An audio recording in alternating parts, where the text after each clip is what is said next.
At last, the long-awaited awakening ceremony has finally arrived, and the entire academy is buzzing with pressure, pride, and expectation.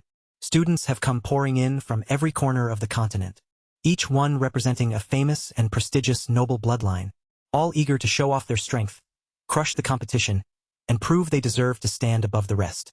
The test itself is brutally simple. Any student who can leave a large, noticeable mark on this enormous steel wall, a wall built to be ridiculously thick and unbelievably sturdy, will earn a proper score. The more damage they cause, the better their evaluation becomes. No excuses, no complicated rules, just pure destructive power. The first one to step forward is a student from a lower-ranking family, clearly hoping this is his chance to make a name for himself.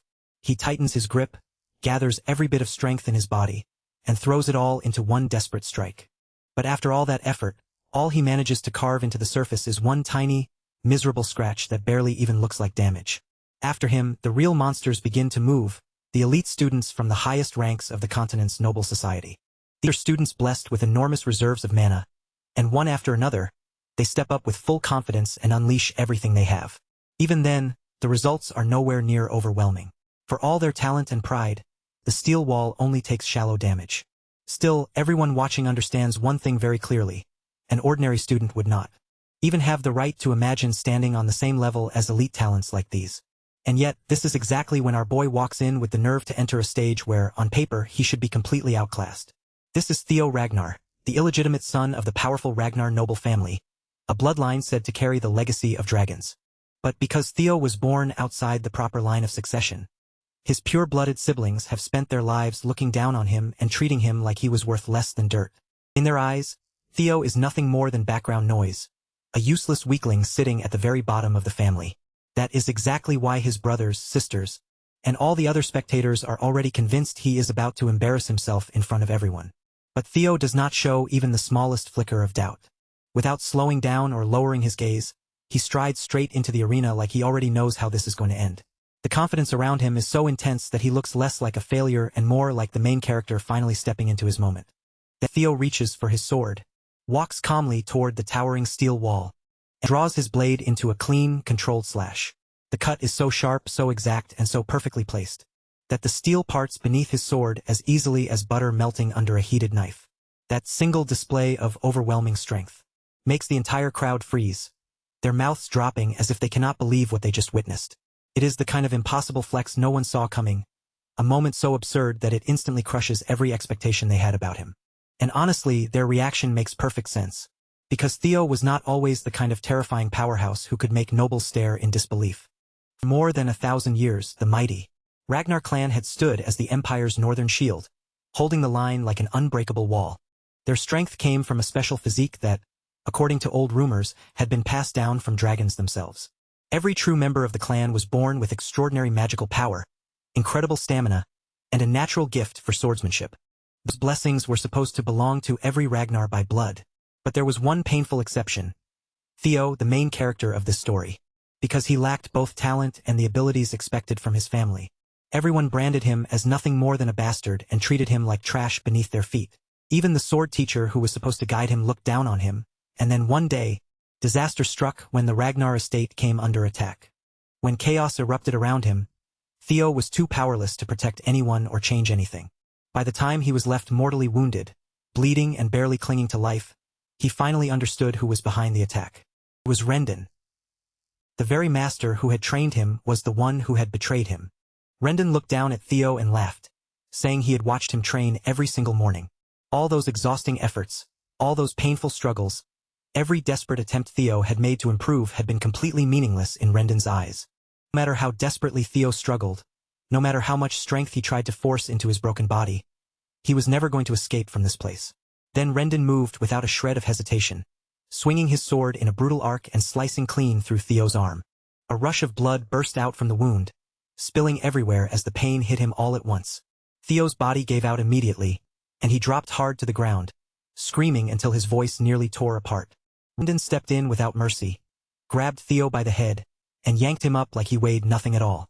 Holding him there, Rendon made him listen as he said that every single thing happening right now was Theo's fault.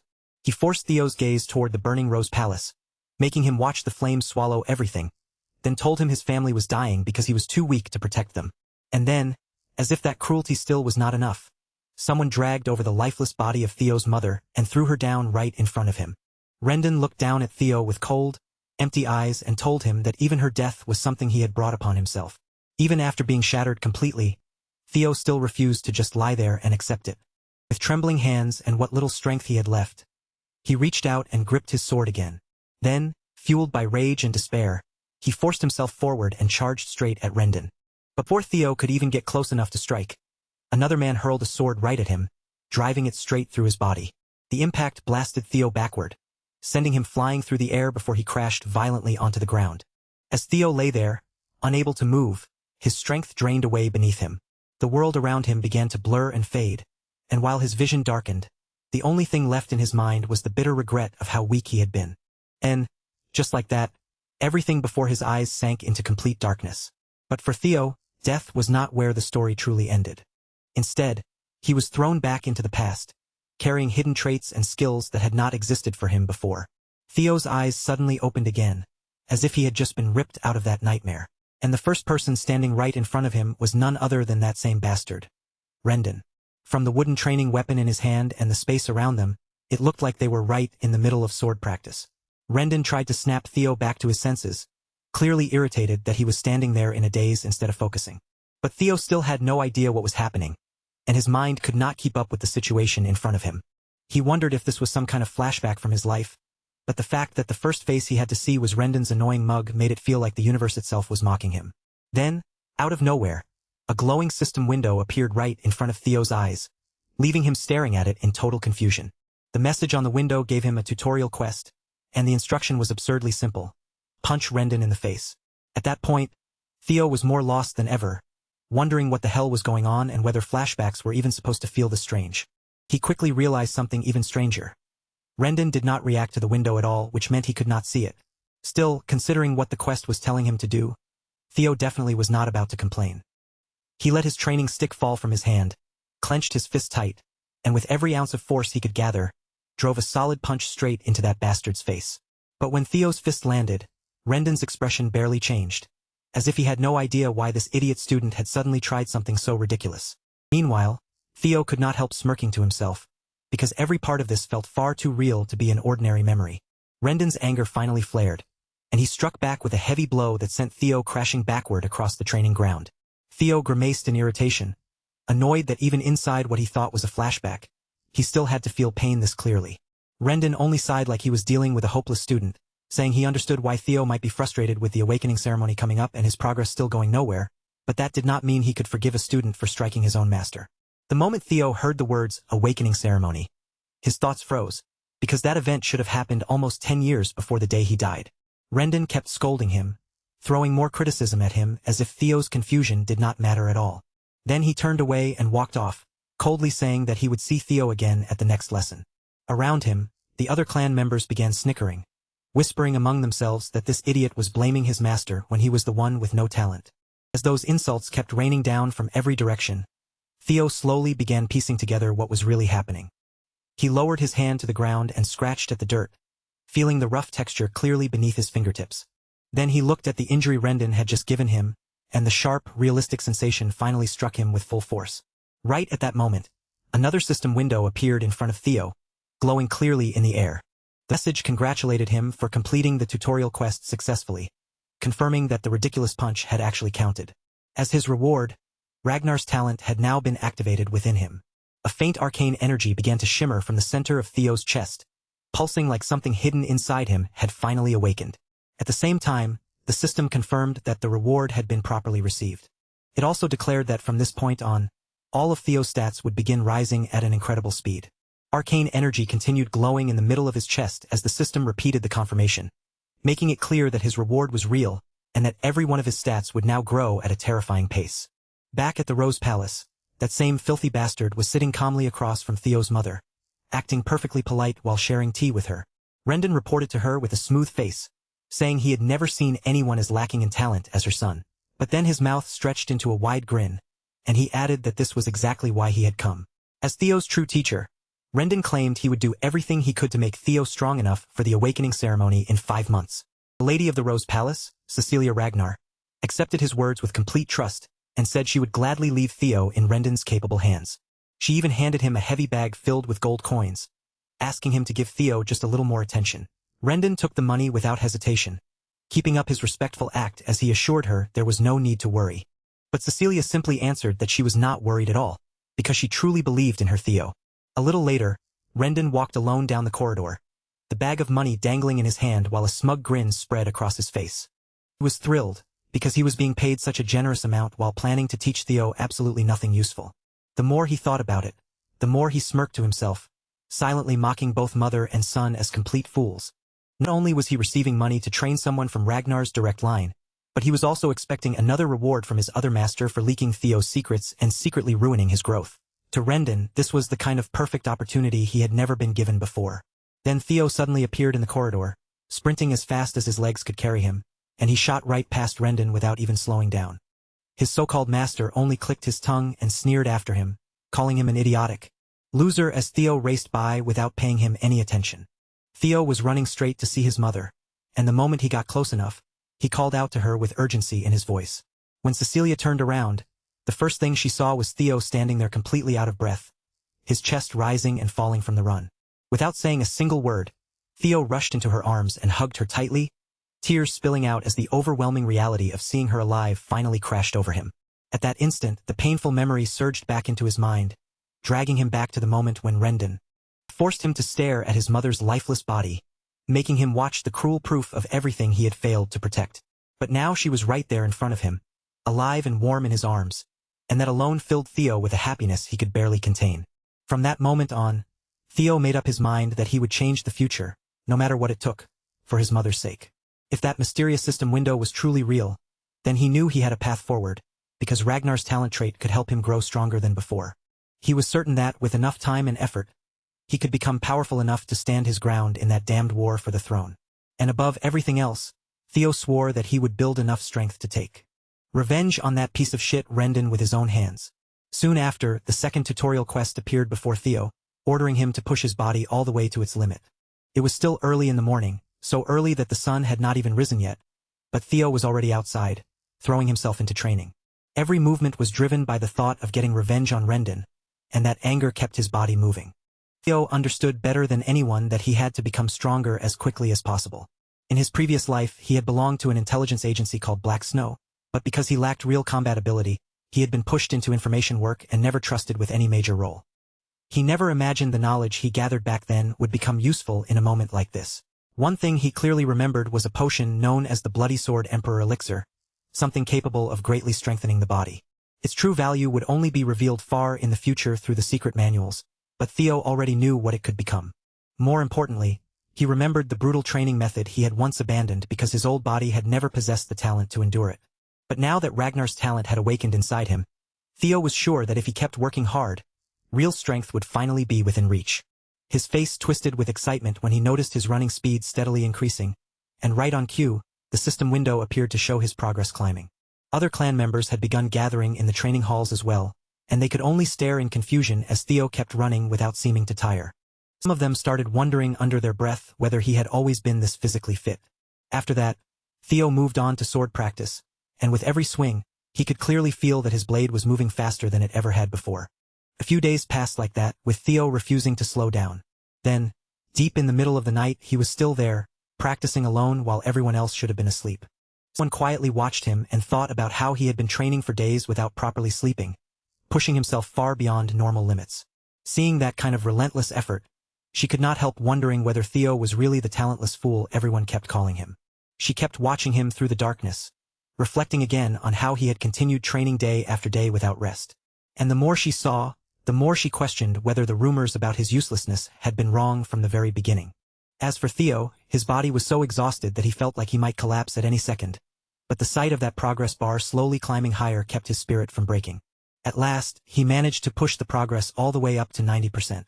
The very moment he paused, the number suddenly slipped back down to 89. All it took was that brief moment of rest, and the system punished him by lowering his progress. He had just barely reached 90% after so much effort. Yet right before his eyes, that hard-earned number dropped back to 89 again. Just because he allowed himself a tiny bit of time to breathe, the progress bar refused to stay where it was. Even so, Theo somehow gritted his teeth, forced his aching body to keep moving, and finally managed to push through. All the sweat pouring down Theo's face finally started to mean something, because his desperate effort was beginning to pay off. Right before his eyes, he finally saw the 3-digit number he had been chasing for what felt like forever. Somehow, even with his body pushed past its breaking point, Theo managed to force himself through one final stretch. Every drop of sweat, every aching breath, and every painful step finally turned into a result he could actually see. At last, the number he had been craving appeared in front of him, reaching that long-awaited 3-digit mark.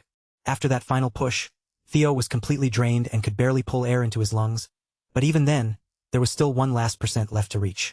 Somehow, Theo dug even deeper, pushed past the exhaustion crushing his body, and finally watched all his effort pay off as the 3-digit number he had wanted for so long appeared before him. Some time later, Theo was lying in a quiet room, far away from the training ground where he had pushed himself so brutally. The moment his eyes slowly opened, he looked around in confusion, trying to understand where he had ended up. That was when Evelyn appeared beside him and calmly reassured him that he was in the break room of training ground 4, before reminding him that there had been no reason to push himself that hard. But before Theo could even focus long enough to read through all those tempting details in front of him, his body finally gave out, and he collapsed into unconsciousness from sheer exhaustion. While he lay there completely out cold, the system window continued hovering above him. Its glowing message asked whether he wanted to receive his reward. Right now. A little while after that, Theo was seen resting inside a room again, his body still recovering from the training that had pushed him too far. As soon as he opened his eyes and took in his surroundings, his gaze moved around the room in confusion. Evelyn then appeared in front of him and explained that he was inside the break room of training ground 4, gently reminding him once again that there had been no need to drive himself to such extremes. The moment Theo accepted the reward from the system, a brilliant blue light suddenly wrapped around his entire body. The hall manager could only stare in disbelief as that strange power surged through him and his body began undergoing a visible power-up. Sometime later, Theo found himself in a room, and as soon as his eyes opened and he looked around, Evelyn was there to reassure him that he was in the break room of training ground 4, reminding him that pushing himself that hard had never been necessary. When Theo noticed her, he recognized her immediately, and that reaction surprised Evelyn enough that she properly introduced herself as the manager of the 4th training ground. She explained that Theo had lost consciousness while training alone earlier that morning, so she had brought him here to rest until he recovered. Theo thanked her for helping him, and Evelyn handed him some water while calmly reminding him that, within the Ragnar clan, opening one's mana hall before the official awakening ceremony was strictly forbidden. Theo did not understand why she suddenly brought up such a serious rule, but he still nodded and said he knew about it. Evelyn's eyes sharpened as she asked him why, if he already knew the rule, he had chosen to break it. Theo still looked uncertain, unable to follow her accusation, and asked why she was questioning him like that. What Theo had received from the system, as it turned out, was the dragon heart. And because he had cleared the quest early, he had also gained an additional bonus: the magic power of 10 of his past lives. With a dangerous look in her eyes, Evelyn demanded to know whether he had opened his mana hall, leaving Theo completely lost at first, until the memory of what happened right before he passed out finally came back to him. He remembered now that the reward had given him the dragon heart, along with the bonus magic power gathered from 10 of his past lives. The realization left him speechless, because obtaining a dragon heart was not some simple reward anyone could casually get their hands on. A dragon heart was special for one major reason: it could contain a mana hall inside it. When a mana hall was placed in the heart, it could function far more efficiently. But unlike dragons, humans normally had to place their mana halls in the lower abdomen, because a human heart could never withstand that level of power. That was exactly why every warrior, especially those from the Ragnar clan, dreamed of having a dragon heart, since it was the fastest path to overwhelming power without needing to place the mana hall in the abdomen. The problem was that humans had never managed to overcome the natural limits of their own hearts. And now, because Theo had been given a dragon heart as a quest reward, he had suddenly landed himself in a very awkward situation. The rewards were undeniably incredible, but there was no denying that they had also placed him in a dangerous and complicated position. To make things worse, the person sitting right in front of him was Evelyn Nareville, a high-ranking swordswoman who had retired after losing her left arm and now served as the manager of the training grounds. Evelyn had once been the commanding officer of the White Armored Dragon Cavalry, and her skill was so extraordinary that even the demon dragon respected her. She was famous for her fierce principles, and she was not the kind of person who cared about status or raw strength. What she could never tolerate was dishonesty or cowardice. At one point, because she found Theo too inflexible, she had even given up her position as his direct master.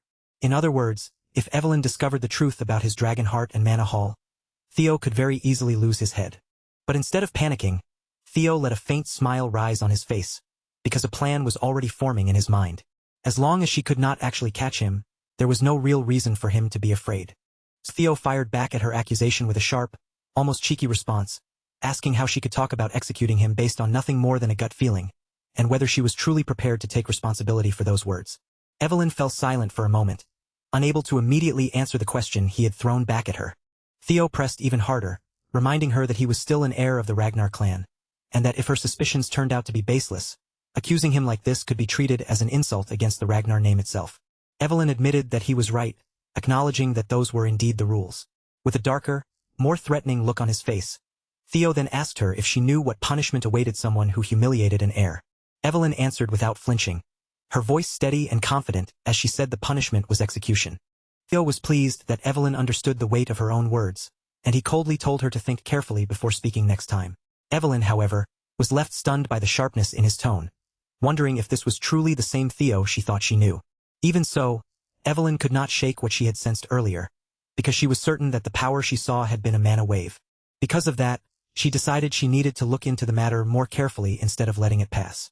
Even if Theo carried Ragnar blood, Evelyn believed rules were still rules, and if he had broken one, she fully intended to make him answer for it. But after checking him more closely, Evelyn soon realized something unexpected. Theo did not actually have a mana hall. Her expression quickly sank, and the confidence in her accusation faded as she began to understand that she might have been mistaken. Theo, meanwhile, could not help feeling a little cocky, and he looked at her as if to ask whether she was finally satisfied. Following the clan's rules, Evelyn lowered herself at his feet without the slightest hesitation, bowing her head as she told him to execute her, saying she would repay her wrongdoing with her own lowly life. As Evelyn's head sank lower and lower, Theo silently knew the reason she had failed to find anything. A dragon heart was different from an ordinary mana hall, because its very existence functioned like a mana hall that the user could control freely. In other words, Theo could conceal his mana whenever he wanted. On top of that, the fact that humans could possess dragon hearts would not be discovered until several years later, so Theo was confident that no one in this era could accuse him of having one. Instead of actually ordering her death, Theo placed a calm, reassuring hand on Evelyn's back and told her there was no need to go that far. Then he began walking away, saying she had simply done her duty, and that very few people would risk their own lives to demand the truth from an heir, which was why he respected her sense of righteousness. But deep down, Theo's real reason was much more practical. He had no intention of killing someone as strong as Evelyn. Keeping her alive would benefit him later, and as he left, he explained that the ban on opening mana halls before the awakening ceremony existed to prevent dangerous overflow. Still, he was glad to see that she had been concerned enough to question even someone like him, a bastard of Ragnar. And with those words hanging in the air, Theo left Evelyn sitting there quietly, alone with the weight of what had just happened.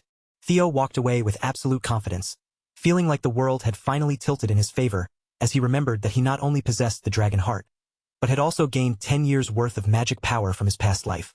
A few days later, that same shithead appeared again, shouting at Theo from across the training ground. Rendon barked at him to swing a little farther to the right, acting like every word out of his mouth was some priceless lesson. Theo seemed to be pretending to remain weak, but the more Rendon kept insulting him at every chance, the harder it became to keep quietly enduring it. Theo also started noticing that this bastard was not merely being incompetent. He was subtly and deliberately teaching him strange, twisted sword techniques. It made Theo even more certain that someone else was pulling Rendon's strings, and he became convinced that the person who landed the final blow in his previous life had to be the true mastermind behind it all. So Theo decided it was finally time to uncover who that mastermind really was. A smirk slowly spread across his face as the answer came to him, and he realized exactly what he needed to do next. While Rendon kept yelling, Theo suddenly snapped the training stick in his hand clean in two and told that jerk he could not listen to his endless yapping anymore, because his lessons were complete trash. Then Theo pushed even further, asking how someone with skills that pathetic had ever managed to become a mid-rank swordsman in the first place. Of course, Rendon swallowed the bait immediately, his face twisting with fury, but Theo did not back down for even a second. He stood his ground, matching Rendon's rage with a fearless stare of his own. As expected, Rendon was completely fuming by now, but Theo remained just as firm, refusing to retreat or soften his words. Theo strode straight toward the older man and made it painfully clear once again that Rendon's swordsmanship was pathetic. Theo's real plan was to provoke Rendon so badly that he would resign from his position. And if the situation with Rendon became serious enough, Theo was certain this bastard would reach out to the mastermind behind him. The setting then shifted to Camellia Palace, where a man burst into a pub with a huge grin plastered across his face. He loudly called out to someone named Axion and announced for everyone to hear that the bastard of Ragnar was going to duel his own master next week. The man he was speaking to, Axion, remained seated in silence, so still that he did not even lift his glass from the table. Meanwhile, the excited man kept running his mouth, saying Theo had blamed his instructor for his own lack of talent, and confidently predicting that Theo would be left disabled after the duel.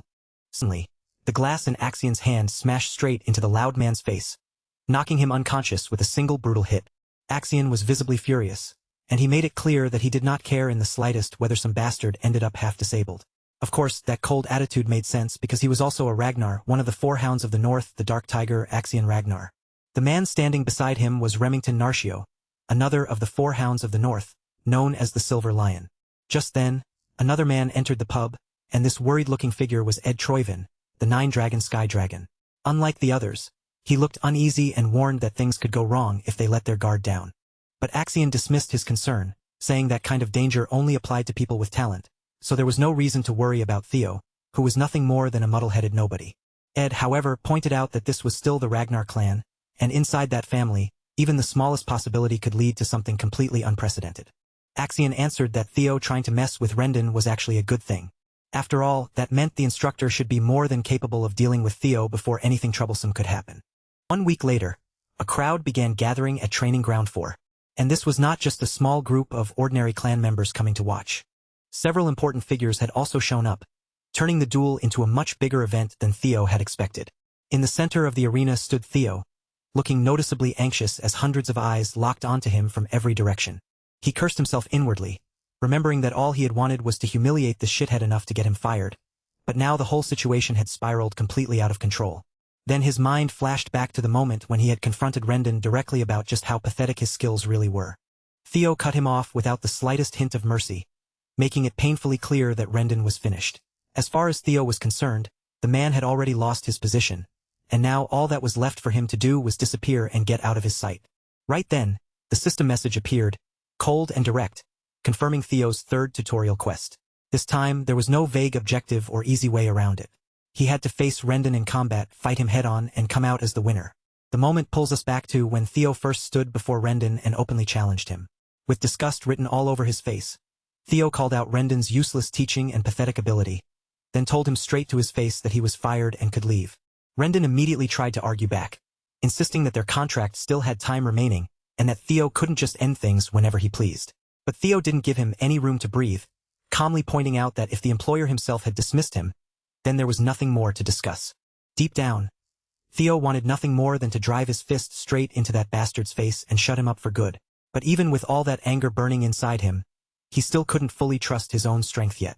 Rendon, on the other hand, was in no position to simply accept being thrown away. He still hadn't achieved the real purpose that brought him there in the first place, so losing his role now would ruin everything. As Rendon stepped closer to Theo, trying to smooth things over and talk his way out of it, a system window suddenly flashed right in front of Theo's eyes. The command was impossible to ignore. He had to fight Rendon and he had to win. Theo was completely caught off guard by the sudden message, his thoughts freezing for a moment.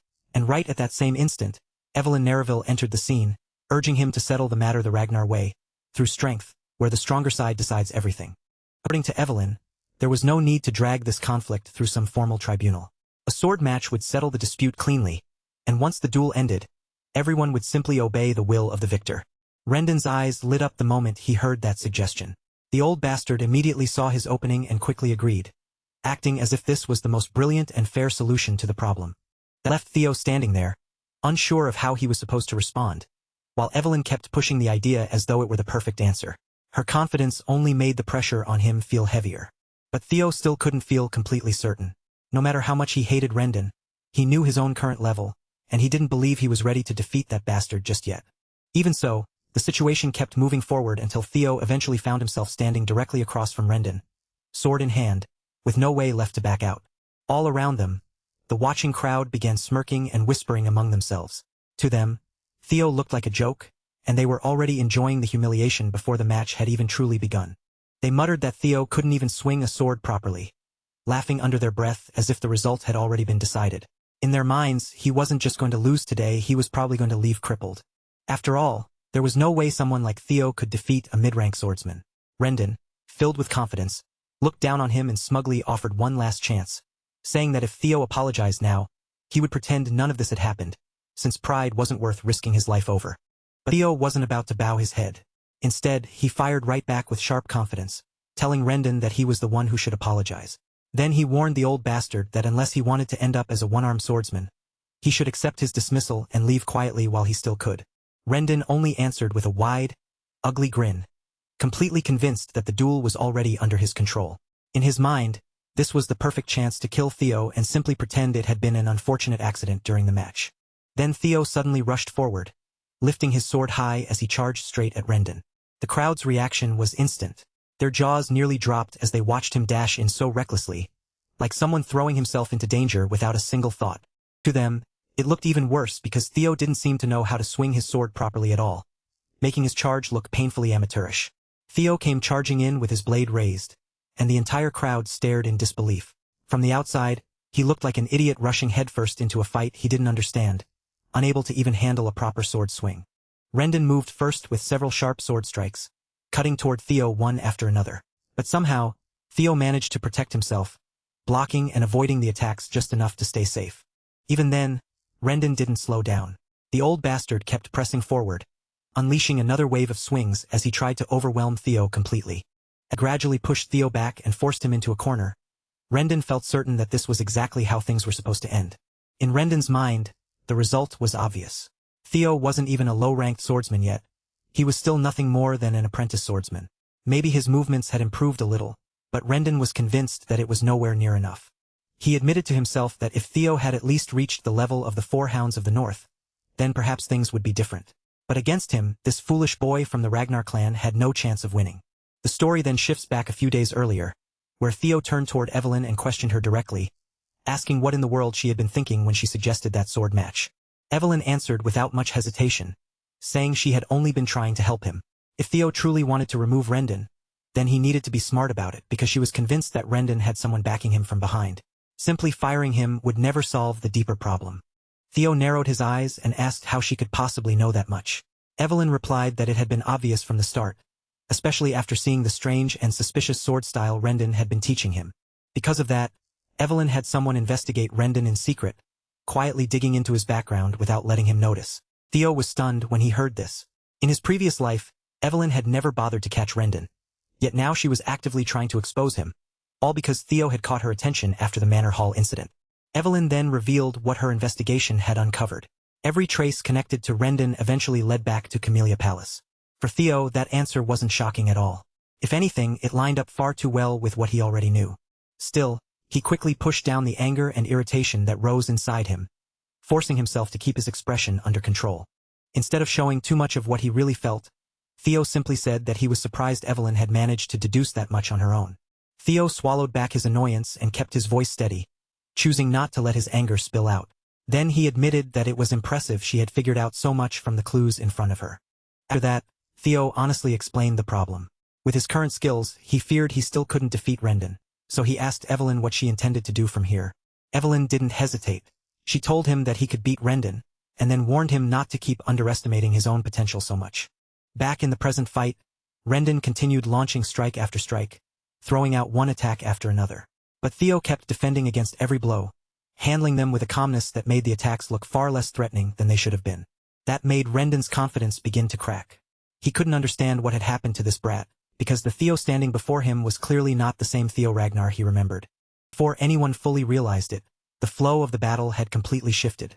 Now Rendon was the one being pushed into difficulty, forced to struggle against the very opponent he had looked down on moments earlier. The crowd could feel the weight of Rendon's possible defeat creeping into the air, and the smug whispers began to fade. Even the hooded man in the seating area, possibly Remington, looked shaken in his corner, as if the fight was turning into something far more dangerous than he expected. Meanwhile, Evelyn looked like she was enjoying every second of it. Watching Theo hold his ground seemed to fill her with real satisfaction, and for some reason, she looked almost proud of him. The story moves back into the past again, revealing that during that single week before the duel, Evelyn herself had personally trained Theo. Evelyn admitted that, technically, helping him like that went against the rules. But in her eyes, Rendon was such a rotten teacher that he didn't deserve to keep the position anyway. Hearing that was enough to put a knowing smirk on Theo's face. A rush of excitement ran through him, mixed with a strange thrill he couldn't quite hide. At that moment, Theo felt completely convinced that having Evelyn owe him a debt had turned out to be worth it after all. Still, one question continued to bother him. Theo wanted to know why Evelyn was going this far for him, so he asked whether her real reason had something to do with what happened last time. Evelyn admitted that he wasn't entirely wrong, and that last incident was part of the reason. But then she added that there was someone she knew who would probably take an interest in Theo, because that person had an obsession with gathering talented people. Back in the present, the duel keeps raging with no sign of slowing down, and Rendon's composure begins to crumble little by little. Every exchange makes him more frantic, as if the confidence he had at the start is being stripped away with each clash of steel. A disturbing thought starts creeping into Rendon's mind. He wonders if this brat had been fooling everyone from the very beginning, acting helpless and stupid on purpose while hiding his real ability all this time. Then, right in the middle of their fight, Theo suddenly throws out a question, asking Rendon who exactly is standing behind him. That question instantly makes the old bastard snap, and he lashes out, demanding to know what Theo is even talking about. But Theo doesn't back down at all, reminding him that he already knows Rendon had been teaching him worthless garbage on purpose. Theo stops dancing around the subject and cuts straight to the heart of it, bluntly asking whether Rendon has been working together with Camellia Palace. The moment those words leave Theo's mouth, Rendon freezes. For just a brief second, the old coot looks genuinely stunned, as if Theo has touched the one secret he never expected him to know. And that tiny reaction is all Theo needs. Rendon's face, his silence, and that flicker of shock tell him clearly that his suspicion is right. With the truth confirmed, Theo wastes no more time. In the very next instant, he swings his sword cleanly through the air and severs the old man's hand. Severed hand spins away through the air, blood trailing behind it, and the entire crowd is left frozen in complete disbelief at what they just witnessed. The fake teacher's face twists in horror as the reality of what happened finally catches up to him. A pained cry tears out of Rendon's throat, raw and ugly, as he clutches at the wound and staggers back. Between his gasps, he starts cursing under his breath, his voice shaking with pain, rage, and humiliation. Theo walks toward that miserable bastard with steady, confident steps, and for the first time, he can truly feel it in his bones. He really has become stronger. As he closes the distance, Theo brings up the very words Rendon once used against him in his previous life, making sure the old man hears them clearly. He tells Rendon that if the Ragnar clan truly lives by the law of the strong, then strength is the only thing that matters here. And someone as weak as Rendon never should have dared to set foot in this place to begin with. Theo raises his sword with a chilling pressure, then throws those same words right back into Rendon's face, making it clear that the weakest person standing here was never Theo, it was him. He repeats that under Ragnar's belief in the rule of strength, a weak man like Rendon had no right to come here and act as if he stood above anyone. Then Theo brings his sword down in one final merciless swing, and Rendon's head rolls across the ground as blood sprays out, shocking the battlefield into silence. Almost immediately after the battle ends, the system window appears in front of Theo, congratulating him for successfully completing Tutorial Quest 3. He didn't merely win the fight. He went beyond what the objective required, and because of that, the system announces that he has earned an extra reward. The system then asks whether he wants to receive the reward right away, and honestly, there is no mystery about what Theo is going to choose. Meanwhile, the spectators are completely shaken. The arrogance from earlier has vanished, replaced by pale faces and stunned silence. After all, they just watched an apprentice swordsman cut down a mid-tier swordsman right in front of them, and that kind of scene is almost impossible for their minds to accept. As for Theo, he can't help thinking that Rendon was far weaker than he remembered. In fact, he feels almost embarrassed that someone like this had ever made him suffer so much in his past life. But this time, things are already changing. The system then reveals his reward, activating an ability called Observation. And on top of that, as an added bonus, Theo gains 1 full year of magic power. Before Theo can fully process the reward, a man suddenly comes crashing down from the sky, slamming into the ground with the force of a falling meteor. Theo barely has time to react before the man looks straight at him, breaks into a huge grin, and shouts his name with booming excitement. The man who appears is none other than Julius Ragnar, the demon dragon himself and the commander of the white armored dragon cavalry. Theo is left completely stunned when he recognizes him. He can hardly believe Julius is actually standing there, and his mind immediately starts racing, wondering how long this man has been watching the fight. The crowd also erupts into chaos the moment they realize who he is. This is the commander of the white armored dragon cavalry, a figure far beyond ordinary rank, and everyone starts panicking over why someone like him would appear here at all. Then the scene catches Evelyn's reaction, and she looks absolutely devastated as she stares at the shattered flooring Julius destroyed just by landing there. Julius, on the other hand, gives off the presence of a living beast, massive and overwhelming just by standing still. His terrifying appearance makes Theo break into a nervous sweat, leaving him frozen and unsure of what he should do next. But Theo's fear turns out to be unnecessary, because Julius simply throws his head back and laughs, flashing a broad, almost carefree grin. Despite his frightening build, Julius somehow comes across like a friendlier, larger-than-life version of Brutus from Popeye the Sailor Man. Then Julius bursts into another loud laugh, his voice rolling over the stunned crowd.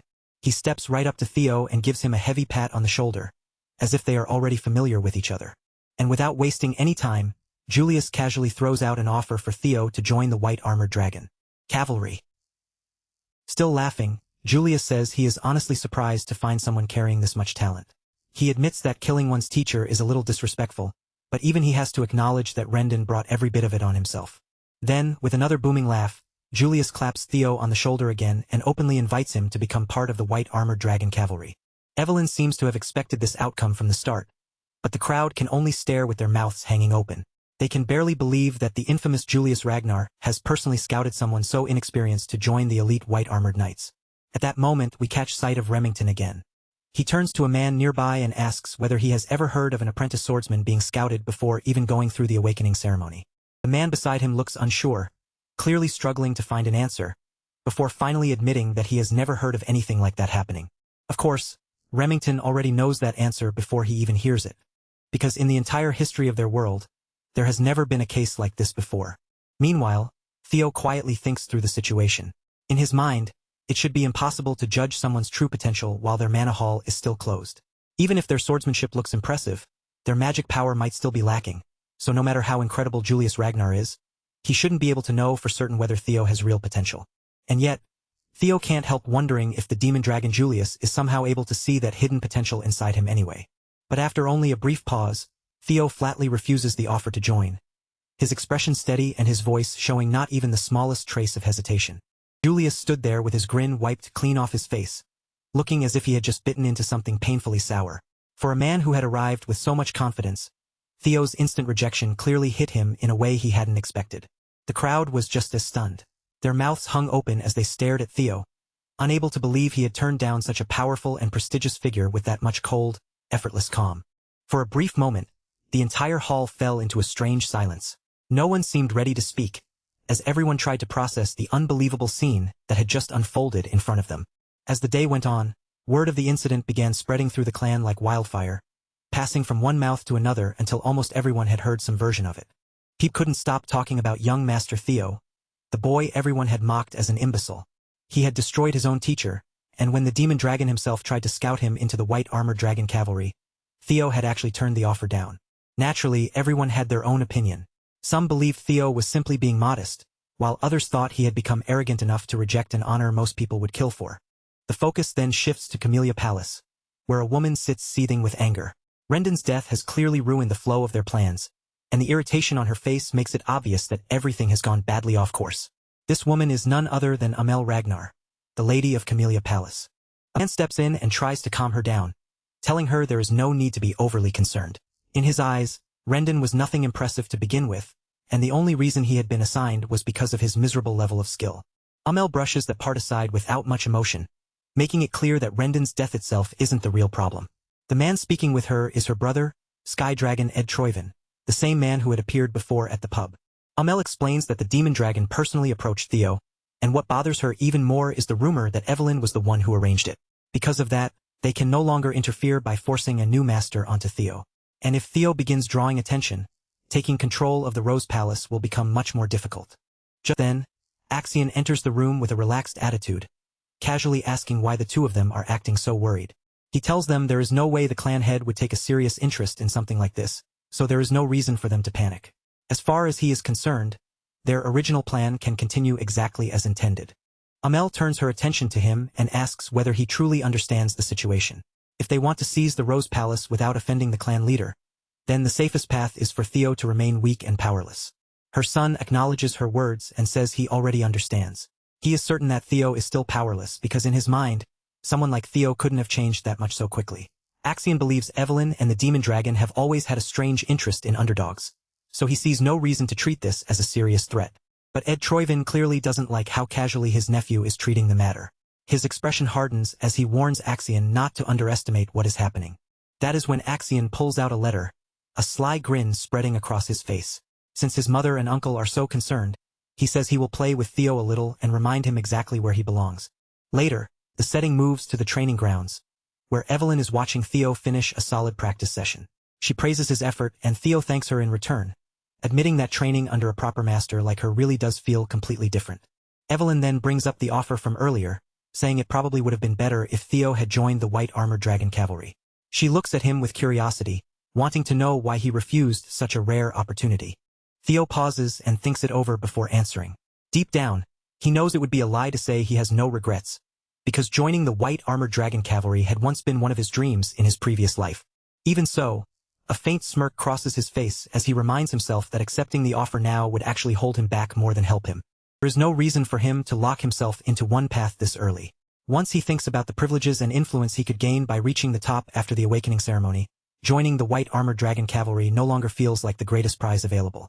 So Theo simply smiles and says he did not want to receive special treatment. He claims he still doesn't feel ready yet, and for now, he is satisfied with training under Evelyn as he prepares for the awakening ceremony. Evelyn reminds him that the commander will probably feel disappointed after being rejected so directly. At that moment, Theo decides to test his newly acquired observation ability for the very first time. He focuses on Evelyn and reads her abilities in detail, immediately confirming what he already suspected. Without question, she is a high-ranking swordswoman. The information also reveals something more personal. Evelyn admires Theo's humility and character, and teaching him has given her a sense of energy and purpose she hasn't felt in a long time. It even shows that she misses the White Armored Dragon Cavalry. Theo feels a rush of excitement when he realizes just how valuable this observation skill really is. The ability gives him more than simple strength readings. It lets him glimpse the truth beneath people's words. Then his eyes narrow slightly as he focuses on the last detail, the part about Evelyn missing the White Armored Dragon Cavalry. That line catches him off guard, and he can't help finding it surprisingly meaningful. Just then, a man enters the training grounds and introduces himself as Sybil Dree. He says he has come from the Southern Inspection Post and has something important he needs to discuss with Theo. Theo immediately feels a little uneasy around him. Sybil's presence is intimidating enough to make Theo wonder what kind of conversation this is about. Theo quietly activates observation again, and the information he receives is unexpected. Sybil carries a powerful desire to spar with him. That revelation makes Theo break into a nervous sweat. The idea of crossing swords with someone who has such a frightening face is enough to make him feel genuinely anxious. Right on cue, the system notification appears and reveals the fourth tutorial quest. This time, his main objective is to cast aside the title of Imbecile of Ragnar, and the system shows that he has already made nearly 28% progress. Sybil Dree is surprisingly direct about why he came. Without hiding anything, he declares that he wants to follow young Master Theo. He even admits honestly that he had once been among the many people who ignored Theo because he seemed untalented. Back then, Sybil truly believed the title of Ragnar's imbecile suited him perfectly. Theo appreciates the honesty, but even so, he can't stop himself from feeling a little irritated as he listens. After all, Sybil is practically insulting him without fully realizing how harsh his words sound. But Sybil explains that his opinion changed when he learned that Theo had been coming out every morning and training harder than anyone else. On top of that, Sybil says he felt honored to personally witness the results of all that effort during Theo's fight against the fraud, Rendon Harvey. Sybil was completely captivated by the sight of Rendon's head flying through the air. Watching Theo's unbelievable growth with his own eyes left him truly amazed. And the image of Demon Dragon Julius Ragnar personally inviting Theo into the White Armored Dragon Cavalry had burned itself deeply into Sybil's memory. From that moment on, Sybil says Theo became his idol. He had nearly given up on himself after being mocked as the idiot of the Southern Inspection Office, but seeing Theo changed something inside him. Now all he wants is one chance to cross swords with the person he admires. His blunt sincerity is so direct that it catches Theo off guard. Normally, Theo would be suspicious of anyone approaching him so suddenly. But thanks to observation, he can see the young man's true nature more clearly. Sybil Dree truly respects Theo, and at his core, all he wants is a sparring match. Everything Theo sees through observation points to him being genuine. It is definitely not what Theo expected. Even so, he feels pleased. After defeating Rendon and having rumors spread that Lord Julius had taken notice of him, Theo had assumed people with painful inferiority complexes would come crawling out to challenge and test him. But instead, he finds someone who admires him and wants to follow him willingly. That means there are still people out there who carry Ragnar's pride in their blood. This could actually work out perfectly for Theo.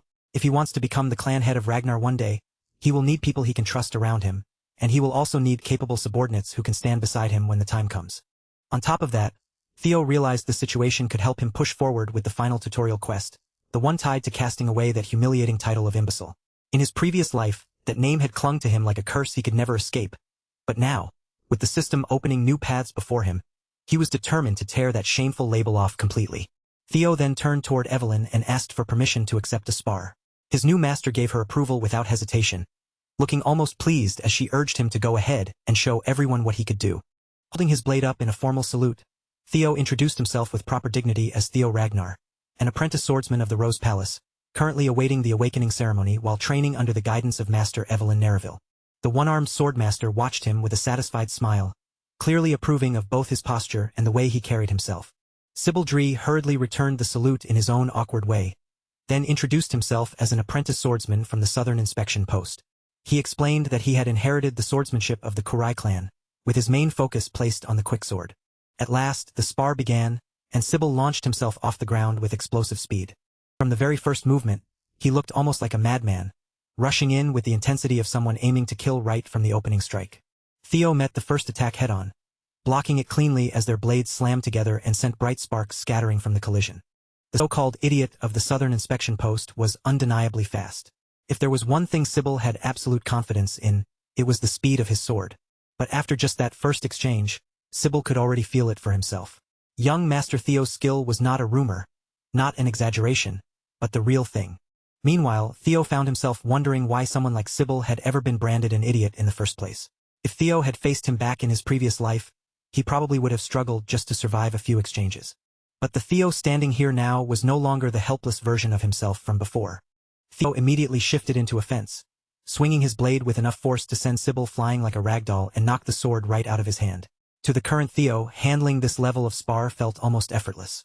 Poor Sybil took the impact straight to the solar plexus, and the force was so intense that he nearly coughed up everything inside him. His body finally crashed hard against the stands surrounding the training area, bringing his charge to a brutal stop. Thankfully, the blow had not left him gravely injured. Sybil still forced himself to rise, even through the pain, and praised young Master Theo's sword mastery before immediately admitting defeat with sincere gratitude. Theo accepted the victory with grace.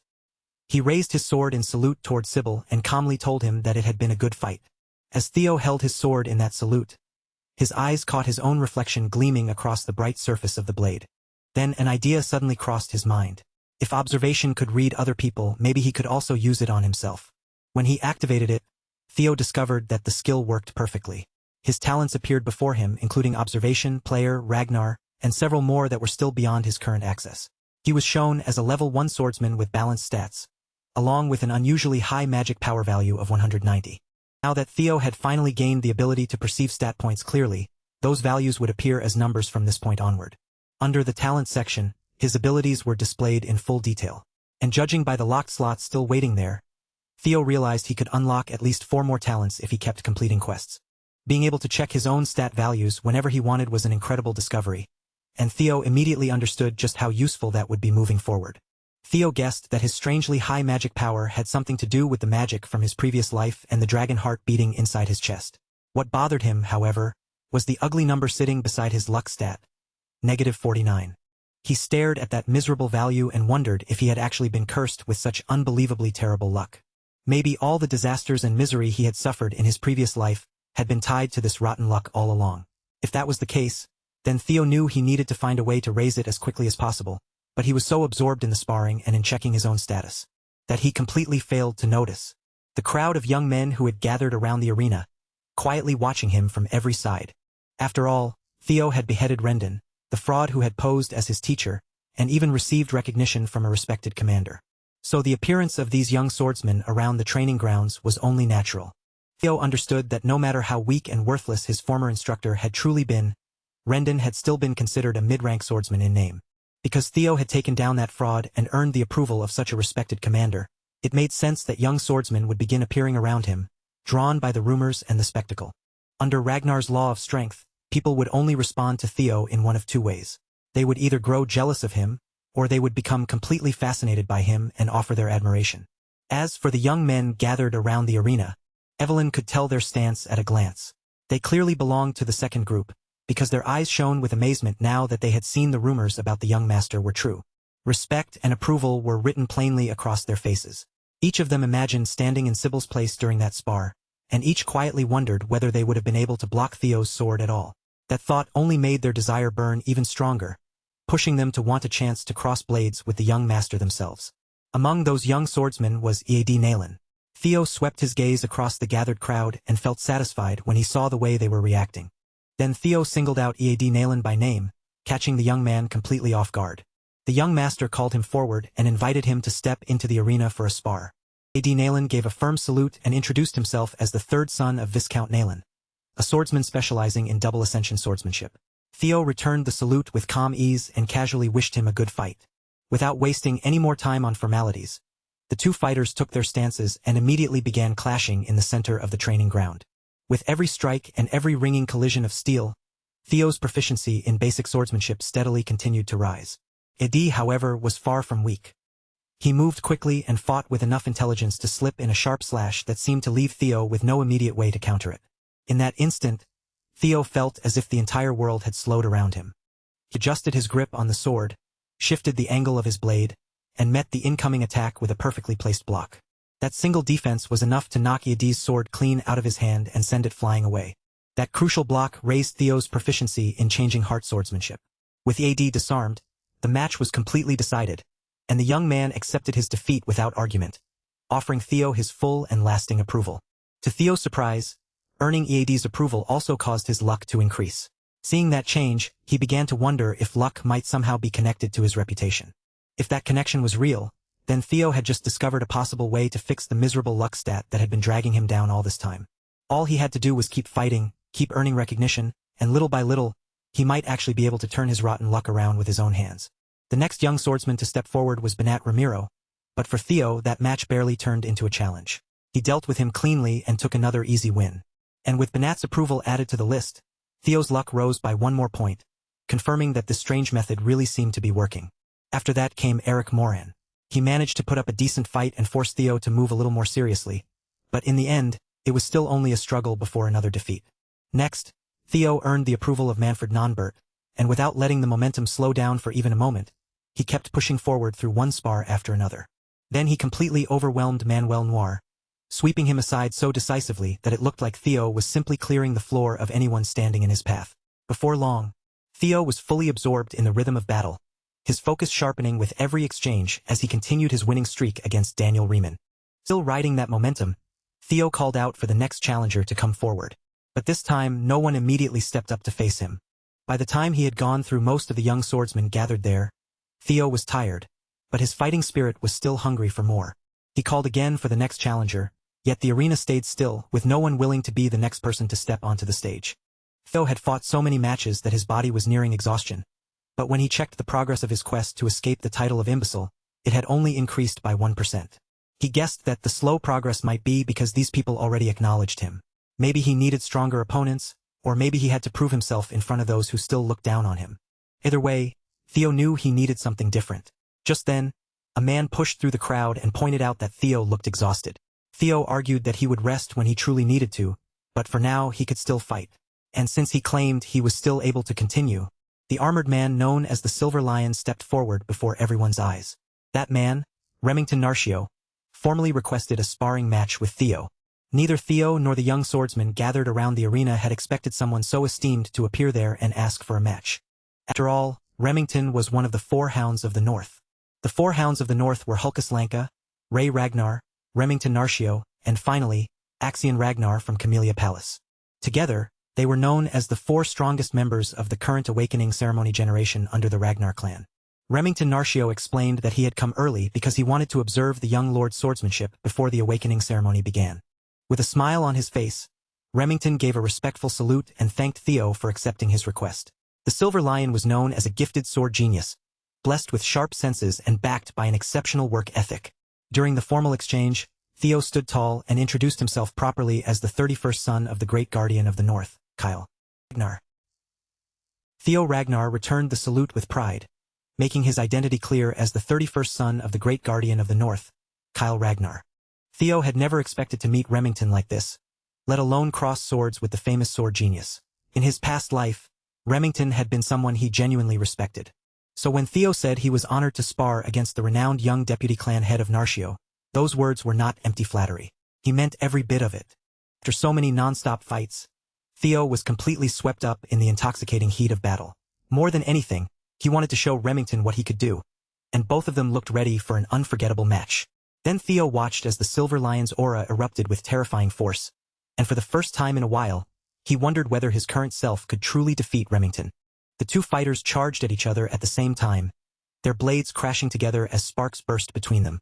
This was the moment Theo would learn just how strong one of the four hounds of the North really was.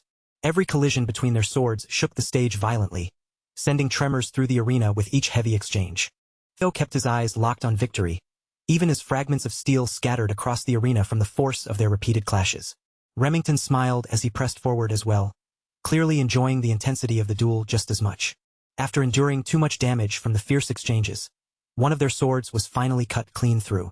Evelyn watched without letting her gaze drift for even a second, following every movement with sharp attention. The young swordsman who had already fallen to Theo stood speechless, unable to look away from the outcome unfolding before them. In the deathly silent arena, the sound of the broken blade hitting the ground rang out clearly, echoing through the stillness. It was Theo's sword. In one clash of pure strength, Remington had sliced through his blade cleanly, stopping his own attack only inches away from cutting off Theo's head. To everyone watching, the result looked painfully obvious. Young Master Theo had lost. Sybil couldn't accept that his idol had been defeated so quickly, but even he had to face the truth in front of him. No matter how much Theo had grown, defeating one of the four hounds was still an almost impossible task. They were called the strongest of the current generation for a reason, and Remington had just proven why. Even so, Sybil insisted that the fighting spirit Theo had shown was already more than worthy of admiration. But then, to the shock of everyone standing there, the Silver Lion suddenly declared that the duel was his loss. Remington saluted Theo with flawless form, lowering himself respectfully as he thanked the young lord for the duel. He explained that Theo's sword had already been badly worn out before their match even started, and on top of that, Theo had been exhausted from fighting multiple opponents in a row. Theo answered that, on a real battlefield, no enemy would ever give him that kind of consideration. Because of that, he had already accepted his own defeat the moment he lost his blade.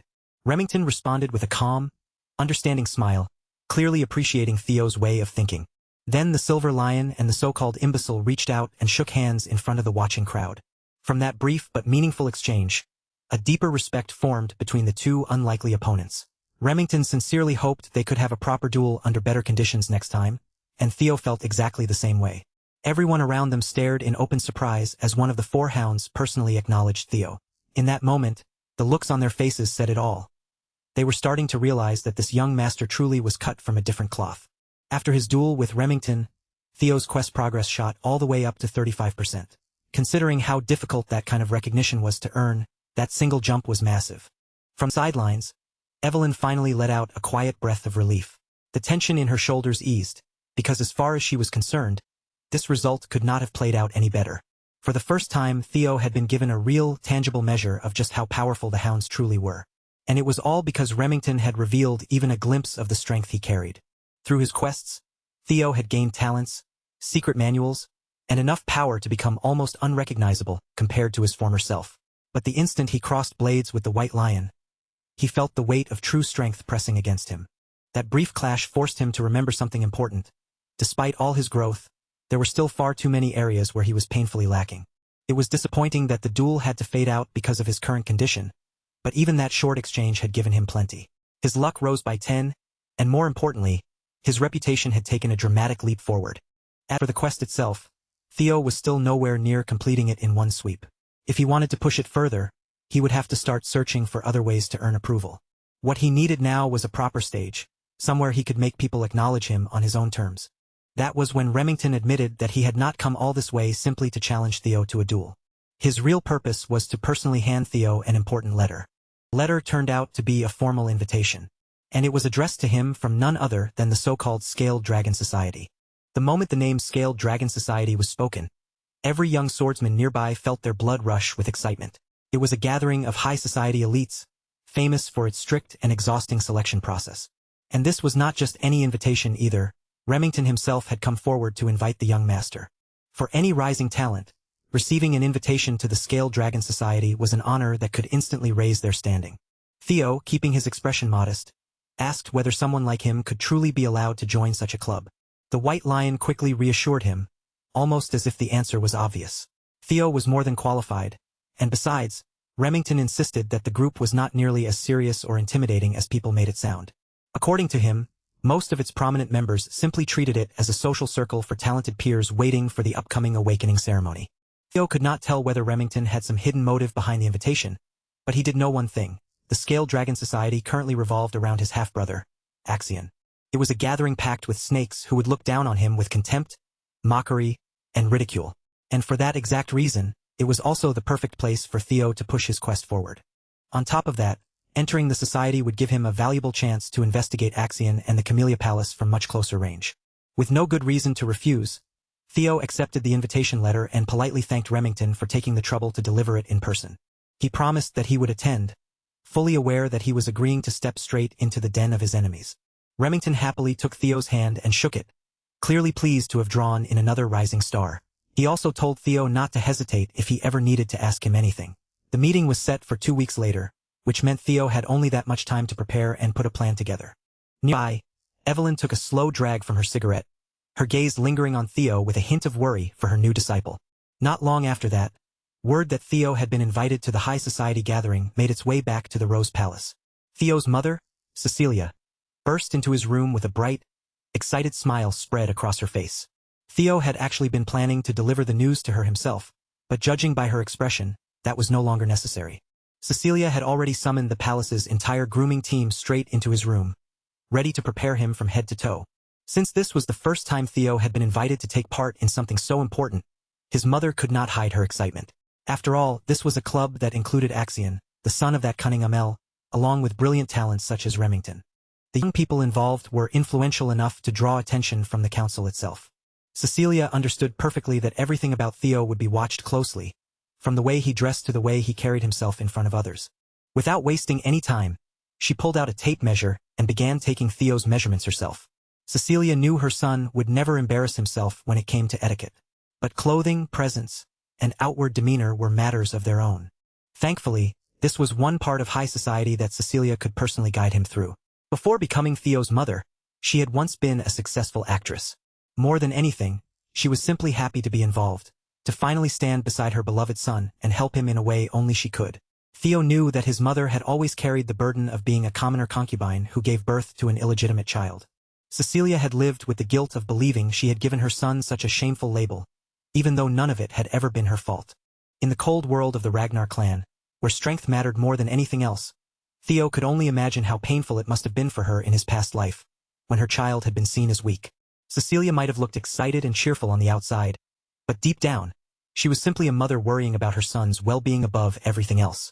She wrapped her arms tightly around Theo and gently assured him that his mother would always believe in him, no matter what.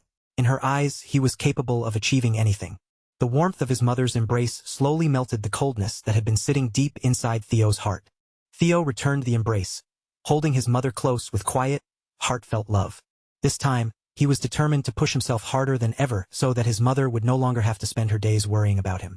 While Cecilia was happily thinking about her son joining the Scaled Dragon Society, Theo's thoughts were fixed on something far darker, crushing that entire nest of snakes to pieces. 2 weeks passed, and at last, the night of the society banquet arrived. Remington personally came to the Rose Palace to pick Theo up, arriving in a lavish carriage fit for someone of his standing. The moment Remington saw the young man step out, he felt as if he were looking at a completely different person. Theo was no longer wearing his usual training clothes, thanks to his mother and the palace staff. He had been dressed in an exquisite outfit that gave him an entirely new air. Rather than looking like a warrior fresh from training, Theo now gave off the polished air of a young aristocrat, as if he had stepped straight out of a noble portrait. Remington took one look at Theo's new appearance and immediately commented on it. But Theo only gave a faint reaction, assuming the White Lion was teasing him. But Remington was not joking at all. His eyes held genuine admiration, because Theo's transformation was impressive enough to make even him pause.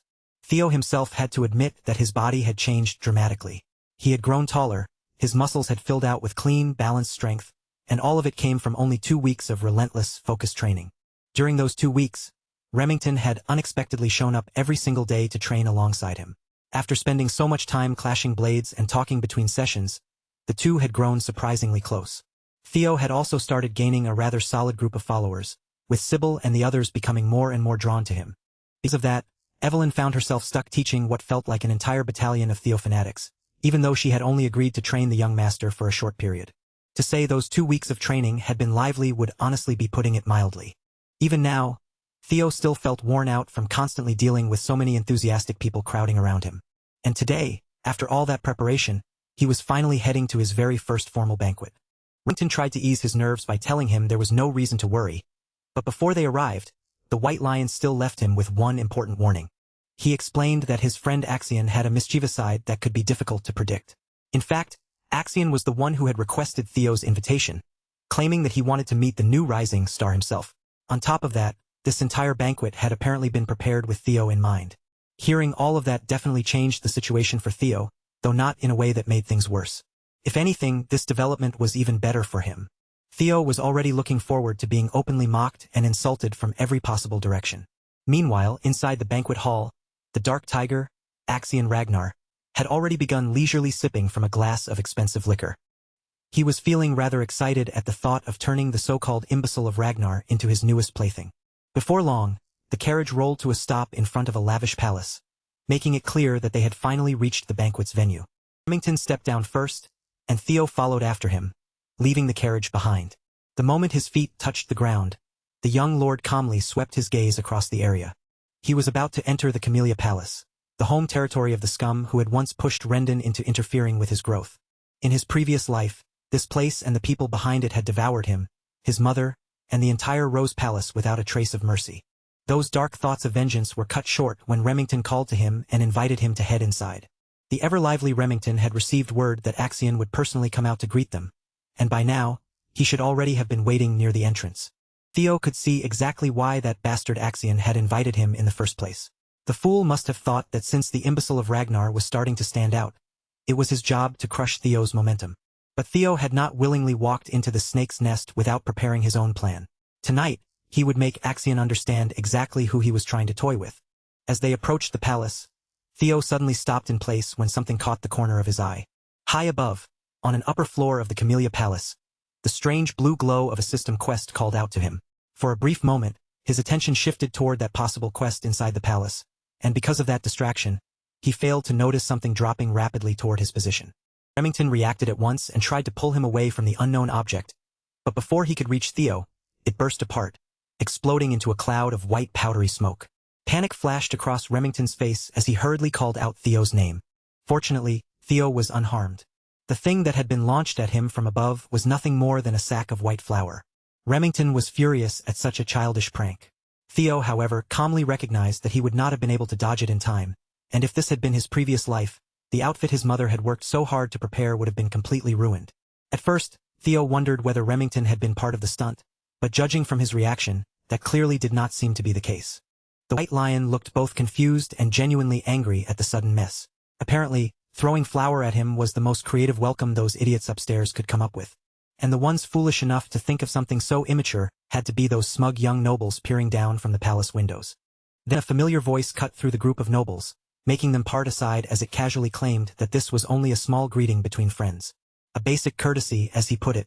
But Remington was not buying that excuse for even a second, and his anger was plain to see. At last, Axion revealed his smug face, insisting with a relaxed smile that he was merely offering a fun greeting to his brother, Theo. Theo immediately activated his observation skill and assessed the Dark Tiger in front of him. Axion's talents included madness, psychopathy, and an overwhelming potential for swordsmanship. Right now, Axion was practically brimming with anticipation, thrilled that he had found a new toy to play with. Theo simply smiled and thanked him, a response that instantly left his psychopathic brother confused. He went on to say that with such a warm welcome from Axion, he could only feel grateful, and now he was very much looking forward to enjoying today's party. Axion's confusion lasted only a moment before it twisted into delighted amusement. This brother of his had clearly become far more entertaining since the last time they met. Finally, Remington and Theo stepped into the banquet hall, where every member of the promising noble society had already gathered. It was an extremely private event, reserved only for a carefully chosen few who had been invited to drink, dine, and exchange words with other talented young peers. Naturally, everyone's attention turned toward today's special guest. Most of them could not understand why Axion would invite someone they considered a useless bum. Even if Theo came from a direct line of Ragnar blood, his reputation as the imbecile was still deeply rooted in everyone's minds. For most of the nobles, seeing that kind of trash brought into the Scaled Dragon Society was an unpleasant surprise. Still, even they had to admit that his outfit looked ridiculously sharp, though most of them already understood that Axion was simply playing with his newest toy. The nobles did not even bother lowering their voices as they mocked him, making the insults impossible to ignore. Remington, clearly uncomfortable beside him, apologized to Theo and insisted that these gatherings were not usually this disgraceful, while Theo simply stood there and let them spit out every bit of trash talk they wanted. In truth, the more they insulted him, the better it was for Theo. Every sneer, every careless word, and every arrogant laugh would only make it that much more satisfying when he crushed them later. On top of that, Theo noticed that the source of the blue quest light was somewhere close by. He was certain it had to be important, but for the moment, he still had no natural excuse to move toward it. Then Axion, the host of the banquet, slowly descended the staircase and approached with a relaxed smile, asking his brother whether he was enjoying the party. Theo forced his emotions back under control, keeping his face calm as he decided to follow the plan he had already laid out in his mind. He smiled politely and thanked Axion once again for inviting him. Axion, wearing that same mocking expression, sarcastically apologized for the flower incident from a few minutes earlier and playfully admitted that he might have gone a little too far. In the next instant, Axion closed the gap between them so quickly it was almost a blur, grabbing Theo firmly by the shoulders as he pressured his brother to accept the apology in front of everyone. Remington immediately looked ready to step in, but before he could move, Theo cut in and said that Axion had nothing to apologize for. He calmly repeated Axion's own excuse back to him, saying that the prank had only been a greeting between brothers. For once, the psycho had no words ready. Theo was far too calm, far too composed, and far too difficult to shake. Axion burst into laughter and patted Theo on the back like a proud older brother.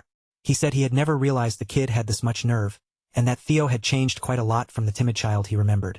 The more Axion looked at him, the more entertained he became, and strangely enough, he started liking this new version of Theo more and more.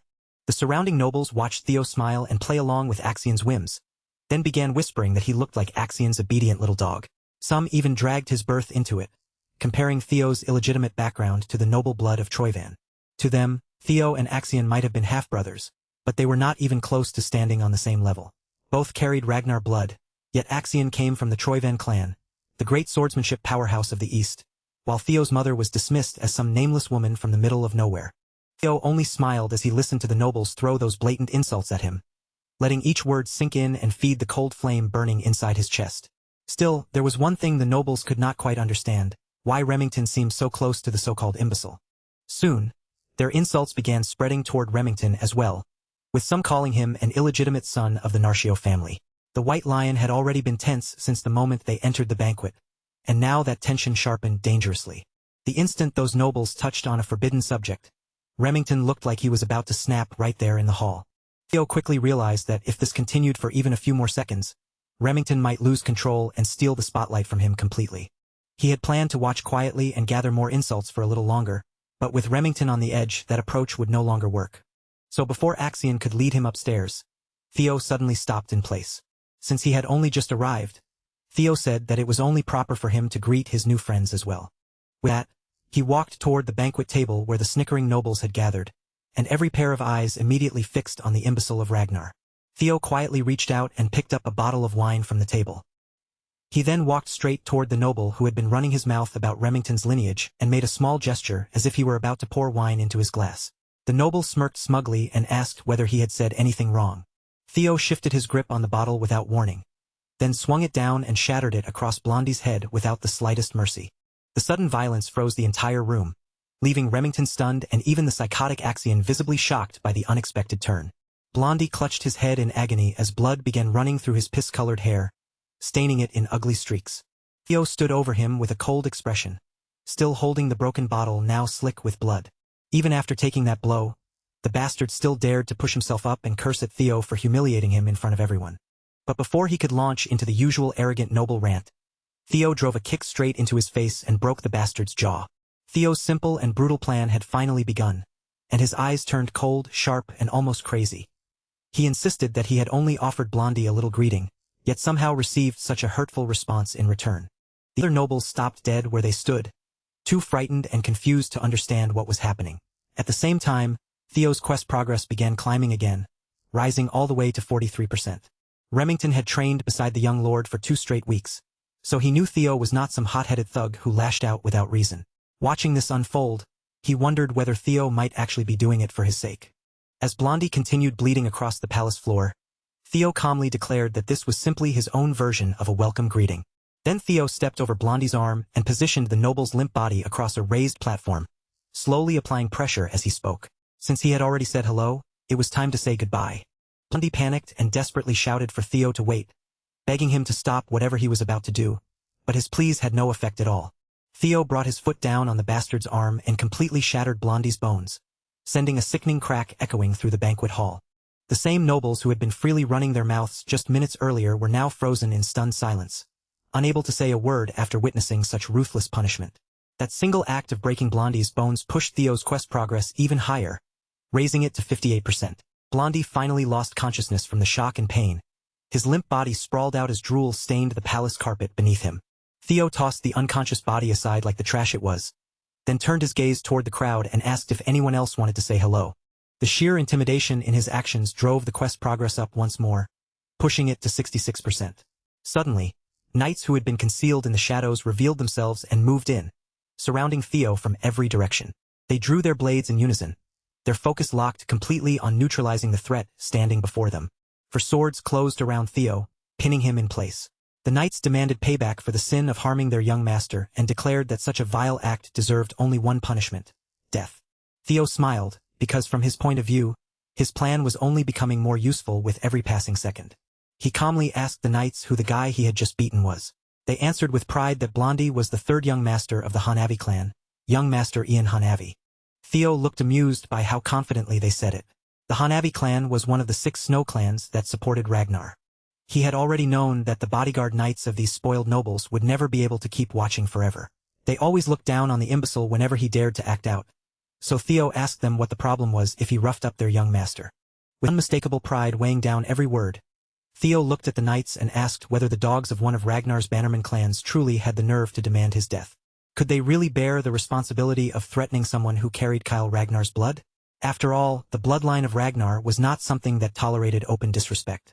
The moment Theo's threat reached their ears, the knights felt their grips weakening, their fingers loosening around the hilts of their swords.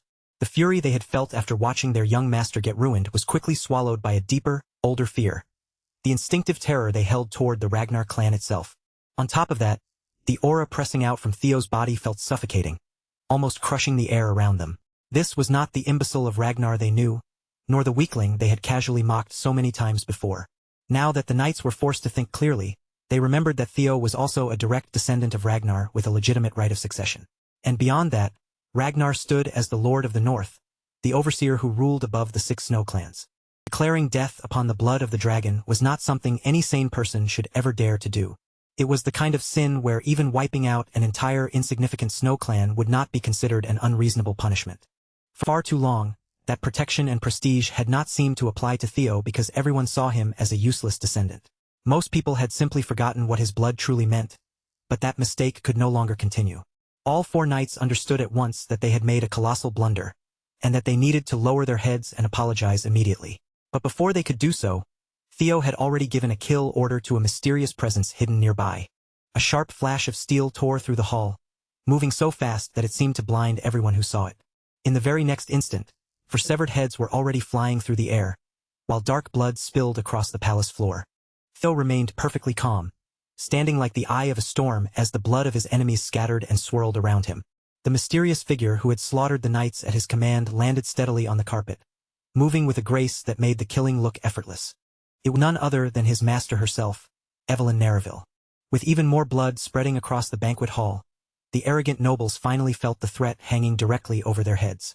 This was no longer some cruel joke or harmless game.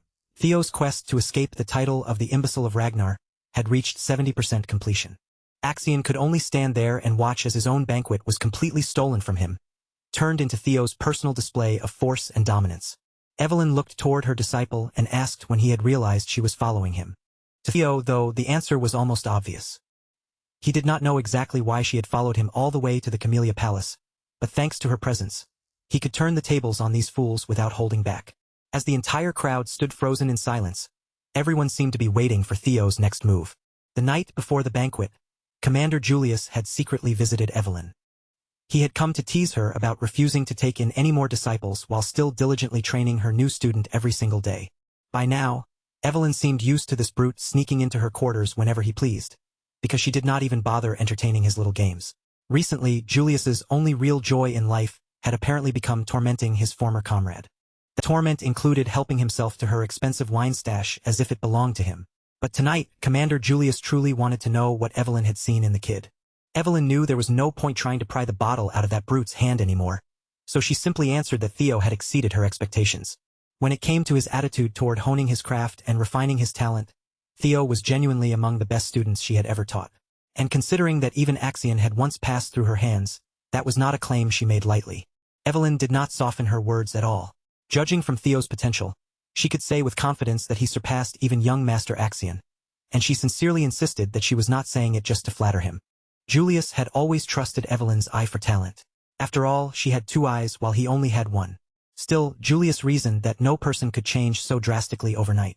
The most sensible explanation was that Theo had been hiding his strength all this time for some unknown reason. Of course, even Julius had to admit that it was strange to believe someone would conceal themselves for that long, only to suddenly begin showing off now. As a trainer, Evelyn believed that anyone who rushed too recklessly with their steps was bound to trip and fall sooner or later. But what she saw in Theo felt different.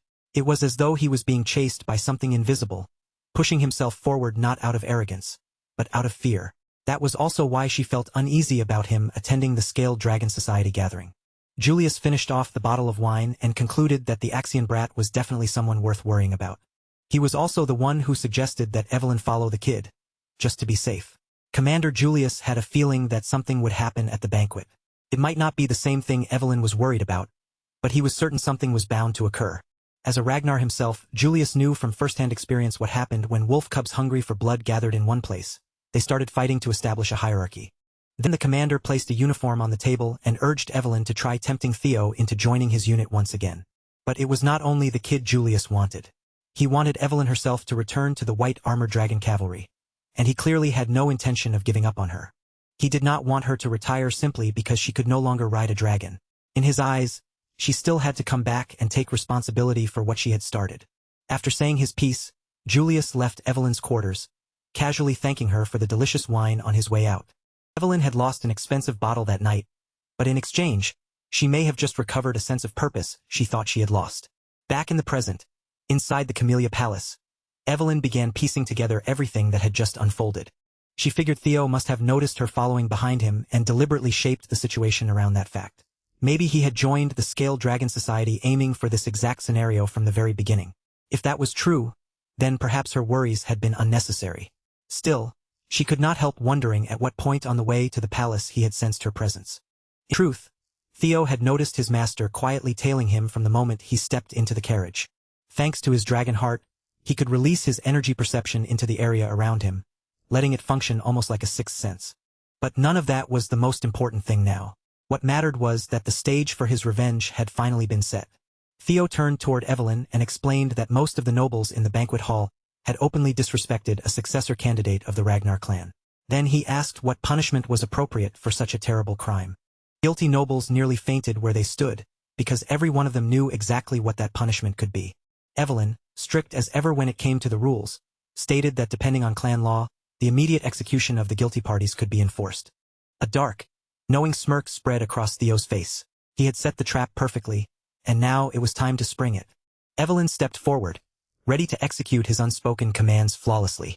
Pretending to be a merciful and generous master, Theo casually addressed the crowd, claiming that these young offenders were nothing more than foolish children who hadn't even passed their awakening ceremonies yet. With a wave of his hand, he announced that he would be satisfied by taking just a single arm from each culprit to wash away their sins. The moment the words left his mouth, Evelyn moved like lightning, transformed into an unstoppable whirlwind of flashing steel, unleashing a precise and merciless assault directly upon the arrogant, panicking young nobles of the Scaled Dragon Society. The second son of the prestigious Byron clan desperately tried to dodge the incoming blade, but his movements were far too slow. With a clean, swift strike, his right arm was completely severed from his shoulder. A blood-curdling shriek echoed through the hall as the eldest son of the Red and White Mercenary Corps clutched at his side, bright red blood spurting violently from the raw, open stump where his arm used to be. Even the delicate, slender arm of the fourth daughter of the Ceres Merchant Guild found no mercy under Evelyn's ruthless blade, falling instantly to the cold floor.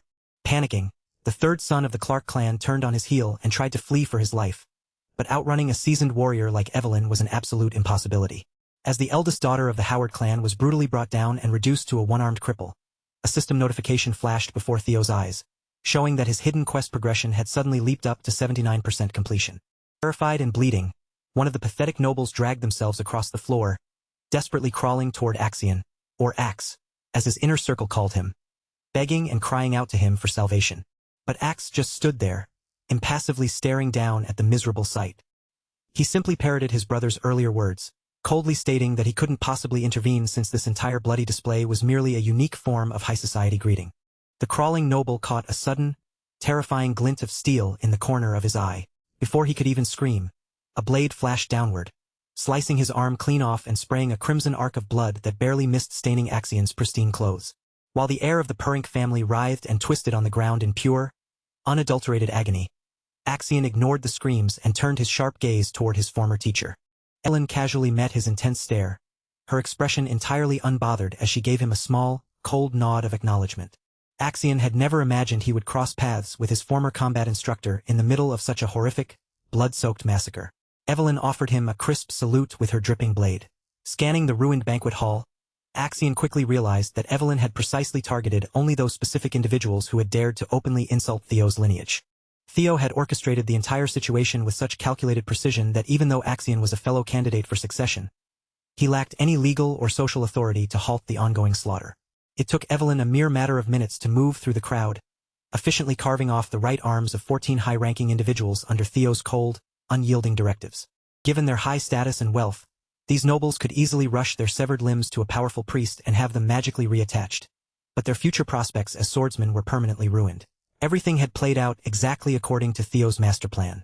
Meanwhile, Axion's mind raced, far more intrigued by how on earth Theo had managed to sway both Remington and Evelyn to his side.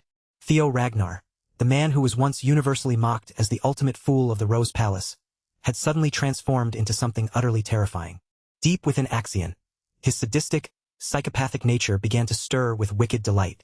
Looking at his brother, he felt an overwhelming, burning desire to utterly crush this sudden rival beneath his heel. Now that he had thoroughly achieved his goals and exacted his price, Theo calmly called out to Evelyn and Remington, signaling that it was time for them to exit the premises. The trio slowly walked out of the grand palace, their footsteps echoing through a heavy silence as the terrified, trembling gazes of the remaining nobility locked onto Theo's retreating back.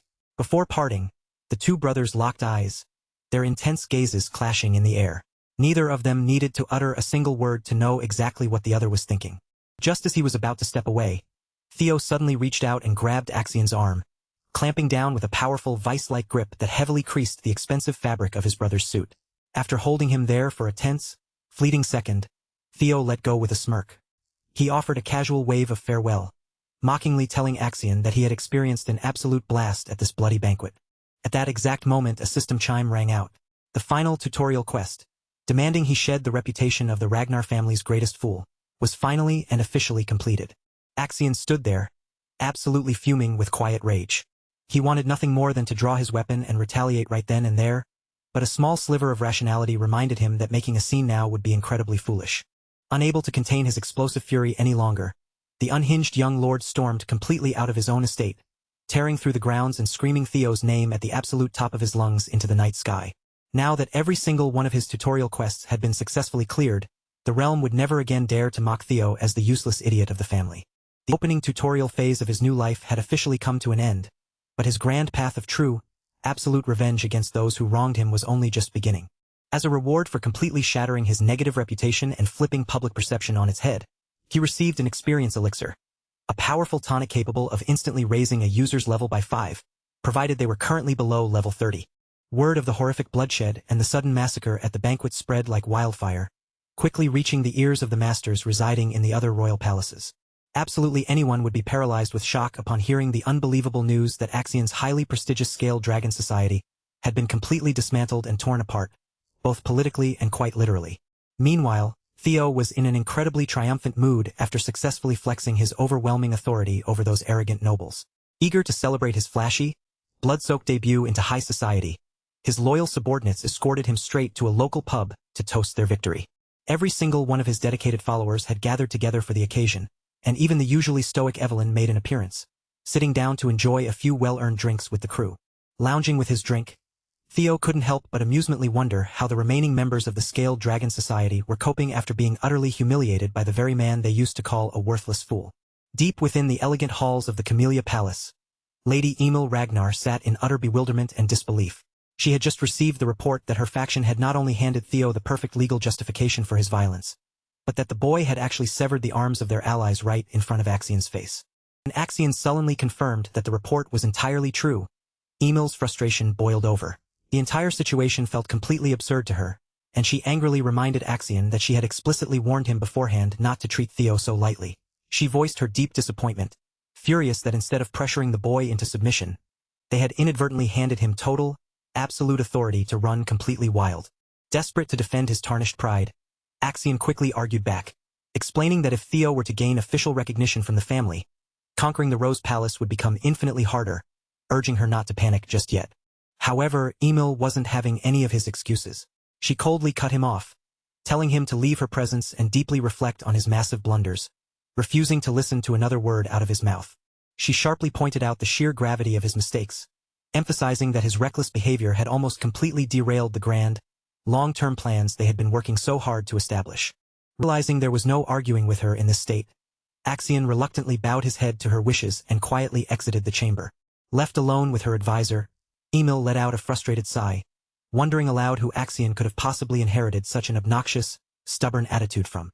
Standing nearby, Ed Troyven offered a sly smile, replying that the young lord actually looked exactly like Emil herself back when she was young.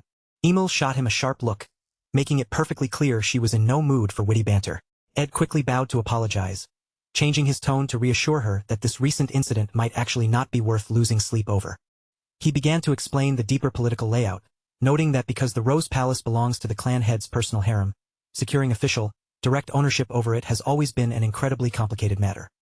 He reminded her that even though the palace had long been ignored by the clan leader because it was viewed as a dumping ground for worthless riffraff, it technically still carried the sovereign protection and backing of the clan leader himself. Ed then laid out his cunning counter-strategy, explaining that all they ever truly needed was a solid, undeniable excuse to act. Fortunately, since Theo had caused a massive, violent uproar right in the middle of a high-profile Dragon Society gathering, the boy was rapidly cementing himself as the sole representative and figurehead of the Rose Palace. Leveraging this violent, high-society disaster as their primary justification, they could now easily use the clan's formal, legal procedures to completely suppress and trap the rising young master. Hearing this, Emil fell silent, her mind spinning as she processed the brilliant strategy. Up until now, her fear of Theo's growth stemmed from the worry that if the clan leader began favoring the Rose Palace, the boy's authority and influence would expand uncontrollably. But now she realized they could use Theo's newfound prominence against him. By utilizing the legal framework of the clan, the Camellia Palace could entirely lock him down, leaving the Rose Palace with absolutely no choice but to bend the knee and bow before the power of the Troyven bloodline. A cruel smile returned to her face as she realized the plan was practically foolproof. Turning her eyes back to Ed, she eagerly demanded to know how long it would take to get everything ready for the trap. Ed offered a confident, sinister bow, assuring her that all the necessary arrangements had already been covertly finalized. He promised that by the time she opened her eyes tomorrow morning, the first thing she would hear would be excellent news. Gently breaking the heavy silence, he speaks to Amel in a soothing, comforting voice, assuring her that she can finally let her guard down. He tells her to wash away the stress of the day with a warm, relaxing bath and get a peaceful night's rest, adding with a warm smile that he has specially prepared a rare aromatic candle sourced all the way from the South Akron volcanic region just for her. Looking up at him, Amel feels a deep sense of relief wash over her, deciding in that moment to truly lean on her dependable older brother, and she softly expresses her heartfelt gratitude for his warmth. Meanwhile, across town inside a bustling, dimly lit tavern, Remington slams his cup down, completely overwhelmed by emotion as he loudly confesses just how profoundly shocked he was today, slurring that he never truly realized Theo cared so deeply about their friendship. Theo just sits across from him, looking completely bewildered by the sudden outburst, unable to comprehend what his friend is getting so emotional about, finding it absolutely hilarious to watch Remington act incredibly drunk when he has only been drinking sweet orange juice all evening. Gazing into his cup, Remington heavily notes that even when Theo was enduring cruel insults thrown directly at his own face, he didn't blink an eye. Yet, the very second those thugs shifted their toxic words toward his companion, Theo didn't hesitate for a single moment to strike back. Remington looks down, thoroughly embarrassed and filled with bitter regret for failing to stand up and do anything to help. Remington looks up, staring intently at the young master with wide, awestruck eyes, suddenly hit by the realization of how much hidden pain Theo must have endured during all those years when the entire world looked down on him, cruelly dismissing him as a talentless, completely useless child. And yet, despite the crushing weight of everyone's low expectations, the boy refused to break, choosing instead to grit his teeth, defy his fate, and silently build up his strength until he became truly powerful. Even when standing face to face with overwhelming opponents against whom he shouldn't have had a single shred of hope, Theo displayed an unyielding, ironclad willpower to seize victory, daring to wage open warfare against the mighty Camellia Palace, an absolute authority that absolutely no one else dares to defy. With a profound sense of respect, Remington openly acknowledges that Theo possesses the true, unhesitating courage required to draw his blade at a moment's notice, deeply moved by the fact that his friend put everything on the line just to protect him. As Remington's eyes well up with thick, dramatic tears of gratitude, Theo can only stare blankly back at him, a cold sweat breaking out as he realizes his overly emotional friend has completely and utterly misunderstood the entire situation.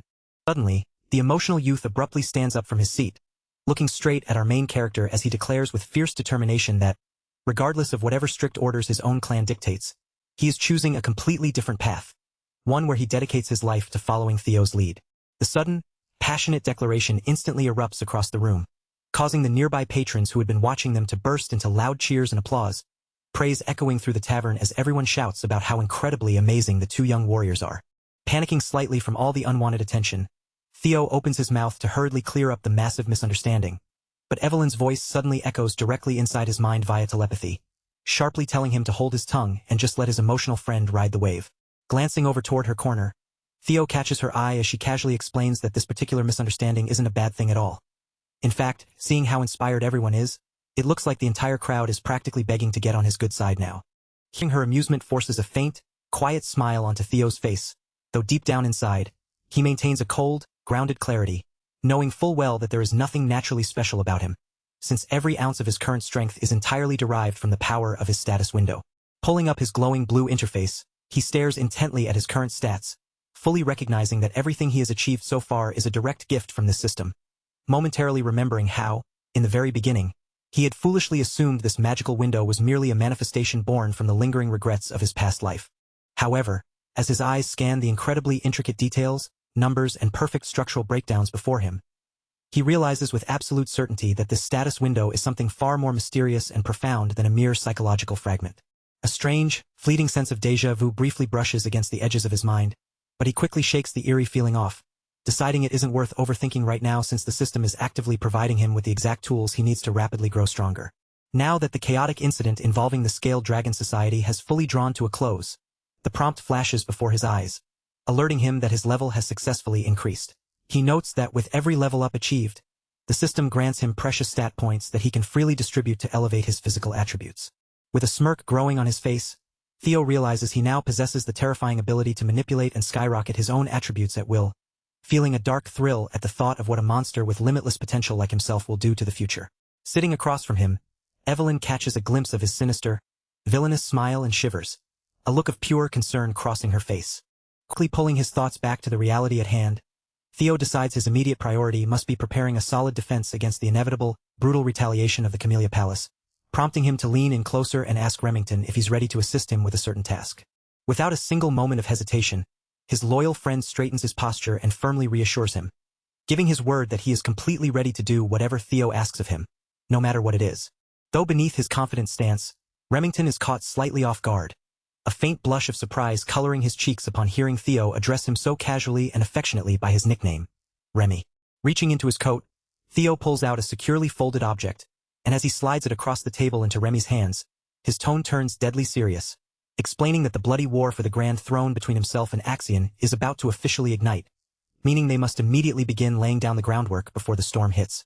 Remy falls completely silent, the weight of the moment pressing down on him as Theo stares at him, silently recalling memories of his past life where Remington eventually rose to become the undisputed head of the Narcio clan, commanding forces so incredibly formidable they could openly clash with the Ragnars themselves.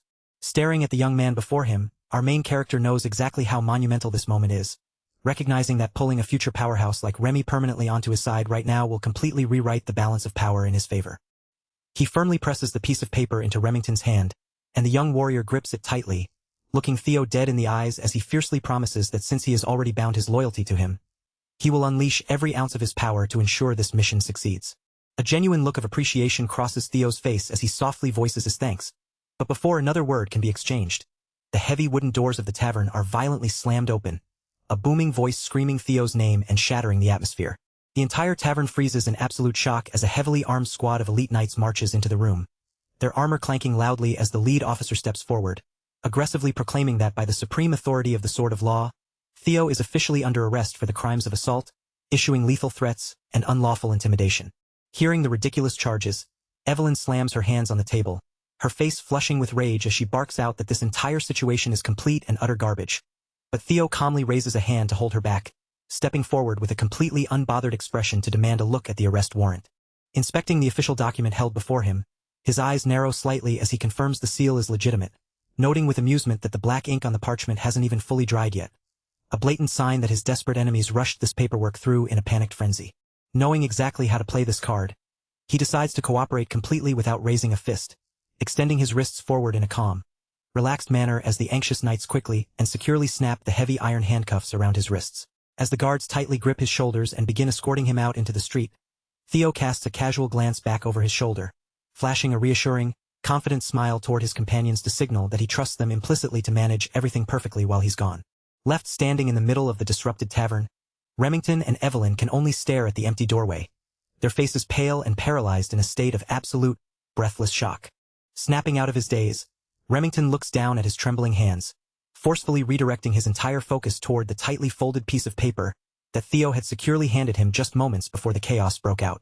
It doesn't take long for the explosive news of the young master's sudden arrest to ripple through the estate, reaching all the way to the elegant halls of the Rose Palace, where Theo's mother, Lady Cecilia, goes completely pale upon hearing that her beloved son is being dragged away to the high tribunal, her legs giving out beneath her as she collapses onto her knees in sheer terror. Her loyal personal servant rushes to her side, his voice trembling with deep concern, but she quickly waves him off with a weak gesture, insisting she is fine while desperately demanding to know on what absurd grounds they could possibly take her boy away. The servant bows his head low, revealing the grim truth that it stems from the destruction of the Scaled Dragon Society, and her son is now being formally accused of inciting a violent rebellion. Her breath catches in her throat, her eyes widening in pure disbelief as she tries to process the gravity of the words, asking with a trembling voice if they truly intend to put her young son through a full, hostile trial. With a heavy heart, the servant lowers his gaze even further, quietly admitting that given how thoroughly and utterly Theo obliterated the Scaled Dragon Society, the powerful factions pulling the strings will make sure he cannot easily escape this carefully laid trap. Cecilia closes her eyes, never imagining that a simple invitation would unravel into such an incredibly dangerous mess. Yet as she takes a deep, steadying breath, a flicker of maternal pride returns to her eyes. She firmly believes that her son will undoubtedly shatter this trial, because she knows exactly what kind of resilient, extraordinary child he truly is. Clasping her hands tightly against her chest, Cecilia looks out the window toward the distant courtyard, sending out a silent, heartfelt prayer that her boy will endure the coming storm and return home to her completely unharmed. Meanwhile, the heavy wooden wheels of an armored carriage rumble loudly against the stone pavement as our main character is transported under heavy guard toward the intimidating grounds of the tribunal. As the carriage finally screeches to a halt at their destination, Theo looks out through the iron grates, a cold wave of familiarity washing over him as he realizes it has been an incredibly long time since he last stood before this ominous place.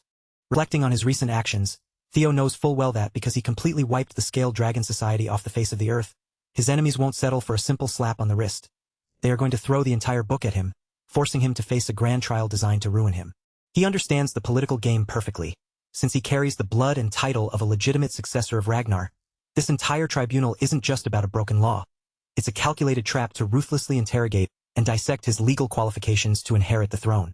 The heavy carriage doors slam open as the armored knights loudly command him to step down, and as his boots hit the cold stone floor, Theo walks forward with a steady, unhurried pace, fully aware that his enemies are aiming to crush his existence into dust. Yet a sharp, knowing smile forms on his lips, because every single piece on the board is moving exactly according to his own grand design. Marching him up to the massive, ornate entrance of the high court, the leading knights strike the ground with their spears, boisterously announcing to the guards inside that the high-profile prisoner, Theo, has been successfully escorted, waiting a brief moment before receiving official permission to bring him into the main chamber. Stepping through the threshold, the main character's eyes scan the immense, towering room, a dark thought crossing his mind that if he is finally going to unveil the overwhelming power and preparations he has secretly accumulated so far, there is no better stage in the world than a grand spotlight of this immense magnitude. As he is led to the center of the floor, he stops before a raised dais where several legendary, imposing figures sit looking down at him, the sheer weight of their collective aura and piercing gazes causing even someone as composed as Theo to feel a sudden spike of nervous tension in his chest. Glancing across the panel of judges, his eyes first lock onto the terrifying form of Julius Ragnar, the notorious demon dragon captain who commands the elite white armored dragon cavalry, before shifting toward one of the fabled 9 dragons tasked with protecting the entire Ragnar bloodline, the formidable sky dragon Ed Troiven. Theo silently admits to himself that if this were his previous life, the crushing pressure radiating from these living legends would have completely overwhelmed and broken his spirit on the spot. His eyes narrowing as he notes that the legendary sword dragon lady of the Plum Blossom Palace, Osa Ragnar, alongside the venerable elder dragon head counselor himself, Wolfgang Ragnar, are all gathered in one room just to break him. Wolfgang's gaze landed on Theo, and the moment their eyes met, Theo quietly realized just how long it had been since the last time they stood face to face. Of all the places he might have expected to run into Wolfgang again, this was definitely not one of them. Theo knew very well what kind of man Wolfgang was. To someone who placed so much weight on pure bloodlines, an illegitimate half-blood like him probably looked like something filthy that should never have existed in Ragnar at all. And Wolfgang did not even bother pretending otherwise. The disgust was written plainly across his face. With a cold look fixed on him, Wolfgang asked Theo whether he understood why he had been called there in the first place. This was not some casual summons. Theo had been brought before them to answer for the crimes they believed he had committed. Wolfgang then laid out the consequences one after another, his voice growing heavier with each name. Because of Theo's reckless actions, the Byron clan, the Ceres Merchant Guild, the Red and White Mercenary Corps, and even the Hanavi clan were all severing their connections with the main family. His anger finally broke through. Wolfgang snapped at Theo, calling him a bastard and demanding to know whether he truly understood the scale of the damage he had caused. In his eyes, Theo had dragged Ragnar's honor through the mud, and for that, he made it clear that Theo would be forced to take responsibility. But Theo did not deny it. Instead, he calmly agreed with Wolfgang, lowering the tension in the room for just a moment as he admitted that, yes, he had been far too careless. Then Theo's next words cut through the air like a blade. He said that if he had truly been careful, he should not have stopped at taking their limbs. He should have cut off their heads instead. The room instantly froze in shock, but Theo kept going without hesitation. He reminded them that those clans were all subjects under Ragnar. Their lands and their honor had been granted by their lord, and in return, it was the duty of those subjects to offer Ragnar their loyalty, their service, and even their lives. That, Theo said, was the very foundation of chivalry. And yet, even while knowing that duty, they had still dared to defy the lord they were supposed to serve. Theo's frustration sharpened as he spoke. If he had known they would behave with such arrogance and disrespect, he said, then he would have severed their heads without hesitation. Turning his words directly toward Wolfgang, he insisted that people like them should be punished properly in order to restore the principles of chivalry. After all, Theo said, how could he simply stand aside and watch Ragnar's honor be trampled? This was an honor that had been upheld for centuries, and he refused to let it be dragged down before his eyes. For a moment, no one knew what to say. The entire room fell silent under the weight of Theo's argument, while Julius looked at him with quiet admiration. In Julius's mind, that justification was impressive enough that Theo would probably receive a fairly ordinary punishment. Wolfgang, however, saw it differently. To him, Theo was twisting words and mocking everyone with clever sophistry. But then Osa Ragnar calmly stepped in, showing that she understood Theo's point, and admitted that he was not wrong. Wolfgang's expression shifted in surprise. He had not expected Osa to support Theo, and seeing her take his side clearly caught him off guard. Osa explained that Ragnar was undeniably powerful, but power alone did not make them truly great. If they wanted to remain worthy of that name, they still had to listen to the voices of their vassals and knights. In her eyes, a clan that tried to rule the world through strength alone would eventually collapse. Wolfgang took in her words and understood what she was trying to say. Though his expression remained stern, he decided that he would keep her warning in mind. Theo quietly observed Osa from where he stood. She was the first wife of the clan head, and also known as the strongest swordsman in the north. Fortunately for him, she did not seem hostile. In fact, she appeared to be standing on his side. That only made Theo more confused. He had not expected Osa to act in his favor, and he could not understand what had pushed her to support him in front of everyone. Osa then turned her attention back to Theo, hoping he understood one thing clearly. Even if she acknowledged his reasoning, the punishment he was about to receive was still justified. Theo asked what that punishment would be, and Wolfgang gave him the answer in a flat, unforgiving voice. He would be placed under 3 months of probation. Theo immediately stated that he wished to participate in the ceremony, and Wolfgang's temper flared again, taking it as Theo daring to talk back. But OSA chose to consider his request instead, and in the end, she allowed Theo to take part in the awakening ceremony the following year. Ed silently understood what that meant. The children Theo had injured were already expected to participate next year, so the decision had essentially been settled. Still, because of the demon dragon's interference, Theo had gotten away with a lighter punishment than expected. Ed was satisfied with how his plan was unfolding, because delaying the awakening ceremony would still bring dishonor onto Ragnar. And since Theo was the one representing Rose Palace, forcing him to carry that disgrace would give Camellia Palace the perfect chance to advance over Rose Palace. Ed's lips curled into a quiet smile as he believed his plan had finally started moving. From here on, Theo would be unable to do anything but accept defeat. Ed also knew one more thing. If Theo chose to appeal the decision, he would be walking straight toward death. But Ed did not think Theo would be foolish enough to do something that reckless. Then Theo shattered that assumption in front of everyone. In a calm, steady voice, he announced that he wanted to appeal, and the entire room, including Ed, was instantly taken by surprise. Ed had to hold himself back from smiling. Inwardly, he mocked Theo as an enormous fool, convinced that there was truly no limit to his arrogance. As things began turning even more favorable for him, Ed could barely hide his satisfaction. Meanwhile, Julius looked at Theo and asked whether he truly understood what it meant to make an appeal. Theo answered that he understood perfectly. He knew this was not the sort of issue that could simply end with 3 months of probation, which meant the demon dragon had clearly pulled some strings behind the scenes. Even so, Theo decided to move forward with his own plan and declared that within the strong and proud Ragnar, an appeal meant war. Theo had no intention of accepting even the lightest slap on the wrist. In Ragnar, he said, the truth was ultimately spoken only by those strong enough to prove it. Then he pushed even further, saying that rather than being punished, he believed he should be rewarded for what he had done. Once again, everyone around him was left completely speechless. Meanwhile, far away at the hidden northern branch of the Ceres Merchant Guild, the entire place was swallowed by roaring flames. Amid the burning chaos, Evelyn pushed through the last remaining enemy, cutting down the final resistance in front of her.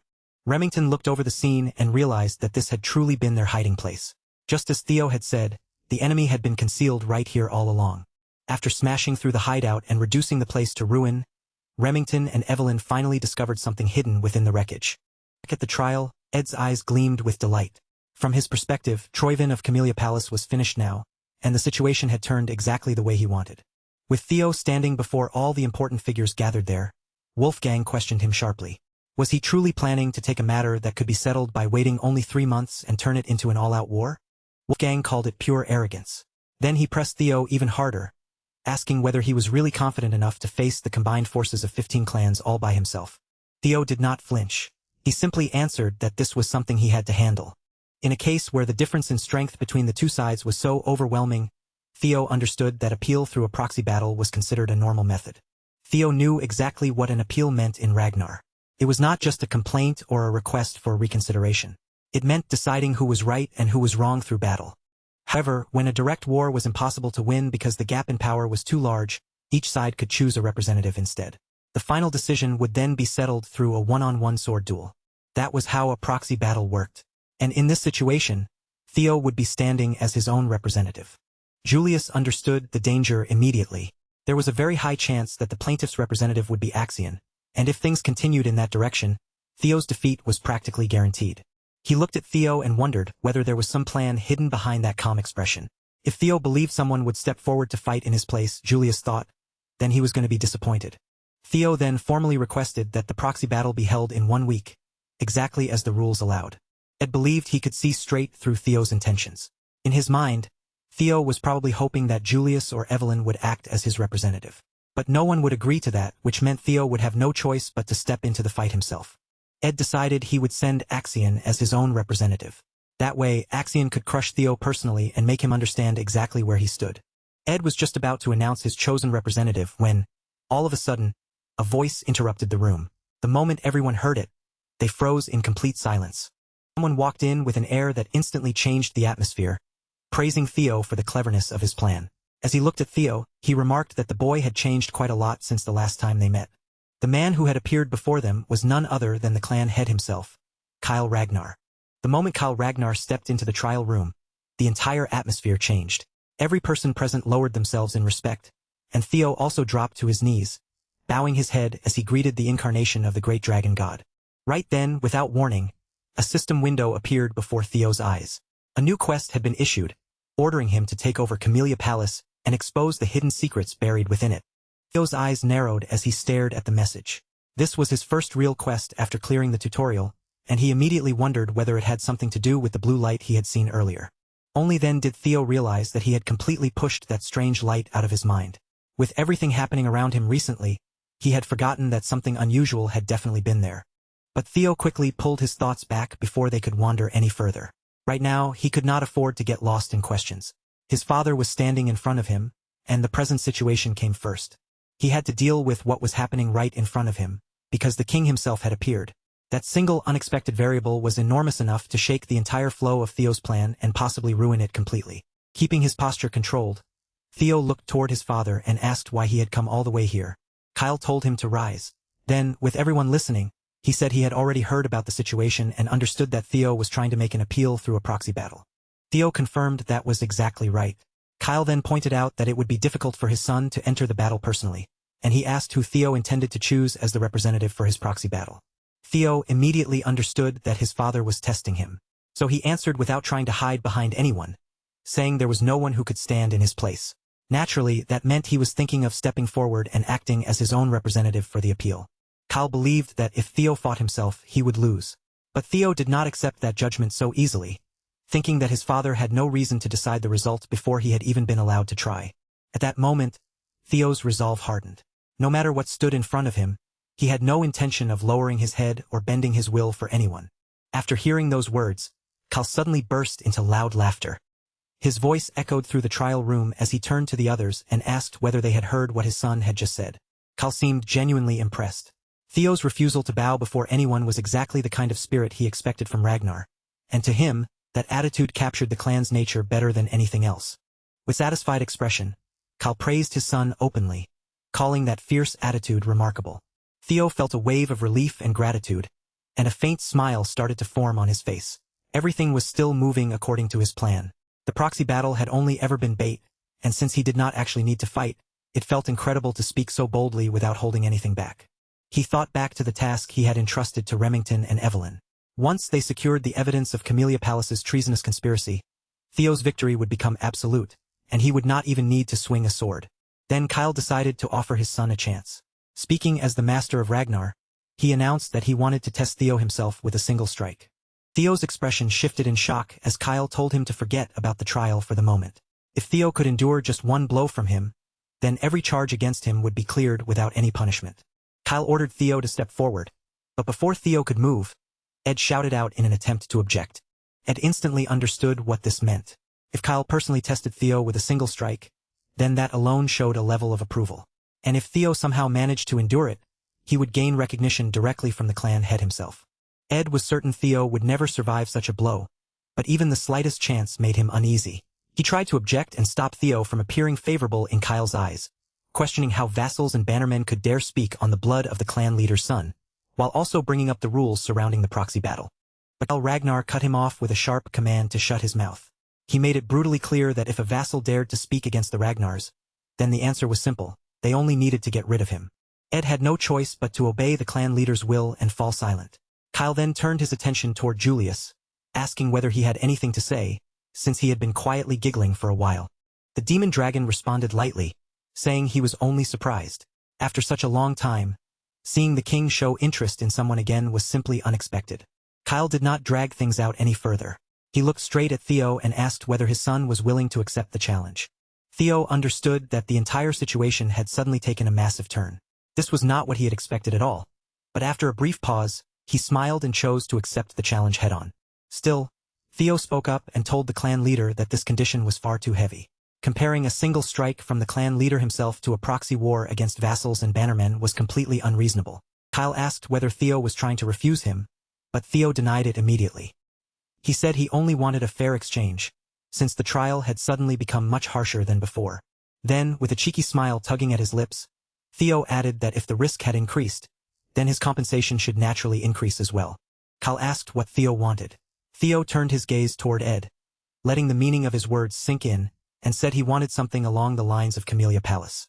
Watching all of this unfold, Ed was left completely speechless, unable to immediately respond to Theo's outrageous demand.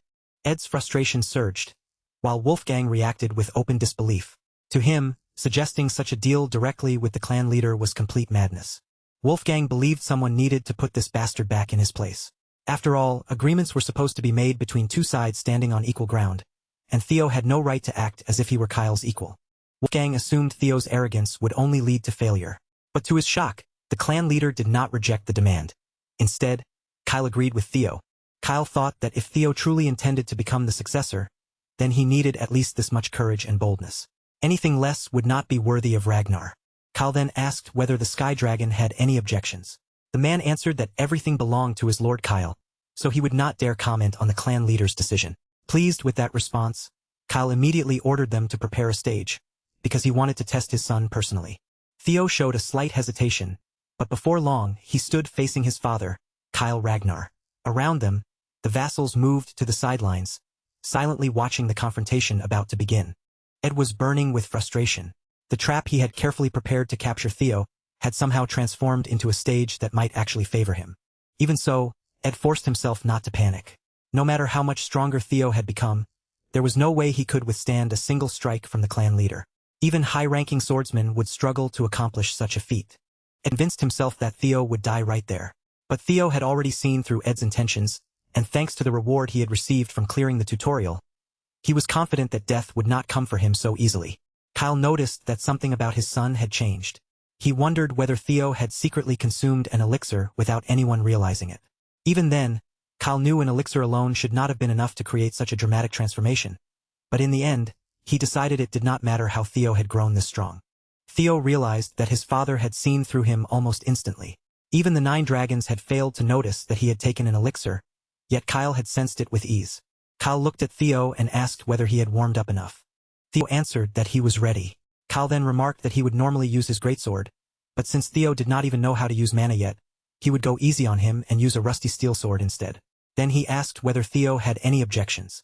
Theo said he had none. In the next moment, Kyle's expression sharpened, and the relaxed air around him disappeared as he prepared to begin the fight. A massive aura suddenly spread through the area as Kyle stepped forward. The pressure filled the space around them, and Theo felt anxiety rise inside him despite his resolve. Theo watched the overwhelming force pouring from his father's fighting spirit alone. Kyle seemed pleased as he praised him, surprised that Theo was still managing to remain standing under that pressure. Theo, however, stayed confident. After receiving the experience elixir as his reward for clearing the tutorial, his strength had nearly tripled. The elixir had granted him 5 levels, and Theo had poured every single stat point into strength. With that much power flowing through his body, Theo felt a kind of freedom he had never known before. He was no longer trapped in the realm of the weak. He had finally stepped into the realm of the extraordinary. Theo stood firm, believing that even if it was only by the smallest margin, he could endure at least one blow from his father. And the moment Kyle Ragnar unleashed his strike, the entire clan fell into stunned silence. No one could even find the words to react, while Ed watched with cold certainty, convinced that this attack would be the end of Theo. Theo poured every bit of concentration he had into defense, shutting out the noise around him as his eyes locked onto the incoming attack. Instead of freezing in fear, he followed the movement with sharp focus, clearly seeing the strike as it came crashing toward him. A massive red beam of light dropped from above like judgment itself, slamming into the ground with enough force to tear the entire stage apart. Dust and smoke exploded everywhere, swallowing the area whole. But when the haze finally began to clear, Kyle Ragnar smiled, because standing before him was the son he had finally deemed worthy. Theo was still on his feet, and the sight left everyone around them completely shaken. Through pure willpower and unbending determination, Theo proved that he had not been lying. His innocence was not defended with excuses or pleas, but with the strength to stand tall even after facing his father's terrifying strike. After Theo successfully endured that single blow, the trial finally came to an end. At the same time, the system appeared before him, confirming that the sudden quest single strike from Kyle Ragnar had been completed successfully. As a reward for everything he had accomplished, Theo received access to an inventory. Along with it, a mysterious blue key appeared, glowing with a strange importance that made it clear this was no ordinary prize. Sometime later, Theo slowly opened his eyes, his mind still hazy as he tried to understand his surroundings. The first thought that crossed his mind was simple confusion, and he quietly wondered where he had ended up. The moment Cecilia saw her son awake, relief washed over her face. She looked genuinely overjoyed as she told him that after everything that happened, he had fainted while still standing upright. Cecilia could no longer hold back her tears. She clasped Theo's hand tightly, her voice trembling as she confessed how terrified she had been when she learned that the clan leader himself had challenged him. Her eyes moved over him with worry, and she urgently asked if he had any other injuries. If there were fractures, dislocations, or even the slightest sign of something wrong, she promised she would call a physician immediately. Theo gently reassured her that he was fine, but his gaze still wandered around the unfamiliar room. Even though his body seemed all right, he could not recognize the place he had woken up in.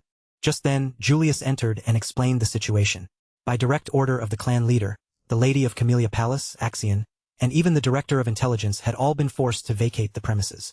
Hearing that, Theo's expression brightened with realization.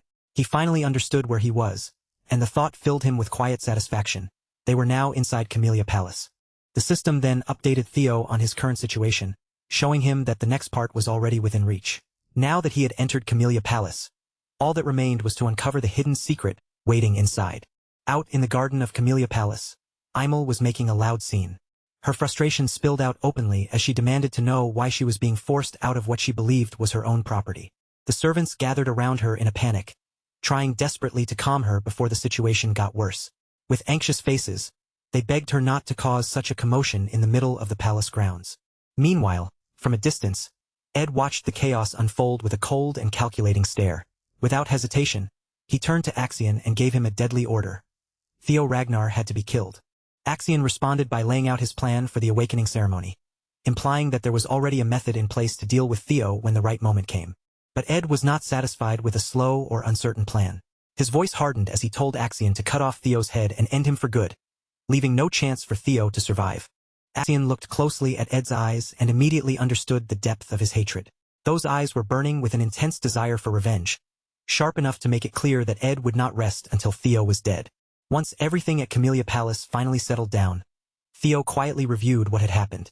Even though the situation had gone against his original plan in several ways, the results he gained were far better than anything he had expected. He had managed to obtain Camellia Palace without even using his trump card, which alone was already a major victory. And as if that were not enough, he had also gained another form of authority on top of it. Curious about his new power, Theo activated the inventory skill. A moment later, he reached inside and pulled out an item as if he were taking something from a hidden space only he could access. Theo casually munched on the apple he had taken out, still wondering how something like this inventory could even exist. The whole thing felt unbelievable, but even as he questioned it, he could not deny how incredibly useful it was. Then Theo took out the blue key he had recently received from the inventory. As he studied it in his hand, he became more certain that this key was connected to something important hidden within Camellia Palace. When Theo focused his attention on a nearby door, the keyhole suddenly began to glow. The strange light appeared as if the door itself was reacting to the blue key in his possession. Theo decided to use the key and carefully unlocked the door. But when it swung open, he froze for a moment in surprise, because beyond it was not an ordinary room, but a deep tunnel stretching into darkness. The system immediately informed him that he had discovered a dungeon for the first time. As a reward for this first discovery, any experience he earned inside the dungeon would be doubled. Seeing an actual cave hidden inside Camellia Palace, Theo assumed this had to be another kind of quest. Since he had no intention of passing up double experience, he decided that clearing the dungeon was worth the risk.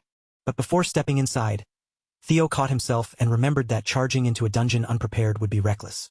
Instead of rushing forward, he paused and made sure he was properly ready first. After some time passed, Theo returned fully prepared, his inventory now packed with weapons. Once he was satisfied with what he had gathered, he finally decided it was time to investigate the dungeon. As Theo moved deeper into the tunnel, he suddenly noticed a massive wolf staring straight at him from ahead. Its size alone was enough to make him realize this was no normal animal. It was large enough to be considered a demonic beast. The wolf monster lunged at him without warning, closing the distance in an instant. Theo reacted quickly, raising his shield just in time to block the attack before it could tear into him. The impact made Theo feel just how powerful the wolf really was. Even so, he braced himself, gathered his strength, and managed to shove the creature back before it could overpower him. Theo refused to lose when it came to raw strength. With his feet planted firmly and his grip tightening, he made it clear that he would not be pushed around by this monster. As Theo faced the wolf head-on, the beast let out a fierce scream and charged toward him again. Its huge body rushed forward with terrifying force, filling the narrow space with pressure. Theo swung his sword quickly and slashed at the wolf, but the blade failed to leave any real damage. In that moment, he realized its hide was far too thick, and with the wolf's speed added on top of that, half-hearted attacks would never be enough to win. Theo understood that this creature was no ordinary wolf. Judging from its strength, toughness, and movement, it might truly be on the level of a demonic beast. He admitted to himself that defeating this wolf would not be easy. Before he could settle on a plan, the monster rushed in again, raising its claws as it tried to tear him apart. In that dangerous moment, Theo thought back to the ray of light he had witnessed when he faced his father's single strike. If only he could recreate even a fraction of that power, this battle might turn in his favor. He remembered how incredible that strike had been and tried to release a pure white arc of his own toward the wolf. But the attempt failed, and Theo quickly accepted that copying his father's move would not be nearly that simple. The name single strike was really just a simple way to describe an attack that carried certain death. It was not about appearances or flashy movement. It was a blow meant to end everything in one decisive moment. Theo finally understood what he had been missing. To imitate his father's attack, he needed to gather every ounce of his strength and pour it all into one single sword strike. Theo cast aside his shield and shifted his thoughts toward sharpening his swordsmanship. He remembered the secret sword arts Evelyn had taught him, techniques that depended on speed rather than brute force. Then Theo rushed straight at the wolf, moving with sudden speed as he drove his blade into one of its eyes. The monster let out a pained scream and staggered backward, forced to retreat from the unexpected attack. Seeing the wolf react, Theo realized that his plan was starting to work. Confidence rose in him as he attacked again, believing that this time he really could win. 2 months later, at the training ground, Addict looked around and noticed that the crowd had grown much larger than before.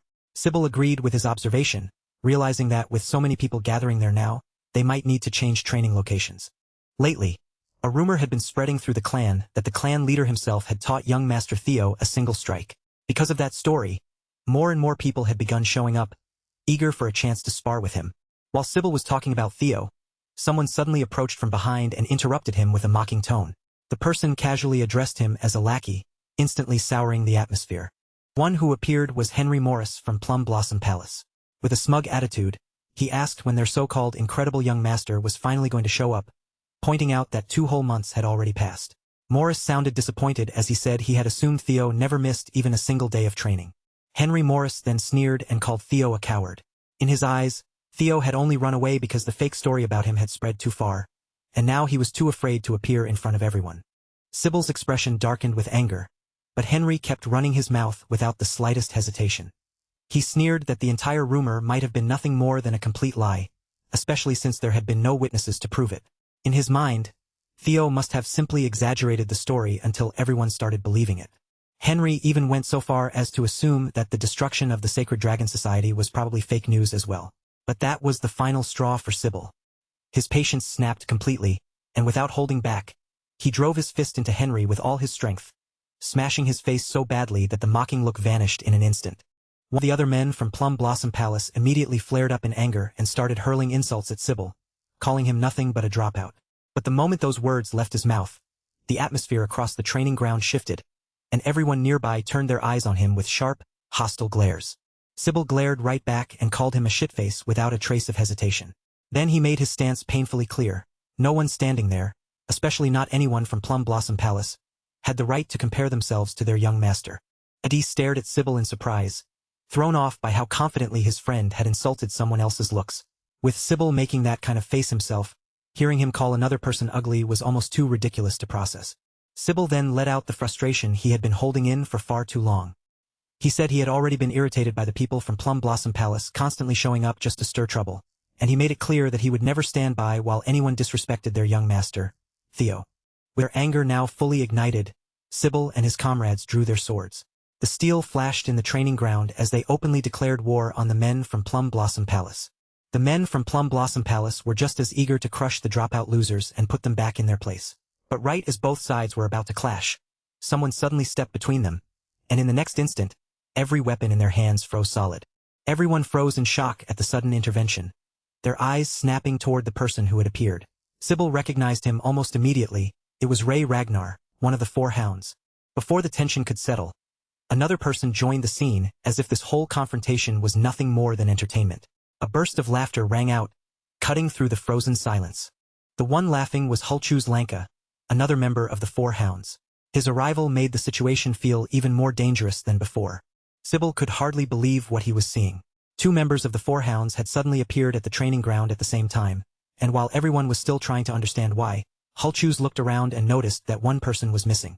Hulchus turned toward one of the men from Plum Blossom Palace and asked where the Luster Tiger was. The question immediately confused the man, who clearly had no idea what Hulchus was talking about.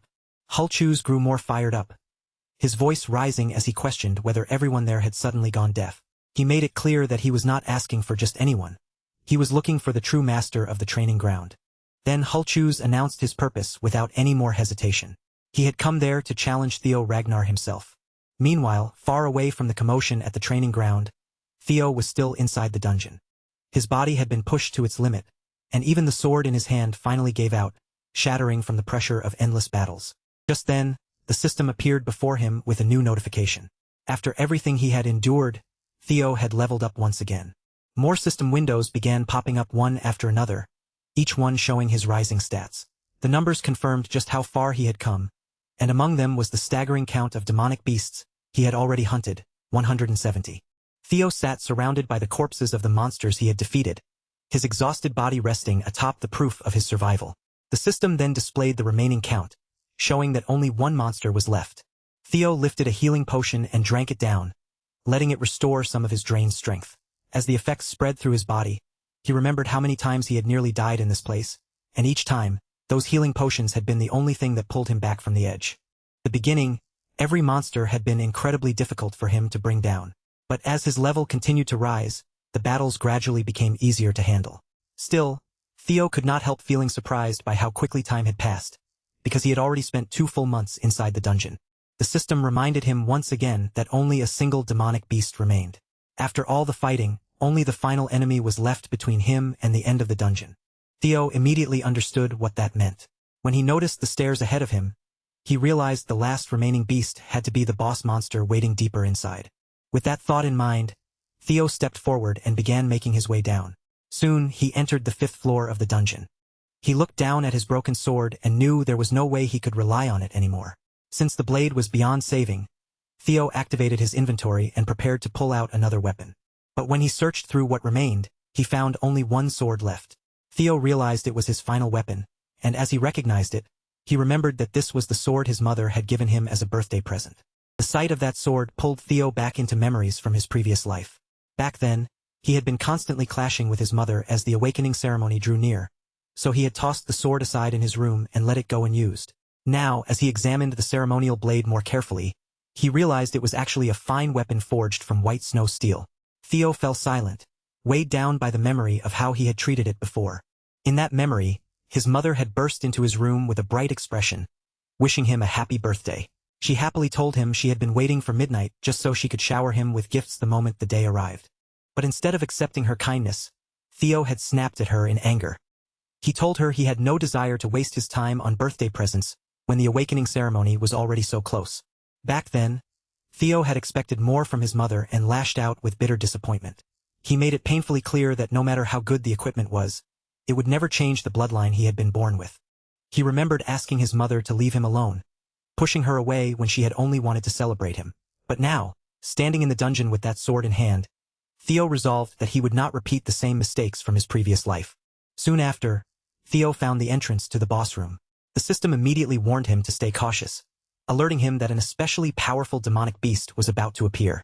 Inside the boss room, Theo came face to face with the final monster. There, resting quietly as if it had no reason to fear anything, was a dragon taking a nap. Theo felt a wave of relief when he got a better look at it. It was not a true dragon, but a lesser drake, which at least made the situation feel slightly less impossible. Even so, Theo could not help questioning why the final boss of this quest was a draconic creature. After all, the Ragnars were said to be descendants of dragons, so the connection felt far too strange to ignore.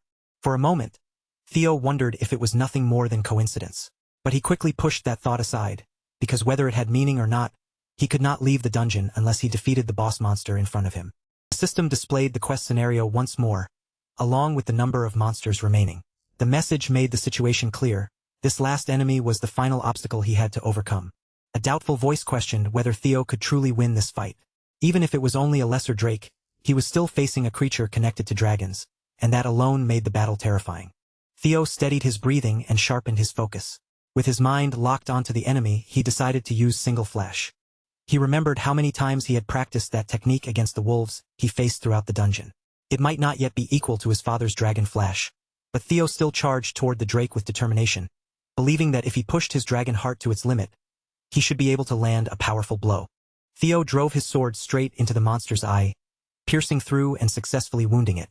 The lesser drake let out a furious scream of pain as blood and rage erupted from the injury. In the next instant, the drake whipped its tail toward him in a sudden counterattack. Theo dodged it with ease, but disappointment flickered through him when he realized his strike had not been strong enough to pierce all the way into its brain. The wounded drake roared even louder and prepared to kill him for real. But Theo's eyes remained steady as he began seeing the possible paths in front of him, and with growing confidence, he charged at the drake again, believing there was still a chance to win. Theo landed several strikes against the monster, not expecting them to finish it right away.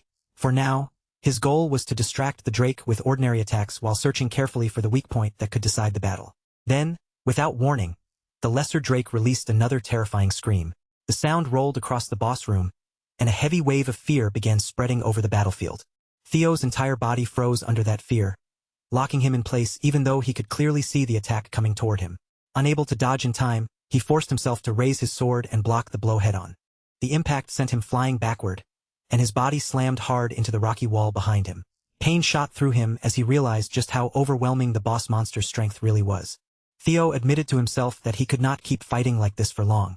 Still, he pushed himself back onto his feet and moved to attack the massive monster coming toward him, hoping he could strike its weak points quickly and end the fight before he ran out of strength. Theo already knew that a dragon's weak point was its reverse scale.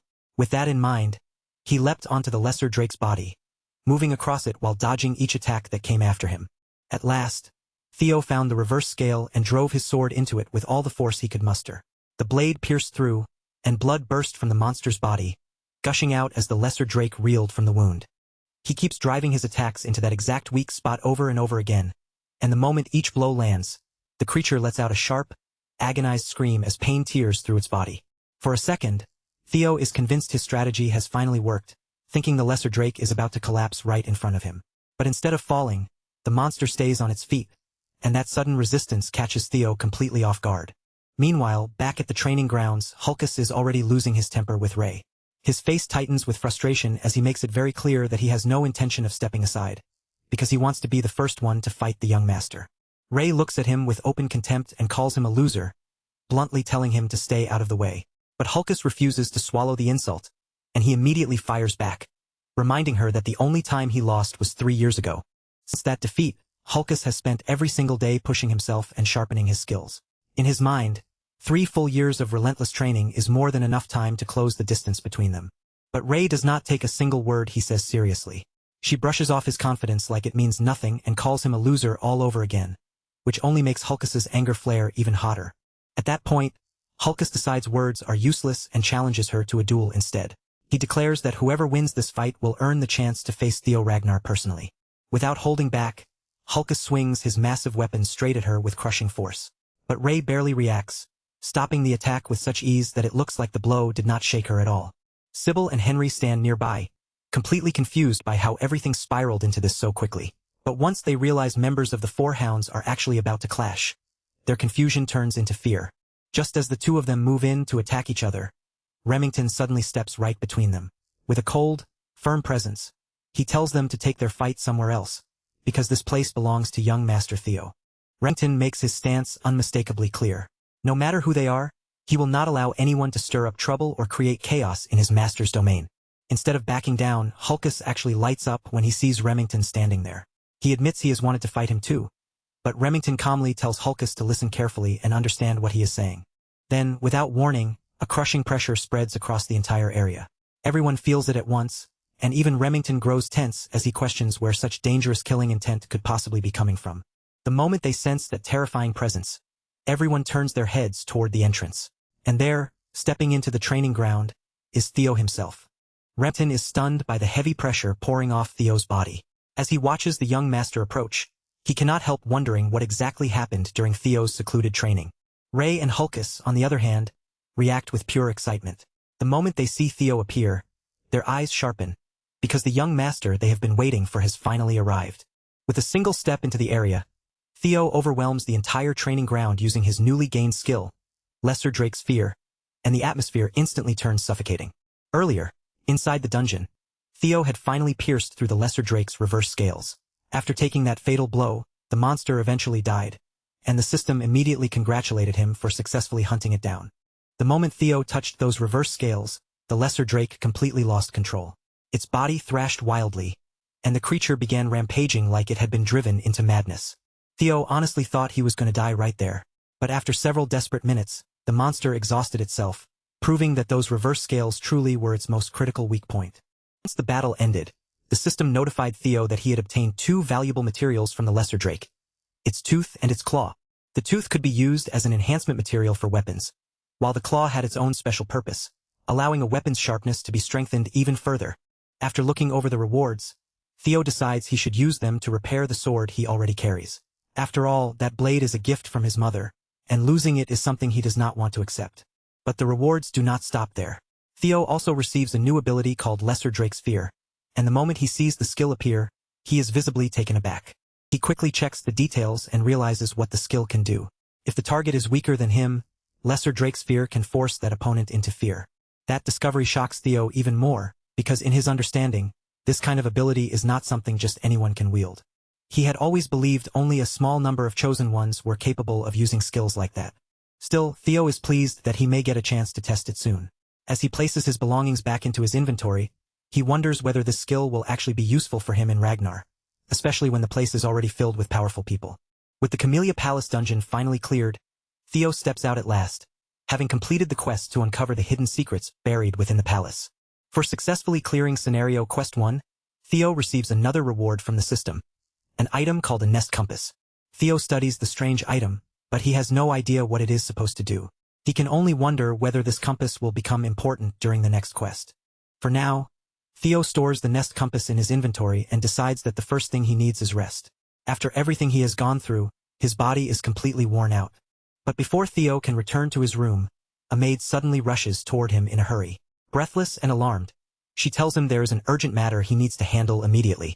The maid notices the wounds covering Theo's body and hesitates in concern. But Theo brushes it off without making a big deal out of it and simply asks her what the problem is. The maid quickly explains that a brawl has broken out in Training Ground 4, and the situation is already serious enough that someone needs to intervene.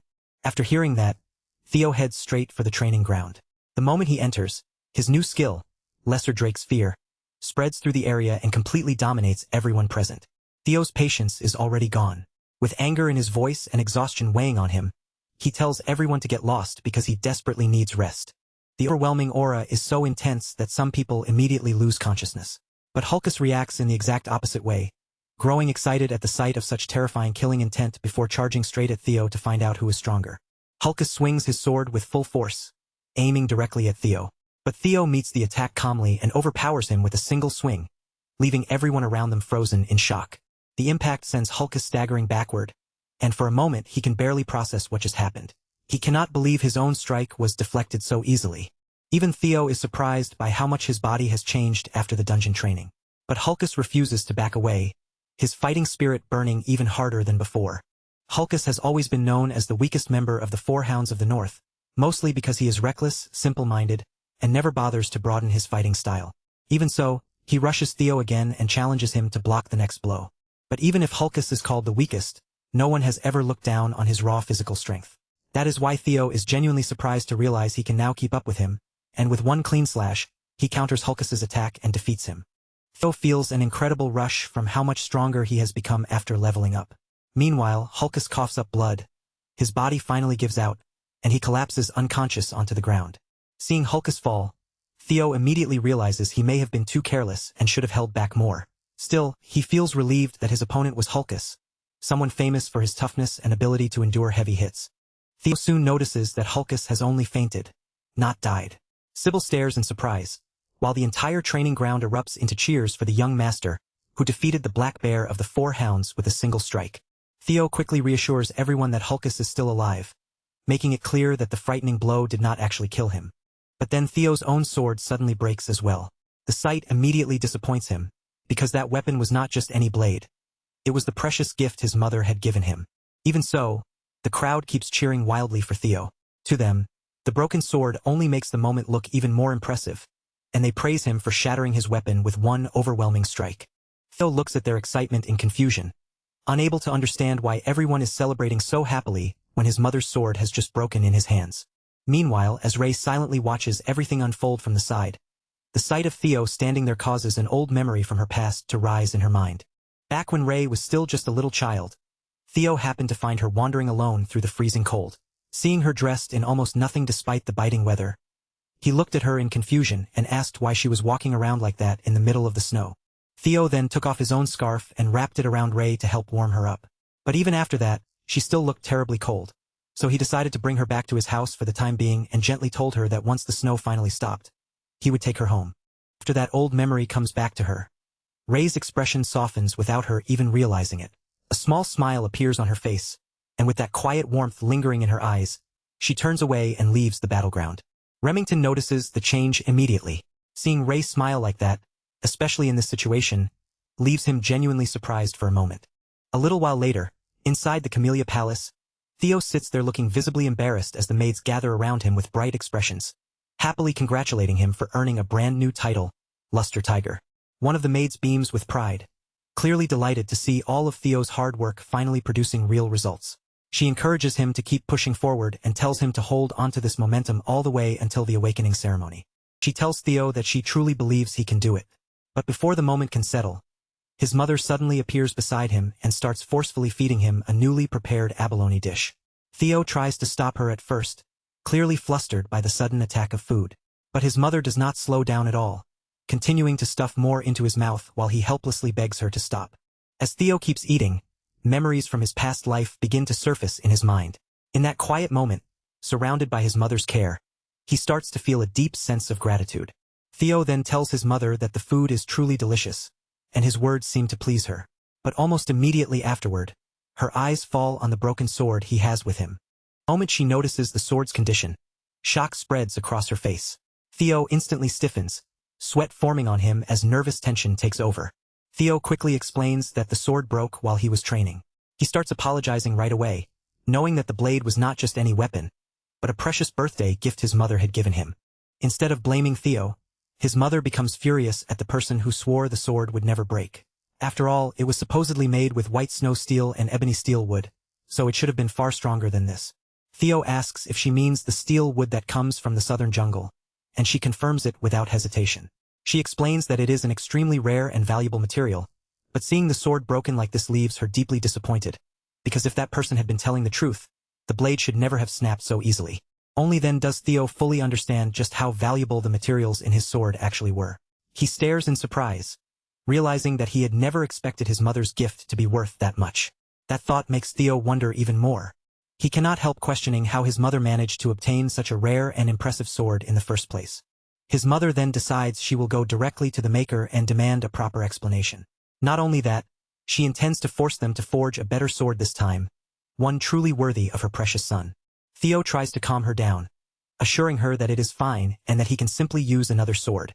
But she refuses to accept that idea, telling him that people are finally beginning to recognize his true strength, which means he has to be more careful now than ever before. With the awakening ceremony right around the corner, she makes it clear that she will never allow Theo to attend such an important event while carrying some shabby old sword. Theo feels a quiet happiness seeing just how much his mother cares about him. But then Cecilia suddenly says they should get going now that the conversation is over, leaving Theo confused about where she plans to take him. Cecilia reveals that they are heading to the greatest workshop in all of Winterra, a famous place known as the Basque Workshop. The Basque Workshop is counted among the top 3 manufacturing workshops in Winterra, and part of its reputation comes from its massive scale, large enough to rival an entire factory. But even with its enormous size and impressive reputation, the most remarkable thing about the workshop is not the building itself. It is the master who runs it.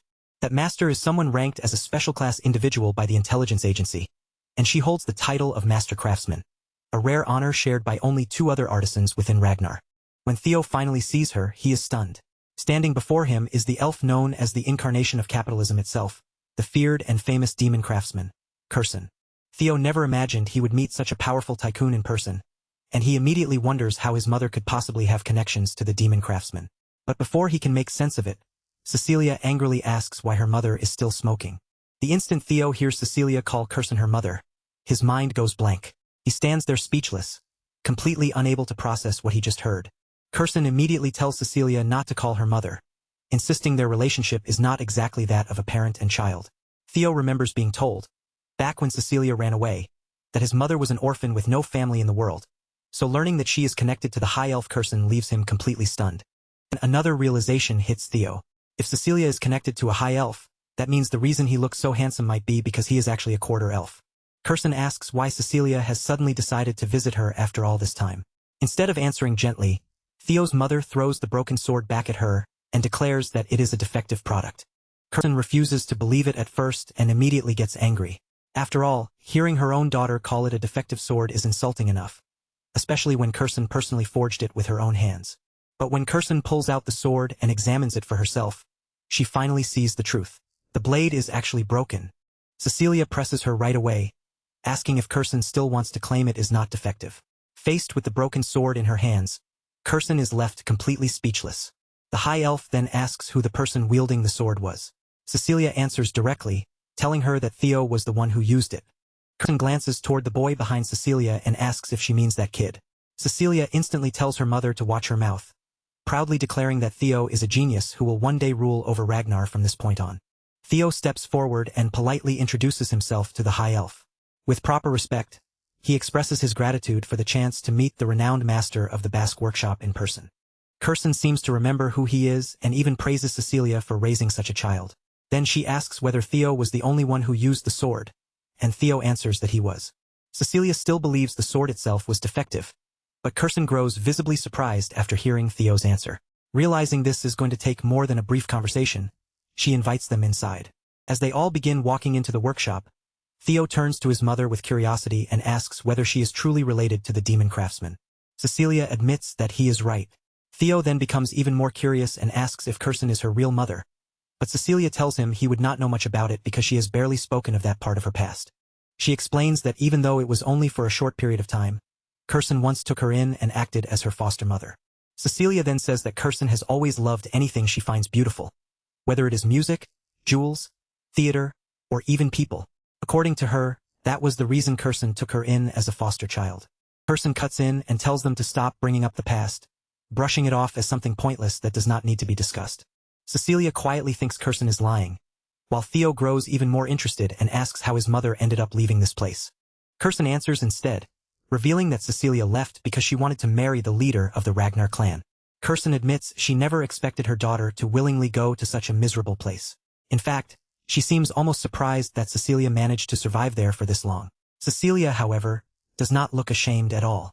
She says she simply could not resist the clan leader's manliness and handsome looks, especially since he loved her so dearly. Kirsten looks disappointed as she recalls how Cecilia ran away from home, only to come back last year and start begging her to forge a sword as a gift for Theo. Kirsten calls Cecilia shameless for doing that, but Cecilia immediately gets annoyed, clearly unhappy that Kirsten would say something like that in front of her son. The two of them soon begin arguing back and forth, and Theo watches them with a small smile. He has never seen his mother speak this way before, and as he listens, he remembers how in his previous life he never tried to learn anything about her, realizing just how ungrateful he had been as her son.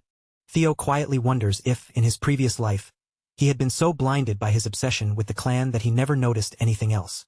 Looking at Kirsten now, he can clearly tell she cares deeply about his mother too, and that only makes him question why she never stepped in back then. After walking deeper through the workshop, they finally arrive at their destination. Kirsten stops in front of one room and casually tells them that this is where she lives. Cecilia immediately frowns and asks why Kirsten dragged them all the way into such a deep part of the workshop.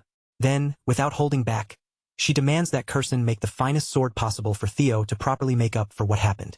But instead of answering Cecilia directly, Kirsten suddenly tells her to wait outside. Then she grabs Theo, pulls him into the room with her, and quickly shuts the door, leaving Cecilia completely cut off on the other side. Inside the room, Kirsten pays no attention to Cecilia calling after her from outside. She shuts out the noise completely and turns her focus straight to Theo, clearly intending to get to the heart of the matter immediately. Without wasting any more time, Kirsten looks Theo directly in the eye and asks him whether he possesses a relic of the primordial dragon. Theo is taken aback by the question and asks if she means the ancestor of the guardian dragon that protects the clan. He explains that he has only heard the old legend about treasures scattered throughout Winterra for the descendants of Ragnar. Kirsten immediately makes it clear that this is not some empty legend. Her expression grows sharper as she asks Theo again whether he truly does not have any kind of relic with him. Kirsten's eyes begin to tear up as frustration overtakes her. She cannot understand how Theo managed to destroy the sword she forged with her heart and soul, because in her mind, that blade should not have broken unless it struck something on the level of a relic. She asks if he has any idea how precious that sword really was. Theo tries to apologize while remembering that the sword was damaged during his battle with the Lesser Drake. He still does not understand anything about relics, but Kirsten eventually gives up on explaining it with words and decides it would be faster to show him directly. Kirsten brings out a casket that has been completely sealed shut with heavy chains wrapped tightly around it. Then she asks Theo if he can notice anything unusual about it. As Theo stares at the casket, a faint blue glow begins to appear before his eyes. He immediately wonders if this is connected to a quest, because the light looks exactly like the glow he saw on the dungeon door inside the palace. Kirsten admits that she herself cannot see anything special, but from the way Theo reacts, she can tell that he has noticed something she cannot. She then starts dragging the sealed casket forward and explains that she has tried countless times to open it and claim the item hidden inside, but no matter what method she used, every attempt ended in failure. Kirsten sets the sealed casket down in front of him and finally mentions what lies within, calling it a relic of the primordial dragon. She tells Theo the old story behind it, explaining that the primordial dragon once removed one of its own fangs and forged it into a blade. That legendary weapon became known as the monster sword, the White Moonlight Blade. Kirsten then offers Theo a dangerous deal. If he can break the seal on the casket and open it successfully, she will hand over the sword inside, the weapon known as the White Moonlight Blade. Theo looks slightly confused by how serious she sounds. That is when Kirsten reveals the real risk, warning him that if he fails to open the casket, he may lose his life in the process. Kirsten asks him if he still wants to try after hearing that.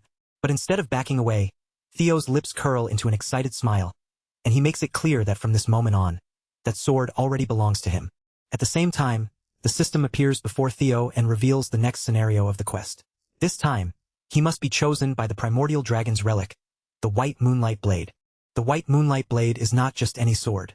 It is the weapon of the leader of Black Snow, one of the 9 dragons, known throughout the shadows as the Black Dragon. Very few people even know the truth about this sword, because nearly everyone who has ever seen it or spoken about it has either died or vanished without a trace. Theo recalls a mysterious man from the past who noticed him and seemed surprised that Theo could actually see him. By sheer coincidence, Theo had once seen the true form of the sword, yet even now he still does not understand why the Black Dragon allowed him to live.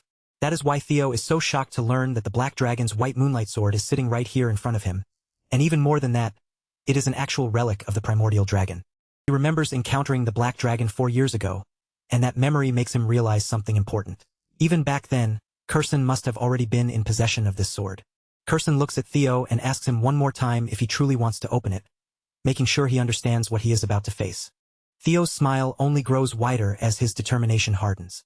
No matter what danger is waiting inside that casket, he tells Kirsten with absolute confidence that the sword is already his. As Theo studies the sealed casket more closely, he begins to notice something strange about its structure. The way it feels and responds reminds him very strongly of the Camellia Palace. Following that instinct, Theo brings out the blue key and tries using it to open the casket, trusting the connection he senses between the two. Kirsten watches in confusion as Theo begins unlocking the casket right in front of her, something she had failed to do no matter how many times she tried. Then, from inside the casket, something strange begins to stir. A mysterious light slowly starts to shine out from within, spreading through the room in an eerie glow. Suddenly, Kirsten's expression shifts with concern as a black, unnatural fog coils around Theo and starts pulling him toward the casket. Theo struggles to break free, trying to pull himself away from the force dragging him in. But no matter how hard he resists, he cannot escape, and he is swallowed into a mysterious place. When Theo finally opens his eyes again, he finds himself somewhere completely unfamiliar. He looks around in confusion, unable to understand where he has been taken. Then he recognizes it. Before him stands the Rose Palace, but everything around it is engulfed in raging flames. Theo cannot understand why he is being forced to witness this again. As memories from his past unfold before him, he realizes just how completely he had forgotten how weak he used to be. That painful reminder only sharpens his desire for power. He needs enough strength to defeat Rendon and crush the Camellia Palace. But as that thought takes hold, a griffin begins twisting his mind, grabbing him as if it is ready to devour him whole. But just when it seems like Theo is about to be swallowed, he snaps awake and moves. His hand shoots up and clamps down on the griffin's beak, catching the monster completely off guard. In that instant, Theo understands what the creature is doing. It is trying to invade his mind by using his hunger for power against him, and he finally realizes why this weapon is called a monster sword. The mysterious griffin growls at him, calling him insolent as it twists and struggles, trying to break free from his grip. But Theo does not flinch. With complete confidence, he tells the beast that the despair it is trying to show him is something he conquered long ago. Then he questions whether it really thought he would be tempted by such useless power, especially after everything he has already seen through countless quests. The griffin seems confused by his reaction, and Theo takes that moment to look at it more carefully. That is when he notices the creature looks very different from the griffin in his memory. The monster keeps trying to pull itself free, but Theo refuses to let go. He remembers the griffin being at least 10 meters tall, yet right now the two of them are almost the same height. Theo wonders if the griffin shrank because it had been sealed away for so long. But after a moment, he decides the reason does not really matter. With a dangerous look in his eyes, Theo declares that the moonlight sword belongs to him now. Then he draws back his fist, ready to punch the griffin with no mercy. The monster quickly changes its attitude and tries to talk things out with him, clearly desperate to avoid getting hit. Meanwhile, outside that strange inner space, something else is happening. Back inside Kirsten's room, Cecilia screams in panic the moment she sees her son lying unconscious in front of her. She rushes to Theo's side and desperately tries to wake him up, calling out to him again and again, but no matter what she does, he does not respond. Cecilia's fear finally spills over, and tears start running down her face as she turns on Kirsten, desperately asking why her son has collapsed unconscious like this. Kirsten is left speechless when she sees Cecilia crying in front of her. Cecilia's voice trembles as she says she never asked Kirsten to put Theo through something like this. She only wanted a proper sword for her son. Kirsten studies Theo's condition more carefully and realizes something terrifying. A monster's energy is connected directly to Theo's bloodstream, and even with all her experience, this is something she has never seen or even heard of before. The reason Kirsten had allowed this to happen was because she believed Theo would be fine if he already possessed a relic. She had assumed that alone would be enough to protect him. Cecilia's expression hardens through her tears, as she warns her mother that if anything terrible happens to her son, she will never forgive Kirsten for what she has done, no matter what explanation she gives afterward. Then, all of a sudden, Theo's hand moves, and he firmly grabs hold of the moonlight sword. At that very moment, a strange, mysterious light begins gathering around his chest, glowing as if something inside him has awakened. Celia becomes even more worried when she sees the light surrounding him, and she desperately tries to wake Theo up, calling to him with panic in her voice. Finally, after all that fear and silence, Theo slowly opens his eyes. The moment Cecilia sees him awake, she throws her arms around him and hugs him tightly, unable to hold back her tears any longer. Still clinging to him, Cecilia tells Theo how terrified she was, making it clear that she had been worried out of her mind. Theo gently reassures her and tells her not to think too much about it, because despite everything that just happened, he is completely fine. Right then, the system appears and congratulates Theo for successfully hunting the griffin and completing the quest. As his reward, Theo officially becomes the owner of the white moonlight sword, claiming the legendary blade as his own. Theo understands that he survived partly because luck was on his side. The griffin had only just been unsealed, so its power was still weakened enough for him to defeat it. On top of that, the monster's psychological attacks had no real effect on him, because the fears and temptations it tried to use were things he had already overcome. The system then informs Theo that he has observed the monster energy of the white moonlight sword, and because of that, his magic power has increased by a tremendous amount. His magic power rises past 200, reaching a level far beyond what it had been before. At the same time, Theo's entire body begins to glow, as if that overflowing power is shining out through him. Theo learns that his magic power has even begun to take on divinity, and that its level has now reached the standard of a high-ranking swordsman. But instead of being completely happy, Theo feels a little disappointed. Even with this power in his hands, he cannot use it freely yet, because he still needs to restrain himself until the awakening ceremony. Kirsten admits that Theo's success truly surprised her, and she congratulates him for pulling it off. Theo immediately asks whether she will keep her promise, and Kirsten assures him that elves do not lie. Even after receiving the sword, Theo can feel that the blade is not behaving obediently in his hand. He grows slightly anxious and wonders if the sword still has not fully acknowledged him as its master. But Kirsten tells him not to worry, explaining that the sword is only acting this way because it has been trapped for 400 years. Now that it is finally back in the outside world, it wants to release all the frustration it has been holding in. Kirsten then suggests that Theo should try swinging it at the wall with everything he has. Theo hesitates and asks if that would really be all right, but Kirsten immediately mocks him for worrying so much. In her mind, even if the sword is legendary, a single swing from an inexperienced brat who has not even gone through his awakening ceremony could never damage the Basque workshop. Theo feels a little unsettled hearing her say that, but he still decides to test it. Since he knows he can hide his dragon heart whenever he wants, this becomes the perfect chance to try out the legendary sword he has just obtained. He walks toward the wall and begins gathering all of his magic power. Then, in a polite but serious tone, Theo gives a brief warning before making his move. Theo removes the cover from the legendary Moonlight Sword, revealing the blade as he prepares himself to unleash a single swing. Kirsten watches him closely, but as she observes the way his power begins to gather, her expression suddenly shifts with concern. Realizing something is wrong, Kirsten tries to stop Theo before he can complete the swing. But she is too late, and Theo unleashes an attack known as Single Flash. The slash tears forward with terrifying force and completely destroys the wall of the workshop. Cecilia stands there astonished by the sheer power of the attack, while Kirsten's eyes fill with anxious tears as she stares at the destruction in front of her. Everything Kirsten had assumed about Theo's strength is shattered in that single moment. Just one swing of his sword, Theo literally splits the building's wall in half, even though he had not been aiming to destroy it.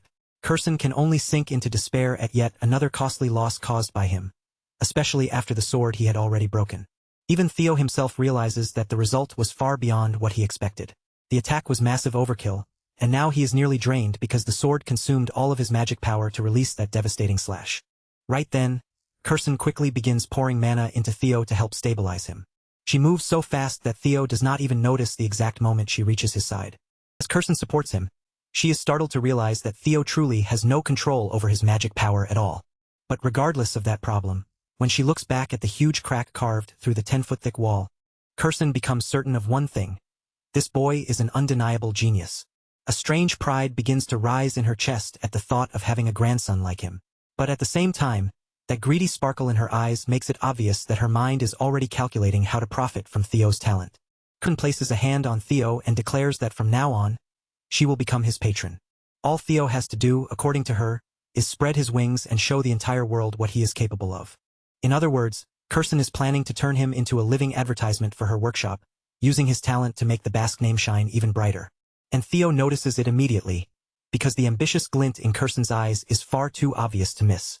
Theo does not even bother hiding what he thinks. He bluntly tells Kirsten that he can practically see the dollar signs sparkling in her eyes as she looks at him. Later that night, as the darkness outside grows deeper and the workshop slowly quiets down, Theo and his mother prepare to leave the Basque workshop. After everything that happened, they exchange their final goodbyes with Kirsten at the entrance. Once those farewells are finished, Theo and Cecilia finally part ways with her and leave the workshop behind. After they are gone, Kirsten is left holding the fangs in her hands, and it turns out Theo had given them to her as payment for repairing the wall he destroyed. Kirsten is absolutely thrilled to receive materials taken from a drake. In her mind, Theo must have gotten his hands on this loot while obtaining the relic, which only makes the prize seem even more valuable. At the same time, a sense of pride rises inside her as she thinks about Cecilia. After all, her daughter managed to raise a truly incredible son. Just then, someone suddenly appears and greets her by her famous title, Demon Craftsman. The moment Kirsten hears that familiar voice, her body freezes for a brief second. Kirsten slowly turns around and asks why he has come here. But the mysterious crow of Rober Ragnar only stands there in silence, his eyes glowing with a sharp red glint, refusing to answer and leaving the entire moment hanging in heavy suspense. 5 days pass after that night, and at last, the long-awaited day of the awakening ceremony finally arrives. As usual, Evelyn and Theo are spending the morning in the middle of a sparring match, their blades moving quickly between them. After trading several blows with Theo and feeling the force behind each strike, Evelyn can immediately tell that his swordsmanship has improved again. His movements are sharper, his attacks are faster, and his overall strength has clearly risen. Theo flashes her a pleased grin and says he is genuinely happy to hear that, especially because he never imagined someone like Evelyn would actually praise him. The people watching nearby are, as always, left sweating nervously, because standing beside Theo makes them feel painfully weak by comparison. Only half a year has passed since Theo began to change, yet Evelyn is amazed by how quickly he has grown. He has already reached the point where he can push her back during a sparring session. And if Theo awakens his magic today, Evelyn knows that it could mark the birth of a true monster. After their spar continues for a while, Evelyn finally gives him proper recognition. She tells him he has done an excellent job and even says he may be able to aim for the top position at the awakening ceremony. She adds that her prayers are with him, offering him sincere support before the important event begins. Theo responds with a broad, confident smirk and thanks her for the kind words. Then he jokes that if he becomes valedictorian, he will be sure to mention her name in his speech in front of everyone. Evelyn immediately gives him a tired, unimpressed look, silently wondering whether that is really necessary at all. Meanwhile, Theo's companions quickly gather around him, excitedly asking him to mention their names in the speech as well. Theo cannot help feeling a little proud, thinking that being popular is such a troublesome burden. Evelyn, however, only stares at him with a creeped-out expression, clearly thinking he is getting far too full of himself. The scene then shifts away from the training area and moves toward the central headquarters. There, Theo makes his entrance with a calm and confident presence. When he reaches the guards, he introduces himself properly as Theo Ragnar of the Camellia Palace. Once Theo steps inside, the first thing he notices is the massive crowd gathered for the ceremony. It makes sense, because the awakening ceremony is the most important yearly event held by the Ragnar clan. Every participant has come here hoping to produce impressive results.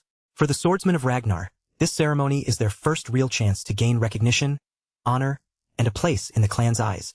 With so many members of the Ragnar clan watching from all sides, and with the clan head himself, Kyle Ragnar, present among them, the pressure in the air is incredibly intense. Even some of the most powerful figures have come to witness the event, including members of the Nine Dragons, as well as the former clan head from 2 generations ago, Hilda Ragnar. The more Theo looks at Hilda, the harder it is to believe she is actually 150 years old. Still, regardless of her appearance, he feels relieved to see her attending the ceremony once again. Then the conductor strikes a drum, the heavy sound echoing through the area and drawing everyone's attention at once. The man standing before them is Vanna Ragnar, the judge in charge of the ceremony and a swordsman of the Dragon Gate. Vanna snaps the crowd to attention and announces that the preliminary examination will now begin. The test is simple in appearance. Each participant must take one of the swords placed on the ground, step onto the platform, and leave a mark on the steel wall. However, he reveals that the wall is forged with a mixture of white snow steel, meaning ordinary steel blades will not even scratch its surface. But that changes if the participants are able to channel magic power into their attacks, turning a normal slash into something capable of cutting the wall. To help them awaken that power, Vanna decides to distribute Soma to every participant. Each Soma pill contains the power of 10 years' worth of magic, making it an elixir meant to help open their mana halls. Vanna instructs the participants to swallow the Soma and focus on opening the mana hall located in the Dantian. Only after successfully doing that will they be able to cut into the white snow steel wall with their swords. Their results will be judged by how deep a cut they manage to leave behind. Vanna then raises his voice and announces that from this point on, the participants whose names are called must step forward, take a Soma, and climb onto the platform. The first name called is Theo Ragnar, and he is ordered to come forward. Theo steps out without hesitation, and as he receives the pill, he thinks back to his previous life, remembering that Axion was the one who became valedictorian back then. After taking the Soma, Theo reaches down and picks up one of the swords prepared for the examination. Then he walks toward the white wall with quiet determination, firmly resolved that this time, things will not play out the same way as they did in the past. As Theo moves forward, a system window suddenly appears before him, revealing Scenario Quest 3. Become the valedictorian of the awakening ceremony in order to clear the quest. Meanwhile, the 150-year-old Hilda turns toward Kyle and asks if this boy is the one he mentioned before. Kyle answers with a confident, positive reaction, then turns the question back on her, wondering if he has managed to catch her interest as well. Hilda admits that, after hearing so many rumors and stories about this boy, she can't help but feel curious.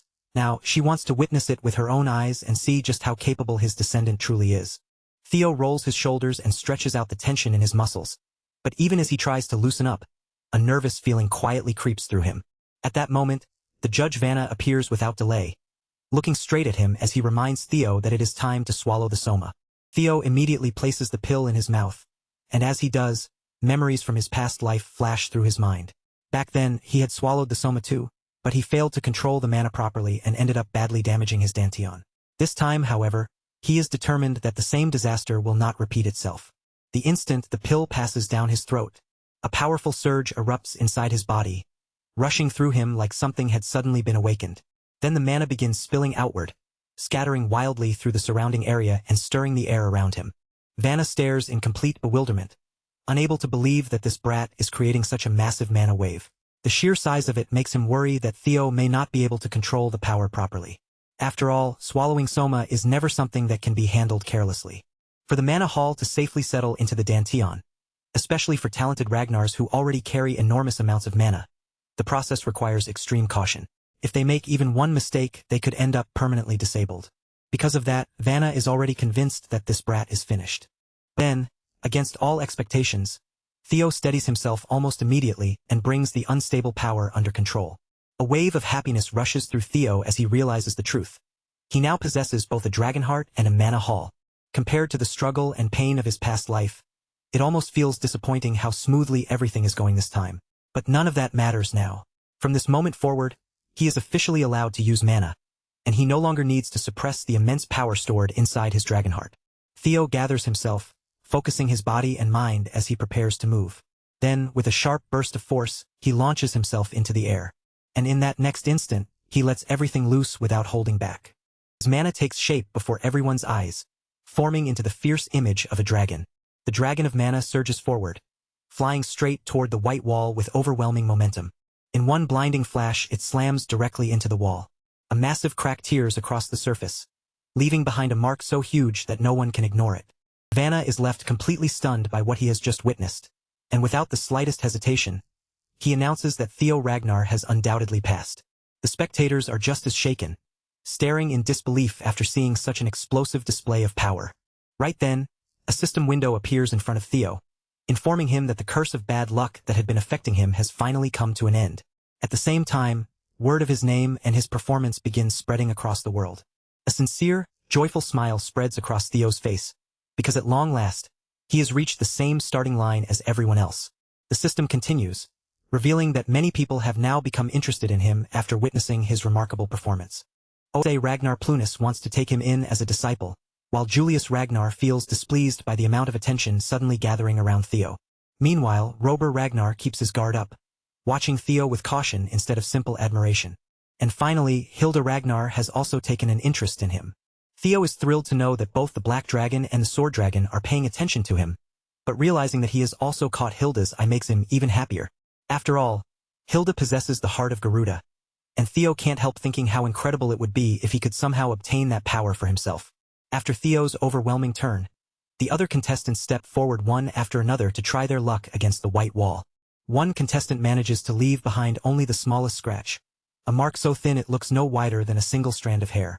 Seeing that tiny result, he cries out in frustration, realizing just how far he still has to go before he can even come close to Master Theo. Ray Ragnar steps up as well and gives the challenge his own attempt. Hulkus Lanka also takes his turn, facing the wall with everything he has. Then Remington Nacrio follows, trying to prove himself just like the others. Each of them pours in their full effort, but not one of them manages to come anywhere near the enormous cut Theo left carved into the wall. One poor contestant is left absolutely crushed, because all four Hounds of the North have produced monstrous results. And yet, even with all of their strength, not a single one of them has created a mark greater than young Master Theo's. Last, it is Axion Ragnar's turn to step forward. As he begins walking toward the wall, the crowd starts whispering among themselves. Some say that, at this point, the whole contest has turned into a battle between the Luster Tiger and the Dark Tiger, while others are not so sure Axion can reach Theo's level. Hearing people speak about Theo in that way only makes Axion's anger burn even hotter, pushing his irritation past the limit. His sword gripped in his hand, Axion strides toward the white wall with a fierce, determined presence. Then, once he swallows the Soma pill, his entire body seems to ignite with fighting spirit. Mana begins crackling around him, flickering violently through the air as his power starts to rise. The energy coils fiercely around him, and from that blazing surge, something massive begins to emerge in a flash of red. A gigantic crimson dragon bursts out from his mana, roaring forward as it slashes straight toward the white wall with terrifying force. The raw power behind the strike leaves Vanna completely speechless, because never once did he expect to be shocked this many times in a single day. A huge crack spreads across the wall, the mark carved deep enough for everyone in the arena to see. Without wasting a moment, Vanna raises his voice and announces that Axion Ragnar has also passed the first stage. The crowd instantly loses control, shouting in excitement because Axion's slash has left behind a crack that looks just as enormous as Theo's. Now the entire arena is tense, because everyone understands that the final precision grading will decide who truly stands above the other. As dusk slowly begins to fall over the arena, Vanna steps forward and declares that the first stage of the awakening ceremony has officially come to an end. This year he is especially pleased, since so many participants have managed to raise their scores by a remarkable amount. He tells every candidate who passed to begin preparing themselves, because the second stage of the awakening ceremony will begin in 4 days. Then, at long last, the rankings everyone has been waiting for are about to be revealed. And among those results is the name of the valedictorian for the first stage of the awakening ceremony. Every person in the arena falls silent and holds their breath, waiting for the announcement of the first stage valedictorian.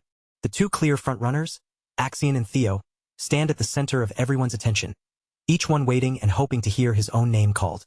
In the end, it is Theo Ragnar who manages to seize the victory for himself. Theo is left stunned for a moment, while the entire arena erupts around him with thunderous cheers. Vanna Ragnar announces with clear satisfaction that Theo's performance earned a perfect 10 out of 10 from the judges. Whether it was technique, magic power, control, or speed, every single part of his attempt was judged flawless. While Theo's followers burst into celebration, most of the other candidates struggle to accept that the Flash Tiger has taken first place over Axion. Then it comes out that the depth of Theo's sword mark was close to the record once held by young Master Thorkel. That single detail sends the crowd into an even greater uproar. After all, Thorkel Ragnar is an enigma, one of the 5 major candidates of Ragnar, and many believe he may be the closest to the line of succession. The salutatorian award goes to Axion Ragnar, but the displeasure on his face is impossible to hide. He also received a perfect 10 out of 10 score. Even so, he is pushed down into second place because his sword mark is just slightly shorter than Theo's, and that single difference makes his blood boil even hotter. Remington Narcio secures third place, Ray Ragnar takes fourth, and Hulkus Lanka claims fifth, leaving the Hounds of the North firmly locked into the top ranks. Meanwhile, the idiot of the Southern Inspection Post and Theo's very first follower, Sybil Dree, barely manages to scrape into the final passing spot at 87th place. The second stage of the awakening ceremony is set to begin in 4 days at the dangerous Winter Mountains, and all 87 examinees who passed are advised to prepare as thoroughly as possible. With that final announcement, everyone is dismissed, and the first day of the ceremony comes to a close in a far more unexpected way than anyone imagined. That night, Theo's faction wastes no time heading straight to the tavern to celebrate their success. The whole place shakes with cheers for the first and second placers, filling the tavern with loud voices and excitement. Everyone feels completely vindicated now that the true strength of training ground number 4 has been shown to the world. Praise and applause for their very own Sir Theo and Sir Remington flow freely, right alongside the liquor. Theo thanks his men for standing by him, but deep down, he knows better than anyone that the trials are far from over. His real goal is for every single one of them to pass the second stage together. He pulls his close friend Remington in beside him, and with confidence in his voice, he announces to everyone that the two of them will aim to become the final valedictorian and salutatorian of their batch. Evelyn is swept up in the festive mood as well, and she truly believes that somehow, those two can actually make it happen. Remington personally congratulates the young master for the brilliant display of power he showed earlier.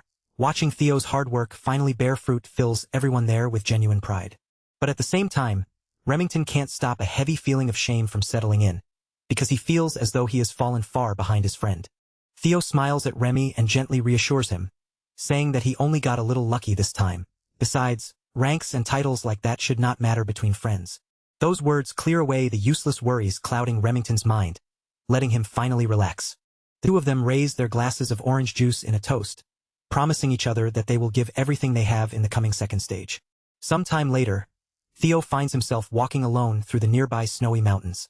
Now that he is finally away from the noise and the crowd, he starts to truly process what it means to have taken first place in the awakening ceremony.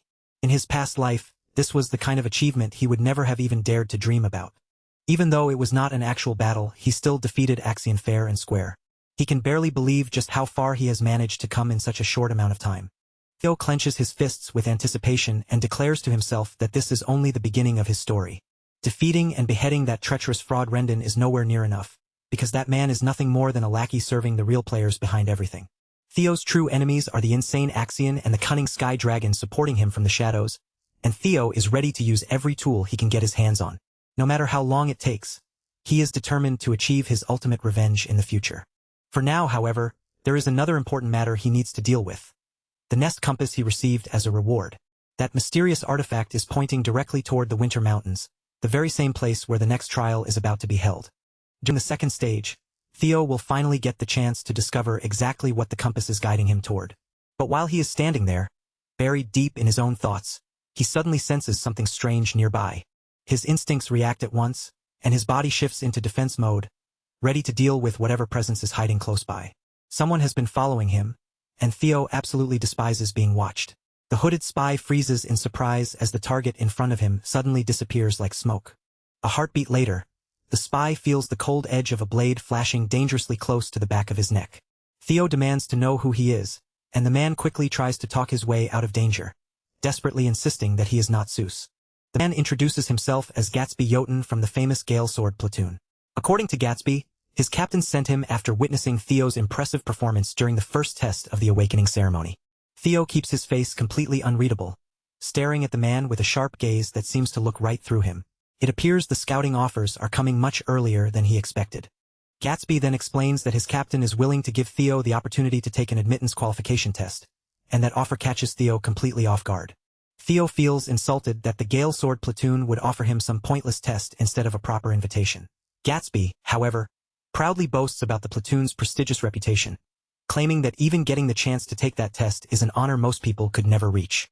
Or the man can keep running his mouth, a fiery voice cuts straight through his words, calling the Gale Sword platoon a bunch of complete morons. A woman with a great sword strapped across her back steps forward, addresses Theo as young master, and immediately offers him a deal far better than whatever the fools from the Gale Sword platoon brought.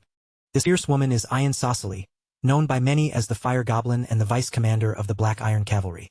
She has come in person to give Theo a direct invitation to join their ranks. The moment Gatsby sees who has arrived, he starts stumbling over his own words. Anyone who recognizes the name Fire Goblin knows very well that angering her is never a good idea. But before Ian can get any closer to Theo, several scouts from other factions reveal themselves from hiding, clearly afraid that such a promising candidate might be recruited before they can make their own offers. They rush in all at once, shouting out their ridiculous proposals. One claims that the Black Sword platoon is willing to promote Theo to squad leader within 3 years. The Swords of Law and the Security Bureau also jump into the competition, eagerly throwing their own offers into the chaos. Annoyed by the bidding war breaking out in front of her, the Fire Goblin snaps in anger.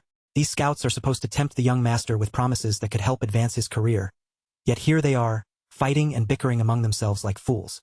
Theo simply watches from the side as the idiots curse at one another and trade verbal jabs. At that point, he figures it would be better to quietly slip away before they bother him even more. But his plan to leave comes to a sudden stop.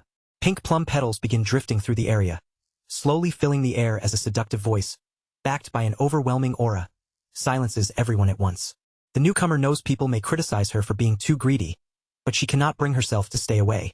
If slightly staining her flawless reputation means gaining an extraordinarily talented individual, then that price is more than worth it. The Lady of the Plum Blossom Palace, the Sword Dragon herself, Osa Ragnar Plunas, has entered the scouting war, and her arrival shocks everyone into complete silence. Ian is the only one bold enough to question what business the clan head's first wife has in a place like this. Lady Osa calmly admits that she has come here for the same reason as everyone else. She has gone out of her way to meet Theo Ragnar personally. And while Theo is trapped in this absurd situation, the salutatorian is releasing his frustration somewhere else by cutting people's heads off. Calling Axion Ragnar a sore loser would honestly be putting it far too lightly. He is slaughtering his own men without restraint, using their lives as a way to vent his frustration before his anger completely explodes. Axion weaves through the training ground, maneuvering between young swordsmen and slashing them down one after another, treating them like nothing more than disposable training dummies. Axion Ragnar wants blood, and right now, blood is exactly what he is getting. With every dash and every slash, he remembers Theo's smug face after leaving behind that bloody, armless mess at the Scaled Dragon Society banquet. The sight of Theo unleashing such intense draconic aura during his first slash in the trial has burned itself deep into Axion's twisted mind. The fact that he lost by only a few inches makes the defeat even more unbearable. The only thought pounding through his head is the desire to kill Theo Ragnar and tear him open. Until he can do that, killing his own men will have to be enough. By the end of his rampage, Axion has completely abandoned his blade and switched to an even more brutal, hands-on way of releasing his rage. When he finally begins to calm down, the training ground is already littered with the lifeless bodies of young swordsmen, who thought they were only coming here to spar with their young master. Then another person steps into the arena. Axion's eyes immediately snap in that direction.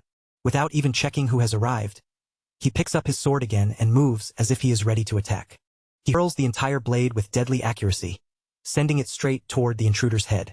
But for someone like the Sky Dragon, stopping such a simple outburst is nothing difficult. He casually catches the sword by the tip right out of the air. Ed Troyvin curses his nephew for acting so pathetically, telling him that taking his rage out on random people will not change anything. Once Axion finally gets a clear look at his uncle, a little of the madness in him begins to settle. The Sky Dragon advises him that in moments like this, Axion needs to cool his head and come up with a proper plan. Ed Troyvin has already set certain things in motion, and all Axion has to do is follow along. Together, the wicked uncle and nephew are determined to turn the second stage of the awakening ceremony into Theo Ragnar's funeral. Back in the snowy woods, the scouts step aside for Lady Plum Blossom, moving out of her path with a mixture of fear and respect. They all understand that whatever they plan to offer Theo will seem meaningless if she is now competing for him as well. Just as they are about to complain about how unfair this is, before anyone can voice their complaints, the space between Theo and Lady Osa is suddenly cut off from the outside world, sealing the two of them inside a domain that belongs only to her. Ian immediately understands what that means, because creating an isolation zone in a situation like this can only point to one thing. Inside that swirling mass of energy, Lady Osa may be planning to personally pass down some of her teachings to the young Ragnar. From the outside, the isolation zone looks like a small enclosed space, but once Theo is inside, it stretches endlessly, expanding so wide that the horizon seems to go on forever. Theo recognizes it at once as one of Lady Plum Blossom's signature techniques. She can freely create a perfectly sealed space, completely severed from the world beyond it. He had only heard stories about this move before, yet now he is standing inside it himself, and it makes him realize just how quickly his growing reputation is catching up to him. Lady Plum Blossom laughs softly at Theo's reaction. She is certain the demon dragon will be furious once he learns what she is trying to do, but if she decides to give Theo a gift, then no one has the right to stop her. And when she calls it a gift, there is only one thing it could possibly mean. She slowly draws her blade from its sheath, and as the steel comes free, she begins speaking about the fierce intensity of the clan head's swordsmanship. That swordsmanship is like dragon fire falling from the heavens, a destructive force that burns, crushes, and incinerates everything in its path. But Lady Plum Blossom's sword could not be more different. Rather than overwhelming everything with a single destructive force, her style embraces endless shifts, variations, and possibilities within every movement. Theo looks around and realizes that the snowy trail he had been walking on just moments ago has transformed into a peaceful field filled with bright, blooming plum trees. Lady Plum Blossom steps forward with a calm rhythm, and each graceful stride sends gentle ripples spreading across the still water beneath her feet. This is the form of the dragon she pursues, not one of simple destruction, but one filled with constant change and infinite variation. As the sword dragon begins moving forward at a slow and steady pace, her blade starts to flow through the air. With each swing, plum blossoms begin to bloom around her, and countless petals drift down softly like a quiet rain. Her sword glides gently through those falling petals, moving together with them as though the blade and blossoms are dancing as one. The flow of her movements is strange and beautiful, bending in ways that look almost impossible to follow. She slashes, thrusts, and chops in an unusual rhythm, each motion carrying a tempo that feels both delicate and deadly. By the time the demonstration comes to an end, she slowly lowers her sword, and the petals spiral along the edge of the blade before settling beautifully onto the ground. For Theo, the sight is breathtaking, so beautiful and overwhelming that he can only stare as if his eyes have been treated to something priceless. What makes it even more absurd is that the entire sequence happened within a single breath. What she has shown him is celestial flower rain, the first full-bloom technique of the plum blossoms, and when the First Lady opens her eyes, her deep gaze turns directly toward Theo. Theo is left completely speechless, his heart pounding loudly in his chest after witnessing something truly beyond ordinary swordsmanship. In that one continuous movement, he counted 120 circles and variations, proving why people say that when it comes to pure swordsmanship, she may even stand above the clan head himself. If Theo can absorb even a small part of what he just saw and apply it to his single flash, his power will rise explosively. With genuine humility, he asks whether he truly deserves to receive such an incredible gift. Lady Plum Blossom gives a light laugh and gently tells him that it is fine, as long as he enjoyed watching it. At last, Lady Plum Blossom releases the isolation zone. The peaceful field of plum trees fades away, and the cold snowy woods return around them. Before leaving, she tells Theo that if he ever wishes to see what comes after the first technique, he may come find her at any time after the awakening ceremony. Such an open and direct offer leaves every scout nearby completely stunned. The First Lady simply wants Theo to become a fresh new wind in this desolate place, and after saying her piece, her body scatters into a beautiful cloud of plum petals drifting away. Theo knows better than anyone that he has just received something far too valuable. Even someone like him would find it difficult to act shamelessly and show no gratitude toward the First Lady. Now, however, his situation has become complicated.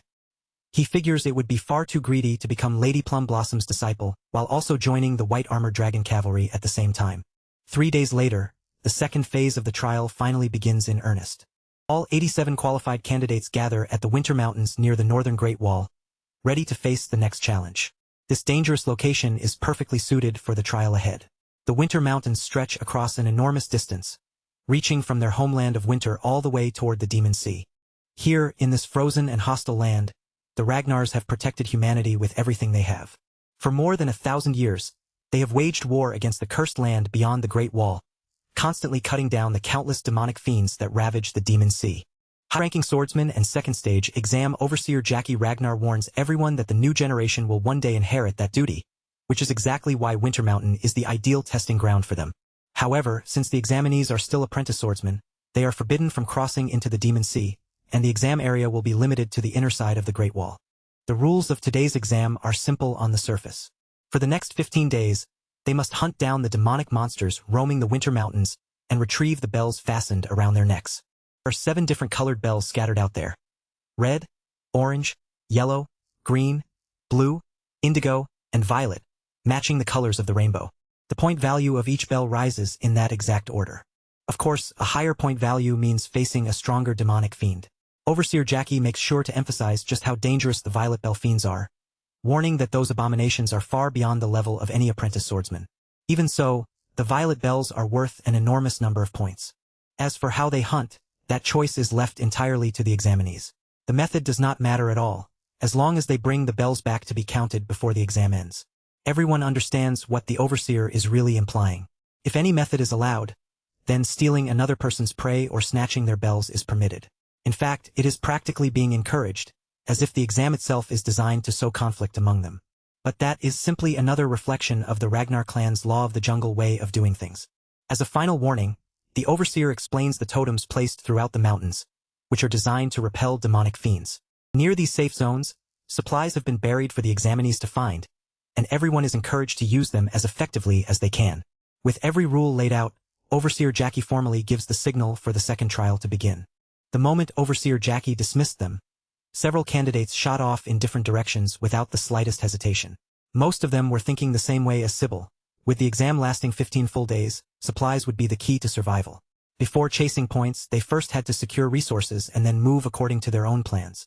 The trial had only just begun, but Hulkus Lanka was already enjoying every second of it. Out here in the wild, surrounded by danger and opportunity, he looked completely in his element.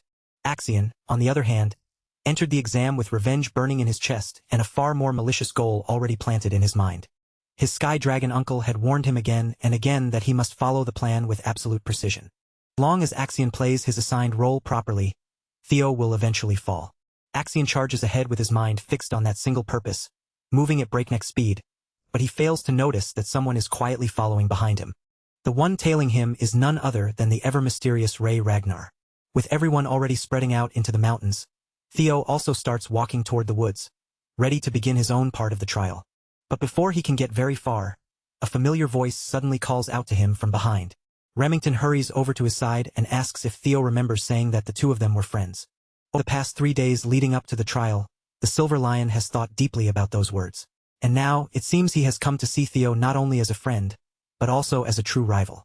With that realization, a new desire has taken root in his heart. It is the desire to one day surpass young Master Theo in strength. At first, the young dragon is visibly surprised by that confession. But after a moment, Theo's expression softens into a delighted grin. He understands exactly what Remington is feeling. Ever since the two of them first crossed swords back at the training ground, a genuine respect had quietly bloomed between them. Theo feels the same way as the Silver Lion. To him, Remington is both a dear friend and a rival worth recognizing. Hearing that, Remington lets out a hearty laugh of relief, because he had been worrying that the feeling might only be one-sided. With his heart finally clear, Remington boldly declares that he will try to defeat Theo during the second stage. Theo accepts that challenge with sincerity and genuinely wishes him luck in reaching that goal. Then, without wasting another precious second, Remington bursts forward with incredible speed and disappears deep into the Winter Mountains. Theo stands there for a brief moment, letting the feeling settle in. Someone as incredible as Remington has chosen him as a goal, someone he wants to surpass. That realization sends a thrill through Theo unlike anything he has felt before. He is finally becoming someone truly strong, and the feeling is almost intoxicating. Opening his inventory, Theo pushes those warm emotions aside for later, knowing that the trial still comes first. He takes out the nest compass and officially begins his search for the dragon's nest. The compass needle points toward a general direction, giving him just enough guidance to start moving. Along the side of one of the dangerous cliff faces, the familiar blue glow of the system shines from within a hidden cavern. Following the nest compass, Theo is led toward the treacherous outskirts of the Winter Mountains. But when he arrives at what should be his destination, he stops in confusion, because there is nothing around him that looks especially suspicious or important. The compass needle has turned downward, pointing directly at the ground, so Theo figures that has to mean something. Maybe he is supposed to start digging here until he uncovers whatever the compass is trying to show him. If that is really the case, then he definitely should have brought a shovel. After all, using the white moonlight blade to dig through snowy soil would be a ridiculous misuse of a legendary weapon. While Theo is still considering what to do next, his instincts suddenly flare again, warning him that something is nearby. He calmly draws his sword from its scabbard, then spins around in an instant, his sharp eyes locking onto the unwelcome presence hidden behind him. When the wind refuses to do its job, sometimes a person has to take matters into their own hands. Theo sends out a wide sweeping strike, and the force of the slash mows down everything in its path. The trees are carved away in a straight line, and the ground itself is torn apart by the impact. Letting a trace of killing intent spill toward whoever has been secretly tailing him, Theo's voice turns heavy as he orders them to come out.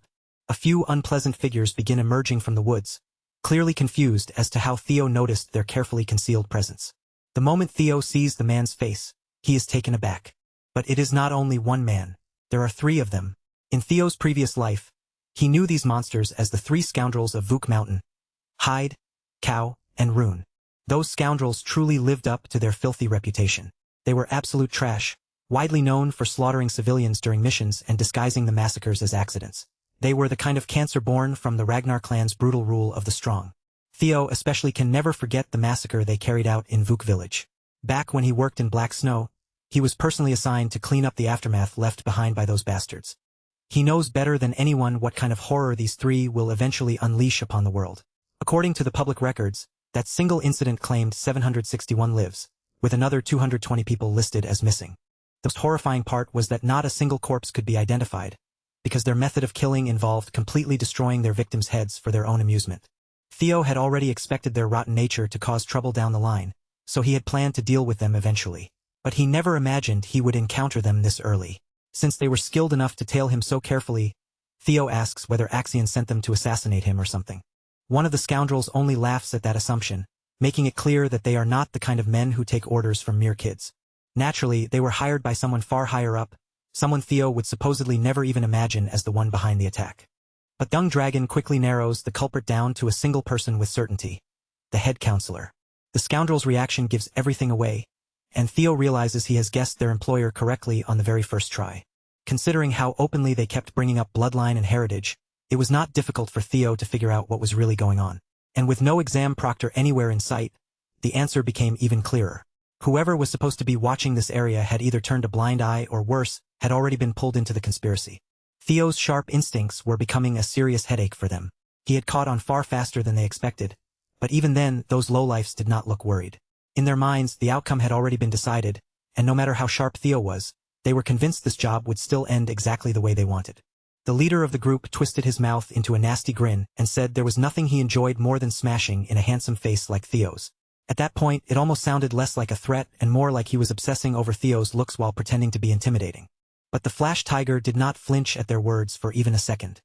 His eyes stayed locked on the three men in front of him, calm and focused, refusing to let a single one of them slip out of his sight. Theo did not even give the loudmouthed thug the chance to keep barking his childish insults. In the next instant, his sword flashed through the air, and with the force behind his strike, the towering image of an ancient dragon seemed to rise and roar around him. The scoundrels had not even managed to step close enough to attack. Before they could close the gap, before their weapons could properly threaten him, they were already standing on the edge of death. Theo's blade moved 3 times in rapid succession, each cut clean, sharp, and perfectly controlled. With that flawless rhythm, he unleashed the technique he had just created, Triple Dragon's Claw, sending one deadly strike toward each of the 3 scoundrels. Theo was never the type to hesitate when violence became necessary. But even so, he had no desire to sink to the same level as the trash standing before him, men who reveled in cruelty as if it were something to be proud of. In the end, they had tried to punish him for a crime he would not even commit until years later. So Theo decided he would do the exact opposite of what those scumbags had done. He would answer them on his own terms. Only their heads would be left behind. The force of Dragon's Claw was that terrifying, strong enough to crush and mangle a human body into an unrecognizable mess while somehow leaving the head preserved in place. Theo had not merely defeated them. He had overwhelmed them so completely that it felt like he was showing them just how far beneath him they really were, giving those criminals the punishment they had earned. Even he was a little surprised by how quickly they collapsed under his blade, though perhaps that was because, in this point of time, they were still young and far weaker than the monsters they would become. This newly born technique was possible thanks to the celestial flower rain that Lady Plumblossom had briefly passed on to him. That fleeting lesson had left something deep behind in his swordsmanship. For the past 3 days, Theo had taken that style apart piece by piece, studied its structure, and built it back up in a form that suited him. After all that effort, he finally discovered a way to chain 3 single flashes together without breaking the flow. Drawing curved slashes through circles and arcs was far more difficult than it looked. Each movement demanded precision, and with it, an entirely new world of variations and applications began opening before him. Of course, reaching the level of the First Lady, who could complete those transformations 120 times in a row, was still far beyond him. Theo quickly gathered up the severed heads, and the expressions on the scoundrels' faces were still frozen in place. Their pain, shock, and disbelief remained clearly visible, as if they had never understood what had happened until the very end. Then, without a hint of attachment, he tossed the evidence over the edge of the cliff, leaving it for the beasts below to devour. Once that was done, his thoughts immediately returned to the real problem in front of him, finding a way underground. But just as the heads dropped a few meters down the cliffside, Theo heard a dull, unexpected thud. The sound was too close, too solid, and it instantly made him narrow his eyes in surprise. When he looked more carefully, Theo realized what had been hidden there all along. An invisible staircase was winding down the side of the cliff, concealed from normal sight, and now its unseen steps had been marked by the blood of those scoundrels. With that discovery, the hidden task of finding the unseen stairs and exploring the blue cave had finally begun. The path that had been concealed from everyone else was now open before Theo. Theo's excitement rose at once, and he leapt down from the cliff without hesitation, heading straight toward the treasure he had been searching for.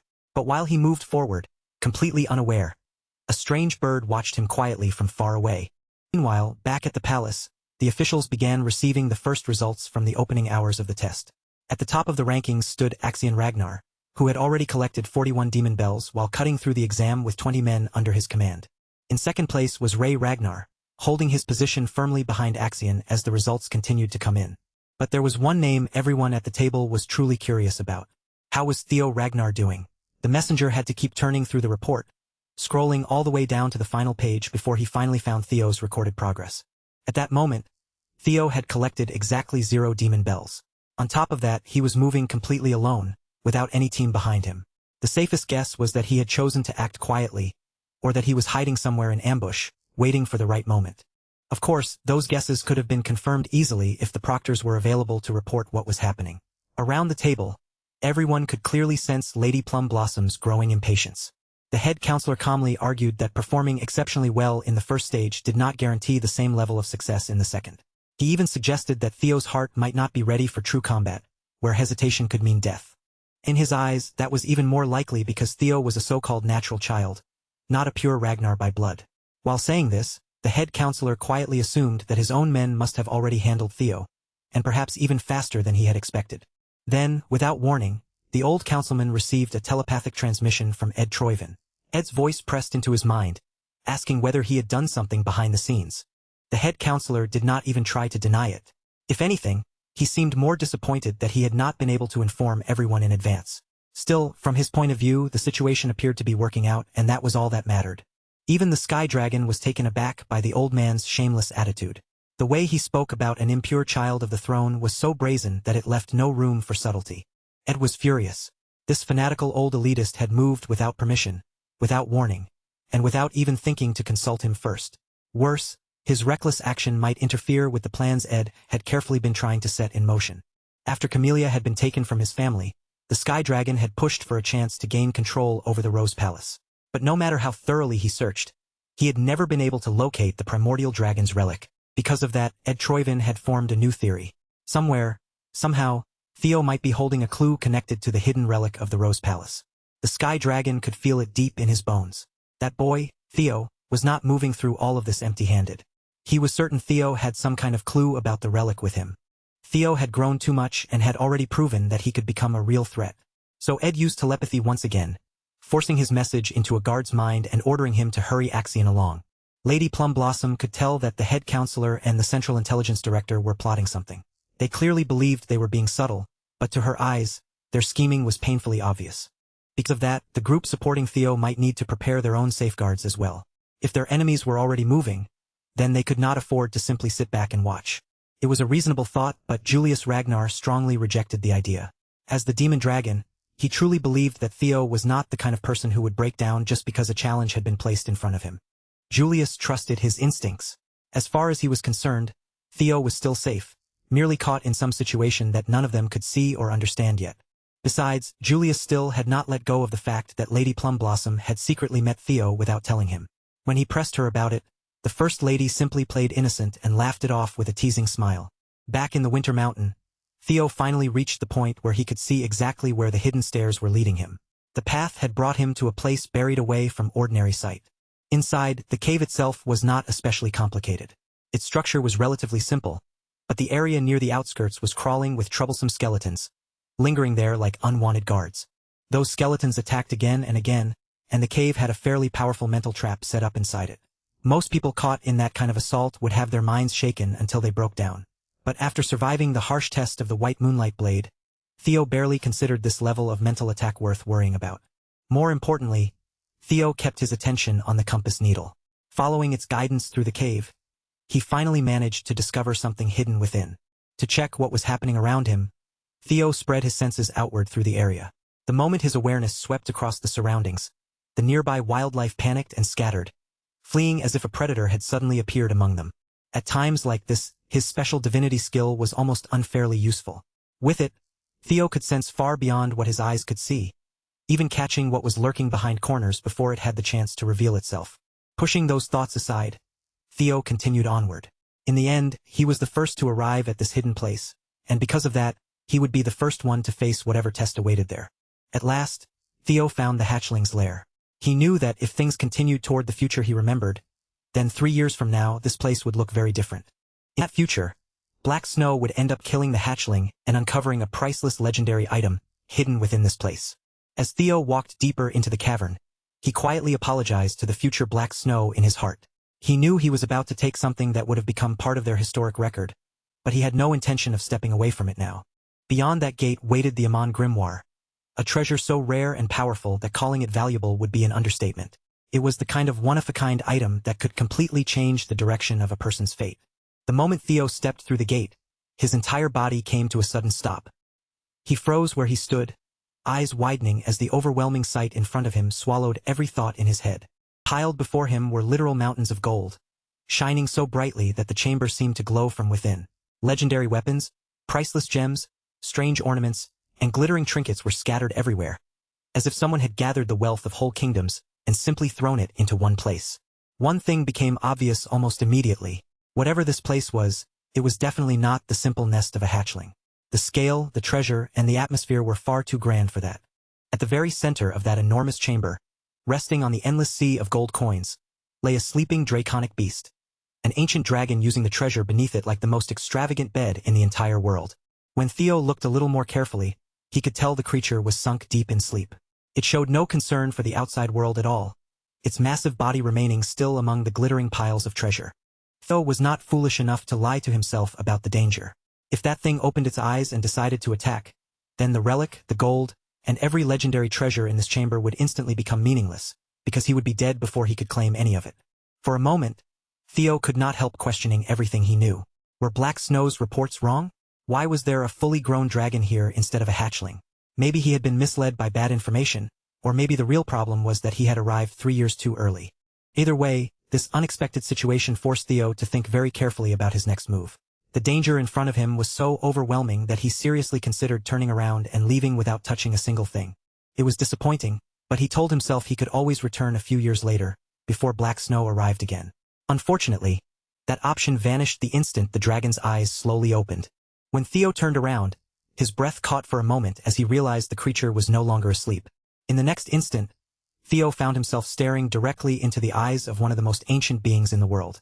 The air between them tightened, and neither side looked away. Theo's surprise, the ancient dragon Lodbrok spoke in a human tongue, her voice carrying through the chamber as she called him the first selector to arrive in a very long time. Despite her terrifying size and presence, the giant beast was strangely calm. There was no immediate hostility in her tone, and she even introduced herself as if this meeting were nothing more than a long overdue conversation. Lodbrok explained that the Ragnar clan knew her as the guardian dragon and the true owner of Winter Mountain. Anyone who had grown up anywhere near the clan would have heard the name Lodbrok at least once. Not wanting to show even the slightest disrespect, Theo immediately dropped to his knees. Lowering himself before her, he paid proper respect to the being he had always known as an ancestor. Lodbrok's interest sharpened when she heard that word. The fact that this young human had called her his ancestor clearly caught her attention. After all, Theo had been taught his entire life that the guardian dragon Lodbrok had been the companion of Sigurd, the progenitor of the Ragnar clan, and that she was also the mother of Friedreif. The ancient beast immediately dismissed that idea, saying Friedreif, that bastard, must have been spreading ridiculous nonsense out in the world. Lodbrok admitted that she and Sigurd had indeed been old companions for a time, but to her, that bond was simply a mark of respect toward a contractor who had sold his soul to dragons. There had never been much emotional closeness between them. In the first place, she made it clear that humans and dragons could not mate at all. That answer left Theo wondering whether the Ragnar family truly carried dragon blood, or whether the whole story had simply been grand propaganda created to raise the clan's name even higher. Lodbrok corrected that doubt right away. The claim itself was not false, because through the long-term contract between her and Sigurd, a portion of her dragon blood had indeed been shared. Just as Theo was about to press further and ask more about the hidden history of his family, Lodbrok cut him off, making it clear that the pleasant conversation was over. From this point on, she would fulfill her duty as the guardian dragon who watched over the selectors. According to the covenant formed at the beginning of the clan, Lodbrok would now uphold her ancient promise. Any selector who passed her test would be granted the right to ask 3 questions. Theo could finally breathe a little easier and silently thank the gods, because this no longer seemed like a situation that would be decided by battle. Since his goal was to one day stand at the very peak of the clan, understanding the hidden lore of his family was essential. With only 3 questions available, he had to choose carefully and draw out as much useful information as possible. Outside, the second phase of the awakening ceremony was still raging on. Axion continued to dominate both the leaderboard and the beasts roaming the snowy region, and his 1,000 dragons roar had already become powerful enough to wipe out most enemies in a single strike. A white tiger beast collapsed onto the snow, its body bloodied and lifeless. As the creature fell still, Axion calmly walked toward it without the slightest sign of hesitation. His eyes were fixed on the green bell hanging from the poor beast's neck. That small prize was the only thing he cared about as he closed the distance. With that bell secured, Axion's confirmed kill count rose to 57. His points were piling up at a frightening speed, pushing him further ahead with every beast he slaughtered. Even so, killing monsters was never his real priority. Axion was far more eager to find Theo, but every scout he sent out kept returning with the same irritating report. Theo was nowhere to be found. One of Axion's followers, Orion Gardner, smirked as he remarked that Theo must have gotten scared now that the exam forced him to risk his life against real monsters. Orion had already decided he would cling to Axion's entourage for the entire test, no matter what happened. He feared Axion's madness, but at the same time, he believed deeply in the terrifying strength that madness carried. But Orion's mouth carried him a little too far. He admitted that Theo had indeed grown stronger, but then added that the guy had lived like an idiot for far too long. Before he could take those words back, Orion's eyes filled with tears, and his breath came out in broken, desperate gasps. Axion's hand had closed around his throat, slowly crushing his windpipe in a merciless chokehold. Looking down at him coldly, Axion decided that this worthless follower clearly did not understand one simple truth, probably because he had never been strong himself. Within the clan, true power meant never needing to fear anything. The Dark Leopard was already teetering on the edge of a mental collapse, yet his cruelty and paranoia remained as sharp and dangerous as ever. Orion struggled to force out an apology, each word barely escaping between his frantic gasps for air. That ugly outburst might have gone even further if another messenger had not arrived with a message from Ed Troyvin, the director of the Central Intelligence Bureau. The message itself was simple and blunt. Ed was reminding Axion to hurry up and carry out the plan. Axion tossed Orion aside like a piece of garbage and turned his attention to the messenger. Then he told him to send a reply to his uncle, making it clear that Ed needed to stop pestering him. Axion did not need anyone reminding him of the goal. In this entire world, no one wanted to kill that punk Theo more than his own psychotic half-brother. Meanwhile, Theo was still deep within the dragon's den, far removed from Axion's rampage. He stood there quietly, thinking over what kind of question would give him the greatest amount of information. After taking his time and weighing his options, Theo finally settled on his first question. Lodbrok let out a long yawn, clearly relieved that the young man had finally made up his mind. The silence had dragged on so long that boredom had nearly pulled her back into another deep sleep. Theo kept the question direct and simple. For his first question, he asked why the guardian dragon was still here. Lodbrok immediately saw through his approach. He was asking a basic question on the surface, but what he really wanted was to uncover the hidden background behind it, and she praised him for choosing his words carefully. As for why she remained in this place, Lodbrok said the reason was actually quite simple. At the very edge of the world, there existed a monster beyond ordinary understanding. Its body stretched across the seas, vast enough to become a presence that people came to call the Nameless Monarch. For roughly the past 1,000 years, Lodbrok had remained in her lair, lying in wait without leaving her post. Her mission was to protect the world itself, and that duty was the reason she had stayed here all this time. Winter Mountain and even this vast dragon's den were nothing more than an outpost. When Lodbrok revealed that truth, Theo fell completely silent, standing there as he tried to absorb the weight of what his ancestor had just dropped on him. And Theo was certain of one thing. What he had sensed in that brief instant had not been a mistake, nor was it something his imagination had created. For a fleeting moment, hidden deep within Lodbrok's ancient eyes, Theo had caught something that looked almost impossible to believe. He had seen fear. Who could have imagined that a being like Lodbrok, an ancient dragon with power close to that of a god, could still be shaken by terror? The realization made the air around Theo feel even heavier.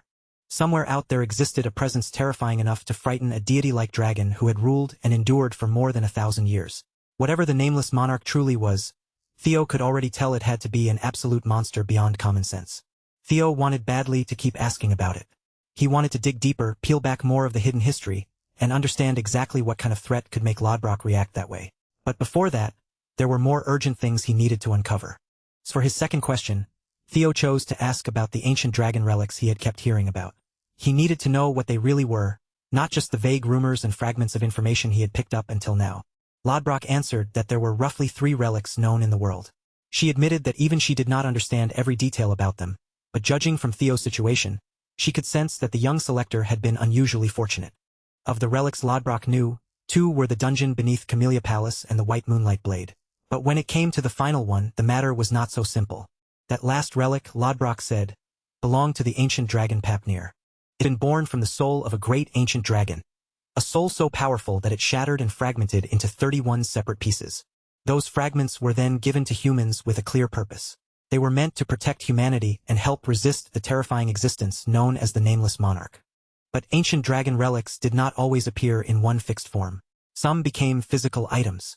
Others existed as experiences. And among the rarest cases, a few even turned into strange, intangible phenomena that could not be held in someone's hands. The moment Theo heard that last explanation, something inside his mind began to click.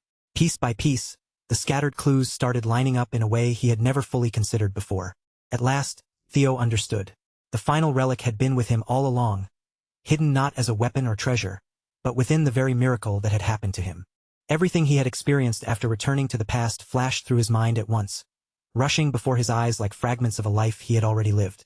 Living through 20 years, reaching the edge of death, and then being thrown back through time to that desperate moment was as strange a phenomenon as anyone could ever experience. His regression had to be another form of an ancient dragon relic. That meant Theo himself was carrying the relic, and somewhere within him, he had been granted one of the fragments of Papnir's soul. But one detail still refused to fit. Every relic was supposed to have a dragon guarding it, yet when it came to his regression, there had been no guardian dragon anywhere in sight. Then, as that contradiction settled in his mind, Theo realized something. With that realization, he finally decided on his third and final question. Theo lifted his gaze and looked straight into Lodbrok's piercing eyes. Without backing down from her overwhelming presence, he asked why he had been chosen. Why would the hand of fate choose someone like him, a man once mocked as Ragnar's imbecile, someone considered talentless, to stand against a being as terrifying as the Nameless Monarch? Lodbrok stared back at him with a fierce, unblinking gaze. Then, instead of giving a simple answer, she decided to respond to his final question with a question of her own. She asked Theo why he believed he was the only one out there who had been chosen. That simple reply struck Theo harder than he expected.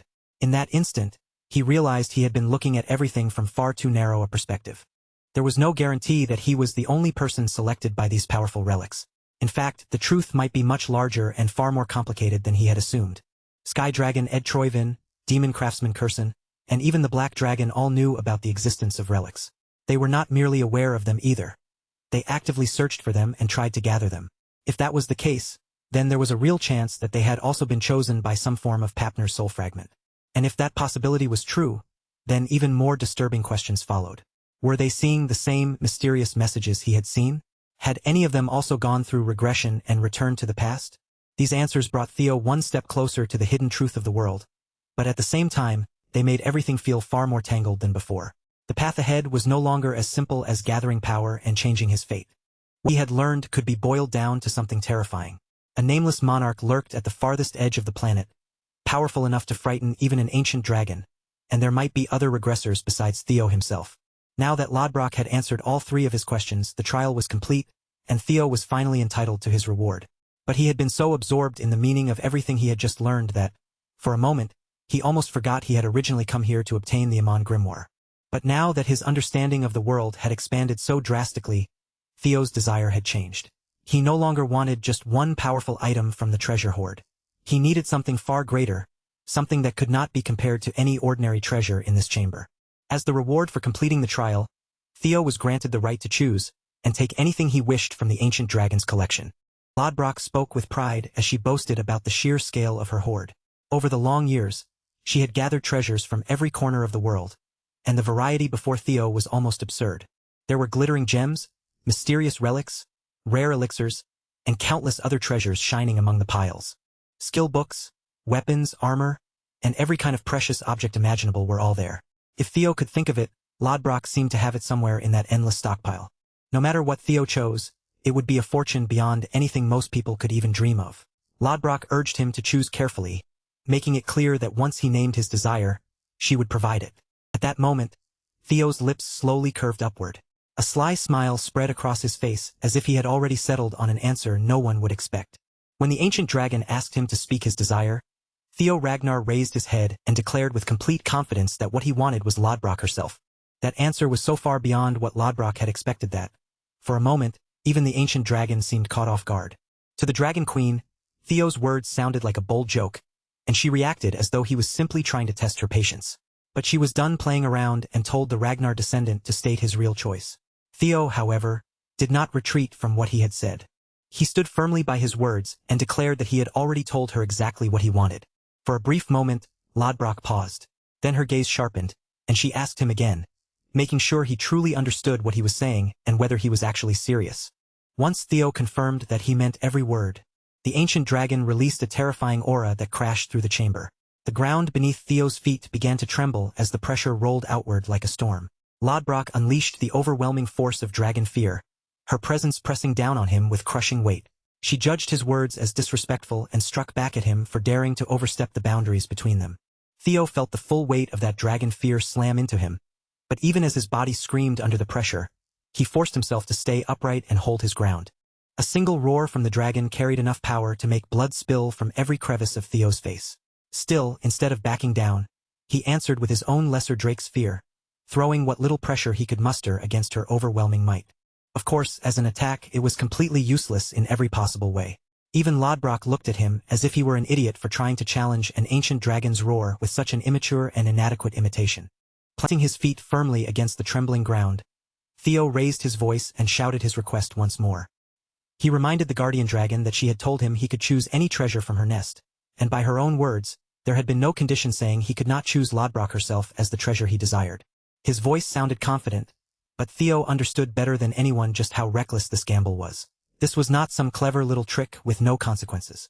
He was putting his life on the line for a single chance, and he knew one wrong step could end with him crushed where he stood.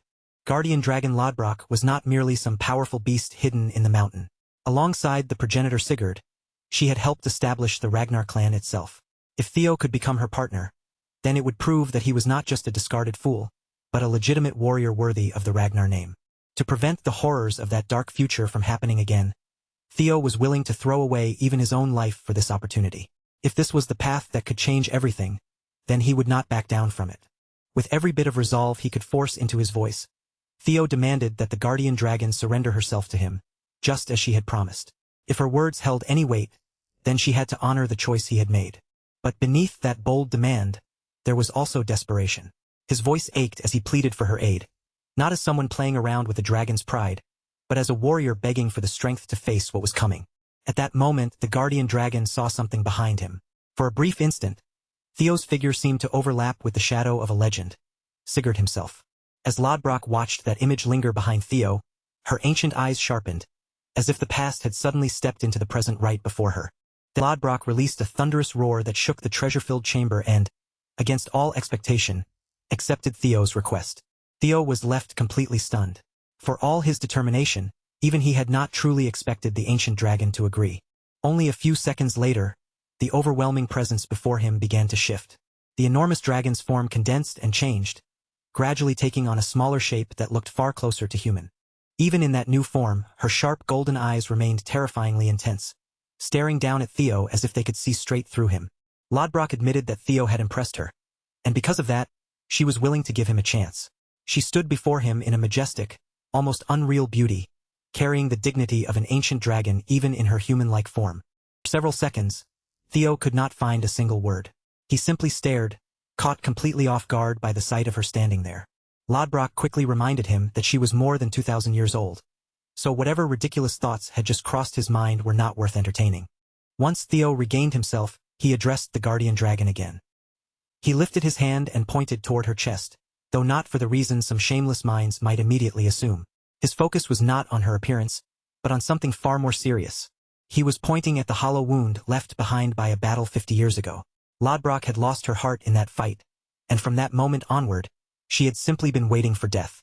At most, she only had about 3 years left before her life finally ran out. That was also the reason she could not leave her nest. No matter how powerful she was, her condition meant she would not be able to help Theo directly in the outside world. Because of that, Lodbrok offered him the choice one more time. She wanted to know if he still truly intended to choose her as his desired treasure, even after learning that she could not move freely and had so little time remaining. Theo simply smiled, as if the answer had never changed in the first place, and confirmed that his mind was still made up. He said he still wished to choose Lodbrok as his reward. Under any other circumstances, those words might have sounded completely outrageous, but in that moment, Theo meant them with absolute seriousness. At that instant, the selection was acknowledged, and the guardian dragon was formally chosen as Theo's reward. Lodbrok called it a foolish decision, but there was no real rejection in her voice. If anything, she seemed to think that kind of reckless choice was simply another part of what made Theo the chosen one. Theo was then granted new titles: the guardian dragon's significant other, and the descendant of the clan's progenitor. Those names carried a weight that tied him even deeper to the origins of the Ragnar clan. Theo promised that he would grow stronger and climb to heights far beyond where he stood now. He also declared that he would obtain the remaining relics of the primordial dragon Fafnir. A soul link was then established between the guardian dragon and the warrior, binding Theo and Lodbrok together in a way that went far beyond a simple reward. Through that connection, Theo promised that he would search for something capable of replacing Lodbrok's lost heart. After all, among the relics of an all-powerful primordial dragon, Theo believed there had to be at least one miracle powerful enough to save her. As a result of completing the trial and forming that bond, Theo also gained experience and leveled up, feeling the change settle into him. To Theo, doing at least that much was only natural if he was going to carry the title of the guardian dragon's significant other. Lodbrok answered him with a faint smirk, saying she looked forward to being in the care of her new partner. Still, Lodbrok reminded him that she could not leave her domain for now. Until she entered hibernation, Theo would have to find his own way forward and solve the problems waiting outside without relying on her direct strength. Then she added that she had something else for him. What appeared before Theo was an ancient book, old and heavy with a presence that immediately felt anything but ordinary. Lodbrok explained that for a true soul to synchronize properly with her, Theo would need to read that artifact and awaken his mind gate. In her estimation, he should be able to accomplish it within about a month, and she advised him not to rush, but to take his time while studying through it. Then Theo was informed that he had received an additional reward. The reward was a grimoire called Amon. As Theo inspected its properties, he was genuinely impressed to discover that it contained magical principles reaching all the way back to the beginning of time. It was a special book overflowing with knowledge about the universe itself, and he was relieved that he had managed to get his hands on something this valuable. But what truly bothered him was the amount of time Lodbrok had just mentioned. Theo asked what she meant by 1 month, and the guardian dragon explained that awakening a person's mind gate usually required that much time. Then she asked whether he had something more important keeping him occupied. Theo answered with frustration that he still had to deal with the second stage of the awakening ceremony, which was taking place at that very moment. The problem was that the exam lasted only 15 days in total, and he had less than half a month left to sort everything out. Because of that, He wanted to wait until the exam was over before beginning the process. Lodbrok quietly looked him over, her gaze narrowing as if she had already decided how she was going to respond. She admitted that, technically, what Theo suggested was possible. Unfortunately for him, she had no intention of allowing it. After all, Lodbrok had no desire to let him run away so quickly after choosing her. For Theo's sake, she wanted him to open his mind gate before the second stage ended. Until that happened, Lodbrok made it clear that she would keep him there. Her words were calm, but the threat behind them was cold enough to send a chill through the air. With 13 days remaining until the exam concluded, Theo had roughly a little over 300 hours to make it work. To understand how this situation connected to the trial outside, things needed to rewind a little. 3 days before the second stage officially began, Axian's uncle had explained the details behind how the totems created safe zones against fiends. The key lay in the fiend-summoning marble placed inside each totem. That marble was a small sphere filled with amplified fiend energy. Because of the energy stored within it, other fiends were repelled, keeping the surrounding area protected from their approach. With a sharp squeeze, he crushes the marble in his hand, letting everyone see exactly what kind of disaster that tiny object is capable of causing. The moment the marble breaks apart, a fiend monster bursts free without any delay, proving that a summoning can happen instantly, no matter where someone is or what time it is. Before long, several fiends are already gathering around the man, making it painfully clear just how useful and dangerous those summoning marbles really are. Then, without hesitation, he uses his dragon spirit to crush the marbles one after another. He explains that the entire purpose of the second stage exam is to take down fiends and earn points through those kills. In other words, if Theo wants to raise his score, his only real path is to hunt down the fiends that have been released for him. Axian begins to understand the larger shape of his uncle's scheme, realizing that the marbles are meant to lure Theo straight into a carefully prepared trap. But his uncle quickly reminds him that this is only one part of the plan. They are not simply trying to kill Theo through some cheap baiting tactic, because they still need more clues about the relics of the Rose Palace. And since Axian's hatred for Taegai has already twisted into something obsessive, he wants to torture Theo personally and drag the information out of him by force. However, his uncle cuts through that arrogance with a calm but cutting reminder, the kind of remark meant to bring Axian back down to earth. He makes it clear that Axian and Theo are not separated by some overwhelming gap in strength. So no matter how much Axian imagines himself controlling the situation, things are not going to unfold exactly the way he wants. At the same time, Theo's actions reveal that he has a compassionate side, and that weakness can be turned against him.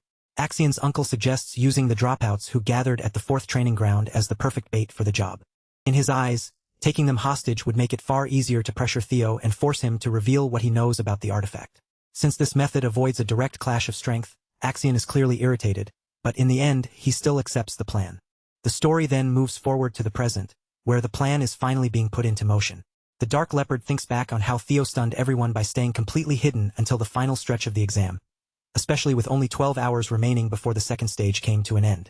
The Ragnar prodigy had already taken first place with an astonishing score of 860 points. Even so, the Dark Leopard cannot help feeling that it would be a shame if their entire scheme collapsed after coming this far.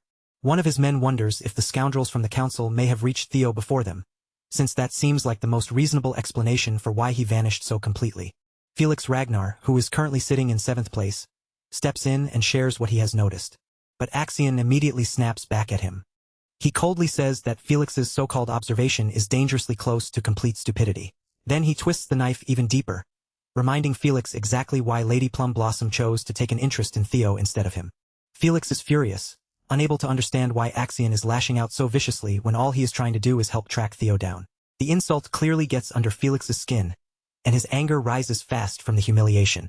But Axian is not the kind of person who would care even slightly about Felix's hurt pride. He rises from his seat with a sinister smile spreading across his face and declares that if Theo refuses to step out into the open on his own, then he will simply force him to appear. And for that, he already has everything he needs. Under his command are members from both the Scale Dragon Society and the Plum Blossom Palace. Now, he intends to lead them forward and start slaughtering the failures from the 4th training ground. This twisted psychopath plans to keep the killing going until Theo has no choice but to reveal himself.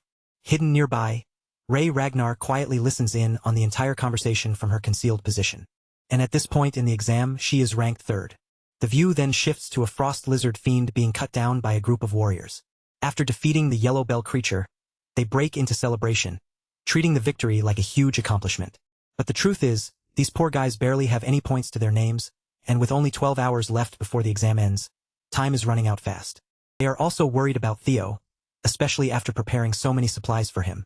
One of them tries to stay optimistic, thinking that maybe Theo is off handling something far more important. After all, simply surviving is the minimum requirement of the exam, and the actual rankings do not matter all that much. Even so, deep down, they still wanted to watch Theo climb to the top of the rankings and become the valedictorian once again. While they are chatting without a care in the world, one ruthless bastard suddenly drives a thrust straight through them. Brian Gardner has just murdered Sybil in cold blood. The rest of Sybil's friends freeze in shock, desperately questioning why the Scaled Dragon Society would do something like this. Their fear only deepens when they realize they have been chosen as today's targets for one reason alone: to drag Theo out of hiding. These unlucky guys are about to suffer horribly for the simple crime of being there. Around that same time, the story returns to Lodbrok's nest, where gold and countless treasures glitter throughout the chamber. The guardian dragon is genuinely impressed by Theo's astonishing progress, especially the fact that he managed to open his mind's gate. He accomplished it in less than half a month, and the system confirms that he has taken his first real step into understanding magical principles. All of this was made possible by the knowledge he once heard in his previous life before his regression. The most important factor in mastering the Aemon Grimoire is both the amount of magic power someone possesses and the quality of that power. Because Theo has both the mana haul and the dragon heart, the process feels almost natural to him. Compared to an ordinary person, he can absorb and learn these techniques at nearly twice the speed. As a result, a lower-ranked skill also takes shape: Hatchling Synchro. This ability lets him read the mind of objects by using psychokinesis magic. Lodbrok believes Theo has finally proven that he is worthy of becoming her partner. With the fundamentals now firmly in place, everything else can be strengthened through continued training. She also tells him that once the right time comes and he reaches a higher level, he will begin hearing her voice. Eventually, the greatest blessing will come when Theo becomes capable of wielding Lodbrok's own power, granting him the same ability as the progenitor of the clan. Before that can happen, the guardian dragon needs to recover, especially since she has only 3 years left. Even so, Theo remains optimistic, ready to amaze her with the results he will achieve. Satisfied with everything she has seen, Lodbrok declares that the primordial covenant is now complete.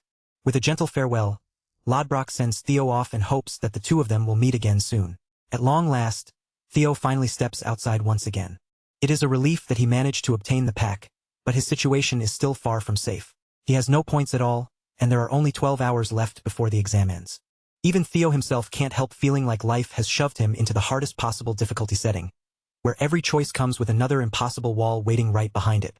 Theo quickly starts weighing every option in front of him, because if he keeps hunting fiends the normal way, there's simply no realistic path to reaching first place within just 12 short hours. With time closing in, the only strategy that actually makes sense is to stop playing by the usual rules and instead take bells directly from the other candidates. As Theo recalls how Axion secured first place back in his previous life, he figures the same pattern should still apply here, meaning the fastest route to the top is through his rivals, not the fiends. So in Theo's mind, the path is painfully clear. Deal with his rival from Ragnar, take what he needs, and force his way into the number 1 position. But of course, thinking it through and actually pulling it off are two completely different things. Just then, a figure staggers out from the trees behind him, barely managing to push through the woods with their battered body. The moment they appear, Theo's attention snaps toward them, because their condition is impossible to ignore. The wounded figure turns out to be Ray Ragnar, and the sight of her immediately changes the air around Theo. She is in terrible shape, her body so badly damaged that Theo's first thought is that she must have crossed paths with some overwhelmingly powerful fiend. But even with that assumption, something about the scene doesn't quite sit right with him. No matter how he looks at it, Theo can't fully accept the idea that Ray, of all people, was simply defeated by a fiend in the usual way. Then his eyes catch the decisive clue: a sword wound carved across her body. In that instant, Theo understands that this wasn't the work of a monster at all. Person did this to her. Alarmed, Theo rushes to ask what happened, his voice tight with worry. But Ray can barely hold herself together, and instead of explaining, she forces out only one urgent instruction. He has to go west. Before she can say anything more, the last of her strength gives out, and Ray collapses forward into Theo's arms. With the newest ability he gained, the power to read the thoughts and memories lingering inside objects, Theo turns his attention to the sword and reaches for the truth hidden within it.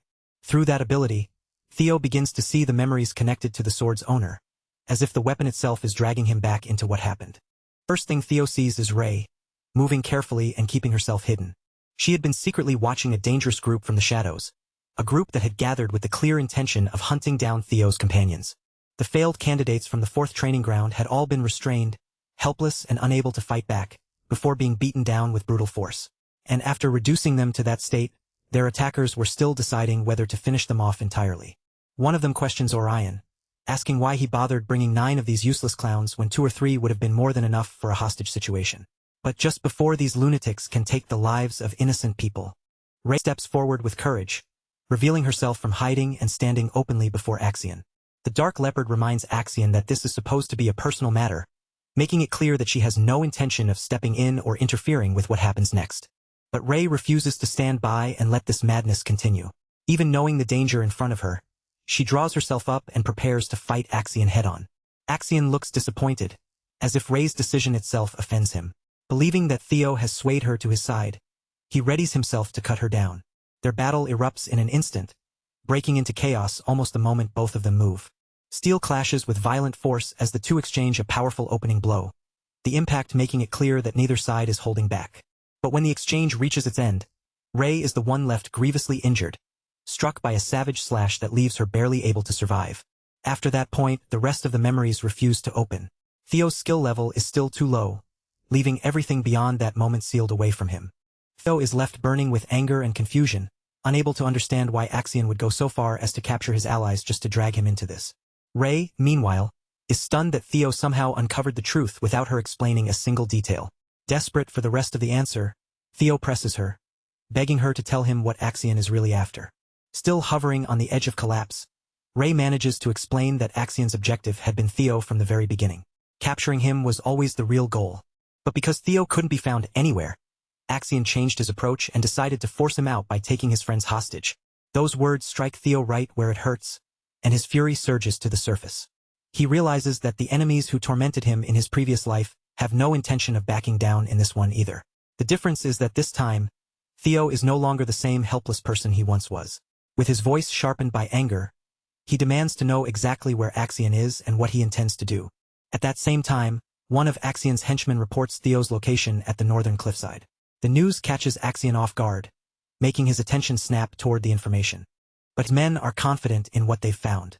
Since Theo has already come into contact with Rei Ragnar, they believe there's no doubt he will be heading their way soon. The thought of finally being able to cut Theo down fills Axion with twisted delight, and an evil grin spreads across his face as he waits for Theo's arrival. However, Axion is quickly reminded that there is no need for him to face Theo in a fair one-on-one battle. After all, his true priority is not personal revenge in that moment, but gathering clues connected to the relics. Theo can be handled by Axion's men instead, leaving Axion free to focus on the objective that matters most to their plan. In the meantime, they want Axion to activate the summoning marbles, using them to stir up chaos and create a major distraction throughout the surrounding area. Axion accepts the plan without hesitation, making it clear that he is more than willing to go along with it. Back with Rei, she clings to what little strength she has and begs Theo not to go after them. She warns him that even the Central Intelligence Proctors are involved in this enormous scheme designed to bring him down. To Rei, this is far beyond what Theo should be trying to face with his current strength, no matter how determined he is. Tells him the exam has already stopped being a proper test and has turned into a slaughterhouse, a battlefield arranged specifically to kill him. That is why charging in alone would be the most dangerous choice he could make, and why she insists he should seek help from the proctors instead. Even after hearing that, Theo knows there simply isn't enough time to take the safer route. He is genuinely grateful for what Rei risked and what she did for him. Gratitude alone cannot make him turn away, because his conscience will not allow him to ignore the danger his friends are in. So the moment Rei gives him Axion's location, Theo is already prepared to move out at once, no matter how reckless it looks. By then, Rei can only stare at him in disbelief, convinced that Theo must have completely lost his mind. The risk is far too high, and from where she stands, death is practically waiting for him if he goes there. She urges him to choose the safer path this time, even if it means holding back. But Theo snaps back, his emotions finally breaking through, and declares that he has no intention of losing the people precious to him for a second time. After all, they promised they would survive the second stage together, and Theo refuses to let that promise end here. Rei quietly speaks of the cruel fate that always seems to follow the Ragnars, reminding Theo that for people like them, sacrifice has never been something unusual. In their world, giving something up has always been treated as an unavoidable choice. But Theo immediately pushes back, throwing her own actions right back at her. He points out that she herself couldn't stay silent when Axion's cruelty was unfolding right in front of her, because deep down, even Rei couldn't just stand there and watch that terror continue. No matter how dangerous it was, her body moved before she could pretend it had nothing to do with her. That moment drags Theo back into the memories of his first life, where everything he ever knew was swallowed by flames and torn apart before his eyes. And all of it happened because he had been powerless, trapped inside a clan that was supposed to raise only the strongest, while he remained too weak to protect anything. Theo has had enough of being the one who always loses people, enough of being pushed around and manipulated like some fool dancing on strings. Every painful memory pressing down on him, he makes it clear that he refuses to repeat the same mistakes that destroyed him once before. That anger and resolve burn together inside him, hardening his expression and tightening his voice. Theo demands that Ray tell him where Axion is, because this time, he has no intention of backing away. Meanwhile, the focus shifts over to Remington Narcio, away from Theo's urgent confrontation. Remington has just stumbled across something that immediately puts him on edge. Scattered on the ground are the abandoned supplies that Sybil had dropped behind. They are not just Sybil's belongings either. The supplies clearly belong to the rest of Theo's friends as well. The blood staining the area tells Remington everything he needs to know. Something terrible has happened here, and it happened recently. His gaze lifts from the bloodied supplies, and he turns toward the two warriors standing some distance away, ready to confront them. One of them is Hulkus Lanka, the candidate currently holding 5th place in the rankings. Beside him stands Erica Lanka, ranked even higher in 4th place, her presence making the situation feel even more dangerous. And then it becomes clear where Remington Narcio himself stands, right behind Axion, holding the position of 2nd place. Back on Theo's side, there is no time to slow down, because he is already locked in combat with the snow fiend blocking his path. The creature launches its first attacks at him, but Theo slips past them with sharp, practiced movements, refusing to waste even a second. Then, the moment an opening appears, he ends the fight almost immediately with a single decisive move. He does not linger over the victory, because there are far more urgent matters pulling him forward. Theo rushes in the direction of Axion, desperately hoping that at least some of his friends are still alive and holding on. He understands one thing clearly. Ed is manipulating Axion's emotions, using him in a way that will allow Theo to be eliminated without causing too much outrage from the clan. And there is also the disturbing fact that the Intelligence Bureau proctors are standing on Axion's side. To Theo, that alone is the clearest proof he needs that this entire situation has been arranged against him. As more creatures come at him, Theo tears through them with his triple dragon's claw strike, while thinking that the proctors sent to kill him will probably keep Axion from losing control too soon. Even so, Theo keeps pushing for speed above everything else, because he knows Axion's temper better than most. Axion is easy to provoke, and once his emotions flare, he acts before thinking. Theo launches himself into the air toward another fiend, preparing an aerial strike while considering how he might use that impulsive nature to turn Axion's own weakness against him. His sword drives straight into the creature's head with brutal precision. A rush of blood bursts out from the wound, spilling across the snow as the monster collapses beneath him.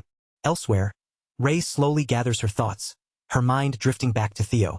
Even after all these years, she remembers that he has never truly changed from the boy he used to be.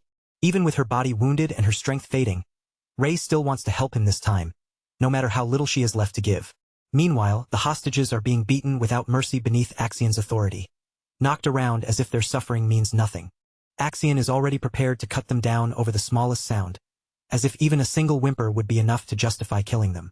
Once again, the proctors remind him not to act on his own and create unnecessary conflict before the plan reaches its proper moment. Because of that warning, Axion stops his blade before it falls and forces himself to wait, though his patience clearly does not come easily.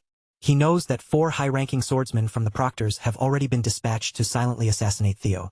After all, Axion's uncle believes Axion is not strong enough to defeat Theo himself. That thought gnaws at Axion, frustrating him deeply, because in his eyes, Theo is nothing more than an insect. But just as everyone expects the trap to unfold their way, the very person they were waiting for finally appears. Axion spots Theo approaching, his body streaked with trails of blood like some battle-hardened killing machine. Theo's eyes are cold, focused, and filled with unshakable determination. Then Theo sees the condition of his companions, injured and scattered around him, and the sight cuts straight through his chest. His gaze shifts toward the scum responsible for turning the place into this nightmare, taking in every one of them with silent fury. Only after that does Theo turn his attention back toward Axion. Axion has clearly been waiting for him for a long time, standing there as if this confrontation was exactly what he wanted. Finally, Theo's eyes fall on the bodies of his friends lying there, lifeless before him. The sight makes his hand tighten around his weapon, his grip clenching with barely contained rage. Axion draws his own sword, eager and ready to step forward into battle. But once again, he is warned to stay where he is and not move recklessly. So Axion lowers his weapon, releasing it from his fighting stance for the moment, even though the urge to attack is still written all over him. To continue the negotiation, Axion coldly tells Theo to hand over whatever he knows about the artifacts if he wants his friends to stay alive. But instead of trembling, Theo Ragnar looks straight at him and asks something completely unexpected, whether Axion is actually afraid of him. This is not just reckless provocation from Theo. It is a calculated move, because he is already planning to use Axion's personality against him. With an arrogant edge in his voice, Theo mocks him for acting like a coward, saying he went this far and used such extreme measures only to avoid suffering a humiliating defeat. Axion's anger immediately starts to boil over, but Theo does not stop there. He keeps pushing, letting every insult dig deeper under Axion's skin. Theo claims the only reason Axion has all these scumbags gathered around him is because he needs them to protect his pride and reputation. And on top of that, there is this filthy hostage game he is hiding behind, using wounded friends as shields instead of facing Theo properly. In Theo's eyes, all of it is nothing more than a desperate attempt to avoid losing to someone he considers beneath him, proving that Axion is not worthy of carrying the title of one of the four hounds. By now, Axion is absolutely furious, and that is exactly the reaction Theo wanted. Theo keeps needling him, daring him to step forward and settle things in a duel like a true Ragnar should. Unless, of course, Axion would rather back down and prove he really is the coward Theo is calling him. That final insult pushes Axion past his limit, and he can no longer keep his rage contained. Theo then lays out the terms of the fight clearly. If he loses, he will surrender the artifact information and even his life. But if he wins, he will leave with his friends alive. Black Leopard is completely swallowed by his madness now. He arrogantly reminds the so-called Ragnar fool where he stands within the clan, laughing at him before narrowing his eyes into a murderous glare, as if Theo still has no idea how dangerous the situation truly is. The CBI tries to step in, fully aware that Theo is deliberately using his words to rile Axion up and drag him off the planned path. They urge Axion to stick to the plan, but he is already done listening and no longer has any interest in playing this carefully. Axion accepts Theo's challenge and begins walking forward to face him directly, falling into the exact confrontation Theo had been trying to create. The doctors watching from the side realize the situation is turning in the complete opposite direction from what they intended. Still, they prepare themselves to move according to the original plan if Axion starts heading toward a crushing defeat. Axion sharply warns his group not to interfere, insisting that a Ragnar duel must follow the tradition of honor. For the moment, he also orders them not to harm the hostages. The fight begins with Theo moving first, his blade flashing out in an opening slash that immediately catches Axion off guard. With the challenge now fully accepted, both swordsmen stop holding back, and their blades crash together as the battle turns serious on equal footing. Axion talks down to Theo even as he presses forward, shifting into heavy attacks meant to crush his opponent through sheer force. He wants to make Theo understand the difference between them, so he releases the Heaven Dragon shout, sending out a fierce, roaring attack packed with overwhelming power. Force of that attack is so intense that even Theo feels the danger to his life, his instincts warning him that one wrong move could be fatal. In response, Theo draws in his strength and prepares a charged slash of his own, refusing to back away from the incoming force. Then he answers Axion head-on with the triple dragon's claw. Theo's strike tears through Axion's attack and severs it apart, leaving Axion visibly stunned by what just happened. Standing in front of him now is not some helpless opponent, but a confident man capable of challenging even the strongest attacks Axion can throw out. Theo throws the insult right back at him, asking whether Axion is really in any position to lecture him about strength when this is the best he can do. Watching the clash unfold, Orion breaks into a cold sweat after seeing the aftermath of Theo's latest attack. At first, he doubted Theo's abilities completely, but now even he is starting to recognize the real power hidden inside the so-called imbecile. The atmosphere grows heavier, because the fight is no longer one-sided. For the first time, it looks like Axion might actually lose. Worried about his own survival, Orion starts wondering whether he should switch sides while he still has a chance. He also realizes that Axion has badly underestimated the opponent standing in front of him.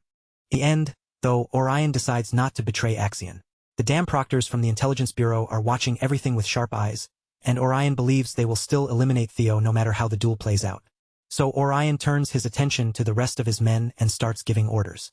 He tells them to scatter and search for the remaining proctors, making sure they avoid getting dragged into the middle of Theo and Axion's violent battle. The truth of Axion's past begins to surface. From a young age, he had been expected to rise and seize the throne of the clan, with both his mother and his uncle pushing for his success because their own prosperity depended on it. But Ragnar's name was little more than a convenient cover.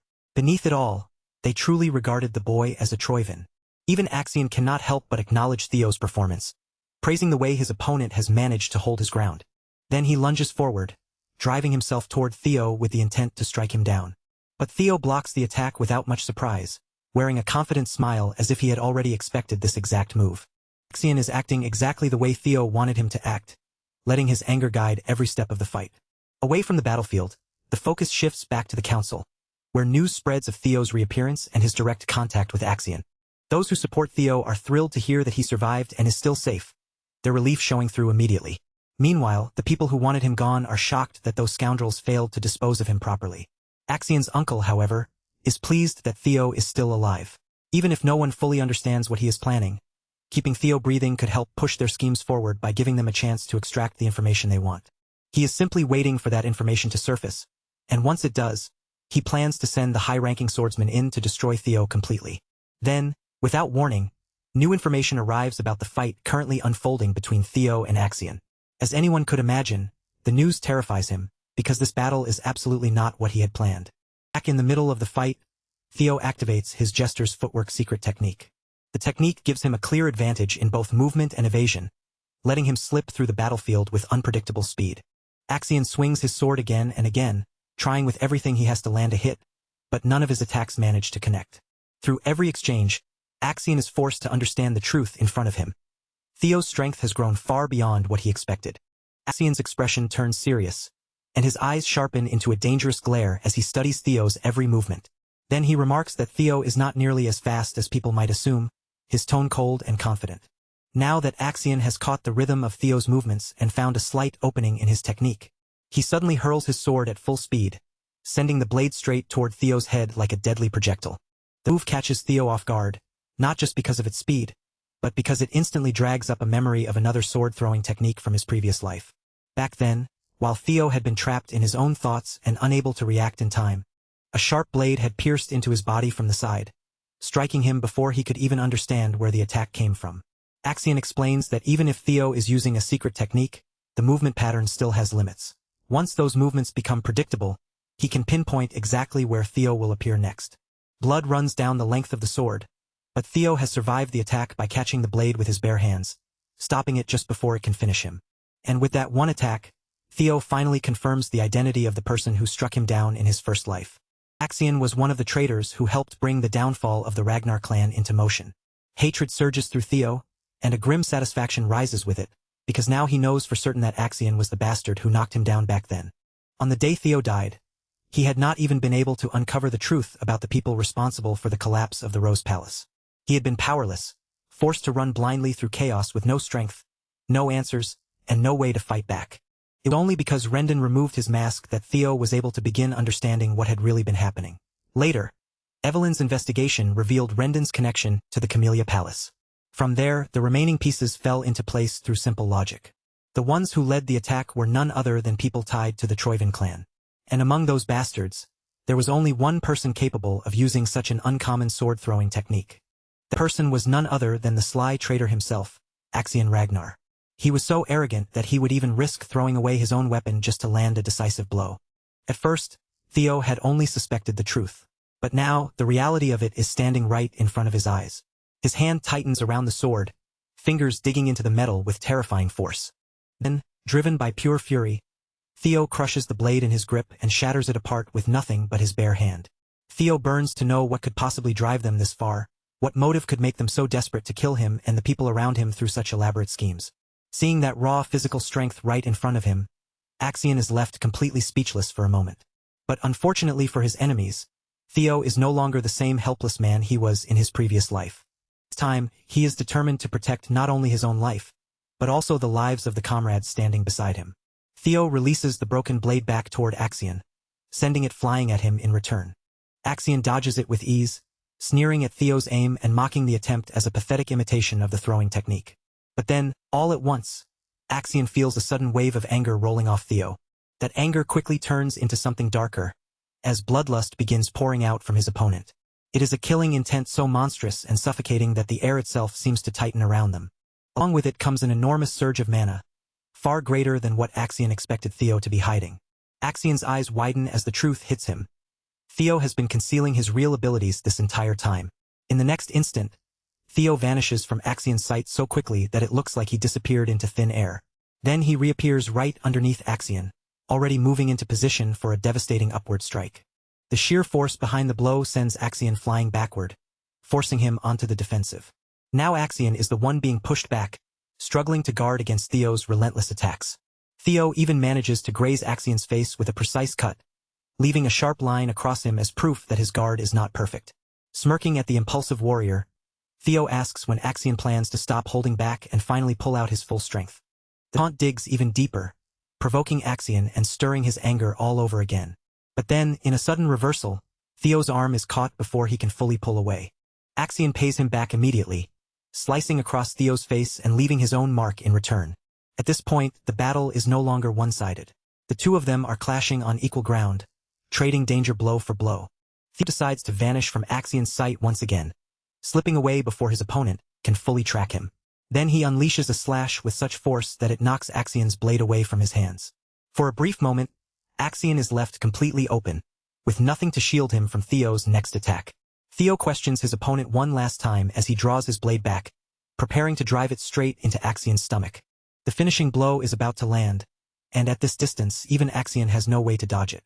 Meanwhile, on Remington's side, he studies the blood trails closely and realizes they were made by an injured body being dragged across the ground.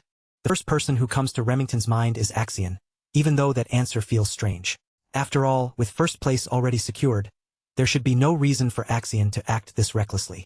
Still, Remington pieces the situation together with sharp intuition, realizing that their real plan must be to hunt Theo down during the second stage of the exam.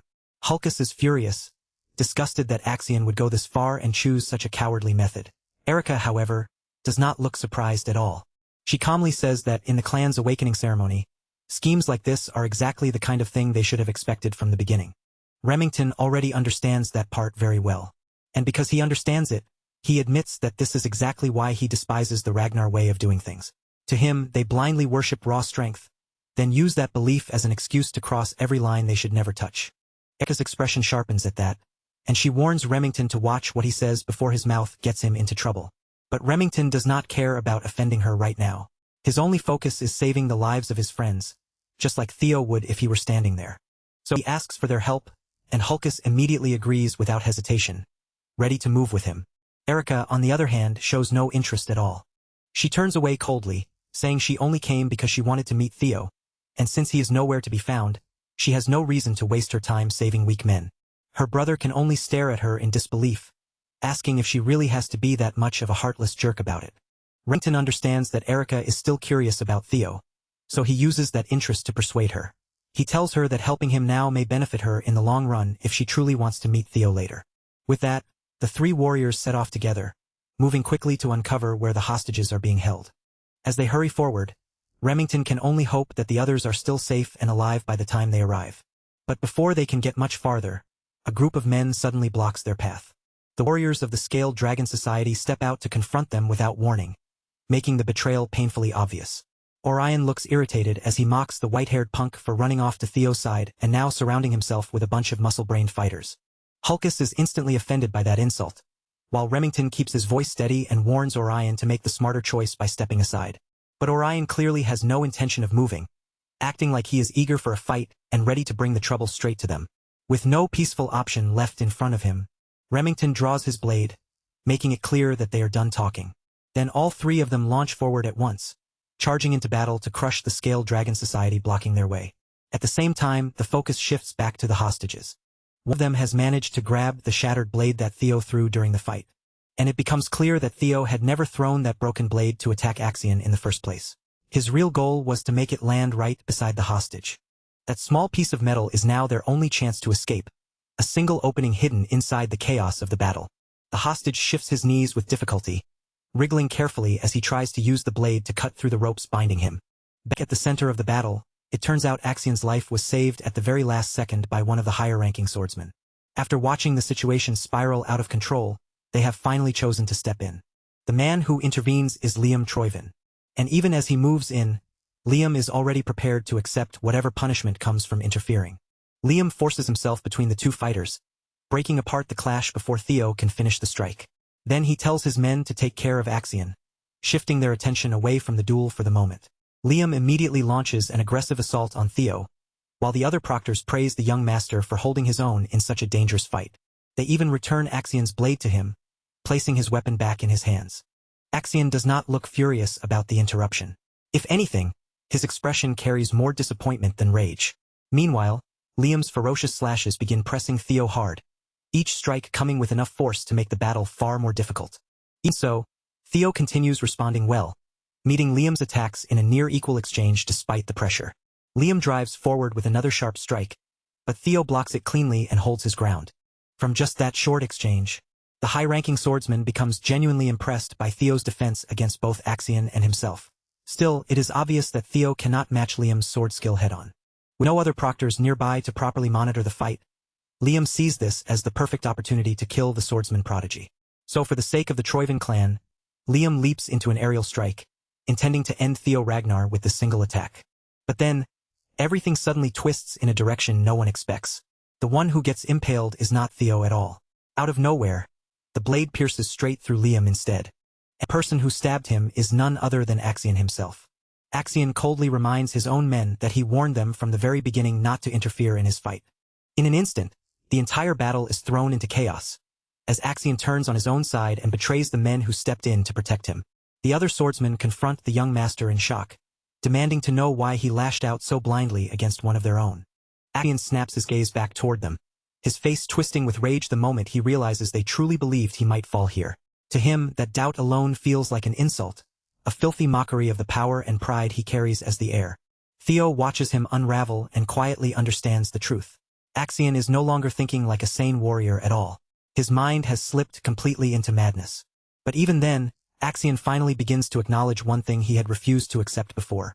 The man standing in front of him truly has the skill and presence worthy of the name Ragnar. From the time Axion was still young, his uncle had filled his head with grand dreams and poisoned promises, pushing him again and again to rise above everyone else and one day claim the Ragnar throne for himself.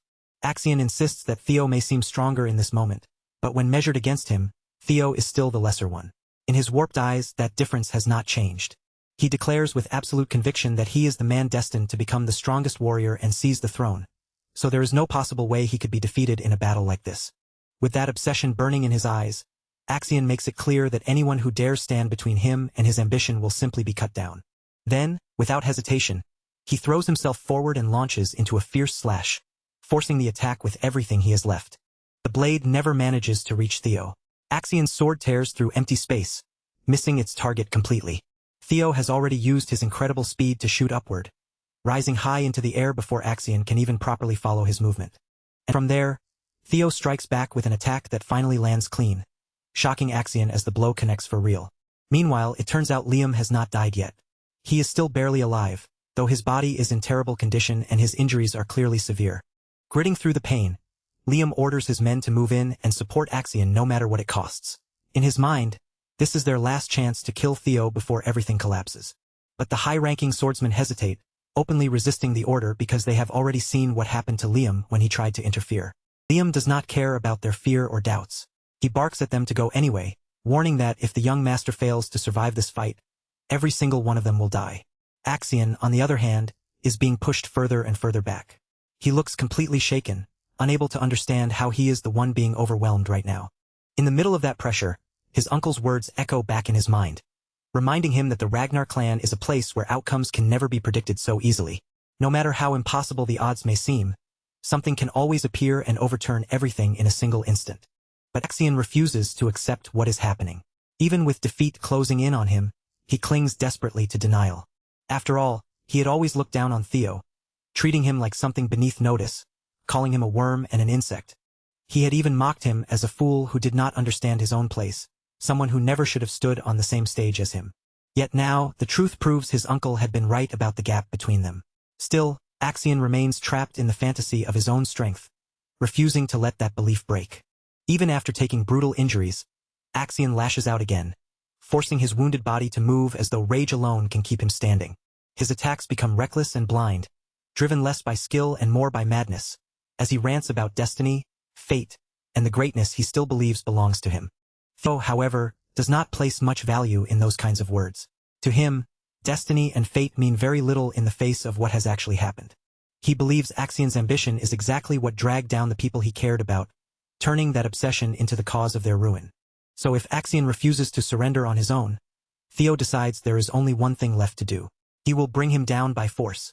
With that resolve settled in his chest, Theo begins drawing out his power again, gathering the last of his strength into one decisive strike. A beautiful blue dragon takes shape around him, its glowing form surging with force as it coils through the air like living energy. For one final time, Theo unleashes the roar of Triple Dragon's Claw, sending the power forward with overwhelming force.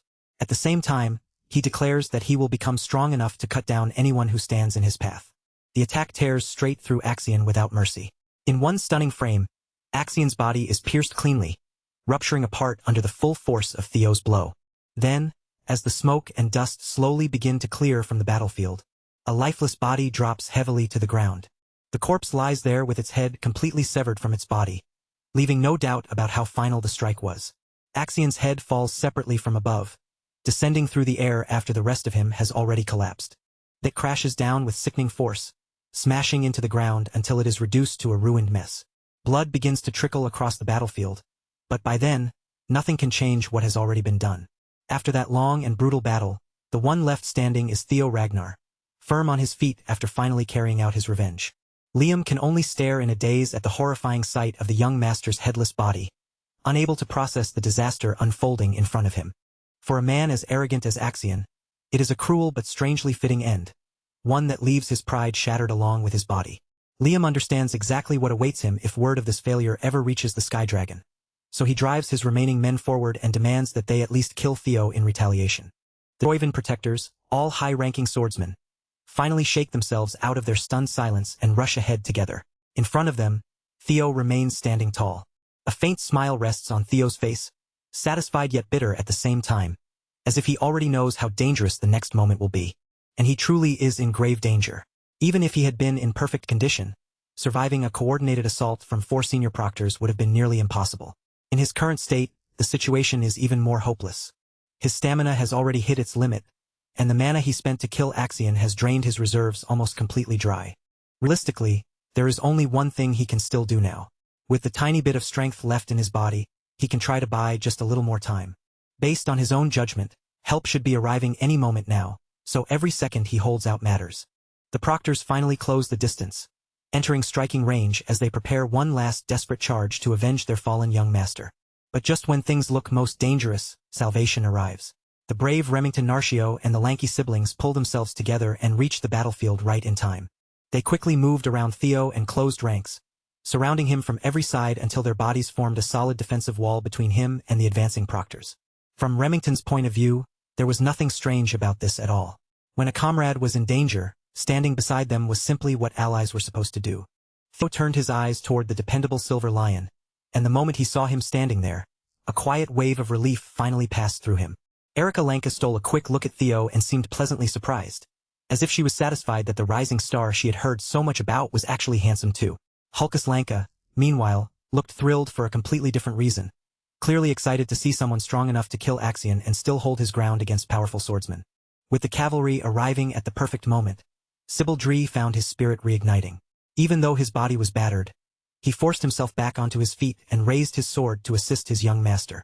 Remington then pointed his blade toward the corrupt proctors, his expression sharpening as he began laying out every crime they had committed. He made it clear that he would gladly bring judgment down on scum like them, especially after they dared to interfere with a sacred tradition. Now that the situation had grown even messier, and with even more witnesses standing there to see their crimes, the proctors all turned their eyes toward Liam Troyvin, waiting for him to decide their next move. But if they looked at the situation realistically, there was no good path left for them. No matter what choice they made, they were already trapped. They had failed to uncover anything useful about the Rose Palace's artifacts, even though that had been the main goal behind all of this. They had also failed to remove Theo, the biggest obstacle to their plans, and on top of that, the young master had died while under their protection.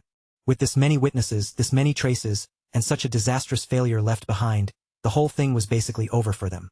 Even so, the proctors still clung to the belief that Sir Liam would somehow find a way to slip out of this hopeless mess, just like he always had before.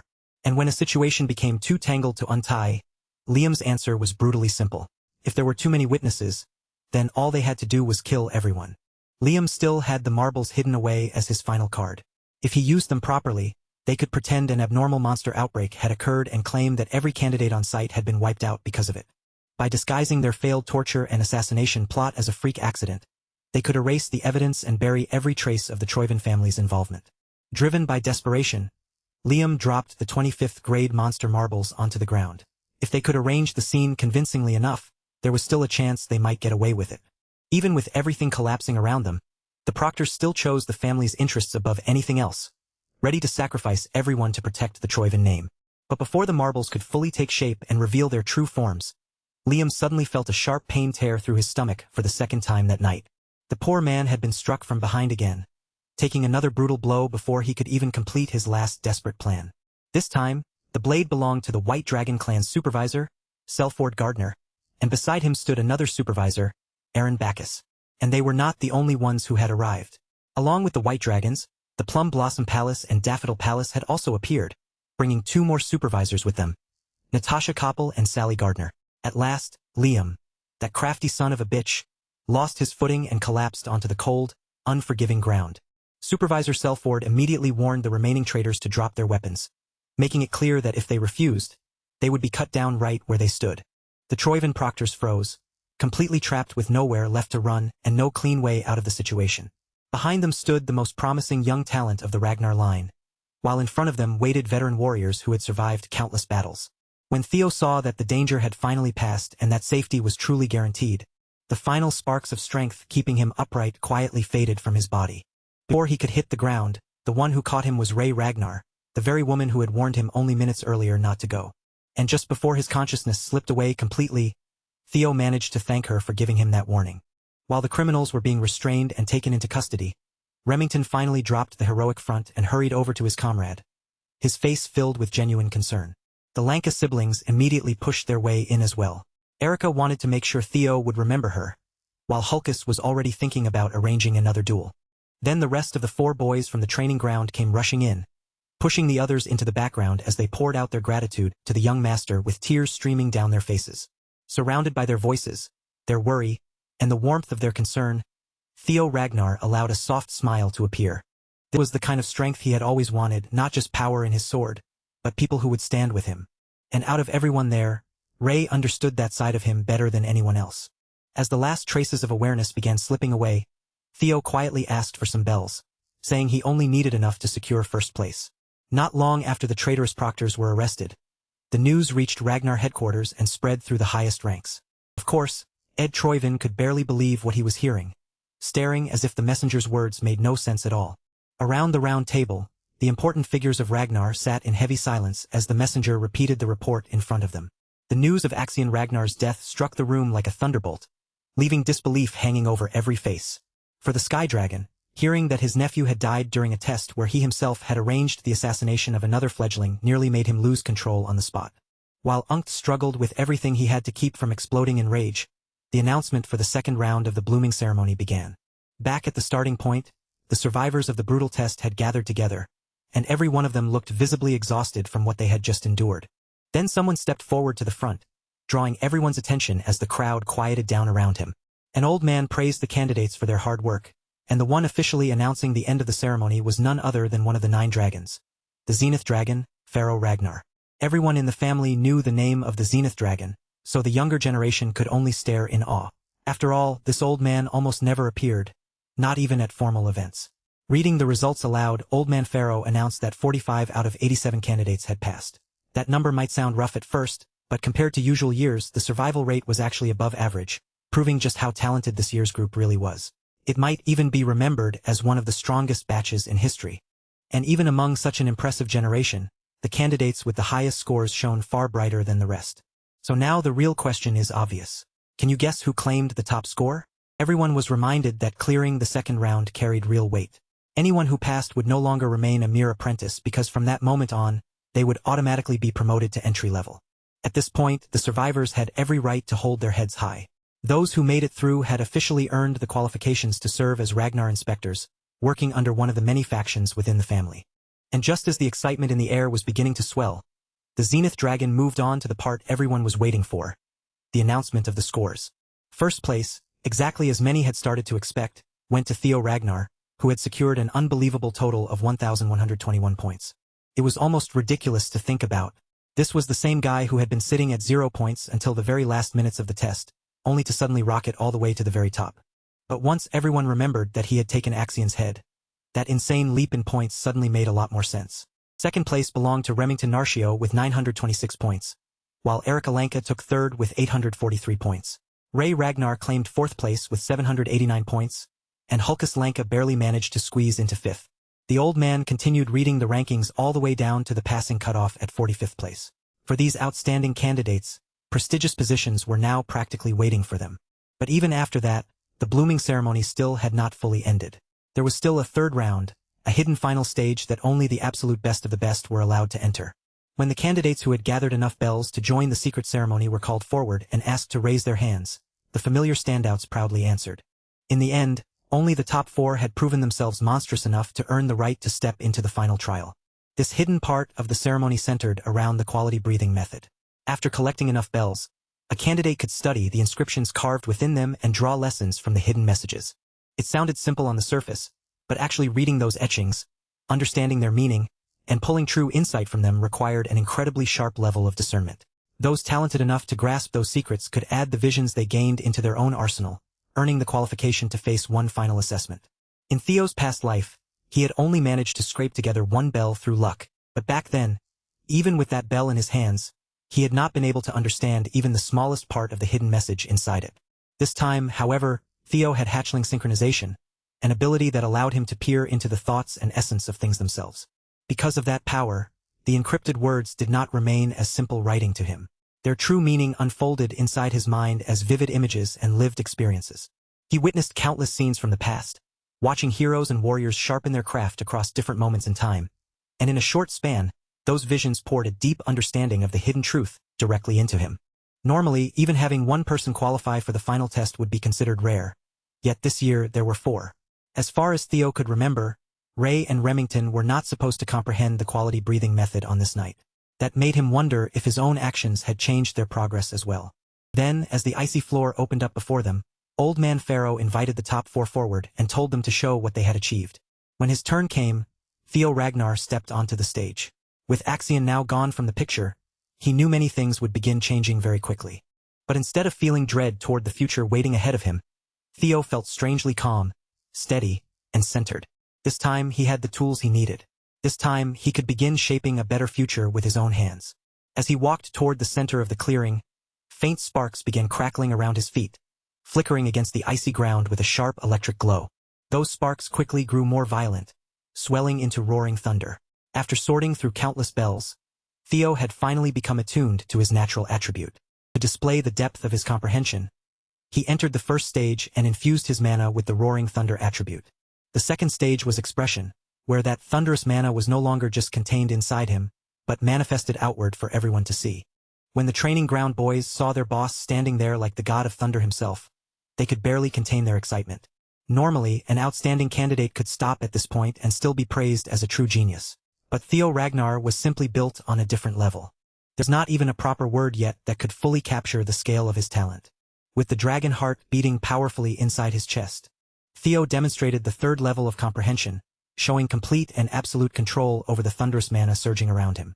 In the crowd, Eric Alenka looked completely captivated by the sight of the strongest man in her generation, while her brother stared like an excited kid, watching a legendary battle unfold right in front of him. Even the Zenith Dragon had to admit that he had never expected anyone to reach such a high level of comprehension in such a short amount of time. At that point, everyone naturally assumed this had to be the end of Theo's demonstration. After all, control was practically the ceiling for most prodigies at this stage. But no, Theo Ragnar clearly had no intention of sharing the spotlight with anyone else. After displaying flawless control, his thunderous mana surged even higher, rising to another level entirely. In an instant, the whole field was swallowed in a brilliant golden-yellow light, like something explosive was about to awaken. Theo's eyes snapped open, sharp and focused, and he drew his blade in one swift motion as wild bolts of lightning crackled around him. Then he swung his sword, sending a lightning strike forward in the shape of a blade wind. At last, Theo had gained a ranged attack. The strike seemed to take on a life of its own, forming the image of a ravenous thunder dragon as it surged ahead.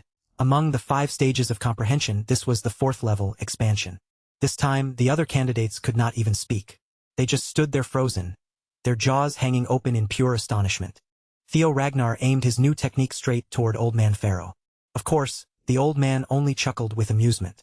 Rather than feeling threatened, he seemed pleased to witness a generational talent display such an impressive level of expansion. Before the Thunder Dragon could reach him, the old man calmly raised one hand and summoned tiny dewdrops out of thin air.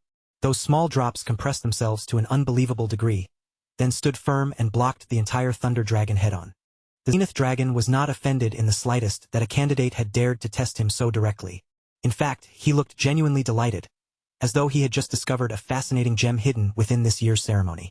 The audience could only stare in silence. At that moment, one thought seemed to pass through everyone's mind. Was this guy really supposed to be their peer? Now looking far livelier and in a much better mood, Old Man Pharaoh awarded Theo an additional 1,000 points for his bold display of mastery. Of course, Theo had already taken the old man's fondness for truly outstanding candidates into account before pulling that final stunt. After that jaw-dropping demonstration, Theo's score shot all the way up to 2,121 points. For almost everyone else, even reaching 1,000 points would be nearly impossible, yet Theo had gone beyond that and practically doubled the number. At that point, Theo's performance was so overwhelming that the only person it could even be compared to was the infamous Lord Thorkel. With mood clearly lifted by Theo's fearless display, the Zenith Dragon turned toward the remaining 3 candidates and welcomed them to step onto the stage as well. Remington Narcio, who had attuned himself to the element of water, reached the 3rd stage of comprehension, control, and earned himself an additional 500 points. Ray Ragnar achieved the 2nd stage, expression, gaining another 300 points. And with her calm, icy presence, the ice attributes suited her perfectly. Erika Lanka also reached the level of expression and received 300 points. Just like her fierce personality, her attribute burned with fire. The old man looked extremely pleased with the level of talent gathered this year. Under normal circumstances, breaking past the 1,000-point mark would be enough to place someone at the very peak. In other words, this batch had 4 candidates who could have taken first place in almost any other year. Of course, even among them, the distance between first and second was absurdly massive, because Theo Ragnar simply could not be measured by the standards of ordinary geniuses. After that, everyone except the 3rd-round candidates was dismissed so preparations could begin for the nomination ceremony scheduled for the following week. Only the top 4 remained behind, waiting to receive the briefing for the next step of their journey. Then, from the very top of the snow mountain, a terrifying killing intent spread outward and blanketed the entire region. The pressure crashed down on the top so violently that they nearly dropped to their knees, their bodies struggling beneath the weight of that hostile force. With a solemn look on his face, the Zenith Dragon officially marked the beginning of the next stage of their lives. Even with everything Theo knew about the future, he had never heard of a situation like this before. What confused him even more was the familiar power boiling at the mountain peak. The force pressing down on them, trying to crush their will, felt like Lodbrok's energy. The final part of the blooming ceremony was a hidden secret, one that only a very small number of chosen candidates were allowed to experience. A direct meeting with the family head himself. No one truly knew what happened during that meeting, because everything depended entirely on the patriarch's mood and judgment. But through it, a candidate could be chosen as a prospect for the battle over the throne. At present, all 5 leading contenders for the position of the next family head had once taken part in this final trial of the ceremony. Being selected for the family head battle was proof that someone was considered a serious candidate. That meant Kyle Ragnar was now waiting for this year's top contenders at the mountain peak. Even so, that still did not explain why Theo could sense Lodbrok's energy coming from up there. Then, all at once, a chilling possibility slipped into his mind. Could the man who had taken the ancient dragon's heart actually be his father? Old Man Pharaoh finally gave the top for the signal to begin their ascent, telling them to break through the fear and climb up to meet the Lord. But that was far easier said than done, because under that crushing pressure, they could not even take a single step forward. To help the others move, Theo advised them not to resist the pressure with brute force. Instead, they needed to use their mana to match the pressure's wavelength. Remington quickly understood what Theo was trying to explain, his eyes sharpening as the idea clicked into place. It would definitely be difficult, but if they could create an anti-phase wave to cancel out the rising pressure, then in theory they might be able to move. In other words, this test was designed to filter out candidates who could not properly control their magic power under extreme conditions. Erika listened from the side with a blank, confused look, clearly unable to follow what the 2 so-called smart guys were talking about. Remington, happy to explain, launched into a detailed explanation about the vibrational properties of mana. Erika just stared at him like he was some alien speaking a language no human could understand. Put simply, they had to release mana with properties that ran opposite to the pressure bearing down on them. Erica immediately scolded Remington for acting like a goody two-shoes and making the answer sound so complicated when the solution itself was actually straightforward. While the others were still arguing, Theo had already closed his eyes and started shaping his own countermeasure in silence. A few seconds later, a dense and powerful aura began to rise from his body. That aura steadily neutralized the pressure that had been locking him in place, allowing him to move again. And when the others asked how he solved the puzzle so quickly, Theo answered with absolute confidence, saying that something like this was only natural for the next clan head. His fellow candidates were stunned by how boldly he said it, while the Zenith Dragon remained stern and unreadable, watching without a change in expression. Leaving the others behind, Theo immediately dashed forward and rushed straight into the snowy woods. Old Man Pharaoh warned the remaining candidates to hurry up, because the points for this stage would be awarded according to the order in which they reached the top. Those words lit a fire under every single one of them, and the mood changed instantly. Once the last candidate finally left the starting point of the race, the Zenith Dragon grew quiet and thoughtful. Then he gave a small chuckle to himself. Even at his age, he had never wanted to take a youngling as his disciple this badly. Meanwhile, back at the Camellia Palace, a certain elf burst through the gate with booming laughter, eagerly searching for her daughter. The demon craftsman, Curson, stormed through the palace, banging on doors and throwing them open one after another as she looked for Cecilia. From the maid's reactions, it was obvious this was not the first time she had done this. Ever since young Master Theo became a rising star in the family, she seemed to have been visiting the palace almost every day.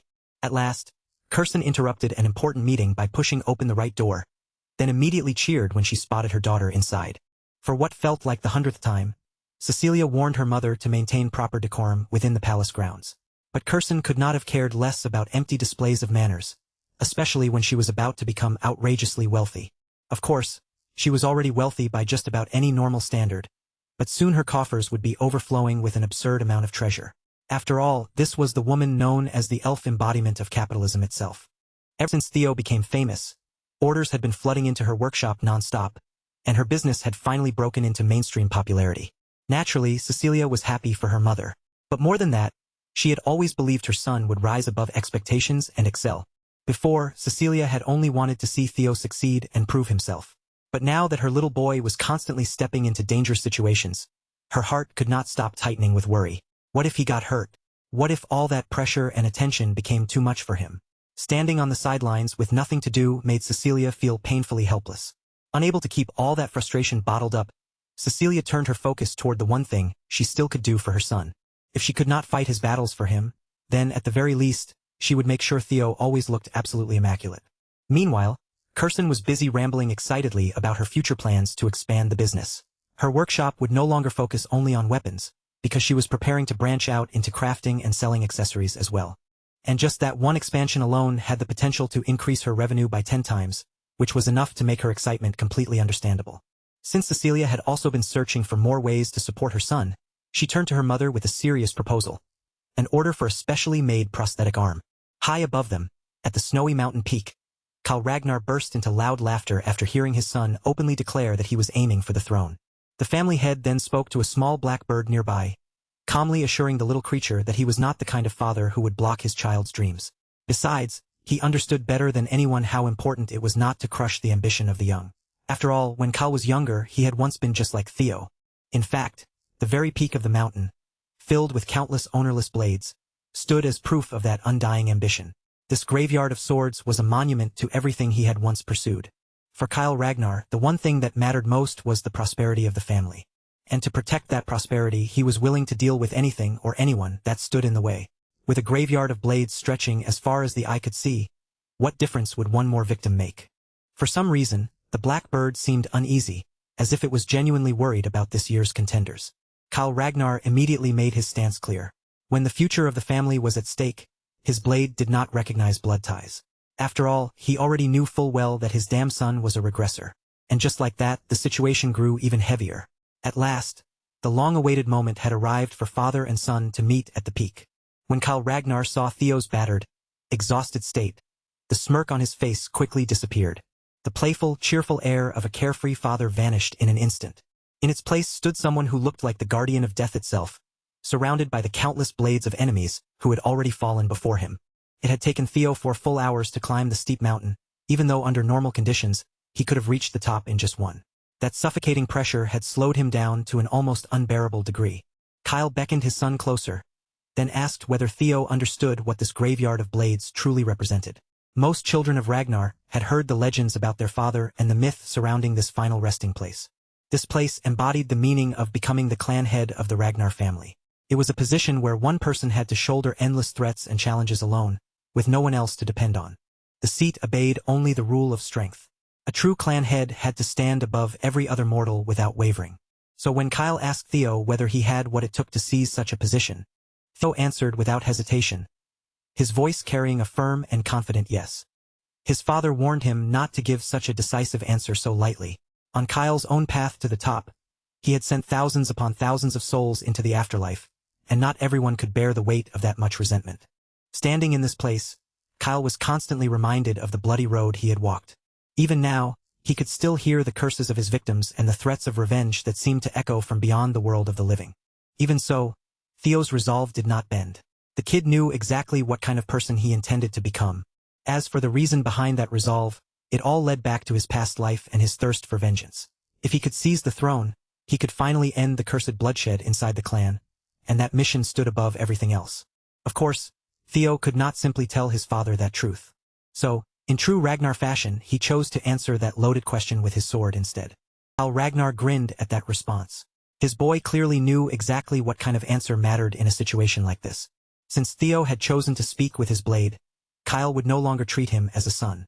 From this moment on, he would face him as a challenger, and he was also eager to see what the brat had learned from a certain special someone. Theo immediately understood who his father was talking about. He was almost certain Kyle meant Lodbrok. That practically confirmed Theo's suspicion that Kyle Ragnar had been the one who took the ancient dragon's heart. Theo's body tensed as he tried to guard himself, but by then, it was already far too late. In the span of a single instant, his father moved and cleanly sliced him in two. By the time Theo understood what had happened, he could no longer feel the lower half of his body. Death began creeping toward him once again, and as his body was split apart as cleanly as butchered meat, his grip on life slowly started to slip away. Kyle Ragnar had not been playing around at all. This was one of his terrifying techniques, the heart sword. After cutting his son down, the patriarch turned toward the worried blackbird and calmly assured the feathered avatar that there was no need to be concerned about the little prodigy. Only those with a hardened will and unshakable resolve could break free from his heart sword. It was undeniably a cruel challenge to throw at a greenhorn in the middle of the awakening ceremony. But if Theo truly had what it took, then he should be able to return from it. But if his resolve turned out to be half-baked, then Kyle believed it would be better for him to die right there as a body with a lost soul. The patriarch had no need for a regressor who might one day bring harm to the clan. Theo's soul was then carried into an endless void, a place suspended at the boundary between life and death. He could feel that familiar sensation again, the crushing weight of death grinding away at whatever remained of his essence. And strangely enough, he quickly accepted the cause of his death, because not everyone could survive being struck down by someone close to a demigod. As his consciousness drifted, Theo looked back on what he had accomplished in this life and tried to convince himself that he had done everything he could. He had stolen the Camellia Palace away from the Troivans. He had also killed Rendon and that rabid dog Axion, the bastards who had cut his previous life short. Compared to those victories, anything beyond that would have been nothing more than a stroke of luck. And compared to his first life, this second attempt had been shorter, but at the very least it had been far happier. Maybe, for one quiet second, it really seemed like it would be easier for him to release everything, stop fighting, and finally sink into a peaceful rest that would never be disturbed again. As Theo's will began to thin out, he slowly accepted that this might be the end waiting for him, and with that surrender, the last fragile piece of his soul started to vanish like a tiny drop of morning dew evaporating under the sun. But just before those final traces of his existence could completely disappear, before even the last droplets of who he was were wiped away into nothing, the griffin dwelling inside his sword suddenly stepped in, refusing to let him fade away so easily. That enormous bird forced his way straight into the endless void, pushing through the darkness just so he could scold his own boss. Because if this kid was seriously planning to give up after coming this far, then the griffin was going to be beyond furious. The moment Theo heard that familiar, sharp-tongued voice mocking him and throwing insults his way, something inside his soul flickered again, like a dying ember suddenly catching a breath of air. That tiny first spark, together with the griffin's brutally honest words, was enough to drag Theo back from that pathetic train of thought and snap him out of the mindset of someone who had already lost. This empty darkness would not become the final resting place of Theo Ragnar, no matter how deeply it tried to swallow him. Fueled by the will that refused to die, Theo's soul rapidly restored itself, rebuilding back into the form it once had. He had already surrendered once in his previous life, and there was no way he would allow this new story to end before it had truly begun. Once his soul had been reconstructed, Theo pushed himself even further, reaching past his limits to manifest a blade powerful enough to slice through that boundless, suffocating void. In that moment, Theo remembered the vow he had carved into himself. His body could shatter, his mind could be crushed, and even his soul could be torn apart, but Theo Ragnar would never bow his head and yield. Within that empty space where nothing existed, Theo gripped his blade and swung it with everything he had, his whole being rejecting death with desperate, stubborn refusal. That slash, purer than any strike he had ever made before, carried enough sharpness and force to cut through even the possibility of vanishing from existence itself. The false illusion of death finally broke apart around him, and through the cracks, the light of life poured in, washing over Theo's soul like dawn breaking through a nightmare. Theo opened his eyes once more, and the mountain peak returned before him. He had made it back, successfully cutting through the effects of the heart sword jinjutsu. Because of the griffin sealed within his sword, Theo managed to stop himself from becoming nothing more than an empty shell, a body left behind without a soul inside it. While Ragnar stood directly in front of him, studying him with a sharp and discerning gaze. Then, with the cold arrogance of a ruthless demigod, he sneered and granted his son a passing grade. It had truly been a battle where failure meant death, and Theo had somehow forced his way through it and come out standing on top. After the final round of the blooming ceremony ended, an entire week passed in what felt like no time at all, and now, the day of the nominations had finally arrived at the clan headquarters. The Lanka siblings were also present, standing among the gathered candidates as they waited for the moment when their names would be called. Hulkus clearly hated being packed into such a crowded place, and Erica immediately teased him for acting like one huge anxious baby. But honestly, it was hard to blame him when the commanders of every unit, the 9 dragons, the former clan head, and even the current patriarch were all there watching. Even so, Erica warned her brother that he had better stop looking so frightened, because no faction would want to pick someone trembling in front of everyone. And besides, after collecting that many bells, he still failed to obtain elemental breathing. That part still stung Hulkus badly, and it was obvious he had not gotten over it at all. On top of that, his own sister still refused to say a single word about what she had received from the clan head after reaching the mountain peak. The brute complained that Theo would have been way cooler about it and probably would have shared the secret already if someone had simply asked him directly. After all, the life of a Lanka was meant to be devoted to becoming the Sword of Ragnar. And because of that belief, Hulkus had already decided where his loyalty would go. He would dedicate himself to the coolest and strongest person in their entire batch, the one young man who seemed to possess everything at once: power, character, and ambition. What a ridiculous level of admiration. Hulkus was ready to stake his entire life on the young master, even though he had barely spoken to Theo at all. In his mind, the plan was simple. If he quietly joined the same unit that Theo chose, then he could naturally slip into Theo's camp without needing to make some dramatic declaration. And strangely enough, that plan was only possible because, for some unknown reason, the patriarch was not taking Theo directly into the clan head's manor. That meant small fries like Hulkus, along with the other people who had started idolizing Theo, still had a chance to follow their star into whichever faction he decided to enter.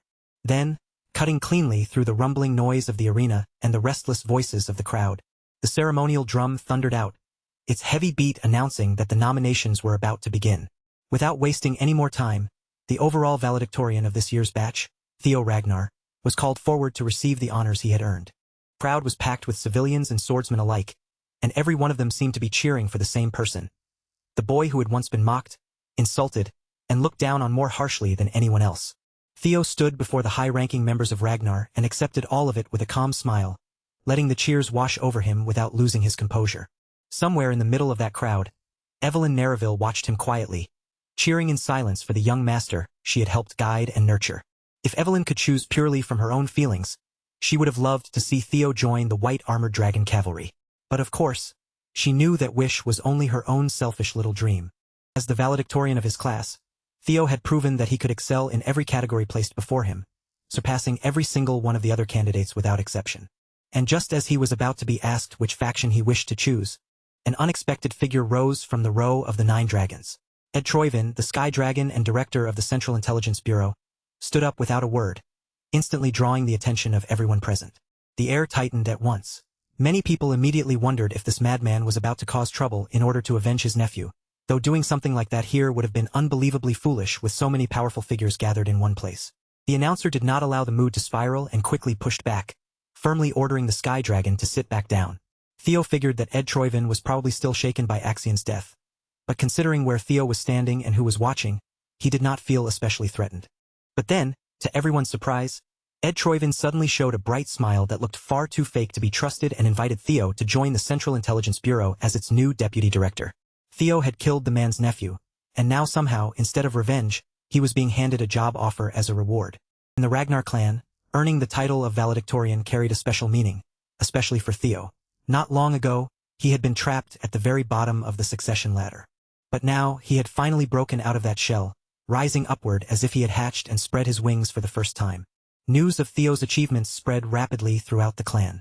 Everywhere people went, they talked about how he had killed Axion and even managed to stand toe-to-toe with a proctor. His journey from the lowest position all the way to the top struck a chord with countless apprentice swordsmen. And now, more people than ever were beginning to look up to him as someone worth following. The way people looked at Theo changed almost overnight, as the public scorn and contempt rapidly turned into open admiration and growing respect. The so-called imbecile of Ragnar was gone now, erased from everyone's minds. In his place stood a once-in-a-generation genius, a young monster whose potential seemed almost terrifying. While Theo stood at the center of the stage under everyone's gaze, the system suddenly rang inside his mind. The third scenario quest had finally been cleared, and as his reward, he received an ether core. Theo was honestly caught off guard in the best way. It had been so long since the system last spoke to him that he had almost forgotten the quest even existed, and after all the time it took to complete, this ether core had to be something impressive. But before he could even properly enjoy the surprise of his reward, a two-faced bastard was already standing there, offering him a deputy director seat in one of the family's most important factions. Theo quietly used observation on Ed Troyvin, narrowing his focus on the man behind that polished smile. From that single look, Theo quickly realized what this bastard was really after. Ed wanted to bring him under his command, turn him into a useful pawn, and use him to dig into the secrets surrounding the primordial dragon relics. Theo had already suspected as much, but getting confirmation still mattered. The Sky Dragon probably believed Theo had already obtained one of those relics, but unfortunately for Ed, Theo had no intention of lowering his head to anyone from Troyvin. Crushing that cursed family with his own hands was not just a passing grudge for Theo. It was one of the missions he had sworn his life to. The demon dragon, Julius Ragnar, immediately raised his voice in protest against Ed's barely hidden attempt at coercion. He did not bother softening his words either, calling the snake out for trying to disguise a revenge scheme as recruitment. The Sky Dragon simply brushed off the accusation with mocking laughter. He admitted that, as an uncle, he naturally held some resentment, but as the central director, he claimed he only wanted to recruit the most capable person for the position. Julius clicked his tongue in irritation, clearly seeing through the act. Ed Troyvin was as slippery as ever, and even in front of all these witnesses, he was still moving toward his hidden goal. Before the argument could grow any sharper, the announcer stepped in and cut them off, asking the 9 dragons to stop speaking out of turn and allow the ceremony to properly begin. When Theo was asked whether he already had a faction in mind, he answered calmly that he had not chosen one yet. For the time being, Theo wanted to hear what each faction was prepared to offer. In other words, he was quietly setting the stage for everyone to compete over him. The first to bite was the Sword Dragon, Osa Ragnar Plunis, the director of the Plum Blossom Palace. She declared that she would take Theo in as her direct disciple and grant him the position of Junior Lord. Lady Plum Blossom had no children of her own, so becoming her direct disciple and Junior Lord was not just an honor. It was practically a clear path toward inheriting an incredible legacy. In simple terms, she was offering to take Theo in almost like an adopted son, and make him the successor to the Sword Dragon's title. With that, 2 of the 9 dragons had already stepped forward with offers, which only made sense for someone as valuable and sought after as Theo. With such absurdly tempting conditions already placed on the table, most ordinary commanders and directors had no realistic way to compete at all. Even with the bidding war already reaching a heated level, another major figure still decided to enter the competition for Theo. His arrival was anything but quiet, crashing in with the force of a thunderclap as a bird descended dramatically from the sky. Wrapped from head to toe in bandages and hidden behind a mask, Robert Ragnar, the leader of Black Snow and the one known as the Black Dragon, had also joined the battle to recruit Theo. The audience stared in shock. Most of them had never seen this man appear in public before, yet it turned out he had been watching the awakening ceremony closely from the very beginning. Robert admitted that Kyle had been right after all. This boy Theo was far more interesting than he had first expected. If Theo agreed to work with Black Snow, the Black Dragon said he would gladly appoint him to the rank of Null Snow. Black Snow was a covert intelligence agency, and its agents usually moved silently through the shadows. The only exception was the Null Snows, the highest-ranking officers in the faction, who were permitted to maintain public identities and earn fame and honor openly. In Theo's previous life, only 8 people in the entire faction had held that rank. He had struggled desperately to reach it back then, only to find it almost impossible, and now it was being offered to him immediately from the start. Just as the Black Dragon seemed to have seized the spotlight, Old Man Pharaoh, the Zenith Dragon, calmly raised his voice and drew attention back to himself. Theo Ragnar had left a deep impression on him during the 3rd stage, and because of that, he wished to say that Zenith Academy would be more than willing to accept the most promising talent the family had seen in a very long time. That made 4 of the 9 dragons personally stepping forward and placing their offers before Theo. And of course, there was still the demon dragon, Julius Ragnar. As commander of the White Armored Dragon Cavalry, there was no way Julius would simply sit back without trying to recruit Theo as well. But despite all the tempting offers everyone else had made, Julius stayed firmly true to his principles and refused to promise Theo any special treatment. His own troops were practically shouting at him, furious that their commander would cling to fairness at a moment like this. But Evelyn had already expected that from Julius. To the White Armored Dragon Cavalry, true honor had to be earned by proving oneself, and Julius wanted to remain fair to every other recruit standing there. Even so, Julius proudly guaranteed that if Theo chose them, he would receive all the proper support needed for his development, along with the pride and honor of becoming a dragoon. Theo understood exactly where the commander was coming from, and in truth, he respected that kind of honesty. Just as he was about to finally make his choice, a sultry voice, smooth and intimate as if spoken right beside his ear, echoed inside his head where only he could hear it. The former clan head, Hilda Ragnar, asked him a question that froze his thoughts in place. Was he a regressor? From the confidence in her tone, it did not sound like she was guessing. It sounded like she already knew the answer for certain. Theo fought to keep his expression steady, and through telepathy, he answered her while pretending not to understand what she meant. Hilda praised his flawless acting with obvious amusement, then wondered aloud what kind of life he must have lived during his previous cycle. The moment she mentioned a cycle, Theo's mind jolted. That single word made him realize that regression might not be limited to just one chance at starting over. While Theo was struggling with that sudden existential shock, everyone else in the arena was still waiting for him to announce his choice. So he asked for a little more time to collect his thoughts. Hilda smirked when she saw him looking so shaken. She told him there was no need to keep hiding anymore, because she was also a regressor like him. The difference was that the cycles she had been allowed to repeat had already run out. In other words, this dangerously beautiful old grandmother of his was casually admitting that she had already gone through the cycle of regression more than once. That was far too much information for Theo to process right there on the spot, and he quickly realized it would be better to ask Hilda directly for a proper explanation. When Theo asked what she meant by cycles, Hilda sounded genuinely surprised that he did not even know something so basic. According to her, that son of hers, Kyle, must not have told the poor boy anything. Then again, it was not exactly shocking, considering Kyle absolutely despised regressors. If anything, it was stranger that he had allowed one to live at all, even if that child shared his blood.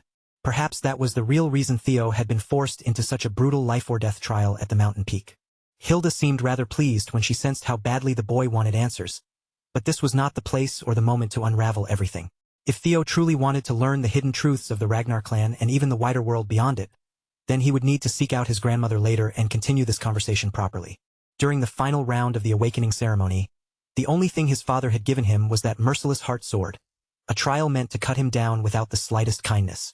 At very least, Theo now understood one thing clearly. If Kyle Ragnar truly hated regressors that much, then he needed to be even more cautious around his own father from this point forward. Maybe that was also why the patriarch had taken Lodbrok's heart, because the ancient dragon had shown such a strangely welcoming attitude toward regressors.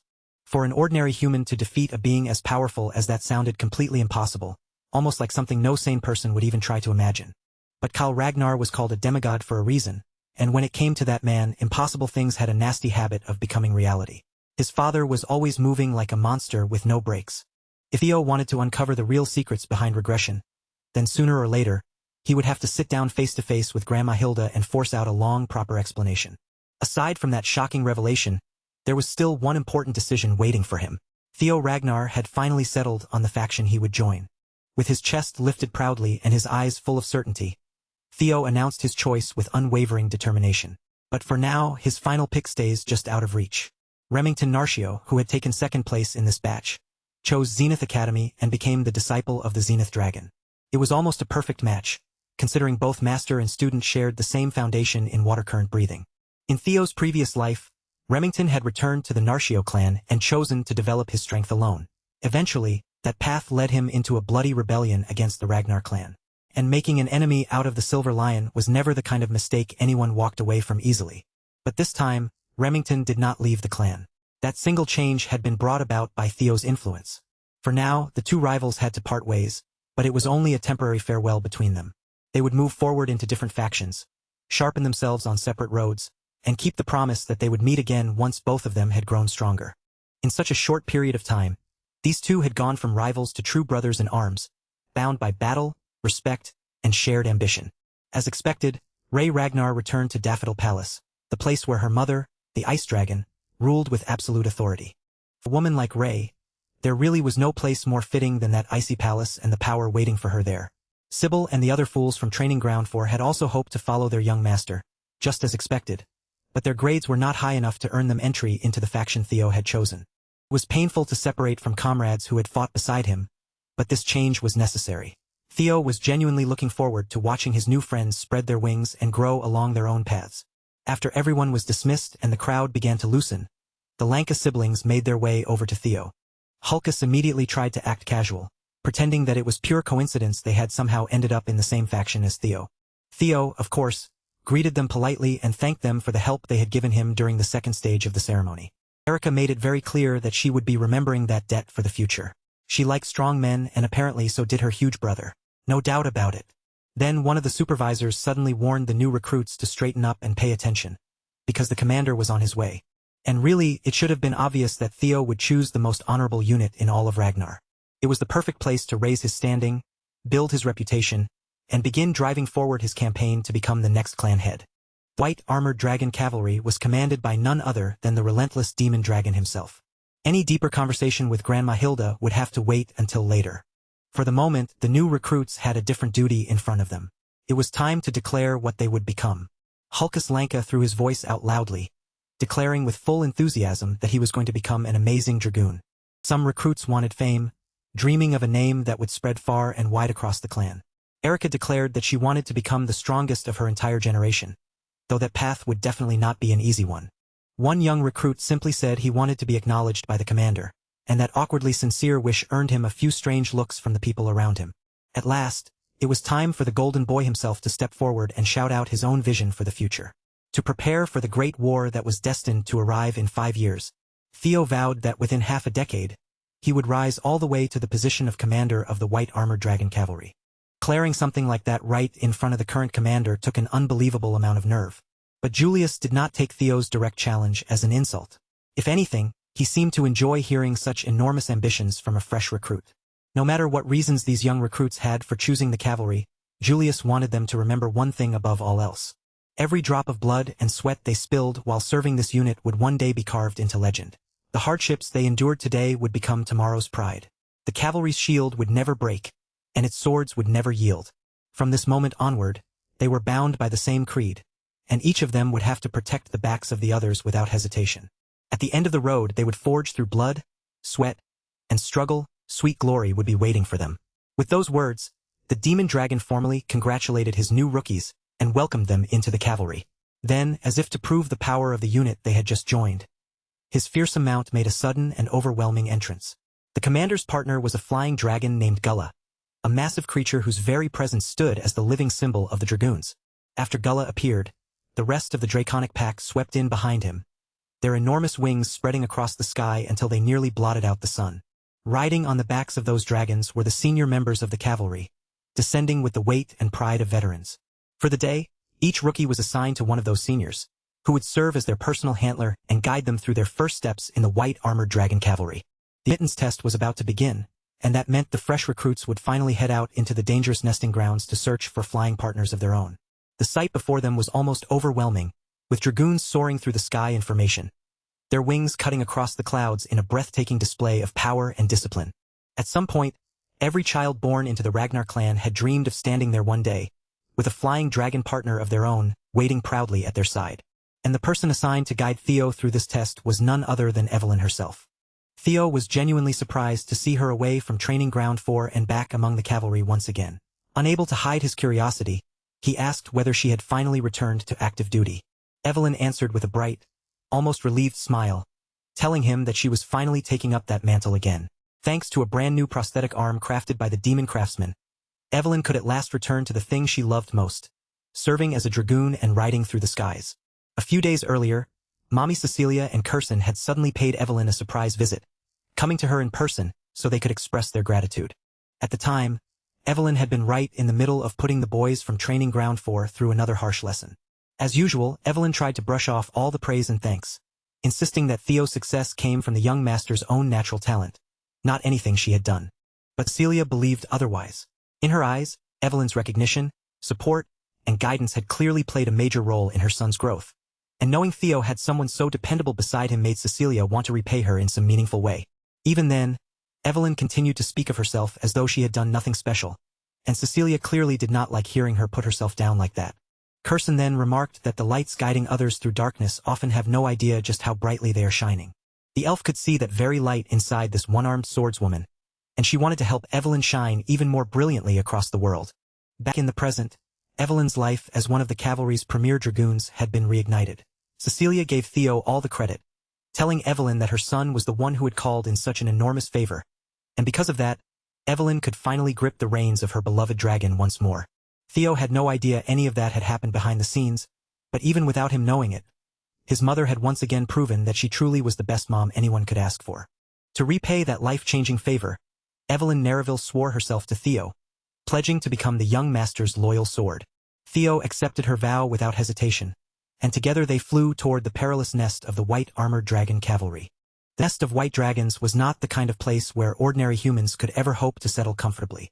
Despite its name, the place was actually home mostly to flying wyverns, and it also served as the testing ground where the cavalry held its admittance trial. Technically, any recruit who failed to find a compatible partner would fail to be inducted into the cavalry, though in practice that kind of failure almost never happened. Theo was not especially worried about himself, but he could not help feeling a little concerned about the brutish Lanka siblings and how they would handle this test. Evelyn explained that choosing a partner usually came down to instinct, chemistry, and a kind of sixth sense. Once the right one appeared, a person simply knew. Their first observation point overlooked the stomping ground of the Opterex, a large brown-scaled wyvern known as a tyrannical predator. Next came the den of the poisonous aviary, creatures with serpentine bodies that could spray violet poison mist and strike with stingers sharp enough to become lethal weapons. There were also the blade dragons, Sigia, docile herbivores that usually preferred to burrow underground and build their nests beneath the earth, only relying on ambush tactics when enemies came too close.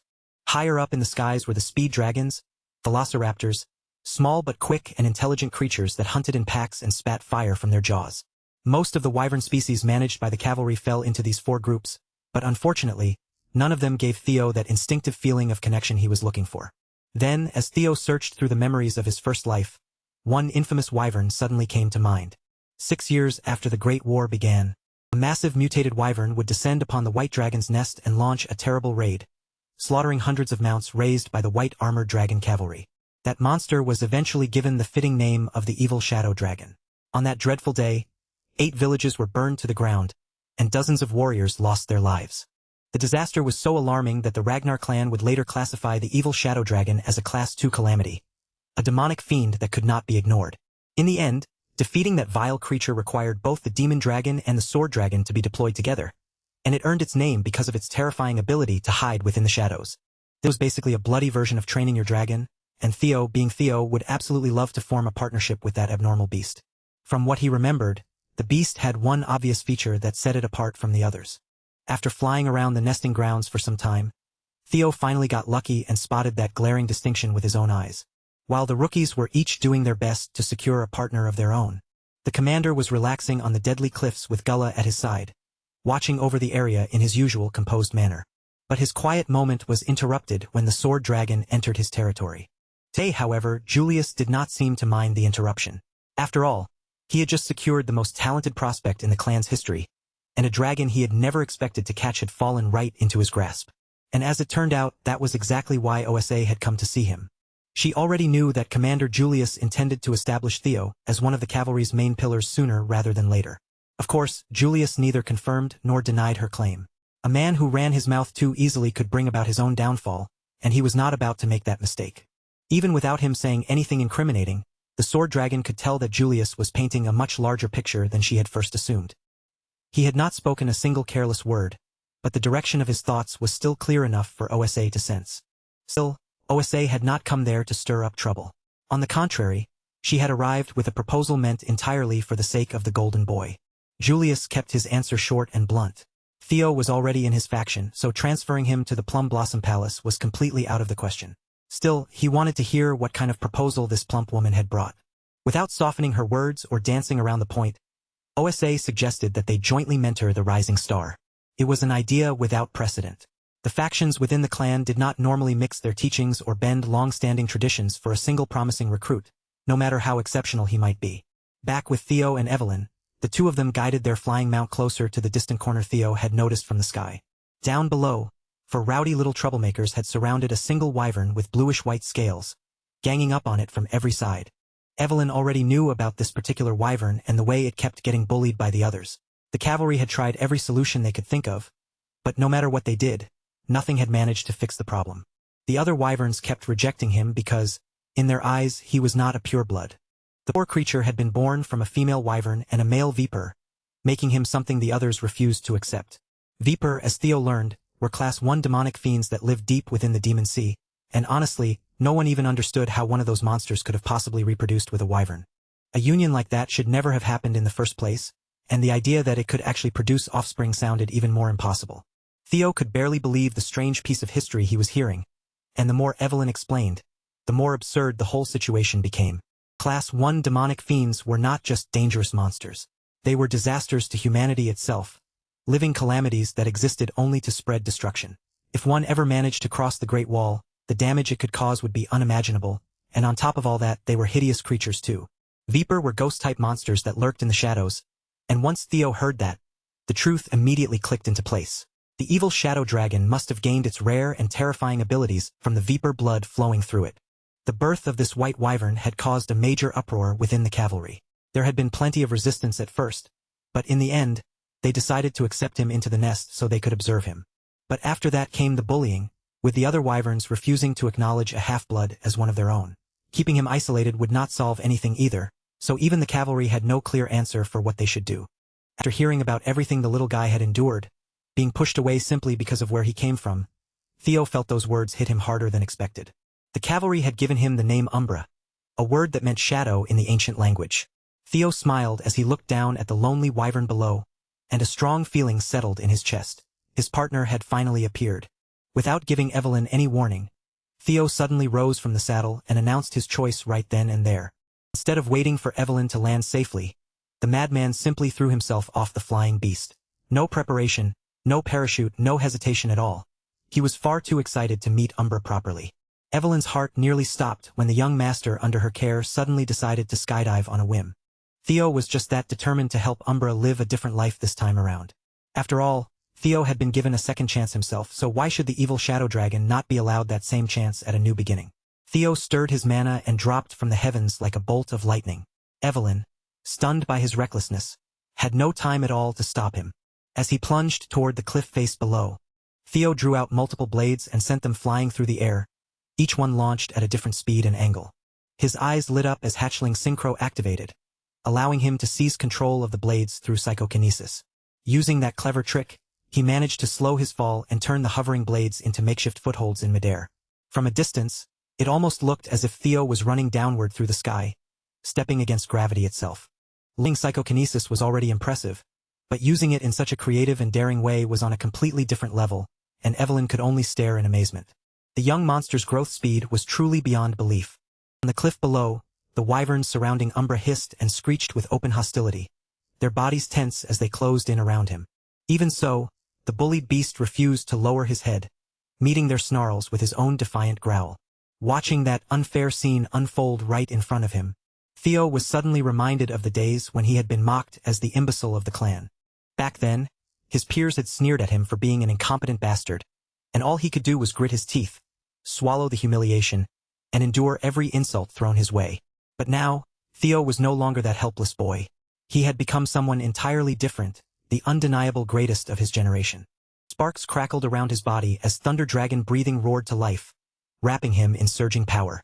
Once Theo entered his effective range, he finally used the blades for their true purpose, sending them flying straight toward the wyverns bullying Umbra. The weapons blazed with an absurd amount of electricity as Theo unleashed his dragon mark. If he had truly wanted to, he could have killed those wyverns on the spot, But instead, he held back and used the attack only to frighten them away. The bullies scattered into the air with their tails practically tucked between their legs. Theo Ragnar landed on the cliff and coldly scolded the fleeing wyverns, calling them cowards who only dared to act tough because they had superior numbers. Then his gaze shifted toward Umbra, and the sharpness in his eyes softened with quiet concern. But Umbra only saw a new threat. The wounded beast growled warily, lowering himself as if ready to pounce the instant Theo showed even the slightest hostility. And when Theo drew close enough, Umbra chose to retreat instead, spreading his wings and flying off to who knew where. Evelyn finally caught up with Theo and explained that the beast was extremely on edge, so approaching him would not be easy. When she advised Theo to take things slowly, however, he immediately disagreed. To Theo, what Umbra needed most right now was someone willing to stay by his side. After all, why would he keep lingering around the nest despite being ostracized again and again? The answer was simple. Umbra was lonely, and the wounds carved into his heart were far harder to endure than the injuries on his body. Considering Umbra's condition, Theo knew he could not have flown very far. So he and Evelyn climbed back onto the saddle and set out to search for the poor creature. Just as expected, Umbra soon ran out of stamina and stopped to rest on one of the rocky peaks nearby. Even though he was weak and exhausted, the moment he sensed the humans approaching, he forced himself back onto his feet. Many dragoons from the cavalry had tried to tame this particular wyvern before, but every single one of them had failed. Umbra had always been extremely cautious whenever humans came near him, and with his body covered in painful wounds, that instinct to stay guarded was sharper than ever. So Theo quietly asked Evelyn to bring back something that could feed the poor creature. While she handled that, he decided to stay behind and try to understand Umbra not as a monster, but as an individual. Theo began walking toward the beast at a slow, careful pace, but the moment he drew closer, Umbra released the crushing fear of a wyvern. Theo answered it immediately, pushing back with the fear of a lesser drake. In that tense space between them, beast and man faced each other head-on, each trying to overpower the other with nothing but raw presence and invisible pressure. But in the end, Theo's aura proved stronger. Step by step, his presence pressed forward until Umbra was steadily forced beneath it. Umbra braced himself, expecting pain to follow, certain that this human would strike him while he was weakened. Instead of hurting him, Theo raised a healing potion and poured it carefully over the beast's wounded body. As the medicine soaked into his injuries, Umbra could feel the pain fading quickly, his torn body recovering bit by bit as a small amount of strength returned to him. Once the worst of those terrible wounds had been treated, Theo reached out and gently stroked the poor wyvern hybrid, keeping his touch calm and careful. Umbra could only stare in confusion. For as long as he could remember, his life had been filled with pain, rejection, suffering, and being treated like he never belonged anywhere. And yet now, a human was standing right beside him, offering warmth instead of violence, and kindness instead of fear. Because of the dragon heart inside him, Theo could feel Umbra's emotions clearly once he was close enough to the wounded beast. He sensed the fierce, burning rage inside Umbra, a red-hot anger aimed at the herd that had thrown him away. But mixed into that rage was a deep sadness, born from Umbra's desperate wish to be accepted by the very group that rejected him. And beneath everything else, the clearest feeling of all was the long, aching loneliness buried in the lonely wyvern's heart. Even Umbra's feelings toward Theo were painfully conflicted. He was still wary of this man who had appeared out of nowhere and suddenly offered him warmth. But at the same time, a quiet part of him hoped that warmth would stay for just a little longer, and that this man would not simply walk away. So Theo looked at Umbra with a serious heart and made a solemn vow that he would never abandon him or turn his back on him. To make that promise feel real, Theo took out the gem he had received from his previous mission and offered it as a gift to his new friend. The moment Umbra saw the shiny gem gleaming in Theo's hand, its surface sparkling with a beautiful, eye-catching luster, he became completely captivated by it, unable to tear his gaze away. Even so, the wyvern still had a stubborn side, and like a true tsundere, he tried his best to pretend he was not tempted.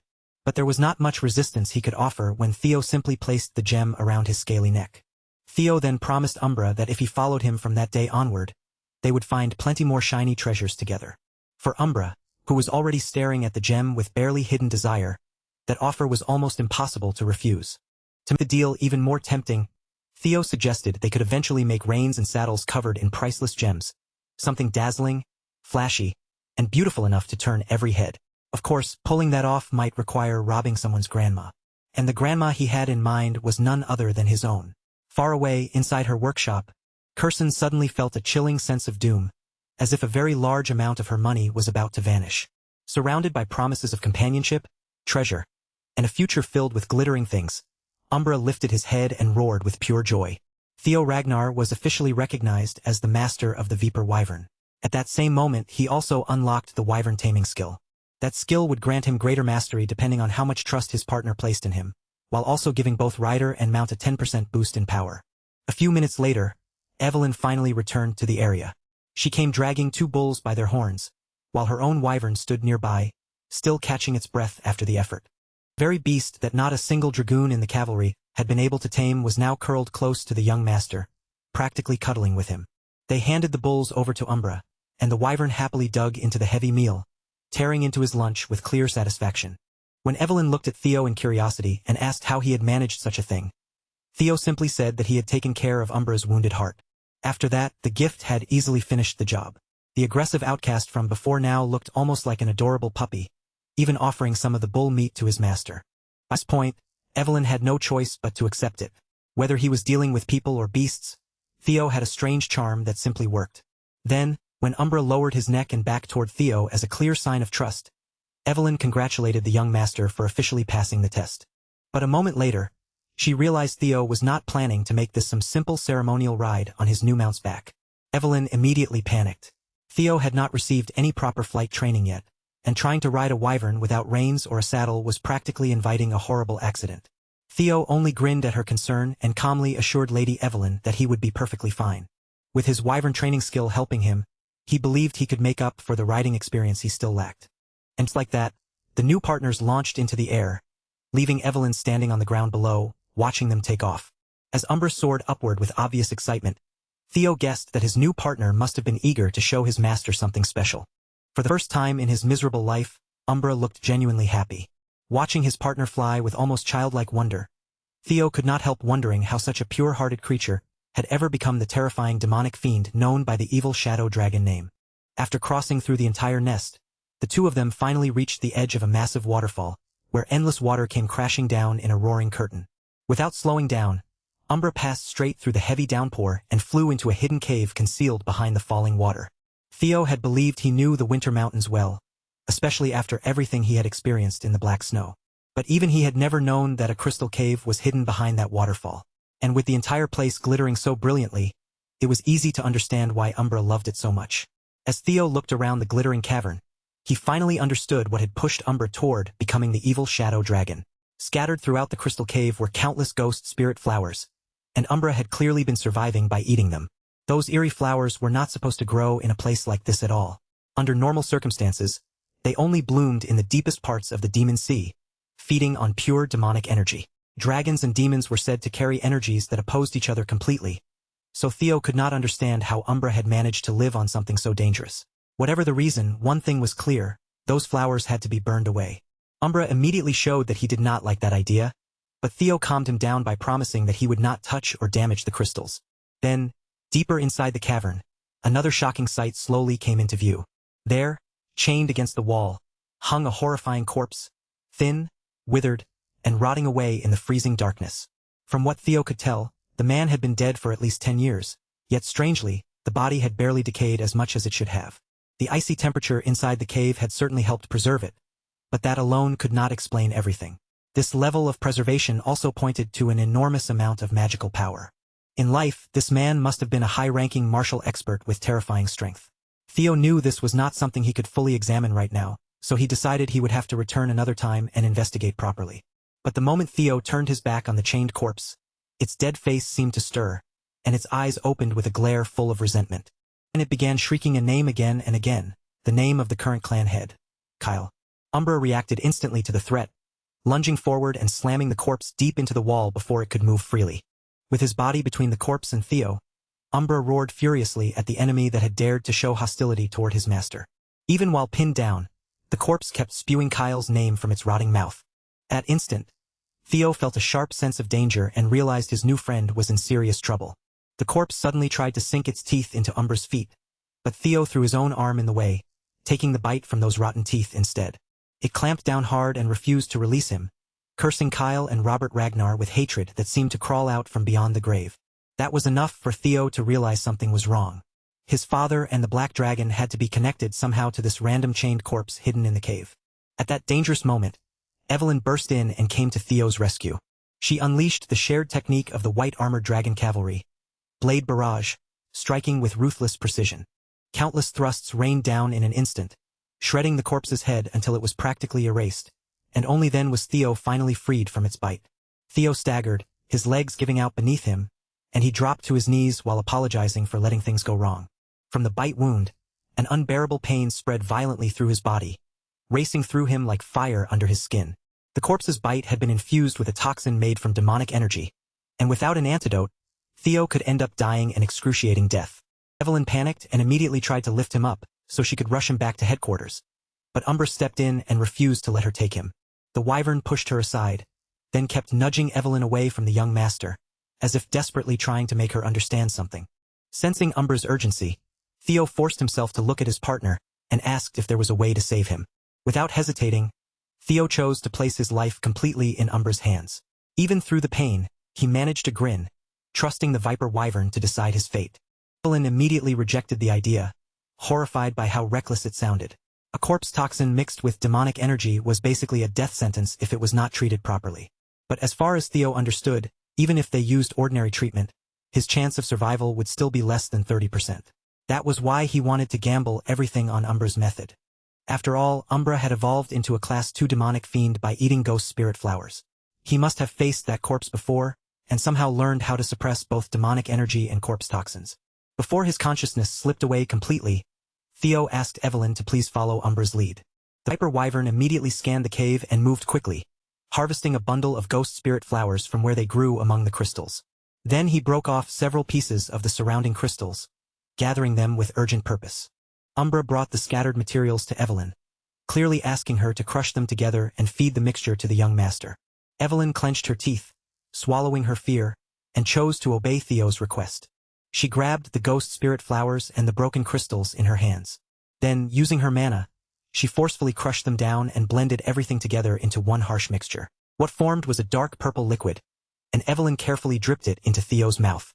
The loyal soldier and the worried beast both froze in tense silence, holding their breath as they waited for the strange concoction to take effect. The moment the mixture reached Theo's chest, his dragon heart gave a powerful, thunderous thrum. With that heart acting like an engine inside him, Theo's body began to visibly recover, and mana started overflowing from him in waves. That overflowing mana gradually shifted into the form most natural to him, taking on the crackling force of his electric affinity. Little by little, his lightning began absorbing the extracted corpse poison, twisting together with the toxic power inside him. The color of his magical attributes started to change, darkening until it was no longer ordinary lightning, but something black. Once the transformation finished, the black lightning flowed back into Theo's body and restarted his entire system from within. A full body-cleansing purification began inside him, and through that terrifying process, Theo obtained the trait of the evil shadow dragon. While Theo was literally fighting for his life in that hidden cave, Commander Julius Ragnar was far away in his office. There he received grim news. The Black Snow had already cross-checked the facts with great care, and according to the report placed before him, the information had been confirmed with 89% authenticity. His emotions finally overwhelmed him, and in a burst of fury, the demon dragon slammed his power down so hard that his office desk shattered apart. For a while now, he had been riding a wave of good momentum, so perhaps he should have known that bad news would eventually come crashing down and ruin everything. Even so, the scale of this disaster was far beyond anything he had prepared himself to hear. Trainer Isvin, the captain of the White Armored Dragon Cavalry's 5th platoon, had fallen in battle and 15 of his men had died alongside him. Body-cleansing purification was an ancient secret art that forcefully drove impurities out of the body, reshaping the constitution so it could cultivate magical power far more efficiently. Normally, that kind of process required several incredibly powerful experts to pour their energy into the target for days without stopping. And even then, it had only ever been proven to work properly on children under 5 years old. For Theo to undergo such a priceless transformation, an unbelievable chain of coincidences had to line up perfectly at the same time. First, the extreme corpse toxin flowing through his veins carried an astonishing amount of densely concentrated magical power. That power had also been infused with demonic essence, strengthened through the ghost spirit flowers that had fed it over time. Then Umbra's antidote entered the mix, acting as the one thing capable of stabilizing all that dangerous energy. All of those terrible circumstances came together and created a perfect balance, where Theo was neither swallowed by the demon shadow toxin nor simply cured of it.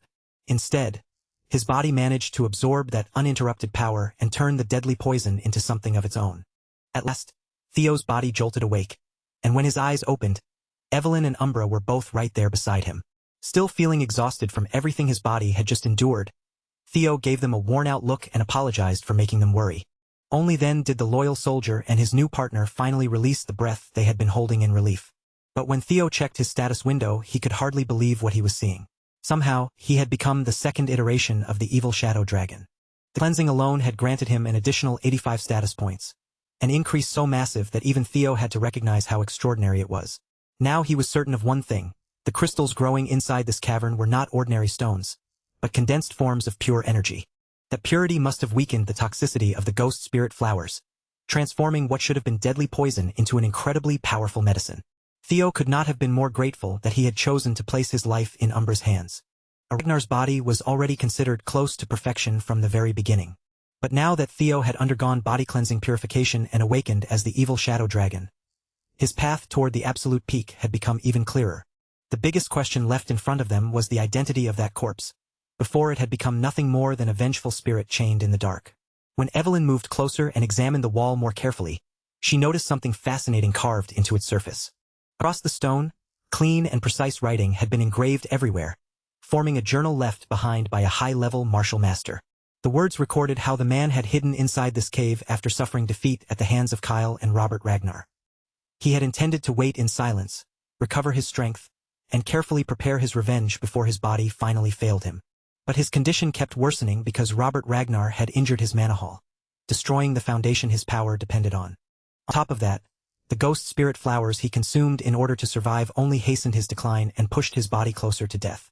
In the end, his mind slowly broke apart before he could ever put his revenge plan into action.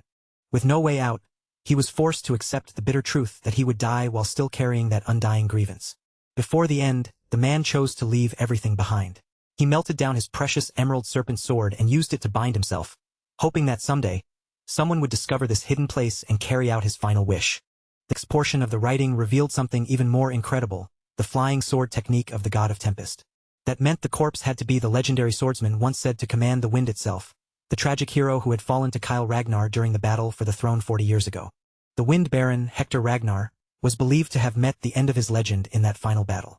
But in truth, he had survived, only to die a lonely and miserable death inside this forgotten cave.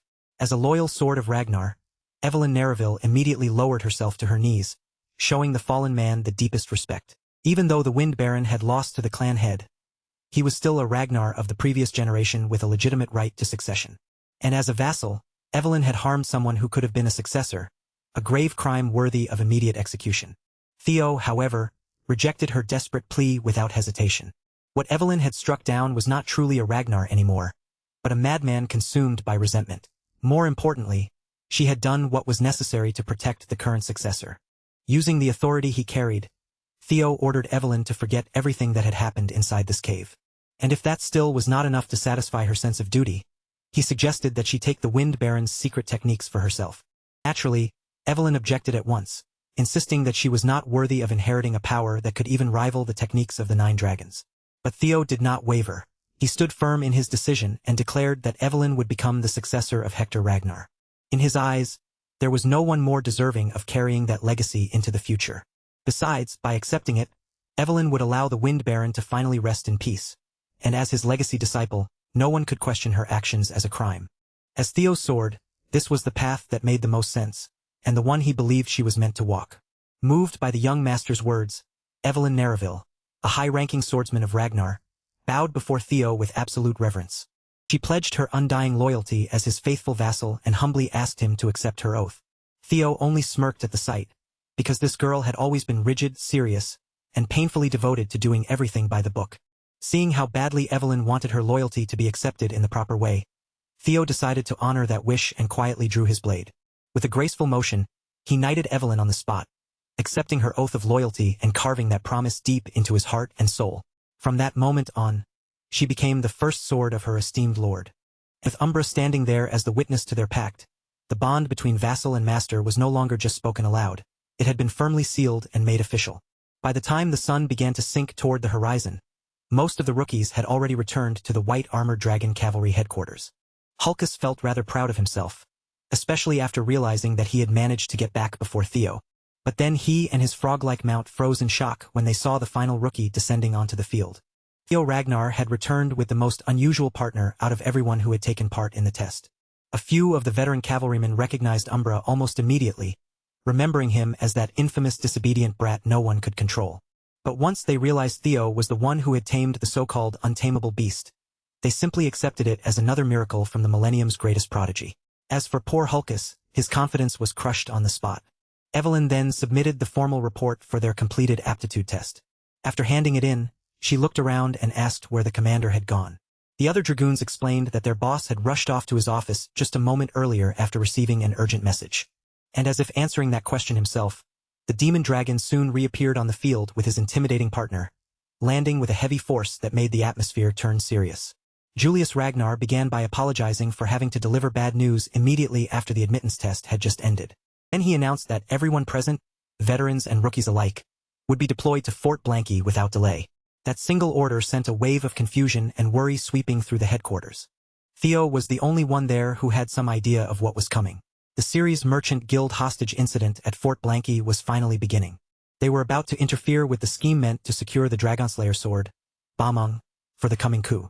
And behind that entire plan stood the hateful sky dragon, Ed Troyvin. One of the dragoons quickly asked for more details, because sending out brand new recruits who had not even received proper training was far from normal. Julius gave them the truth bluntly.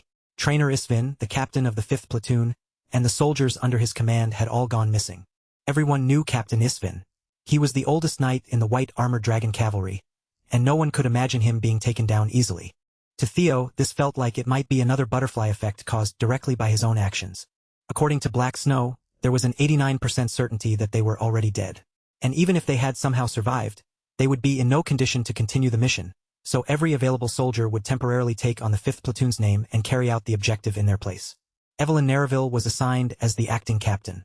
Deployment would happen in 3 days, which meant the rookies had to cram all the basic training they could into that short window.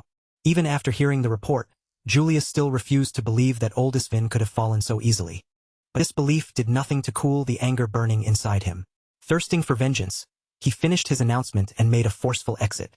It all began with the Black Skull Bandits kidnapping a representative from the Ceres Merchant Guild. With the cavalry involved, the incident should have ended without any casualties. But the true purpose behind the entire situation was never the hostage incident itself. All those distractions were nothing but smokescreens designed to cover the theft and transport of the Dragonslayer sword, Bamung.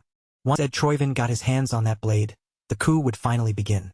But compared to Theo's previous life, things were already starting to shift in a different direction. If this change was truly his fault, then he needed to witness it with his own eyes and see it through to the end. And with that, the hidden quest to obtain the Dragonslayer sword officially began. After 3 grueling days of rushed basic training, the operation moved to the northern stronghold, where the freezing weather was harsh enough to bite straight through the body. Sole bandit watchman stationed in the tower suddenly noticed something far away, a dark shape spreading across the sky and blotting out the moon. Then his eyes widened as he realized what he was looking at. A full battalion of wyverns from the white armored dragon cavalry. But before the alarm could even be rung, the watchtower was blasted apart by a violent explosion. From above, Evelyn gave the order for the troops to rain bombs down onto the stronghold. The wyverns swept through the night sky like World War II bomber planes, carrying destruction beneath their wings. The coordinated bombing struck the stronghold with terrifying precision, tearing through key points and spreading devastation exactly where it needed to land. The bandits scrambled in panic, trying to hide inside the castle walls to avoid being blown apart. But they were already too late. The dragoons had descended from their mounts, blades ready, cutting down every straggler left in the chaos. Ellen directed her troops without missing a beat, leading them to slaughter every bandit that came into sight. This was the price of provoking the white armored dragon cavalry. Meanwhile, the man responsible for smuggling the legendary sword was thanking his luck, relieved that he had escaped the stronghold before the attack began. In his mind, all he had to do was deliver the blade, collect his generous payment, and then spend the rest of his life relaxing in luxury with his newfound riches. Unfortunately for him, he had been doomed to fail from the very beginning. His greed led him straight to a quiet, uneventful end, as a hooded figure cut off his head without ceremony. Once Bamung had been smuggled safely out of the stronghold, the hooded figures were finally free to take control of the situation. With their primary objective secured, the next stage of their sinister plan could now begin. The hooded figures rolled out their long-range cannons, and with the weapons aimed toward the stronghold, it was finally time to wipe out those wyvern-riding pests. Inside the stronghold, the cavalry had already made short work of the bandits, cutting down and subduing every lowlife who had been occupying the place. Veterans were laughing smugly, treating the mission like it had been nothing more than a quick cleanup job. But while they relaxed, Theo could not shake the feeling that everything had gone far too smoothly. After all, it was hard to believe the original 5th platoon had been wiped out by a pack of amateurs who could barely put up a proper fight. Activating hatchling synchro, Theo focused his senses and peered directly into the memories of one of the captured bandits. What he discovered confirmed that Bameng had definitely been stolen, but strangely enough, not one of these bandits had ever seen the sword with their own eyes. Might have been understandable for the low-ranking pawns, but the disturbing part was that even the bandit executives had been carrying out orders while completely in the dark. One of the senior dragoons noticed Theo's tense expression and asked him what was wrong. Another senior told him to calm down, assuming the Flash Tiger was just getting nervous on his very first deployment. In truth, the older soldiers mostly wanted to finish the mission quickly and head back. That was when a grim premonition struck Theo like a cold blade. Without explaining himself, he abruptly broke away from the seniors, leaving them confused behind him. Theo silently drew his blade and swung it toward a wall that looked completely ordinary at first glance. The thick bricks split apart, revealing rows upon rows of kegs packed with highly volatile explosives hidden behind the wall. From the very beginning, this entire operation had been a trap. Theo immediately took charge and urged everyone to escape while beginning the evacuation at once. Then, from somewhere in the distance, the sharp whistle of incoming cannonballs began cutting through the air, growing louder with every passing second. Theo shouted at his comrades with everything he had. But his warning was swallowed by the deafening roar of explosions as the bombardment crashed into the stronghold. First round of detonations struck dead center, hitting the target perfectly, and the attackers immediately prepared to reload. From every angle, the mysterious hooded figures continued hammering the explosive-filled stronghold with cannon fire. Their orders were simple and merciless. Exterminate the newly formed 5th platoon, and leave not even a single ant alive. Meanwhile, the person who had ordered the attack sat alone in a quiet room, bathed in pale moonlight. Lady Amel Ragnar, the former mistress of the Camellia Palace, cradled the headless corpse of her deranged son, Axion, in her arms. The woman had finally broken completely, and now she wanted Theo Ragnar's head no matter what it cost. Taking advantage of the chaos caused by the explosions, the surviving bandits tried to break free and flee for their lives. Evelyn had no intention of letting them escape, and she immediately ordered her troops to execute them on the spot. As the stronghold burned and crumbled around them, the dragoons went to work cutting down the criminals without hesitation. Even Evelyn could tell something was deeply wrong with the story of the original 5th platoon's fall, especially when these bandits looked so helpless under pressure. Then another explosive cannonball came crashing down in her direction, and Evelyn barely moved in time to avoid being roasted alive. With the second wave of bombardment already underway, Evelyn put her troops' safety first and gave the order to retreat. After all, the bandits would be blown apart by the explosions soon enough even if the cavalry left them alone. At last, the rookie group managed to reunite with Evelyn's battalion amid the chaos. Now that the 5th platoon had gathered together again, their only priority was finding a way out of this burning hellhole. Theo proposed that they move toward the outer walls, choosing the direction opposite from where the artillery fire was coming. Under the crushing stress of the moment, something inside Theo suddenly opened. His mind gate awakened, breaking past the limits of his brain and greatly enhancing both his thinking speed and sensory perception. When he looked around the area again, the structure of the surrounding buildings seemed to unfold before his eyes, exposing their layout and hidden blueprint in terrifying detail. The sheer flood of information rushing into his mind left him dazed for a moment, as if his brain could barely keep up with what it was seeing. Evelyn had to snap him back to reality, grabbing him as she tried to pull him toward the outside of the stronghold according to the original plan. But Theo stopped her for a second before she could drag him any farther. With absolute decisiveness, Theo declared that they should not run toward the exits. Instead, they had to go deeper into the stronghold. Evelyn trusted her master's judgment completely, so without hesitation, she ordered the rest of the troops to follow his lead. There were 21 lives hanging in the balance, and every single one of them was now relying on the golden boy to guide them out alive. With his newly heightened perception, Theo could tell that the exits were not salvation at all. Waiting outside were more artillery fire and a carefully coordinated ambush. That was the final trap prepared for them. Using his open mind gate together with hatchling synchro, Theo began reading the memories embedded in the buildings themselves, until the entire stronghold appeared before him like a living web of information. The enemy had assumed no one could possibly survive inside the castle, but with Theo now seeing through the stronghold's layout, there was still a path forward. To the left, he sensed even more hidden explosives waiting to erupt. To the right, another wave of artillery bombardment was about to come crashing down. The only safe route left was the central staircase leading downward. So Theo led his comrades down the central stairs, every one of them sprinting desperately as the stronghold shook around them. Evelyn stayed at the very back of the line, making sure none of her troops fell behind or were swallowed by the chaos. But the moment they reached the bottom, their hopes of survival seemed to vanish, because the path ahead ended in a dead end. Panic swept through everyone at once, their faces tightening as they turned toward Theo, silently begging him to come up with some brilliant way out. Going back through the path they had taken was no longer an option, and every second they hesitated only made the situation worse. And as if they needed one more disaster piled on top of everything else, the explosions from above finally took their toll. The ceiling overhead began to give way, groaning and cracking as the damaged roof started collapsing in on them. Massive slabs of broken stone and shattered beams came crashing down from above, scattering dust through the air, as the new 5th platoon found themselves seconds away from being buried alive beneath the wreckage. Outside the stronghold, the hooded agents of Troyvin watched the flames and destruction with twisted satisfaction, clearly enjoying the chaos their bombardment had unleashed. At last, every artillery shell they had brought with them had been fired. Their arsenal was empty, but the destruction they wanted had already been spread across the stronghold. To them, this was justice for their young master, Axion. With their blades drawn and their killing intent bare, the Troyvin agents prepared to storm inside and finish what the bombardment had started. Even if Theo had been blown apart beyond recognition, they were ready to dig through blood, flesh, and rubble piece by piece, just to drag out proof that he was dead. But unfortunately for them, that victory would not come so easily.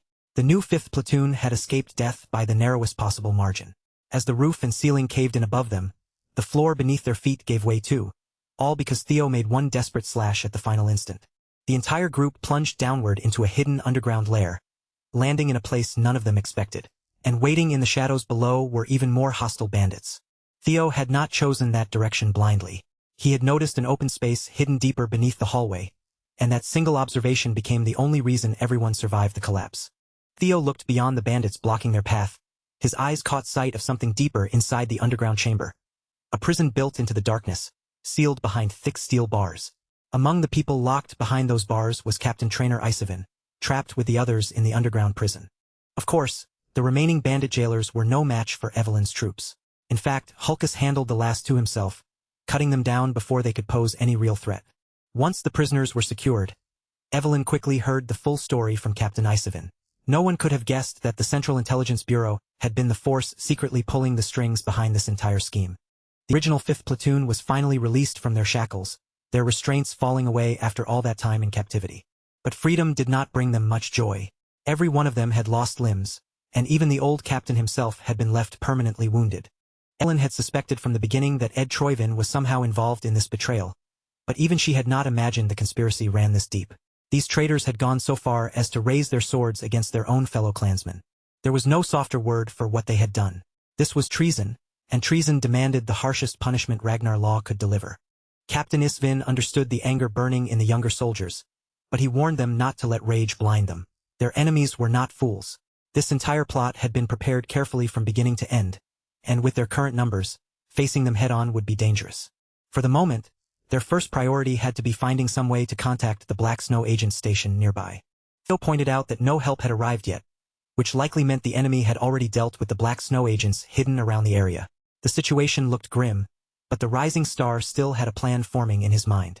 The Troyvin agents had even tried to bury their own disposable pawns under the bombardment. That told Theo one thing clearly. They wanted every loose end erased for a flawless cover-up. And because of that, they would definitely come inside to confirm whether their main targets were dead. They would be drunk on their supposed victory, searching through the bodies without realizing the danger waiting for them. That overconfidence was exactly what the cavalry could use. If they hid themselves among the wreckage upstairs and prepared an ambush of their own, the enemy would walk straight into their trap. Only by using that opening would they have even the slightest chance of turning this disaster around. Captain Isvin quietly studied Theo, his sharp old eyes measuring the young man from head to toe. He could tell that Theo had only recently opened his mind gate, and achieving something like that at such a young age was nothing short of astonishing. For a moment, the captain could only lament how old he had become. Faced with a crisis like this, he had nearly accepted defeat far too soon. Fortunately, the younger generation standing before him still had courage, clarity, and enough sense to keep moving forward. As though a dying flame had suddenly been reignited inside him, Captain Isvin pushed himself upright on his remaining leg and rallied his men through sheer force of will. The white-armored dragon cavalry, both the original 5th platoon and the new one, would move together and carry out the plan exactly as Theo had laid it out. Now, an all-out deathmatch between two factions of Ragnar was about to erupt. Soon after, the Troivan agents poured into the ruined stronghold, spreading through the wreckage as they searched for bodies. They had to overturn stones, shove aside broken debris, and inspect every collapsed corner just to identify the victims left behind. Anyone they found still breathing was dealt with immediately and without even the slightest trace of mercy. But after searching for a while, they still found no remains belonging to the cavalry. The western side had no corpses at all, and the eastern side was not giving them much more to work with either. The team watching the exits reported the same thing. Not a single dragoon had been seen escaping outside. Across the burning, flattened remains of the stronghold, the only bodies scattered through the rubble belonged to the Black Skull bandits. Realizing something was wrong, the operation leader's instincts sharpened. He stopped his men before they wasted any more time searching through the ruins. Then, in the very next moment, blood spilled. The hidden cavalry finally revealed themselves, launching the ambush they had prepared from within the rubble. The traitorous leader barely escaped, having his head pierced clean through by Evelyn's blade. Now the two captains, standing on opposite sides of this betrayal, were about to clash directly. The Troivan captain immediately tried to fight dirty, using underhanded tricks to throw Evelyn off balance. But Evelyn was far too skilled and composed to be caught by something so petty. With a sharp, acrobatic movement, she slipped out of danger and created enough space to reset the fight on her own terms. Captain Troivan shouted at the top of his lungs, warning his men that they had been ambushed, but his warning came far too late. He barked out an order for them to change formation, yet by the time his command left his mouth, many of his men had already stopped breathing. They had been cut down in an instant by the skilled dragoons lying in wait. With this treasonous operation now exposed in full, Evelyn stood as the enforcer of Ragnar law. And by that authority, she sentenced every last one of them to death. The Troivan captain, however, had no intention of dying quietly. He met Evelyn head-on, trading strike after strike with her in a fierce exchange. He managed to keep her movements in check and even launched several sharp counterattacks of his own, proving he still had enough skill to make the fight dangerous. Deep down, the Troivan captain could not wrap his head around it. After all that relentless bombardment, after enough artillery fire to flatten the stronghold, these wyvern-riding bastards were somehow still standing in front of him. That disbelief threw his focus off for the briefest moment, and in a battle like this, even a blink of hesitation was enough to become fatal. Evelyn caught that tiny opening instantly, her eyes sharpening as she moved before he could fully recover his guard. She struck straight for the kill, her blade flashing toward his neck, and the turncoat only barely managed to avoid having his head taken clean off. But Evelyn did not give him room to breathe. She kept pressing him again and again, cutting into him little by little, opening fresh wounds and forcing blood to spill with every exchange. While driving him back, Evelyn warned the remaining members of the Central Intelligence Bureau to lay down their weapons and surrender. At this point, any attempt to keep fighting would only be meaningless struggle against an outcome already decided. The moment Theo's ambush succeeded and the cavalry emerged from hiding, the entire battlefield had already shifted into checkmate. Those who chose to surrender willingly would be allowed to live for the time being, so they could be judged properly in a lawful trial. But before his men could start clinging to that chance of survival, the Troivan captain shouted over the battlefield and gave them permission to unleash their secret technique. Every dragoon froze for an instant, startled by the sudden command and the dangerous weight behind those words. It was clear now that the Troivans had still been hiding one final card, a desperate last gamble they had saved for the very end. Then one of the Troivan agents suddenly lost all reason, turning feral as he lunged straight at Theo like a beast released from its chains. Theo felt it immediately. The man's offensive power had spiked in a way that was far too sharp, far too unnatural, and far too dangerous to ignore. These madmen had actually activated the reverse blood surge technique, a forbidden power that granted explosive strength by rapidly draining away the user's own life force. Even with Theo's strength, keeping pace with an agent empowered by forbidden technique was no easy task. Each attack came heavier and faster than it should have. One enemy like that was already bad enough, but then the rest of those bastards started swarming toward him as well, all of them hungry to take his head. Seeing Theo caught in the center of danger, one of the injured officers from the old 5th platoon threw himself forward and blocked the crazed blades with his own body. As life slipped away, the officer did not scream or curse. With a calm, almost peaceful expression, he simply asked Theo to run. Watching a good man sacrifice himself right in front of him, all for Theo's sake, struck something deep inside him. That single moment awakened a raw, primal fury within Theo, a wrath so fierce it seemed to rise from the very core of his being. With that anger driving his blade, Theo unleashed the strongest triple dragon's claw he had ever performed, carving through the lunatics in a brutal sweeping strike. But he did not stop there. Pushing past his own limits, the young master reached even deeper and tapped into the power of his mind gate. In that instant, the world around him seemed to slow down. Theo's eyes tracked everything at once, marking the positions of dozens of crazed enemies overflowing with unnatural power. Then he released another triple dragon's claw, one even more powerful and refined than the strike he had just unleashed. His blade surged out in complex, twisting paths, weaving through the battlefield with terrifying precision as it avoided his comrades and tore the enemies apart. The sheer combination of power, control, and swordsmanship was so overwhelming that even the battle-hardened veterans could only stare in shock. When the dust finally settled, the ground of the ruined stronghold was scarred with terrifying marks, as though annihilation itself had been carved into the stone. Of all the traitors caught in that devastating attack, the only one left alive was the Troivan captain. Seeing that the thorn in his family's side had grown into something this powerful, the captain made up his mind. Even if it cost him his own life, he would drag Theo down with him. The captain activated the reverse blood surge technique on himself, and his body shot forward like an arrow loosed from a bowstring. Meanwhile, Theo's platoon seniors were still standing there in stunned admiration, completely useless as they stared at the rookie's monstrous display. But Theo was not basking in victory at all. He was barely holding himself upright, struggling to stay conscious after overdrawing the power of his mind gate. A technique with that much force and intricacy was still far too much for him to use properly, and the strain had pushed his body beyond what he could comfortably handle. To make things even worse, the last remaining lunatic was now descending toward him like an enraged meteor, burning away his own life force with every passing second. As a loyal Troivan vassal, he was fully prepared to drag the young man straight to hell. Theo tried to ready himself for a defensive move, but after that last attack, his mana hall had become twisted and unstable. Loyalist's mana hall was showing signs of detonation. He was not just attacking anymore, he was preparing to sacrifice himself and blow the entire area apart. Thankfully, Theo's official first sword arrived just in time to protect her master. For the first time ever, Evelyn unleashed the God of Tempest technique, using Squall to send the suicide bomber soaring high into the sky.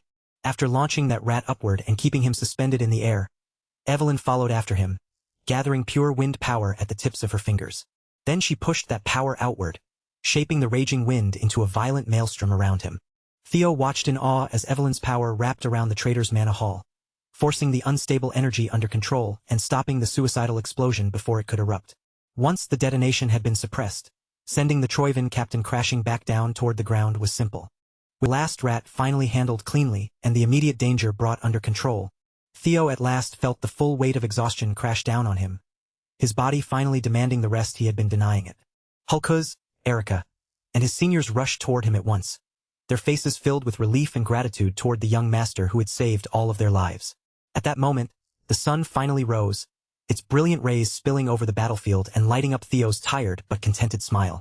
There was no question who stood out most in this operation. Theo and Evelyn had carried the entire battle with overwhelming skill, turning what should have been a massacre into victory. For the first time in what felt like forever, everyone could finally relax, and the tense battlefield slowly gave way to a brighter, almost festive atmosphere. The long night had finally ended, and with the dawn came the rise of a dazzling leader from the new generation. Inside the miserable walls of the Rose Palace, inside those gloomy palace walls, Lady Amel Ragnar was completely losing control, spiraling into a furious breakdown like someone who had finally snapped beyond reason. Ed Troivan had her caught in a lethal chokehold, his fingers crushing around her throat as he spat curses at her with barely restrained murderous rage. From the sound of it, Amel had acted entirely on her own and inserted reckless, unnecessary moves into the stronghold operation without waiting for the proper timing. She had even gone so far as to steal the Sky Dragon seal, using it to forge official orders and force the operation forward under false authority. The slaughter of the entire white armored dragon cavalry, along with Ragnar's illegitimate child, was never supposed to happen this early. Because of her impatience, the Troivans were now trapped in a dangerous position. To Ed Troivan, this deranged woman had just shattered decades of careful planning in one reckless fit of madness. Lady Amel snarled back through her pain, insisting that all she wanted was revenge for her precious little Axion. She wanted Theo torn apart, and not just him. Anyone connected to that bastard had to suffer too, so her dead son could finally rest in peace. Ed found her excuse absolutely unforgivable. In his eyes, forgetting her duty to the family over the death of one worthless child was beyond pathetic. In a burst of rage, he stomped down on Axion's rotting, headless corpse without hesitation. They had lost the Dragonslayer sword, the most crucial piece of their plan, and from this moment on, Amel would be cast out as a daughter of the Troivans. When Amel looked into her brother's cold eyes, It felt as if their arrogant father himself was staring down at her with that same merciless contempt. Before leaving, the Sky Dragon ordered the palace attendants to lock Amel away where no one would ever see her again. And since they could not risk any information leaking out, the surrounding pests had to be eliminated as well. Only then did Amel fully realize what was about to happen to her. Faced with being sealed away and erased from memory, she finally snapped back to her senses and begged for mercy. But Ed Troyvin had already lost all patience. To vent the rage boiling inside him after watching his painstaking coup collapse, he wiped out every attendant present inside the palace. And when he thought about it clearly, every recent failure led back to one single bastard, Theo Ragnar. The Sky Dragon was aching to stain his hands with that boy's blood and organs. With his first mission now successfully behind him, Theo finally had a rare moment of quiet to sort through the spoils he had gathered from the chaos. During the battle's confusion, he had picked up the Dragonslayer sword, Bamung, only to discover that the legendary blade was currently sealed. Theo tried to grip it properly and get a feel for the weapon's weight, but the blade rejected his hands almost immediately. A sharp, powerful shock surged through him, forcing Theo to let go of the sword and drop it before he could hold on any longer. Clearly, the weapon was not called a Dragonslayer just for show. Its very nature ran completely opposite to Ragnar blood, as if the sword itself was designed to resist everything his lineage represented. Still, if Theo could uncover the secrets behind the mystics, then there might eventually be a way for him to wield Bamung himself. Mystics were legacies left behind from the primordial mythic age, rare and elusive like mirages that almost never appeared in ordinary hands. Once obtained and properly unlocked, a mystic could grant its wielder a power that felt truly legendary, the kind once held by heroes of old and capable of changing history itself. In Theo's previous life, Ed Troyvin had eventually uncovered the secrets of the mystic Bamung, and when Theo thought back to Ed's movements during that time, he had a fairly solid idea of the place where the Sky Dragon had truly ascended. Until Theo could reach that location and solve the mystery for himself, Bamung would have no choice but to remain sealed away in his inventory. Just as Theo was deep in thought, a knock at the door cut through his quiet moment. It was Evelyn.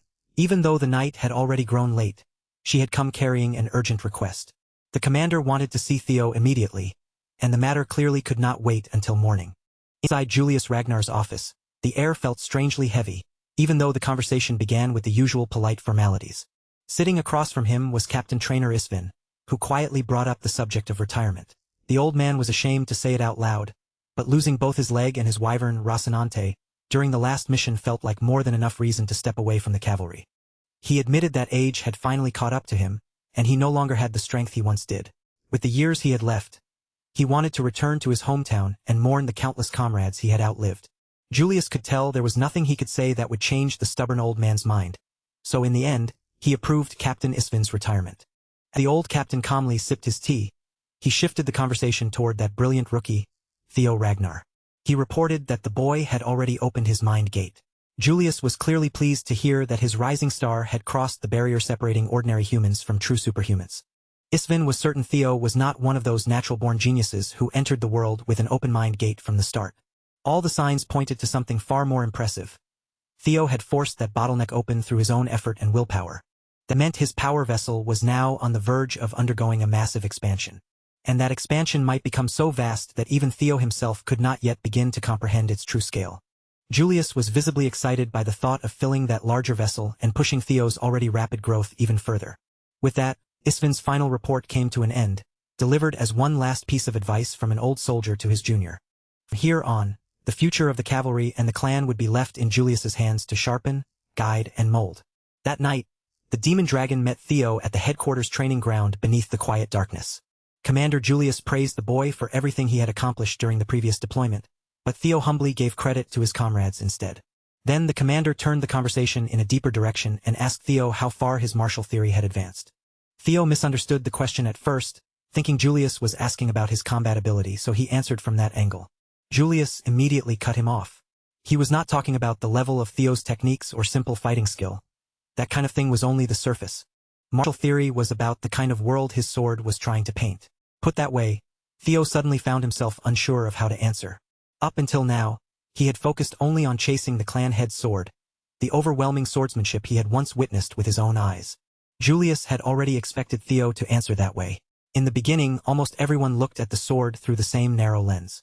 So, to widen the boy's perspective, the demon dragon quietly drew his blade and decided to show Theo an entirely different way to understand the art of the sword. The instant Julius Ragnar willed it, the whole arena changed. The space around them twisted into the demon dragon's isolation zone, becoming a sinister hellscape shaped by his own power. It was completely different from the sword dragon's isolation zone, which had felt vigorous, elegant, and strangely beautiful in its own way. This was the world created by the commander's martial theory, a terrifying personal domain that swallowed everything around it. Julius Ragnar explained plainly that his sword was demonic at its very core. Theo did not need much explanation to feel it. Just looking at the blade and standing beneath its pressure made his chest tighten, as though the air itself had grown too heavy to breathe. Then the commander settled into his stance and began moving, his body flowing through the heavy motions of his attack sequence with terrifying ease. His blade carved out massive, weighty slashes, spun with deadly force, and drove forward in brutal thrusts, meant to pierce through anything in front of him. Every motion carried the clear intent to kill, each strike flowing into the next like a chain of execution. Theo could only watch with a tense mix of awe and fear as the commander's skill and raw power pressed down on him from every direction. After building up enough momentum, Julius Ragnar brought his sequence to a terrifying peak and shattered the very world he had created. From that broken space, a crimson tidal wave surged upward, rising like blood-colored destruction given physical form. The wave closed in around Theo, leaving him feeling trapped, helpless, and swallowed by something far beyond his understanding. Only after finishing the full sequence did Julius let the crimson tide fade away, then ask Theo what he had understood from the demon dragon's martial theory. Theo searched for the right words, but in the end, only two came to mind: strength and destruction. And he was not wrong at all. In fact, he had grasped the heart of it. Strength and destruction were the essence of the demonic sword, direct concepts that needed no complicated explanation. Even if the blade must break itself, it still cuts straight ahead, driven by the hunger to smash through everything in its path.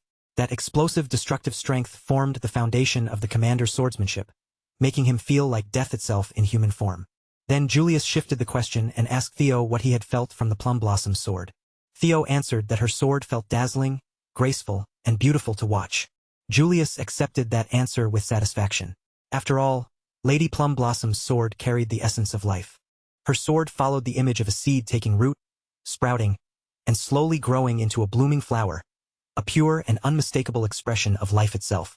It was slow, gentle, and full of endless variations, never forcing one rigid path forward. It turned, bent, shifted, and adapted to whatever situation appeared before it, spreading outward without stopping until it finally bloomed. In that short span, 2 of the 9 dragons had shown Theo completely different ways of interpreting martial theory.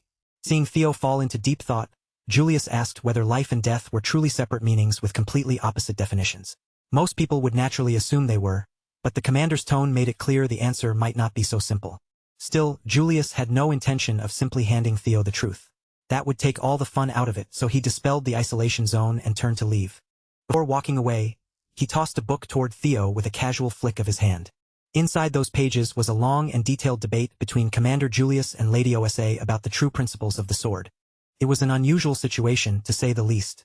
Somehow, Theo had ended up becoming the disciple of both the sword dragon and the demon dragon.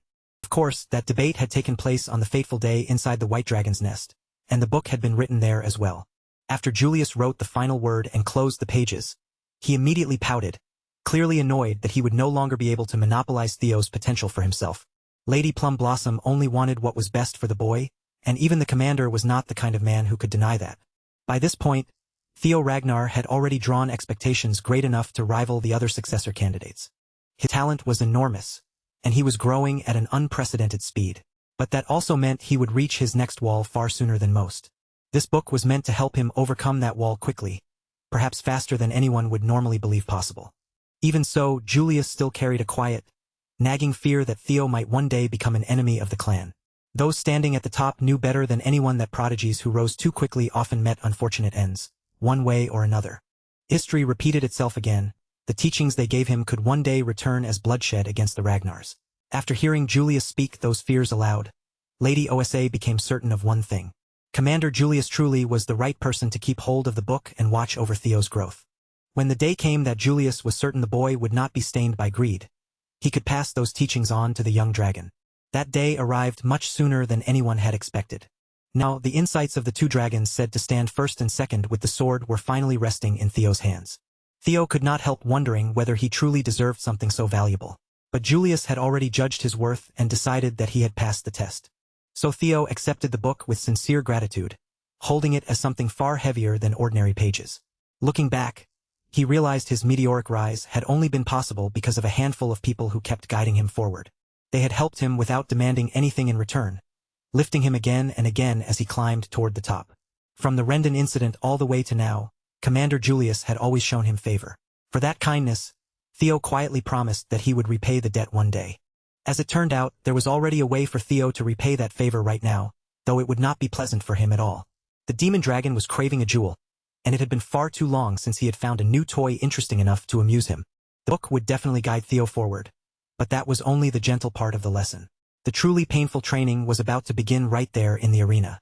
From the sidelines, Evelyn quietly turned her eyes away, unable to keep watching without feeling sorry for her poor master. Before she left, she made absolutely certain the arena was locked up tight, as if there was no chance Theo would be allowed to escape. She even wrapped chains around the door from the outside, apologizing again and again while sealing him in for what was about to happen. The brutal training continued through the entire night, and the suffering did not finally end until the first light of morning appeared. When the chains finally clattered down and the heavy gate slowly opened, Evelyn was the first to see what had been left behind inside the arena. Her usually lively young master looked as though he had survived an entire battlefield in a single night, his body worn down from head to toe. This time, there was no denying it. The commander had definitely pushed things a little too far. More importantly, Evelyn had already handled the task entrusted to her. The next important clue could be found down in the underground detention cell. The defeated Troivan squad captain had been crippled and locked away there, stripped of any chance to run or fight back. But he was not the kind of man who would confess no matter what kind of torture they tried. So they left him to rot in his cell while Theo prepared a different way to break the situation open. Theo quietly told Evelyn about the chain of events that would unfold over the next few days, laying out what needed to happen step by step. A few days later, Theo finally made his way to the training ground of Plum Blossom Palace. Once inside, he greeted the Lady of Plum Blossoms with proper courtesy, keeping his posture respectful before her. OSA Ragnar Plunis had been waiting for him, especially after the valuable gift of insight had already been placed in his hands. That book had already helped Theo greatly, sharpening his understanding far more than he had expected. To test just how much he had gained from it, Lady Plum Blossom summoned one of the training swords straight into her hand. The moment she held the blade, the entire training ground filled with the presence of her martial theory, blooming outward around them. She wanted to continue teaching him the foundations of her technique, the small but essential pieces people could easily overlook, the very roots of swordsmanship itself. And by the end of the session, she hoped to speak with Theo about how life could be made to blossom through a sword. For the second time, she formally asked Theo to become her official disciple. Before giving her a final answer, Theo wanted to ask one question first. He wanted to know whether she was making that offer as the Heaven Dragon Swordmaster. Lady OSA was visibly surprised by the question, because very few people knew about that hidden title of hers. The Heaven Dragon Sword was a secret school that passed its teachings to only one disciple at a time, and at present, she was the sole inheritor of that mysterious legacy. Lady Plum Blossom immediately understood that Theo was not asking out of simple curiosity. He wanted to know what her true intentions really were. So she answered him honestly. There was no hidden scheme behind her offer, no secret motive buried beneath her kindness. From the full bloom of the plum blossoms to the Heaven Dragon Sword, she wanted to pass everything she possessed down to Theo. A few minutes later, Theo stepped out of the training ground after finally making up his mind. He walked through the beautiful corridors of Plum Blossom Palace. A group from the flowery faction moved in and surrounded him, blocking his path with smug faces. Theo was not the type to quietly accept disrespect, and the moment he gave them a curt response, those bastards immediately took offense. They assumed Theo had just been accepted as Lady Plum Blossom's newest disciple, so they demanded that he show proper respect to them as his seniors. Theo could only wonder what these barking dogs were making such a fuss about, because this was clearly just a childish attempt to protect their fragile pride. It was nothing new.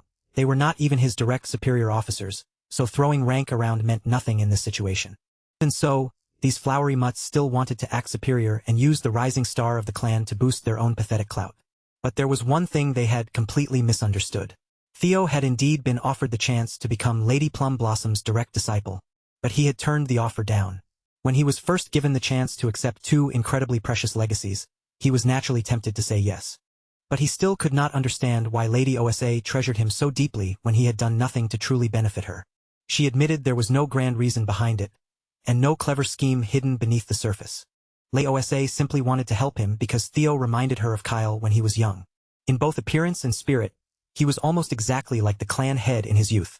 A man who once chased his dreams and ideals with relentless determination. And perhaps, even now, that same man was still dreaming and still chasing something far beyond reach. Back then, Kao was never allowed to fall into despair. No matter what trials stood in his path, he fought to overcome them through his own strength. Every single day brought one hardship after another, an endless road of struggle that would have broken most people. Even so, Kyle Ragnar never yielded, and he never once bent the principles he carried in his heart. Whenever Lady Osa looked at Theo, she saw the younger Kyle she had once fallen in love with that memory stirring in her heart. There was no way she could simply stand aside and do nothing. Since she had laid out her reasons so honestly, the decision now rested entirely with Theo. Even though the offer itself was tempting enough to make anyone pause, Theo still made his choice calmly and decided to turn it down. Right now, he already had far too many people standing around him, teaching him, correcting him, and guiding his path from every direction. Lady Plum Blossom was one of them, of course, but she was far from the only person who had shaped him. So many people had looked at Theo in different ways, each leaving their own mark on him. The demon dragon had personally taken him in and watched over him, while his senior dragoons, Evelyn, Selford, and Aaron, continued to train him and point him forward day after day. Even the people who stood beside him as friends and comrades had helped form the person he was now.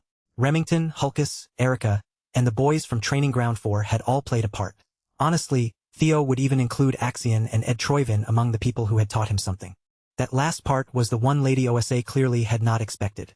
After all, everyone knew very well how deep Theo's conflict with the Troyvins ran. But in Theo's eyes, even the suffering those villains caused had sharpened him, forced him forward, and helped build the version of himself standing here today. His sword had changed because of every person who had touched his life, whether they had loved him, guided him, challenged him, or wronged him. And because of that, Theo could not say with confidence that he was fit to preserve one school's tradition and pass it cleanly to the next generation. Lady Plum Blossom understood the meaning behind his words. Theo's sword was something restless, shifting, and impossible to bind under one fixed form. Hearing that made him all the more endearing to her, but at the same time, it also left behind a quiet sense of regret. Still, even if Theo could not stand before her as her direct disciple, he told her that he would be more than happy to stand beside her as her son. Those words reached Lady Plum Blossom deeply, stirring something warm inside her heart that she had never expected to feel. After Theo finally left, Osa Ragnar Plunis returned to her usual quiet pleasure, settling back into her peaceful time with wine. But this time, there was a brightness around her that had not been there before. Her attendant could tell at a glance that her master's mood had improved in a way that was impossible to miss. Evans had decided long ago that Osa would never bear a child of her own. And yet now, a boy like Theo had promised to become her son. With that kind of gift placed before her, how could she possibly keep herself from feeling overjoyed? For her attendant, simply seeing her master smiling like that was enough to make her feel happy as well. Lady Osa wanted to thank Theo properly for giving her the chance to finally feel like a mother. So, with that thought in mind, she decided she would send a letter to her husband. And in that letter, she intended to ask that Theo's promotion exam be moved forward as soon as possible. When the attendant heard that, she carefully advised Lady Osa not to rush too quickly. Theo was still a rookie, and he had only just completed the awakening ceremony. If even more attention gathered around him at such a young age, it could place him in even greater danger than the danger already closing in around him. But Lady Osa, that was exactly why they needed to raise him up quickly instead of holding him back. Before the great winds approaching Ragnar swept in and swallowed everything, they needed to help Theo climb as high as he could. That way, as his new mother, she could give her son every advantage within her power. Meanwhile, far away from that quiet room, deep inside the cavalry's underground cell, the only prisoner being held there slowly opened his eyes, sensing that the help he had been waiting for had finally arrived. But that so-called help was not there to save him. It was an assassin sent by the Troyvins, dispatched to cut away every loose end before it could expose them. The captain offered his neck without resistance, accepting death willingly as though this final act would be his last service to the family. But just before the assassin's blades could take his final breath from him, a violent gust of sword wind tore through the dungeon and shattered the moment. Evelyn came crashing down through the ceiling, bursting into the cell to seize the attacker before he could finish the job. She had been waiting for this exact move for quite some time, watching patiently for the enemy to finally reveal himself. From the very beginning, this had been the trap the young master had prepared. With Evelyn's command of the blade, a lone assassin who had already lost the advantage of surprise stood no real chance against her. The Troyvins had never bothered to mark her as a serious threat, and now they were about to pay dearly for underestimating her. It was unfortunate that Captain Sidra could not be eliminated as planned, But if the cleanup man himself was captured too, the situation would become even more disastrous. Assassin's mind raced as he desperately searched for a way to escape the dungeon alive. But Evelyn had no intention of letting him stroll out of that place as if nothing had happened. She moved at once, executing a secret technique of the god of tempest. With that, she unleashed whirling squall, calling forth a raging current that locked the assassin inside its grip. Inside the cramped walls of the underground dungeon, there was barely any space for him to dodge, twist away, or find an opening. Cornered with no path left, the assassin chose a final desperate option. He tried to destroy the evidence by detonating his own mana hall. But Evelyn kept pressing him without giving him even the slightest freedom, interfering before he could properly activate such a sneaky technique. She had already seen this trick once before. It had failed the first time, and there was no chance she would allow it to succeed now. In the end, Evelyn cleanly overpowered and subdued the Troyven family's cleanup man. Somewhere deep within an unfamiliar forest, hidden away from ordinary eyes, there stood a secluded black site. Inside that secret location, operatives gathered to discuss the assassin who had slipped into the underground dungeon, only to be captured by Evelyn. They confirmed that the man was connected to Serpent Season, a suborganization under the Eastern elite clan, the Troyven family. At the meeting were Theo, Evelyn, Commander Julius, and an operative from Black Snow. This incident made one thing clear. Their suspicions had been right, and there was a mole hiding somewhere within the cavalry. That was exactly why this crucial meeting had to be held in such a remote place, far from familiar walls, so no more information could leak out. According to Black Snow's intelligence, Serpent Season was currently operating out of an ancient castle in the Calhelm region. In just 3 hours they would judge the mission as failed, burn every trace of evidence, and disappear. Before that could happen, they needed to strike the base, capture every member they could, and secure both information and evidence from the site. The Black Snow operative delivering the report was Cleve, a Null Snow agent. Theo had not expected that he would personally meet someone of such high rank this soon. Before the briefing could fully wrap up and the ambush plan could be put into motion, Commander Julius raised one final matter, making it clear there was still something important left to settle. This operation would not be treated as just another mission. At the same time, it would also become Theo Ragnar's official promotion exam. For a moment, Theo honestly thought he must have misheard him. In his mind, it felt far too early for him to even be considered qualified for a promotion exam. Commander Julius did not deny that point. In fact, he agreed with Theo, which was exactly why the difficulty of this exam had been raised to an almost absurd level. Normally, as a swordsman climbed higher through the ranks, the trials naturally became harder and more dangerous. But this time, the higher-ups were using a mission that could potentially ignite a full-scale civil war as the test for a mid-rank swordsman promotion.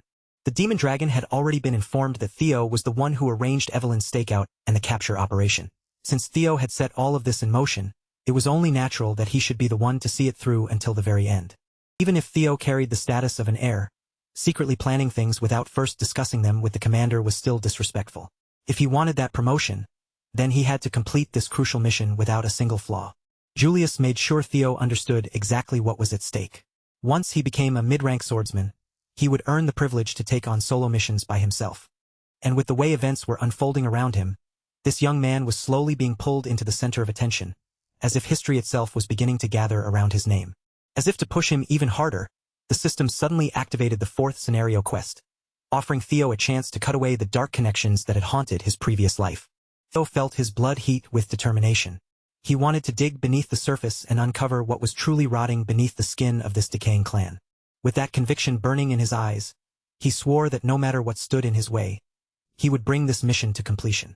And with that declaration, Operation Snake Cleanup officially began.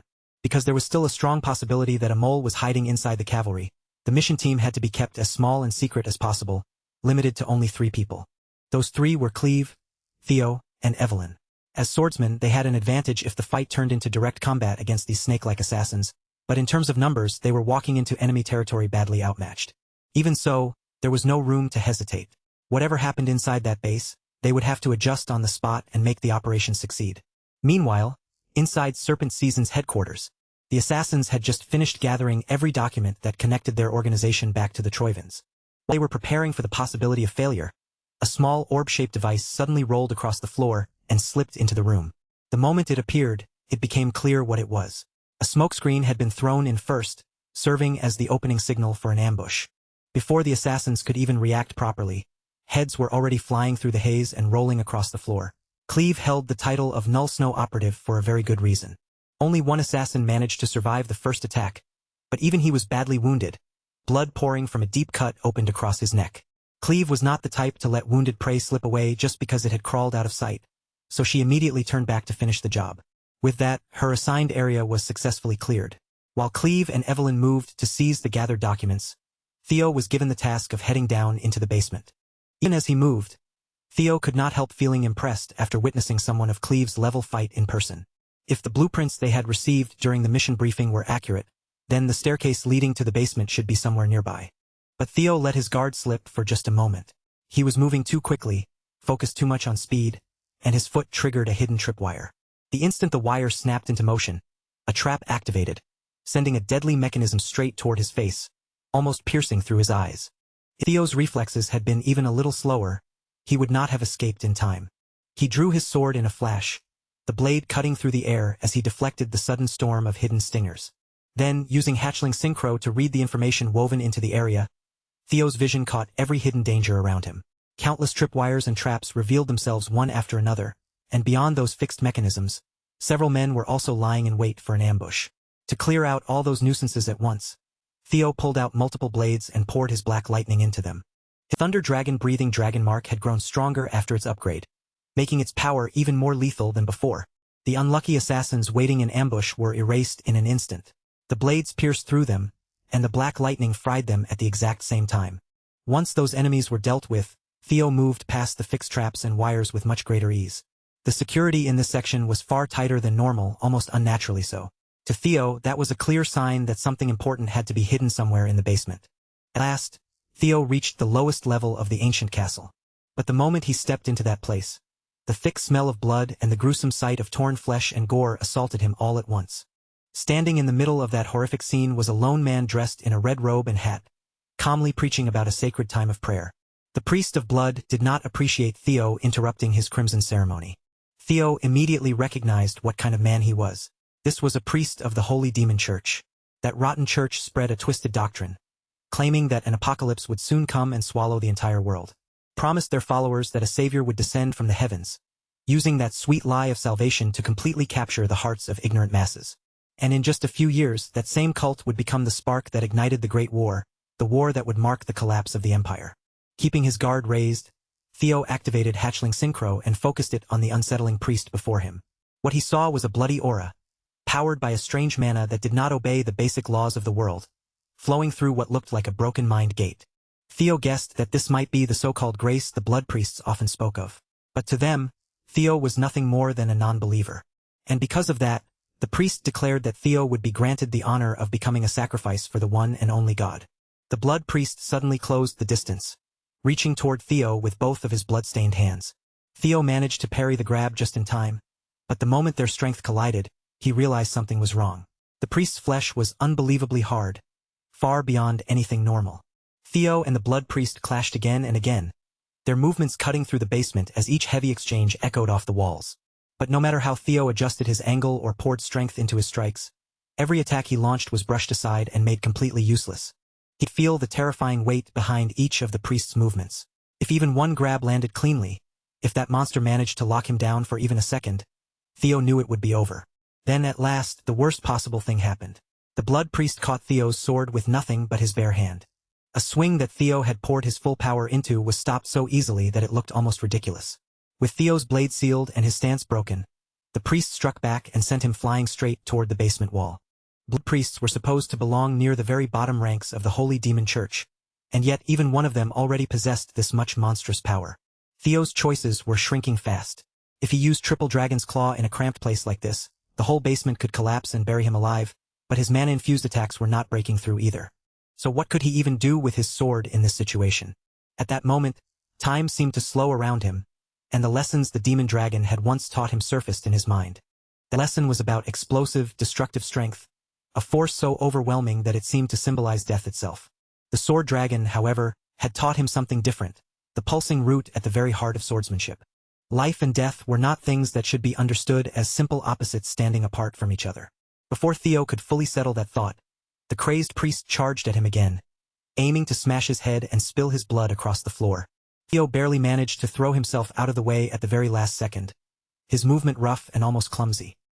He kept slipping past one killing blow after another, narrowly avoiding death each time, and the priest's irritation began to show more clearly. And right in the middle of that desperate struggle, Theo's understanding suddenly broke through. Life and death did not reject each other. They formed a natural cycle, with death waiting at the end of life. And from death, life could bloom again, using what ended as the very catalyst for something new. At first glance, they seemed like two completely different powers, but in truth they were connected as one. Theo realized he had been spreading his power too broadly with every attack, when what he needed was to gather everything into one single flash of light, sharper, cleaner, and far more devastating. The priest, still trusting completely in his supposedly invulnerable skin, faced Theo's next strike without a trace of fear. Theo tested that new understanding right there in the heat of battle, and in that instant, he awakened a new technique: Dragon Flash. At first, the priest only laughed, completely unbothered by the sharper, louder sound Theo's blade released. But that smug laughter quickly twisted into panic when the skin he had trusted so much was suddenly shredded apart. The technique tore through him as if it had a will of its own, rampaging through the priest's body from the inside. This time, it was Theo's turn to send that pale bastard crashing violently into the basement wall. The priest snarled at him, calling Theo a seed of evil for achieving a breakthrough in the middle of slaughter, an existence that should never be allowed to remain alive. Theo did not care at all about the priest's ominous ranting. At that moment, he was far more interested in beating him down. Grabbing the blood priest tightly by the face, Theo activated Hatchling Synchro and forced his way into the lunatic's memories. This was his chance to uncover the true source of the strange power wielded by the Holy Demon Church. The instant he pushed deeper, Theo felt the entire world around him twist and swirl, as if his consciousness were being dragged into another dimension. It was a sensation he recognized, his soul floating weightlessly through an endless stretch of vast, infinite space. But this was nothing like the other times he had tried to read someone's memories. This experience felt completely different, far deeper and far more dangerous. Then his system suddenly sent him a message, but the screen was broken and distorted, filled with a garbled mess of unreadable characters. As if the system itself were overloading, it warned him that he was about to encounter an enemy standing on a far higher level.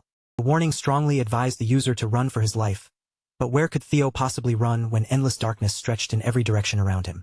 Then a primal voice rolled through the void, shaking Theo down to his very core as it demanded to know who he was and what he was. When the view seemed to pull back, Theo realized the infinite darkness surrounding him was only a tiny part of a single eye belonging to a being beyond human comprehension. Theo was in serious trouble. Without meaning to, he had disturbed the sweet, deep slumber of what felt like this universe's final boss. The god worshipped by the Holy Demon Church had finally become aware of Theo's existence. Growing irritated by Theo's silence, that god pressed down on him again and demanded an answer. Forced to face the so-called grace that the cultists kept praising, Theo found himself completely frozen, unable to move or speak. It was as if that god could see straight through his entire being. And then, with terrifying certainty, it uttered his name, Theo Ragnar. In fact, this existence had already been searching for him. To that being, Theo was a blight upon this plane of existence, something that should not be allowed to remain. The being's endless body began to writhe and reshape itself, stretching around Theo's soul from every side. It bent, twisted, and squirmed into forms that no human mind could properly understand. And just as Theo's soul was on the verge of being swallowed, a brilliant golden light suddenly flared up around him, shielding him from the darkness. An avatar of the ancient dragon, Lodbrok, tore through the fleshy form of the primordial god and broke Theo free from its grasp. Theo could only marvel at the sight before him, watching two existences far beyond his own level stand against each other.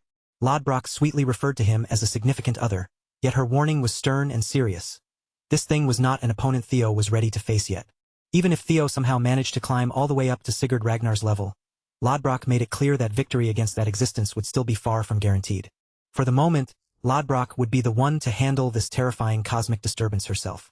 And without giving Theo any room to argue, she sent his soul flying back toward reality with a sharp slap of her tail. Theo still had far too many questions swirling in his head, things he desperately wanted answered. But before he could ask even one of them, he was forced back into the blood-soaked basement.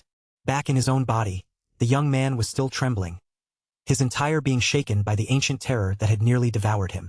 And the more he thought about it, the heavier it felt. Lodbrok had been standing alone against something like that for countless ages.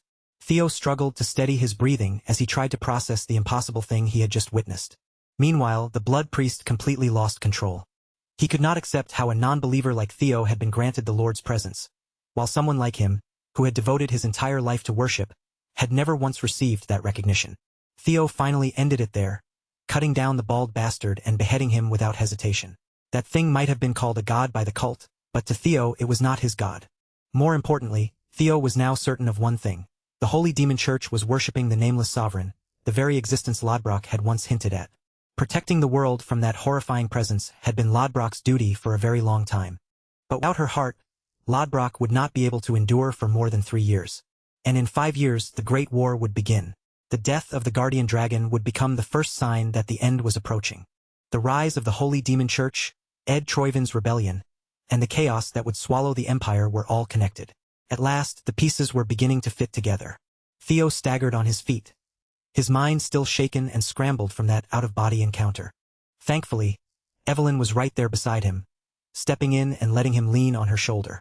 Cleve was genuinely impressed when she realized the young master had managed to take down a blood priest all on his own. With an achievement like that, Theo had already proven more than enough to pass his promotion exam. After the trio finished clearing every hostile presence inside the castle, they finally had the freedom to investigate the incriminating documents left behind. Unfortunately, everything written on those papers could still only be treated as circumstantial evidence. None of it was strong enough to serve as the decisive proof needed for prosecution. So Theo brought out a familiar box, claiming he had found it hidden away in the basement. The moment Evelyn saw it, she recognized the object immediately. It was the very same box that she and Remington had once been ordered to retrieve before the awakening ceremony. Inside were secret trade records between the Ceres Merchant Guild and the Troivans. Evelyn could not help feeling impressed by her master's foresight, because he had kept this card hidden until the perfect moment to reveal it. Cleve carefully examined the logs and soon found formal trades connected to Ed Troivin, complete with official seals that made the records impossible to dismiss. With this evidence in their hands, they could now prove the Sky Dragon's treasonous schemes, as well as the involvement of the Holy Demon Church. At last, they had enough proof to move against that bastard Ed. Their first step would be an immediate strike against the Ceres Guild. The time had finally come to correct the flow of history and crush Ed Troivin. When the Demon Dragon received word of the Sky Dragon's rotten schemes, his fury was almost impossible to contain. For now, they only had enough evidence to point to him as a suspect, which meant a deeper investigation was still necessary. Julius received the report directly from the mighty Black Dragon himself. And once Robert Ragnar became personally involved, the case had practically moved beyond the stage of simple suspicion. With Robert's influence and reach, there was no way he had been completely unaware of this undercurrent. He must have known something long before, and yet he had allowed it to continue. Instead of letting the conversation linger on that uncomfortable point, the Black Dragon smoothly shifted the topic and praised Theo Ragnar for killing a blood priest by himself. Robert argued that the boy's talent was clearly far more suited to Black Snow, and that Theo should be sent to the place where he truly belonged. Theo had excellent perception and sharp deduction. He could grasp the larger picture from the smallest clues, and even his methods closely resembled those of a Black Snow operative. It was almost as if he had been trained for that role from the start. Of course, Julius had no intention of letting his star rookie be stolen away by the shady Black Dragon. OSA had already tried to claim Theo, and now Big Brother Robert was circling him too. Hearing Julius call him Big Brother made the Black Dragon's expression turn nostalgic for a moment. Long before they became the powerful figures they were today, Kyle, OSA, Robert, and Julius had once sworn themselves as brothers and sisters. But Julius could tell exactly what this scheming bastard was doing. Robert was trying to tug at his heartstrings so he could get his hands on Theo. Even so, Robert continued to insist that he was only acting like a caring older brother looking after his younger brother. Before leaving, he casually swiped several of the commander's wine bottles as if it were the easiest thing in the world, then demanded that Julius prepare something more expensive for him to steal next time. Julius could only curse Robert Ragnar helplessly as the man cheerfully hop-skipped away into the shadows. The Black Dragon had also come to confirm whether there was a mole inside the cavalry. He was genuinely relieved to see that this place had managed to remain free from the Sky Dragon's clutches. As Robert walked toward the door, his physical form began to crumble apart, scattering like dust carried away by the wind. He was already looking forward to watching the Ceres Guild finally fall. And on this day of all days, that corrupt family happened to be in the middle of a wedding ceremony. All of their higher-ups had gathered together inside the wedding chapel of the Central Branch. The groom, Naven Bacchus, stepped forward and formally introduced himself as the second son of the Bacchus clan. Quadric Ceres, the guildmaster of the Ceres Merchant Guild, had been the one to request this betrothal between the two families. His fourth daughter, Lily Ceres, was meant to become the living bridge that connected two powerful factions together. Through this marriage bond, the Ceres family and the Bacchus clan would no longer be tied by mere agreement. From this moment on, they would be linked by blood. Quadric Series could barely hold back the greedy excitement swelling inside him, his face almost twitching with satisfaction.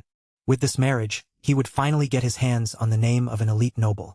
And to Quadric, this was only the first step. In his heart, he was already planning to make the Ragnars pay for ever daring to look down on him.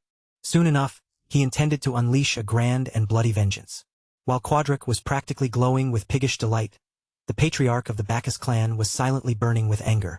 As one of Ragnar's 6 pillars, being tied to this union was nothing short of humiliation for them. Even so, their situation left them with little choice. They needed the dowry from this marriage to pull their family back from the edge of financial ruin. That was why the bitter patriarch sent Naven, an illegitimate child, to stand in as the groom. Naven could barely hide his amusement as he looked around. He could tell the old men of his clan were practically boiling with rage beneath their stiff expressions. Still, he had his doubts. Merchants as calculating as the Ceres family would never truly intend to help the Bacchus clan out of simple goodwill. Nevertheless, the Ceres store had been placed in line as collateral, giving this whole arrangement a very real price. But Naven was quietly hatching a plan of his own, one that involved getting rich through spilled blood. In truth, he had come here to watch a cursed family fall. And with utterly convincing acting skills, Naven smiled and vowed that he would treat his bride-to-be with the deepest care and love. To his surprise, Lily Ceres did not simply accept those pretty words. Instead, she asked him to prove that he truly intended to stand by them. Sensing that she had a specific request in mind, Naven opened his ears and listened without hesitation. He said he would be happy to help her, as long as her request did not involve money. Just to irritate the bald patriarch even further, Naven even promised that he would hand over the Bacchus family seal. But Lily Ceres had no interest at all in some random family seal. What she wanted was Theo Ragnar's head, the man who had left her with a grotesque scar where her amputated arm used to be. Naven immediately thought this woman was completely insane.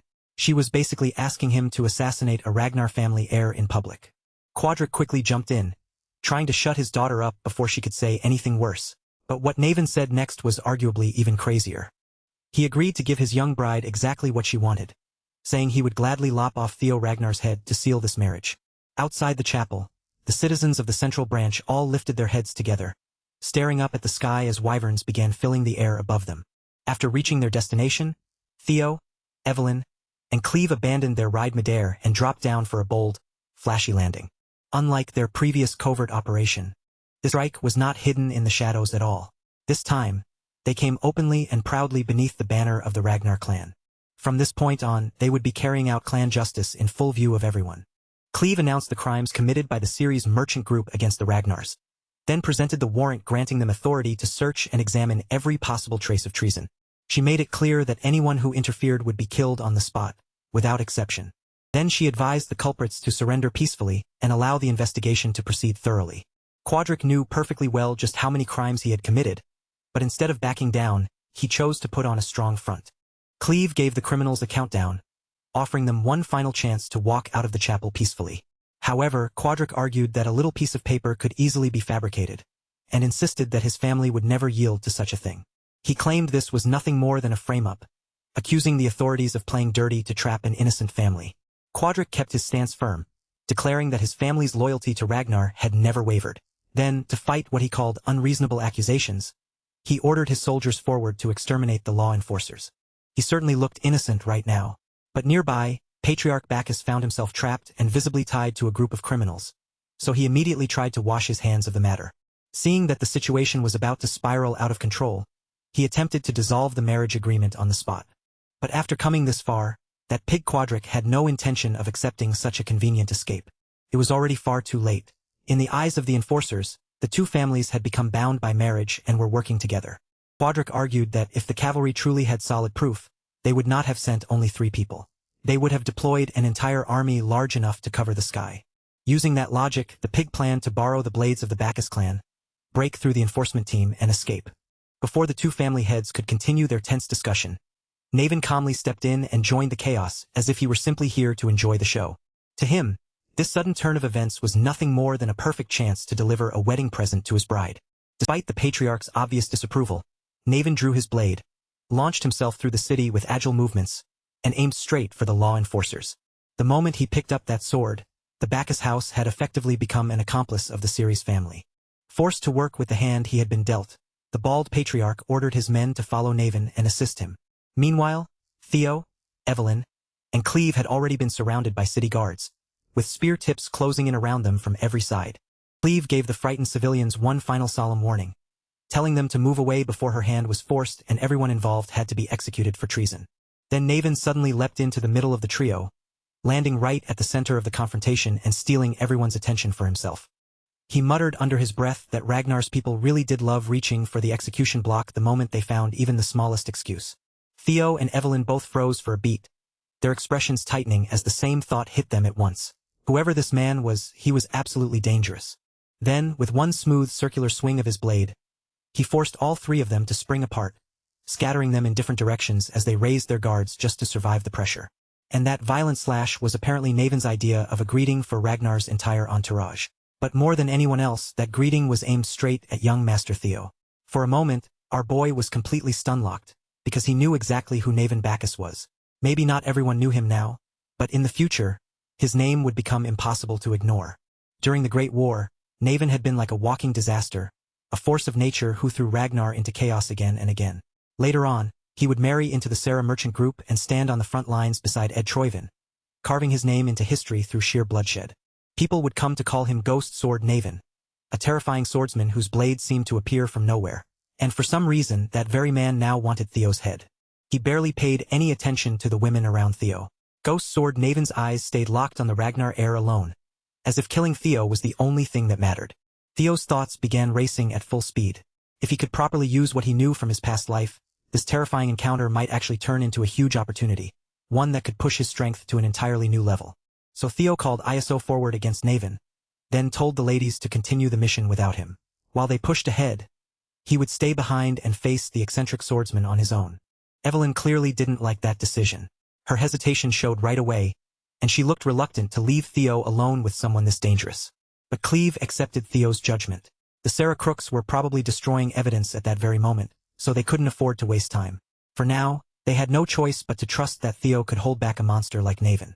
Naven gave the young master a playful warning, almost like he was joking around, saying that even if he didn't look the part, he was actually pretty strong. Theo, instead of backing down, met that strange energy with a faintly amused look of his own, matching Naven's bizarre mood without missing a beat. Before their swords clashed again, Theo said there was one thing he wanted to ask. Naven, still wearing that unpredictable air, allowed him the question. Theo asked whether Naven was committing an obvious act of treason because he wanted to ruin the Bacchus family and avenge his pitiful mother. The moment those words left Theo's mouth, Ghost Sword Naven's grip tightened around his sword. Theo had dragged up a memory he clearly hated touching, one that scraped against a wound he preferred to keep buried. And just like that, Naven found one more reason to cut off the young man's head. But instead of meeting that hostility head-on, Theo kept his composure and asked Naven to hear out his proposal. Theo said he would gladly lend his hand and help bring down the rotten Bacchus family from the inside out. At that exact moment, the system triggered a hidden recruitment quest, opening the path to turn Ghost Sword Naven into an ally. Honestly, Theo was going to need some serious talk no jutsu energy to pull this off. Naven Bacchus was never an ordinary member of his family. He was an anomaly, the unofficial strongest blade the Bacchus family had ever produced. Even with talent that could stand beside the legendary Thorkel Ragnar, Naven had never received the proper recognition he deserved. And the reason was brutally simple. He was an illegitimate child, born from a woman in a brothel. Instead of becoming a source of pride, Naven's overwhelming talent only brought unbearable grief to his mother, a pain she could no longer carry. When Naven was still just a young boy, he had to watch his own mother take her life right in front of him. From that day onward, his hatred for his own family burned deep inside him and never went out. Theo knew this part of Naven's past, and if he handled it correctly, he could use that hatred to bring an incredibly valuable comrade to his side. Unfortunately, Theo had misjudged just how furious Naven would become when his mother was brought into the conversation. Before Theo could fully regain control of the situation, he was forced to take another deadly strike from Ghost Sword Naven. And that attack was no joke. The impact hit so hard that it nearly blasted Theo off his feet and shook him down to his bones. Naven saw absolutely no reason to accept an offer like that from someone he had only just met, especially not from a Ragnar brat standing in front of him with too much confidence. In his eyes, the Bacchus family was already headed downhill all on its own. He didn't need to join hands with some hotshot punk just to watch them collapse. That might have been true, but if Naven simply stood by and did nothing, he would be dragged down with the very family he despised so much. But to Naven, even that warning barely mattered. As far as he was concerned, he had no regrets left, no future waiting for him, and no real hopes tying him to life. Theo, however, knew that Naven was only speaking with such bleak resignation because of the condition eating away at him. His ether fever. Naven was sick. His body had always been young and fragile, far too weak to endure the massive weight of the talent he carried. Ether fever could be treated if caught early with intensive care, but Naven had already missed that critical window, leaving him trapped in a life that was slowly running out. His useless family had basically ruined him from the very beginning. At this point, Naven only had around 5 miserable years left to live. Even Naven had to admit he was impressed. It wasn't every day that some noble young master managed to dig up this much dirt from his buried past. But even after hearing all of that, Naven still wasn't moved. In his mind, the Bacchus family's end was already coming, and when it finally sank, he intended to sink right along with it. Theo's lips curved into a confident, almost smug smile as he asked whether Naven would change his mind if Theo had a cure. For the first time, Naven's expression truly wavered. He looked shaken as he snapped back that there was no possible cure for ether fever. Technically, Naven wasn't wrong. In this time, no one knew how to cure it. But in Theo's previous life, a cure had eventually been discovered and revealed to the public. And in a cruel twist of fate, that cure had been found only a few days after Ghost Sword Naven had already died. Right now, in this present timeline, Theo might be the only person alive who knew that the cure even existed. With absolute confidence in his voice, Theo assured Naven that they could get rid of that annoying ether fever completely. Not maybe, not possibly, but 100%. And as they had already made clear, the rotten Bacchus family was going to burn to the ground no matter what happened. But if Naven chose to take Theo's hand, then he wouldn't have to disappear with them. He could survive, keep living, and become someone who actually mattered. He could leave behind a real, positive mark on the world, not as a doomed blade of Bacchus, but as a hero who helped the Ragnar family. All Naven had to do was trust Theo just once and take that leap of faith. Meanwhile, closer to the chapel, the city guards had already thrown together defensive measures meant to slow down Evelyn and Agent Cleve. Of course, against fighters on their level, those ordinary mortal traps and barriers were almost laughably useless. If anything, the biggest problem was the constant hassle of swatting away arrows, because deflecting them one after another was less dangerous than it was irritating. From a distance, Evelyn and Cleve could see that Theo and Naven had stopped crossing blades entirely. Instead of fighting, the two of them were standing face to face, locked in some kind of serious conversation. Cleve's patience was wearing dangerously thin. Every second they wasted made her want to end the whole mess the fastest way possible, by cutting down every hostile presence in sight. The only reason she hadn't already done exactly that was because of her superior's order. Her priority wasn't just the mission itself, but observing Theo Ragnar and judging whether he had the potential to be recruited. The Black Dragon wanted more information, not guesses. They needed a clearer look at what the boy could truly do when pressure started closing in around him. After all, one of Black Snow's major duties was to accurately assess the people who might one day stand at the front of Ragnar's future. As a Null Snow, Cleve had to keep that responsibility in mind throughout the operation. Before they had even moved out, she had already asked exactly when she would be allowed to remove her limits. Since the demonic cult had now been dragged into the situation, the condition was clear. If someone at the level of a bishop or higher appeared, Cleve would be released without restraint. So, like a disciplined soldier, Cleve held herself back and kept her involvement limited, even if every part of her clearly hated doing it. The only thing that genuinely worried her about this arrangement was the delay. If this mission dragged on too long, she might end up being forced into unpaid overtime, and that thought annoyed her more than the enemy arrows. While Cleve was caught in those irritated thoughts, Naven Bacchus suddenly leaped over and landed on their side as if switching positions had been the most natural thing in the world. Evelyn's eyes immediately swept the area, concern flashing across her face as she searched for young Master Theo, worried that he might have been defeated. But of course, that wasn't what had happened at all. Theo hadn't fallen. Somehow, he and Naven were on friendly terms now. After that short conversation squeezed between deadly sword exchanges, Naven Bacchus had actually changed sides.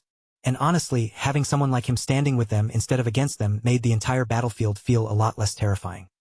He even went so far as to apologize to the ladies for how rude and discourteous he had been earlier, which was almost harder to believe than the betrayal itself. After all, they would be moving forward as allies from here on out, and it would be troublesome if they kept carrying resentment toward each other while charging into the same fight. With that, Theo's hidden quest had been completed successfully. Naven wasted no time proving just how valuable he could be. The moment he joined their side, he tore into the battlefield like a demon unleashed, moving through ordinary defenses without taking a single scratch. With one powerful leap, his body shot upward, rising high into the air above the defensive line. The poor soldiers below actually thought that made him an easy target, assuming he would be helpless while suspended in midair. But Naven only looked irritated by their ridiculous wooden contraptions. With a single sweep of his blade, he sliced through rows of anti-siege equipment as effortlessly as cutting through dry grass. And the soldiers unfortunate enough to be standing near those machines were punished right along with them, their bodies meeting a gruesome end before they could even react. While Naven was carving through the battlefield in a bloody rampage, the bald patriarch shouted at him, scolding the illegitimate sword for daring to turn his blade against his own family. Naven immediately scoffed the moment he heard the word family. Coming from that bastard's mouth, the word only made his blood boil hotter, twisting years of hatred into a single sharp edge. So Naven finally did what he had wanted to do for years. He cut through the blabbering patriarch in one clean, merciless stroke, splitting him apart before the man could keep talking. That bald head cracked open under the force like fresh fruit smashed apart, leaving no room for dignity in his final moment. Evelyn could only stare in awe. That man truly lived up to the rumors claiming he was equal to young Lord Thorkel. Theo quickly urged the ladies to take advantage of Naven's rampage and move forward while the enemy formation was collapsing. With Naven tearing open the way, they finally had a clear path to reach and capture that pig, Quadric series. And speaking of the devil, Quadric was completely losing his mind after hearing that their defenses had been rendered useless one after another. Only now did he finally start thinking about disposing of the documents that could be used as evidence against his guild. One of his attendants, pale with fear, advised him to begin by burning the papers connected to the Troivans. But the pig exploded at the suggestion, violently opposing the idea. As far as he was concerned, no one was allowed to touch those documents except him. The terrified attendant was only trying to think rationally, hoping to reduce future casualties and limit how much damage this disaster would cause. But Quadric had no interest in listening to reason. If the Troivan connection went up in flames, how was he supposed to recover the money he had invested in them? Even with the law closing in, he still couldn't let go of a single coin he thought he could squeeze out. Then another presence in the room spoke up, insulting Quadric as a pathetic mortal drowning in vulgar greed.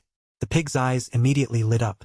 The one man who might be able to help him deal with the incoming cavalry had arrived at exactly the right moment. Outside, the four-person party's momentum had become impossible to stop. Wherever they pushed forward, bodies were left behind, scattered across the path they carved open. Theo, still running at a relentless pace, suddenly slowed when he saw a crowd beginning to walk out through the door ahead. At the front stood a representative of the Holy Demon Church, and behind him, hundreds of hooded believers lined up outside the chapel, ready to put the teachings of their god into action. Quadric practically thanked the devils for sending him a bishop from the demonic cult at such a desperate moment.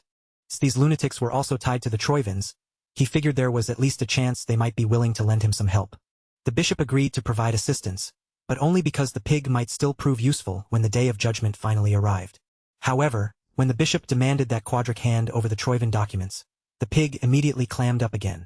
His obsession with wealth was putting the larger plan in danger, and at that point, a little violence became necessary to correct his stupidity. The bishop had no patience to soothe the ego of an arrogant fool. Worse than that, Quadric was also a wretched non-believer, which made him even less worth sparing. So the bishop simply ordered Quadric's death. At this point, they had no use for his money anymore anyway. As hands tightened around his neck and began choking the life out of him, the pig somehow managed to force out a sincere apology. He admitted that he had been far too rude earlier, then desperately added that killing him would only make the connection with the Troivans far more complicated. Quadric might have been a greedy, disgusting pig, but when his life was on the line, he still knew exactly how to crawl, beg, and survive. The bishop decided to spare him for the moment and gave Quadric one final chance to burn the evidence before everything fell apart. But also warned him in a cold voice that escaping was not an option. Their lord was watching over all of this, and there would be nowhere for Quadric to hide. Terrified that the bishop might suddenly change his mind, Quadric hurriedly hobbled toward the basement door, dragging his body forward as fast as he could manage. Outside, Theo's party was about to receive a very special welcome, prepared personally by the Blood Bishop and his fanatical followers. The believers began spreading out across the area, their formation opening like a crimson tide, because the time had finally come for them to wage their so-called holy war. The sickly bishop of the demonic cult raised his voice and preached about the descent of their god, a god that would arrive drenched in blood. And all around him, the brainwashed fanatics echoed his twisted words, repeating those insane beliefs with empty devotion in their voices. On Theo's side, there were only 4 fighters, including Theo himself. Standing against them was an entire army of cultists, packed together like a living wall. They had already suspected that the demonic cult might be involved in this case, but seeing a bishop appear this early was still far beyond what they expected. Through the gaps of those red hoods, Theo caught sight of the cultists' eyes, dead, emotionless, and completely emptied of fear. So he didn't hesitate for even a second. Theo cut straight into the crowd, mowing them down as he carved open a path through the mass of bodies. These lunatics didn't care about protecting themselves at all. They threw their lives away without hesitation, charging forward with only one thought in mind: attack, even if it killed them. Even Evelyn and Naven, both experienced fighters who had seen their share of battle, were unnerved by the endless stampede of cultists rushing toward them. Cleve, however, kept to the flank, watching the situation with a completely different kind of reaction. She was silently thanking her luck that a bishop had actually appeared. Sure, that made the situation more troublesome, but it also meant she could finally stop holding back and go all out. Cleve drew both of her blades, her posture sharpening as if she had been waiting this whole time to slice through waves of demonic worshippers. Just as Theo began to feel the pressure closing in and their forward momentum started to stall, Cleve burst into the fray, turning the battlefield into a bloody stage for her blade dance. From this point on, she was finished observing. She wasn't here to analyze anymore. She was taking the lead. To punish anyone foolish enough to stand in Ragnar's path, Cleve was ready to tear through the entire city with her own hands if that was what it took. Before she could fully lose herself in the slaughter, Theo reminded the Null Snow operative that their real purpose here was still to secure the evidence before it was destroyed. Cleve scoffed at him, clearly unimpressed by how narrowly he was focusing on the documents. Now that the demonic cult had revealed itself so openly in public, she argued that no additional evidence was even necessary anymore. Theo firmly disagreed. In his eyes, they needed concrete proof now more than ever. If the demonic church cared enough to send out a bishop, then something inside that chapel had to be important enough that they couldn't afford to lose it. Cleve finally relented, her expression still sharp, and asked Theo what his next move would be. Right now, the priority was simple. They had to break through the crimson mass of believers as fast as possible, almost like they were trying to speed-run the entire battlefield. To make that happen, Theo planned to link his lightning gate with hatchling synchro, expanding his range far beyond what he could normally control. At the same time, he pushed his mind gate to its absolute limit, scanning and mapping the surrounding terrain as if he were cracking open the battlefield itself. Cleve seemed curious to see what Theo was about to do, so she eased back half a step and let him take the initiative. The moment she slowed down, a blood priest saw an opening and lunged in, trying to launch a sneak attack while her attention appeared divided. Cleve spun around instantly and shredded the pathetic, muscular preacher into minced meat. With the others handling the cultists, Theo could now focus on securing the evidence. After mapping out the terrain, the young master quickly found the most efficient route leading into the chapel. He pushed forward through the sea of fanatics, almost crowd-surfing over the chaos, but their numbers felt endless no matter how many fell. A tidal wave of brainwashed believers still waited ahead, surging toward him like there was no bottom to their ranks. To support him directly, Evelyn and Naven began wiping away the filth blocking his optimal path. The two worked together with deadly precision, clearing space for Theo to advance. But when Evelyn heard Naven sucking up to her lord, her competitive spirit immediately sparked to life. Theo never stopped moving. Using psychokinesis with expert control, he turned his lightning daggers into footholds beneath him, stepping through the air with a technique he named Lightning Dragon Rapid Protection. Theo reasoned that the task of destroying the evidence had most likely been entrusted to the High Commander, Quadric Series. After sweeping his senses through the chapel walls, he was able to pinpoint the pig's location without much difficulty. And with that, the fourth scenario quest continued to move forward. Back on the front lines, Evelyn and Naven had already become a terrifyingly lethal pair. Still as arrogant as ever, Ghost Sword Naven introduced himself as Lord Theo's new first sword, as if the title already belonged to him. From Evelyn's reaction alone, Naven could immediately tell that she was offended by him casually claiming that position. He added that he would only accept being pushed down to second sword if that Null Snow girl was the one competing for the spot. But against Evelyn, Naven Bacchus clearly believed he was far superior. To prove it, he moved with effortless skill and cut down several cultists who had tried to sneak up on Evelyn while she was distracted. Since they were allies now, Naven said there was no need for them to quarrel.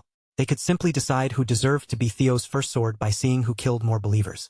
Evelyn, being the strict and proper type, refused to take part in such a childish competition.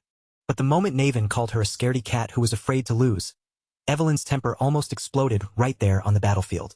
In direct response to Naven's challenge, Evelyn moved sharply and forcefully stole a kill right out from under Ghost Sword Naven's blade. Evelyn's attack was vicious, clean, and absolutely decisive. Watching her move like that, Naven finally realized he might have provoked someone far more dangerous than he first assumed.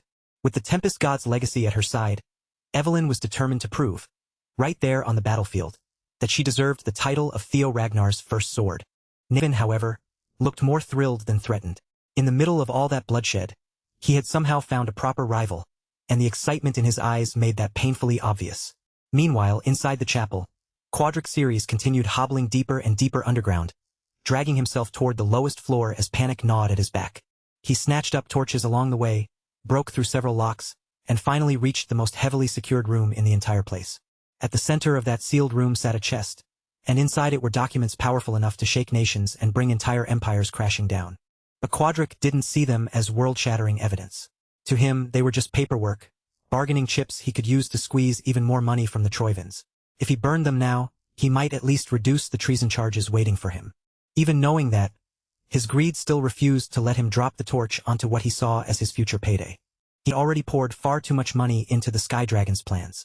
The thought of losing the revenue tied to those documents made his stomach twist harder than the fear of punishment. Then the bishop's threats echoed back through his mind. Quadric knew that twisted freak had not been bluffing. Money was precious, but keeping his life mattered just a little bit more. With trembling hands, Quadric finally let the torch fall. But in that same instant, Theo came tearing in like a streak of dark lightning, arriving just in time to stop the precious evidence from being reduced to ashes. The moment Quadric saw Theo Ragnar standing there, his face ran through every emotion at once. Theo looked like a harbinger of death, and this time, he had come for far more than the arms of the pig's daughter. Naturally, the corrupt but stubborn businessman understood exactly how bad his situation was, and he immediately tried to save himself by begging for mercy. Theo had no patience left for his hollow words.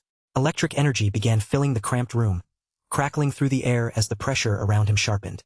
For rebelling against the Ragnar clan, Quadric Ceres received his sentence right there. Death. With that fat bastard finally removed from the picture, Theo's fourth scenario quest, Ties of Evil from a Past Life, was marked complete. Theo began searching through the paperwork, but no matter how much he looked, he couldn't immediately understand why these documents were important enough to mobilize the demonic cult and even a bishop. The secret ledger he had already handed to Cleve should have been more than enough to condemn Ed Troivan. Even so, Theo knew the Sky Dragon connection could still be dismissed as a disposable tale, something the Troivan clan would happily cut away if it meant surviving. What Theo wanted was not a partial win, but complete victory over that treacherous clan. With an entire library's worth of evidence spread before him, the whole Troivan clan could be dragged into this. The problem was figuring out which of the thousands of pages mattered most. Then, for reasons even Theo couldn't fully explain, one particular book caught his eye, as if instinct had pulled his gaze straight toward it. Its title read, Rose Palace Investigation Report. Inside those pages were detailed records concerning primordial dragon relics, and every line had been handwritten by Ed Troivan himself. Theo read that the Sky Dragon had already acquired 2 relics and had concluded that another one was hidden in the Rose Palace. The Rose Palace, Theo's former home. In that moment, everything finally clicked into place. The discrimination, the false accusations, and even his miserable end in his past life had all happened for a reason. The book contained orders to remove Cecilia and Theo Ragnar from the picture, all because of a relic that might have existed there. For the first time, Theo's hatred toward Ed Troivan surged to a level it had never reached before. His hands moved almost on instinct as he tore out the pages that mentioned both his name and his mother's name from that horrifying book. Then Theo forced himself to breathe, calm the storm inside him, and pull his focus back to the mission in front of him. To carry out his final revenge, there were 2 things hidden in this secret stash that could inflict devastating pain on the Troivans. They had been foolish enough to keep the relics they worked so hard to obtain hidden in the very same place. And just like that, 2 more cube-shaped relics of the primordial dragon ended up in Theo's possession. Back outside, Naven and Evelyn were still standing firm against the raging horde of blood cult fanatics. In the middle of the fight, Evelyn suddenly found herself remembering the past. 7 years ago, she had watched Naven take second place in the blooming ceremony, only for him to disappear into obscurity afterward. Naven seemed genuinely honored that someone had remembered him at all, but this was hardly the time to sink into old memories. After all, based on his kill count, he was currently in the lead for claiming the title of Lord Theo's first sword. To wipe that cocky grin off his face, Evelyn unleashed fierce blasts of wind drawn from the Wind Thunder God technique. With one wide-reaching attack, she swept through the battlefield and dragged their little competition right back into a tie. But before their friendly rivalry could continue, the bishop's right-hand man suddenly slipped in and launched a surprise attack at Naven. Naven nearly got pulverized on the spot, but at the last possible second, he managed to stagger out of the way and avoid being crushed. The cultist stood there gripping a massive axe, snarling that he would not allow his great god's plan to be disturbed. Naven and Evelyn reached the same conclusion almost instantly. The winner of their competition would be decided by whoever killed this freak first. Evelyn, strengthened by the Wind Baron's legacy, and Naven, the forgotten genius who had finally stepped back into the light. Both rushed in greedily, each aiming to claim the instant kill before the other could move. But before either of them could be declared the winner, Selford and his wyvern partner crashed into the battle, crushing the enemy in a dramatic entrance. Pinned under the crushing grip of the giant wyvern, the bishop's right-hand man could only growl in agony. Selford looked extremely pleased with himself, clearly satisfied that his entrance had been as badass as he imagined. But instead of getting the praise he clearly expected, Selford was met with nothing but cold, hostile glares from both Evelyn and Naven. Their prey had been stolen right out from under them, and the two monsters immediately erupted in anger, their killing intent snapping towards Selford instead. Behind Selford came the rest of the White Armored Dragon Cavalry's 5th platoon, charging into the area with their formation close behind him. They had been informed that the demonic cult and the Ceres Merchant Guild were secretly working together, and because of that urgent report, the platoon had been deployed in a rush, arriving before the chaos could spread any further. In no time at all, the central square of Ceres territory transformed into a full-blown war zone, with dragoons clashing violently against fanatical cultists. And once the bloodthirsty wyverns joined the battle, the cultists' advantage in numbers became almost meaningless. While his followers were being slaughtered by the dozens, the bishop simply continued praying for a new sun to rise beneath a blood-red sky, calling for the end of all things to come. That twisted freak kept preaching his warped gospel, even as Cleve sat nearby and quietly caught her breath. Honestly, after finally going all out for once, she had earned at least a short break from all the killing. While no one had been paying attention, the Null Snow operative had already crippled the bishop completely, leaving the fool broken enough to spiral into madness. After the cavalry arrived, it only took a few hours to wipe out the remaining filth and restore peace across the region. Now everyone, Evelyn included, had been forced into handling paperwork for the citizens affected by that short-lived war. The same dragoons who had been heroically cutting down cultists moments earlier now looked like they would rather charge back into battle than suffer through this mind-numbing desk work. Everyone felt like they were being tortured by forms and reports except for Erika Lanka. She might have looked like a savage on the battlefield, but when it came to organization, she was surprisingly reliable. Her brother Hulkus was enjoying himself too, calmly handling compensation requests for the people who had suffered property damage during the fighting. Ellen, on the other hand, was getting closer and closer to her breaking point, especially because everyone kept coming to her for help with their own assigned tasks. Every new question, every new form, and every confused subordinate was driving her completely insane. When she finally snapped, she threw her subordinates away with a burst of force, whipping up a violent little storm around her. While the cavalry was trapped in administrative hell, Cleve and Theo met separately to organize the massive amount of evidence they had managed to save. From traces connected to Ragnar's relics to detailed plans for outright treason, everything had been carefully recorded in those documents. Because of Theo's indispensable work during the operation, Cleve was the first to congratulate him on reaching the intermediate rank. She also said that someone like him would likely flourish if he joined Black Snow.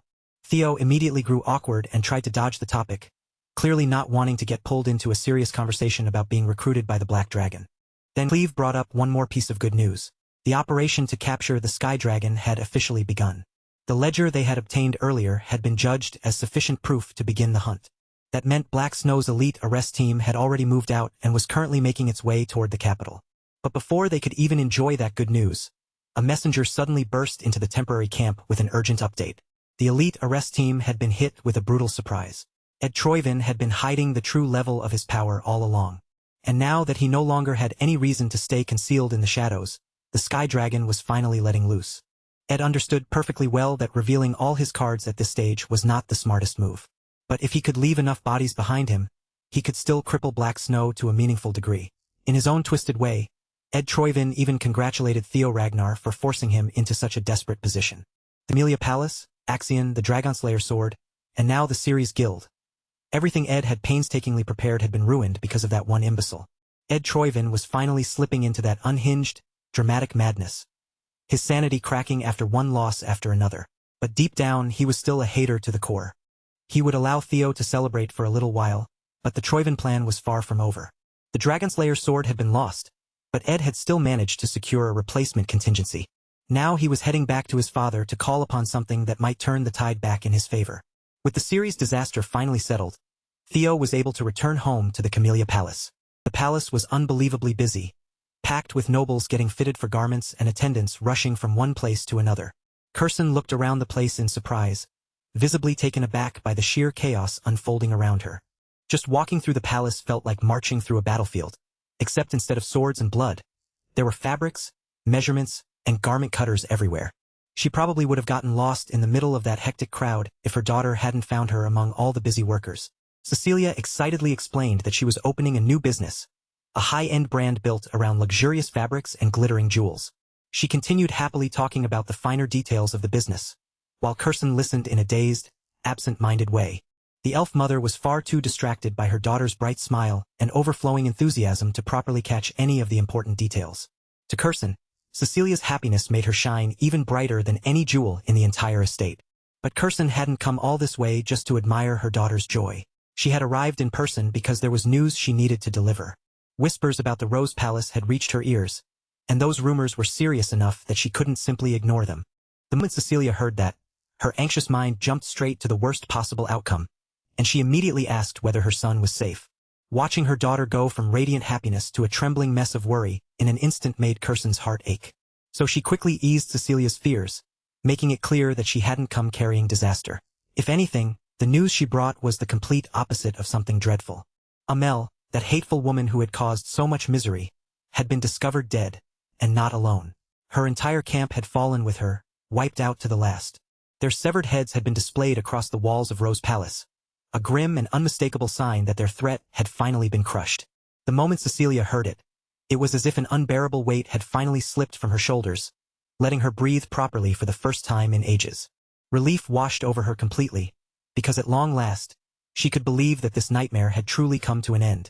She had hidden it well all this time, never letting the fear show on her face, but every single day had felt like walking barefoot across a path of sharpened blades.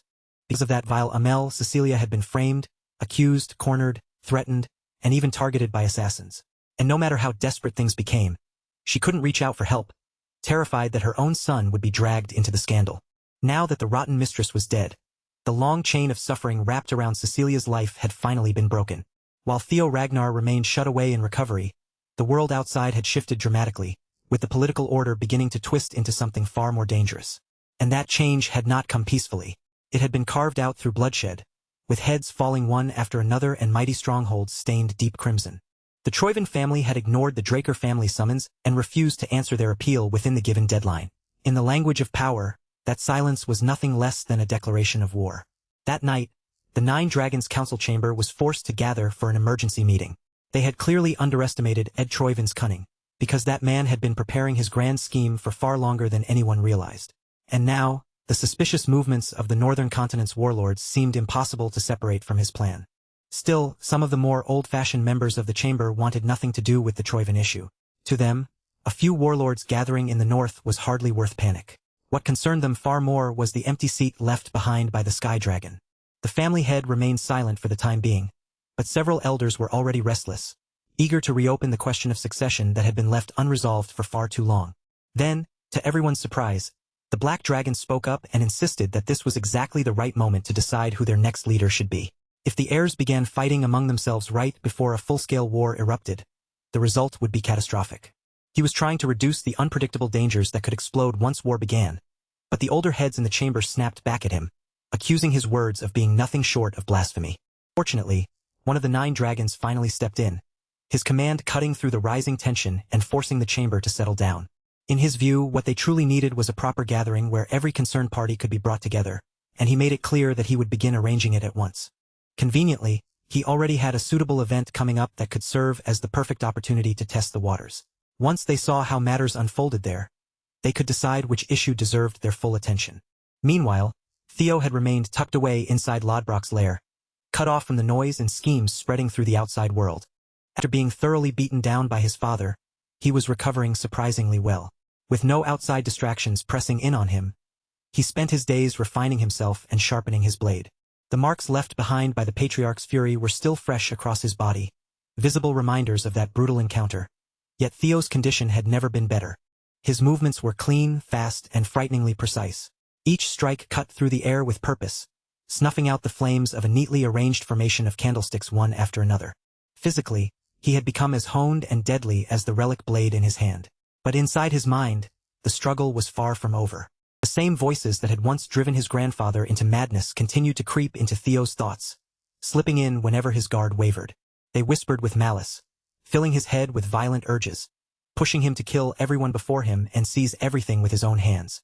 Again and again, those voices urged him to surrender to his darkest instincts, to cut down anyone who dared stand in his path without hesitation. After that intense and deeply unsettling training session, with his mind still echoing from the chaos inside it, Theo somehow still had the nerve to show off that flawless physique of his, looking less like a wounded survivor and more like a dragon-slaying supermodel carved for battle.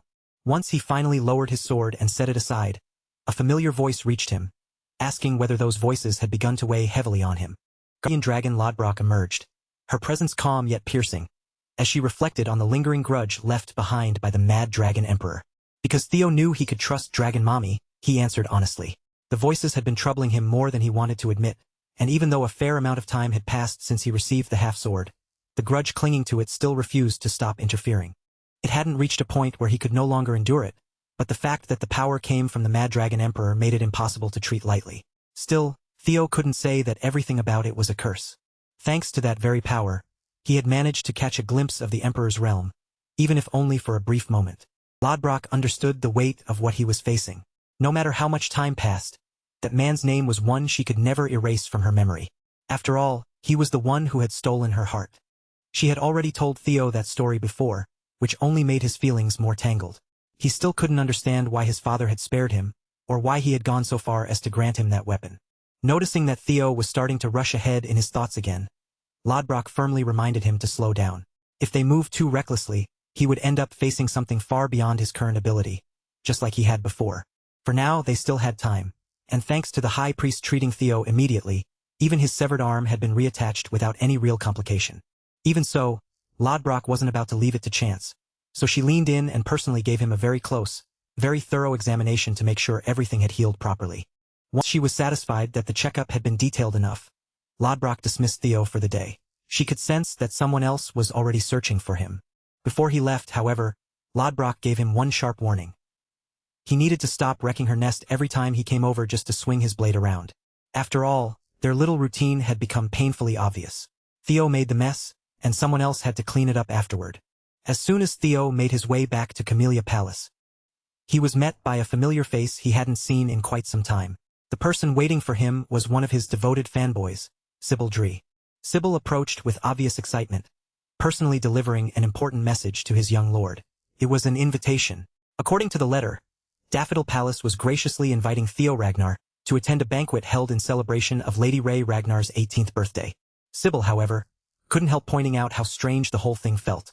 With war practically standing at their doorstep, throwing a birthday banquet for Lady Ray seemed strangely detached from reality. And judging from the rumors already circling around the event, it was shaping up to be a grand one. Theo didn't see it that way. To him, the banquet was likely being made grand precisely because these were such unstable and turbulent times. Troivin's betrayal had thrown the family's internal balance into complete disorder, shaking the structure from within and leaving every faction on edge. Instead of Axion, the one who had been carefully raised and polished under the Sky Dragon's guidance, it was Theo who seized the position of the sixth successor. And as if that alone hadn't shaken the clan enough, one of the 9 dragons had managed to deceive everyone, hiding treasonous schemes right beneath their noses. Now the chamber was left with a dangerous gap in power, and that made the coming banquet far more than a cheerful birthday celebration filled with wine, laughter, and music. It was a carefully staged display meant to show every outside force that the Ragnar clan remained firm, powerful, and completely unshaken. At the same time, it would give the successors and the factions behind them a chance to measure one another up close. Syl could only stare in admiration at how quickly his young lord saw through the situation. The thought of Theo stepping into the center of such an important stage had him practically buzzing with excitement. And if those old heads were so desperate to judge what Theo was truly capable of, then he had no problem giving them a performance they would never forget. At this season, Daffodil Palace carried a cold, elegant beauty, its grand structure standing beneath the winter air like something carved from frost and stone. Inside that enormous palace, a wide banquet hall had been prepared, filled with affluent families who were connected to Ragnar in one way or another. Nobles lifted glasses of expensive wine, sampled luxurious dishes, and exchanged polished smiles while mingling with their peers. But the instant the new heir stepped through the doors, every glass paused in midair, every bite stopped, and even the soft gossip drifting through the hall fell silent. In a heartbeat, every gaze turned toward the newly appointed succession candidate. Young Lord Theo Ragnar drew the entire room's attention the moment he appeared, dressed in dark winter gear with a sharp, steady gaze that made his presence impossible to ignore. His appearance was clean, striking, and absolutely flawless. Theo calmly swept his eyes across the banquet hall, taking in the crowd and confirming that every noble in the room was watching him exactly as intended. Of course, everyone present already understood that the birthday celebration was only the excuse. These nobles had gathered because they wanted to see the new heir who had suddenly entered the race for the throne. Naturally, Theo intended to leave a powerful impression on them. And the man who entered the hall right after him seemed ready to make that goal much easier. From behind, Theo caught the sound of light yet confident footsteps drawing closer. Then a man spoke up in a clear voice, and the moment his words reached the hall, a visible ripple of surprise spread through the nobles. Naven Bacchus gave Theo a proper greeting, lowering himself with respect and openly addressing him as his lord.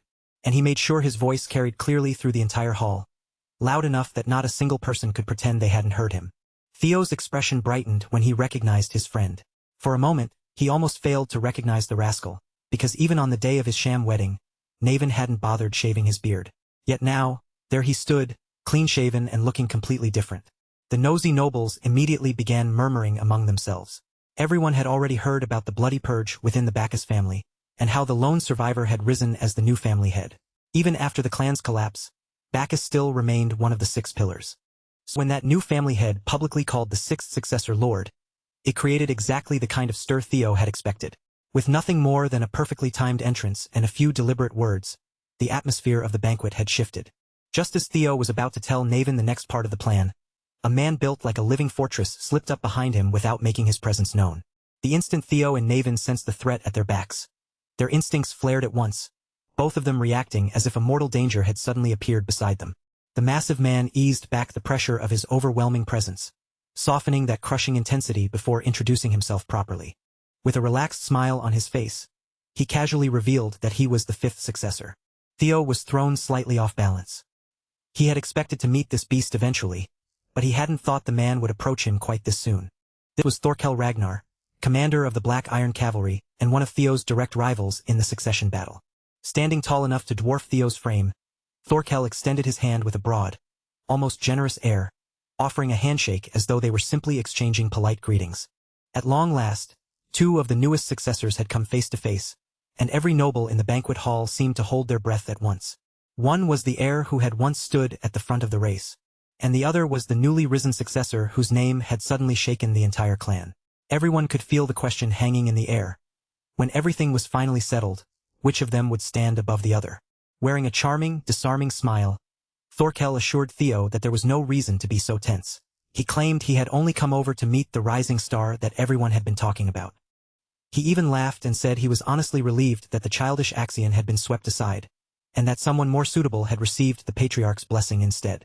His tone sounded casual, even believable, but Theo didn't let his guard drop for even a second. In Ragnar, where strength decided respect and weakness invited teeth, only a fool would welcome a rival with open arms and a completely trusting smile. So, with every sense sharpened and his caution hidden behind courtesy, Theo reached out and accepted Thorkel's hand in a respectful shake. He offered the expected polite words, saying it was a great honor to meet the famed commander of the Black Iron Cavalry, while also making sure to mention that he himself belonged to the White Dragon Squad. Thorkel seemed amused by how carefully the kid had chosen his words, subtly drawing a line between them without saying anything openly hostile. Then Thorkel's hand tightened like a vice, and his aura surged upward, wrapping around Theo with a heavy, suffocating pressure. He used that overwhelming force to show the gap between them, pressing the family's youngest rising star down onto one knee while presenting it to the watching nobles as nothing more than proper etiquette. Looking down at the kneeling Theo, Thorkel smoothly told him to be at ease and suggested that from now on, Theo should simply call him Big Brother. This was exactly how a true Ragnar heir carried himself. Clever, dangerous, impossible to read, and backed by terrifying strength. But when it came to a contest of raw power, Theo was never the type to collapse quietly and accept humiliation. And to Thorkel's surprise, his little brother actually had enough strength in him to push back against that smothering aura. Theo forced himself back to his feet, holding his ground far better than expected, and with a bold calmness, he gladly addressed Thorkel as brother. Elsewhere in the banquet hall, the lanky siblings had just made their entrance, and Hulkus was already grumbling about being forced into a suit for a formal event. His sister was desperately trying to repair the family's reputation as a pack of barbarians, but with him acting like this, she clearly had her work cut out for her. While Hulkus looked as if the formal clothes were slowly killing him, another familiar figure stepped into the grand hall. Remington Narcio, known as the Silver Lion, walked in with an easy stride, ready to greet his old comrades. The pretty boy of the West had built quite the reputation for himself over the past few months, and people had even begun saying he was giving the Ascendant Dragon a real run for his money. Even so, Remington himself had not changed much at all. He was still every bit the humble knight. He had simply traveled all the way north to catch up with Lord Theo and check on how the white armored dragon cavalry was doing, which made it painfully awkward when the birthday girl herself happened to overhear exactly what he had just said. The Silver Lion instantly looked less like a proud knight and more like a guilty little cat, bowing and apologizing over and over again to Lady Ray. Lady Ray simply laughed it off, brushing away the awkward moment without taking offense. She understood better than anyone that this gathering was never truly just about celebrating her birthday. Then, without warning, everyone nearby felt the clash of auras erupting from the very center of the party. Two unmistakably different powers collided in the middle of that massive banquet space, pressing against each other so fiercely that the air itself seemed to tighten. The Hounds of the North realized almost immediately that Theo had to be tangled up in whatever was happening. After all, when it came to causing a scene, there was hardly anyone better at it than that guy. On the surface, Theo and Thorkel looked like they were only testing each other through a courteous handshake. But the pressure swirling around them told a completely different story, and none of the guests dared to step too close as their auras fought for dominance. At last, Thorkel withdrew his hand and broke into laughter. With an easy grin, he jokingly admitted that he was no match for his little brother and declared his surrender. Theo matched that relaxed tone without missing a beat, insisting that the only reason he had managed to win was because his big brother had guided him along. Thorkel mused that being too modest could sometimes come across as disrespectful to an opponent, though he made it clear that his surrender just now had been genuine. He even judged that if the two of them had faced each other at the same age, the contest would have been completely one-sided.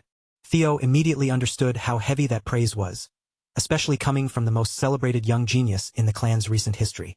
For Thorkel, meeting such an interesting and impressive little brother seemed to bring him genuine delight, and that joy showed plainly on his face. He then turned toward the nobles who were still watching cautiously from a safe distance and urged everyone to lift their glasses in honor of Ragnar's newly rising star. As the banquet's laughter and cheer slowly returned, Thorkel asked his little brother whether the debut he had arranged for the new successor was satisfying enough. Theo accepted it with polite thanks. But Theo quickly understood that Thorkel was not just a monster of strength. Beneath those easy smiles and that carefree attitude, the man was sharp, calculating, and dangerously aware. By showing off his martial power, Thorkel reinforced his own position. And by openly acknowledging his newly risen rival, he also won over the watching crowd with effortless charm. Because of that, the atmosphere Theo had tried to create together with Naven was swallowed by an even larger spectacle. In just a few moves, Thorkel had shifted public opinion toward himself. Thorkel Ragnar might look like nothing more than an outrageously muscular giant with a friendly smile, but beneath that sociable exterior was a ruthless contender who could view the fight for the throne from every angle. After that intense contest with his big brother, Theo found himself surrounded by his batchmates. They shared wine, traded laughter, and let the night roll on around them. What Theo didn't realize was that, after everything that had just happened, plenty of eligible noblewomen had quietly moved him straight to the top of their bachelor list. While the hall filled with conversation, music, and social laughter, an old man upstairs was seething as he watched it all unfold from above. The elder dragon had thought he could use a half-breed's disgraceful behavior as an excuse to have him thrown out of the gathering. If that clueless fool Thorkel had not stepped in and interrupted, then the old man could have turned the entire party toward himself and his own agenda. What he truly couldn't stomach was the sight of a mere bastard running around freely, shaking up the hierarchy and meddling in the family's affairs however he pleased. Since he couldn't sink his teeth into the bigger target, he began looking for something smaller to torment. That fossil was clearly just itching to cause trouble. That was when his eyes landed on Captain Evelyn Narraville, who was enjoying herself with her peers, drinking and laughing among them. The elder dragon's hateful gaze lingered on her for far too long. In his twisted mind, he believed it was his place to decide who deserved to stand in this hall and who did not. And tonight, Evelyn had set aside her usual armor and appeared in a stunning dress that brought out her beauty in a way few people had ever seen before. Her comrades happily showered her with compliments, partly because they almost never had the chance to see their captain outside of her uniform. Evelyn, however, was not exactly used to being called cute. Every part of her wanted to escape that dress immediately and retreat back into the familiar safety of her armor. This night should have been a chance to celebrate and finally relax. Instead, some bastard had the nerve to throw a glass of wine over Evelyn's head, soaking her dress and leaving dark stains across her skin. The moment she heard that hateful voice, old wounds inside her were torn open, and deep-seated trauma surged back before she could stop it. The elder dragon swaggered toward her as if the entire palace belonged to him. Evelyn's body trembled, and fear made her shiver before she could even think to hide it. The old bastard sneered at her, asking where she had found the nerve to crawl out from whatever hole she belonged in and mingle with nobility. One of Evelyn's comrades bravely stepped forward to defend her captain. Even if this man was one of the 9 dragons, treating someone with such inhuman cruelty was far beyond acceptable. But Evelyn quickly held Aaron back before she could say or do something she would regret. For Aaron's own sake, they could not afford to provoke one of the highest-ranking scumbags in the entire clan. Evelyn fought desperately to hold in both her anger and her terror, but the struggle was written clearly across her wine-soaked face. It was the first time Aaron had ever seen her captain look so frightened, and she could only wonder what kind of history could have created such fear between Evelyn and the elder. The elder dragon loomed over the women and coldly reminded Evelyn that he had warned her never to appear before him ever again. Then his venomous eyes caught a flash of polished shine hidden beneath her ornate scarf. Without the slightest hesitation, he seized her prosthetic arm and violently tore it apart. With no remorse at all, the elder dragon casually destroyed the thoughtful gift the young lord had given Evelyn. Then he tossed the shattered metal aside as if it were nothing more than worthless trash. The freak mocked it as a toy attached to a useless lump of flesh. In his eyes, trash should live like trash, broken and crushed beneath everyone's feet. After that, he gave Evelyn one final warning, telling her to get out of the hall before he tore her apart completely. Not wanting to bring any more trouble down on the others, Evelyn swallowed the humiliation, forced herself to endure it, and fled from the scene. Watching her run away like a frightened little girl brought the elder dragon a cruel sense of amusement. He even joked that, with her gone, the stench in the room was finally beginning to fade. Aaron, unable to stay silent after witnessing something so unjust, threatened to report the entire incident to the office of the law. But the old bastard only stared at her as if she had completely lost her mind. If she was truly that eager to run off and snitch, then he was more than willing to let her do whatever she pleased. After all, if she chose to take that path, she would soon learn exactly what Ragnar's law of survival of the fittest really meant. Evelyn kept running, her feet carrying her forward, as if stopping for even a second would cost her life. Her past had clawed its way back to the surface once again, and she hated herself for ever believing she could simply relax and enjoy a happy evening with her comrades. She had spent so long trying to overcome the trauma left behind from the days when she was nothing more than a powerless little girl, but one encounter with that man shattered all of that hard-won progress. The man revered by others as the elder dragon had once beaten her mercilessly, all because she had dared to call him father. Back then, Evelyn had never understood why she was being punished so brutally, or why she had to suffer like that. She had only been a child, and in that moment, no matter how much she had grown, she felt like nothing had changed. Deep down, she was still that frightened, confused little girl. Evelyn ran so desperately, with tears blurring her vision and choking her breath, that she failed to notice someone standing directly in her path. The demon dragon looked puzzled when he saw her rushing away from the banquet hall in the complete opposite direction. The moment Evelyn saw a familiar face before her, her legs finally stopped moving, and all the fear she had been holding back came crashing out at once. Back inside the banquet hall, Theo and the others were still drinking, laughing, and exchanging stories, completely unaware that Evelyn had just suffered such a cruel humiliation. But that ignorance was not going to last much longer. The entire mood of the party changed in an instant when the old bastard's agonized scream ripped through the hall. That scream was followed almost immediately by the sickening sound of bones breaking, while he stumbled over filthy curses aimed at the captain of the white-armored dragon cavalry. Julius Ragnar, the demon dragon in his most terrifying state, had heard everything from Evelyn's own mouth, and now his rage was burning with a hunger for blood. When Julius finally released that mangled arm from his grip, the elder dragon hurried backward, his confidence cracking as his security team rushed in to surround the scene. Julius had already warned the old fart clearly. Whatever was done to Evelyn would be returned to him in kind. The old bastard immediately tried to twist the attack into an act of betrayal against the Ragnar name, branding Julius as a dangerous criminal who needed to be seized at once. But Demon Dragon did not move an inch, even as the security team spread out and encircled him from every side. With the Law Council stepping in, surely even the leader of the white-armored dragon cavalry would be placed under serious threat, right? The council members calmly declared his offense, accusing him of injuring the Elder Dragon's head counselor, and warned him that imprisonment could be waiting for him. They made it clear that they would prefer to carry out the arrest with his cooperation, but Julius had absolutely no intention of playing along with their little procedure. The moment the leader of the Law Council saw the molten rage burning in Julius's eyes, a cold sweat began sliding down his spine. Julius then recited the written oath that had once been sworn upon the sword during Ragnar's autumn. For years ago, He had stood before those ancient old men resting comfortably on their outdated authority and sworn that oath upon his blade. At that time, they had reached a clear agreement. Evelyn was not to be touched. So if the elder dragon refused to respect that oath, then Julius had every right to seek vengeance in return. Like everyone else in the banquet hall, Theo moved closer toward the disturbance, and as he listened, he began to understand exactly what had happened. This incident had never occurred in his previous life, which meant he had already changed far too many variables for events to stay on their original path.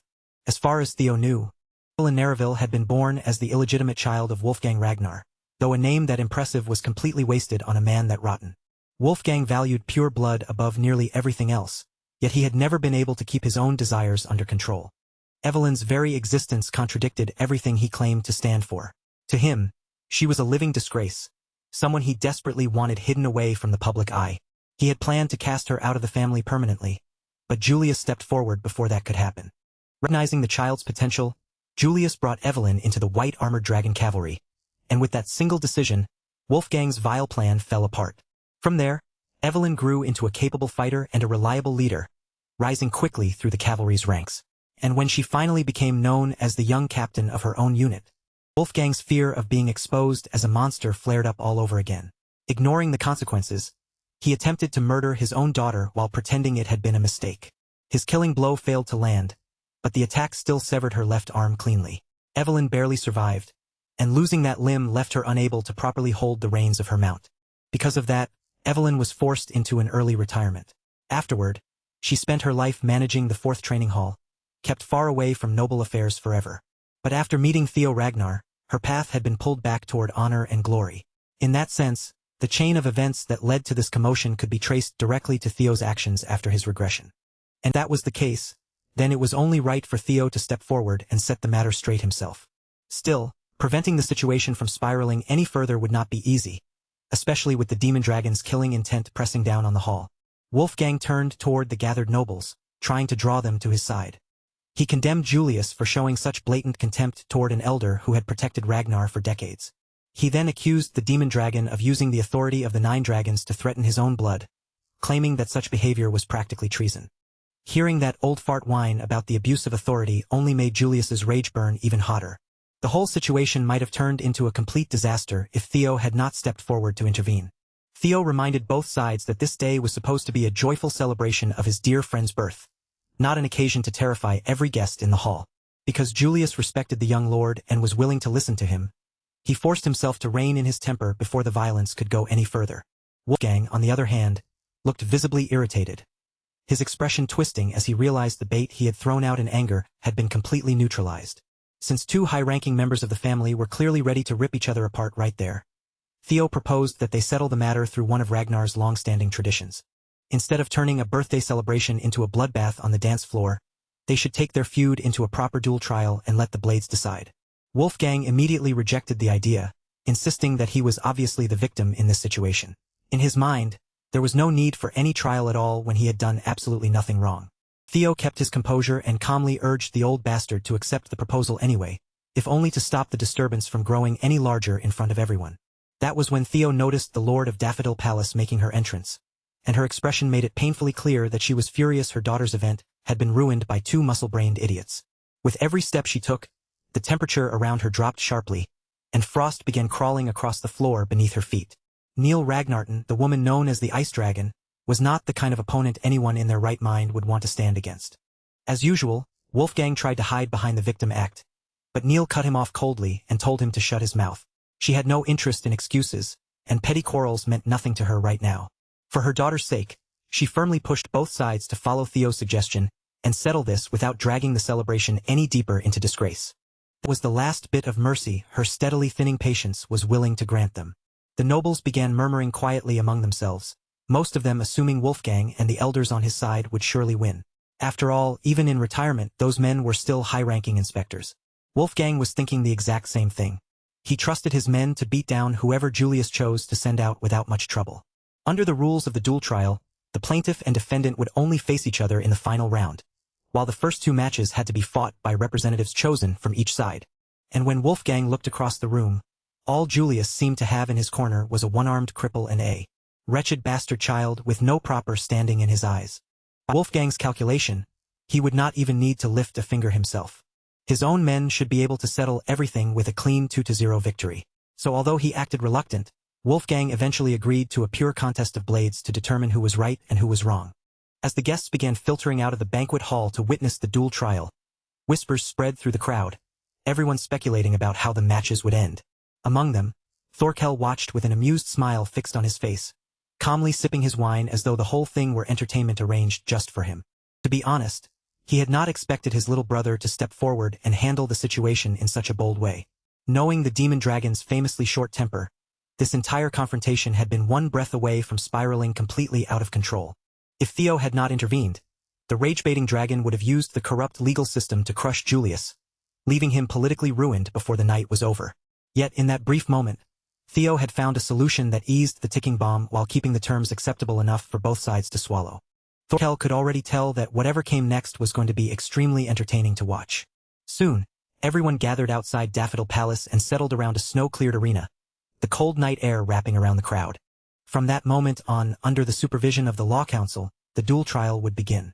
To keep the contest fair, the use of mana was forbidden, and everything that happened within the trial would be protected by Ragnar law. Both sides were required to swear solemnly that no revenge would be taken afterward, no matter the results, and that any lingering resentment would not be tolerated. Julius and Wolfgang verbally accepted the conditions, though their eyes stayed locked on each other with open hostility. Once the formalities were finished, the first fighters were called to step forward into the arena. To everyone's surprise, it was the rising star himself, Theo Ragnar, who confidently drew his blade and stepped beneath the bright moonlight. His peers knew well that Theo was an absolute beast in combat, but even so, worry still flickered across their faces as they watched their boy take the stage. The lead-off fighter from the other side did not look like an opponent who could be handled easily. Remington recognized him as Galesword Beta, the Elder Dragon's aide. Among high-ranking inspectors, Beta was considered one of the strongest when it came to skill and combat prowess. Before Beta stepped into the arena, Wolfgang leaned in and gave his loyal aide an unsettling little pep talk. He gave Beta permission to aim for a killing blow without holding anything back. Beta, understandably, hesitated at the idea of cutting down a successor candidate for the Patriarch's position. But the old bastard reassured him that any so-called accidents inside the ring would be absolved by the duel trial rules. And if Beta failed to snuff out the young man's life, Wolfgang at least wanted one of his arms as a souvenir. While that corner was busy handing out vile instructions, Theo stood calmly on his own side of the arena, his posture steady and his blade ready. Julius had managed to calm down quite a bit by then, but he was still troubled by the thought of dragging such a promising young man into his personal mess. Earlier, he had apologized to Theo for acting so recklessly, asking again and again whether this was truly the right way to handle it. With unwavering confidence, Theo had simply told him to trust the process. Through this duel, Theo intended to settle an old grievance that had been left to rot for far too long, while also stealing just a little bit of the spotlight for himself. Once both combatants had taken their positions, the Law Council referee raised the whistle and blew it sharply through the cold air. Beta chose to begin slowly, planting himself in a stationary defensive stance and watching Theo with careful eyes. Theo, on the other hand, immediately pushed the tempo with a flashy charge. Seeing the young man rush in, Beta stepped forward to meet him, and their first collision landed with nearly equal force. With mana banned from the trial, both fighters had no choice but to rely purely on their bodies. Sparks burst from their blades as the impact blasted both of them backward in opposite directions. The moment they recovered their footing, both fighters launched themselves forward again, flash-stepping into the next exchange without hesitation. What followed was a storm of repeated clashes, so fast and fierce that ordinary eyes could barely keep up. To most of the audience, all they could see were bursts of light flashing whenever steel slammed against steel. Beta might have been cursed with an unfortunate name, but there was nothing weak about his swordsmanship. In terms of raw strength, he was managing to keep pace with Theo almost blow for blow. The Elder Dragon's aide stared harder than before, and what shocked him most was not Theo's speed or strength, but the fact that no matter how carefully he watched, he could not find a single clean opening to take advantage of. They were still only trading light, testing attacks, feeling each other out with cautious blows, but even that was enough to make the situation unbelievable. For a young fighter to keep pace with a seasoned veteran like this was no small feat, and Theo was clearly proving himself worthy of being called successor material. Still, youth and talent could only carry someone so far. Beta had survived enough real battles to know that experience came with its own weapons, and one of the nastiest tools he carried was knowing how to turn the battlefield itself against his opponent. With a sharp movement, Beta kicked up the loose dirt and scattered stones beneath his feet, sending grit and debris flying through the air to cloud the young lord's vision at exactly the right moment. That tiny instant of confusion was all Beta needed. As Theo's sight was disturbed, Beta slipped into the gap and prepared a killing strike, feeling a surge of pride in himself for relying on genuine battlefield experience instead of brute force. And since Theo was still a successor, someone whose dignity deserved at least a measure of respect, Beta decided he would end things cleanly and spare him any unnecessary suffering. A swift, simple beheading would be more than enough to send the young lord off without dragging out the pain. But just as Beta's blade swept dangerously close to Theo's neck, Theo suddenly accelerated, bending his upper body backward with effortless precision, a mocking smile curling across his face as the strike sliced through empty air. Theo had already counted on Beta underestimating how much real combat experience he had, so he had deliberately left that gap open, and the fool had walked straight into the trap without even realizing it. Now Beta's arm was stretched too far from the failed killing blow, his balance exposed and his guard wide open, leaving Theo with the perfect chance to strike back. The very last instant, Beta's survival instinct screamed through his entire body, and he forced every muscle, every nerve, every cell to move, throwing himself out of the path of Theo's retaliation. But as he escaped, Beta noticed something deeply unsettling. Theo had not followed through. For some reason, the young lord had intentionally stopped his attack before it could land. That made no sense. Why would a rising star pull back when victory was practically handed to him? If Theo had been acting on his own will alone, he would have ended Beta right there without hesitation. Unfortunately, the voices inside his head chose that exact moment, the worst possible moment, to surge back again. They kept pressing him, urging him to slaughter everyone who had mocked him, discarded him and left him behind. His mind filled with violent thoughts, not aimed at one enemy anymore, but at anyone unfortunate enough to stand before him. The urge to destroy swallowed up his vision and tangled his thoughts, covering everything in a haze of bloodlust and violence. Beta could see that something about Theo's behavior had changed, but after what had just happened, he could not bring himself to rush in recklessly again. He had already been burned once by a fake opening, and now he worried the strange pause might be another carefully planted trap. If that was truly the case, then the insult stung even worse because it meant this young buck thought he could fool him that easily twice in a row. But a seasoned inspector did not fall for the same trick 2 times. Convinced of his own judgment, Beta charged forward again with absolute confidence, this time fully committed to killing Theo. Theo lifted his blade without panic, meeting the incoming strike head-on and stopping it with such ease that it barely looked like an effort. Then, with his weapon still raised, Theo spoke out loud to the voices raging inside his head. Through sheer force of will, he forced them into silence. If what they wanted was murder, then fine. He could deal with bloodshed himself, without those irritating whispers screeching in his mind. In the next instant, Theo's movements became even faster. He answered Beta with a wild storm of slashes, each one crashing in from an unpredictable angle, until one brutal cut tore straight through and severed one of Beta's arms. With one arm gone and panic rushing through him, Beta was hit by the crushing weight of pain and pressure, desperately struggling just to keep Theo from carving away any more of his body. Using the one arm he still had left, Beta forced his way through Theo's terrifying offense, trying to break free from being cornered by the young lord's unhinged assault. But Theo made that desperate final resistance look completely ridiculous. With overwhelming force, he sent Beta flying, the defeated fool careening straight off the arena. The nobles seated on the far side of the battlefield would have been caught in the destruction as collateral damage if the ice dragon had not moved in and shielded them in time. After feeling the force behind that attack herself, she quietly acknowledged Theo's brilliance, recognizing both the young man's frightening talent and the raw power packed into his strike. What made it even more monstrous was that Theo had done all of it without using mana. With a single slash, he had shattered the arena like an absolute beast. As for Beta, the poor man lay flattened inside a crater, unconscious, armless, and completely unable to continue.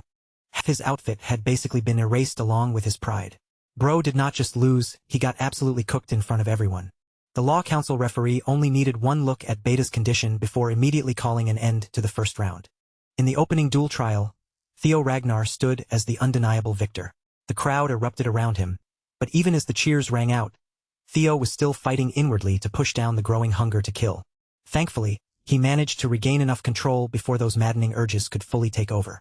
Still, the grudges swelling inside him today felt far heavier than usual, almost as if something far larger was pulling him towards some unknown destination.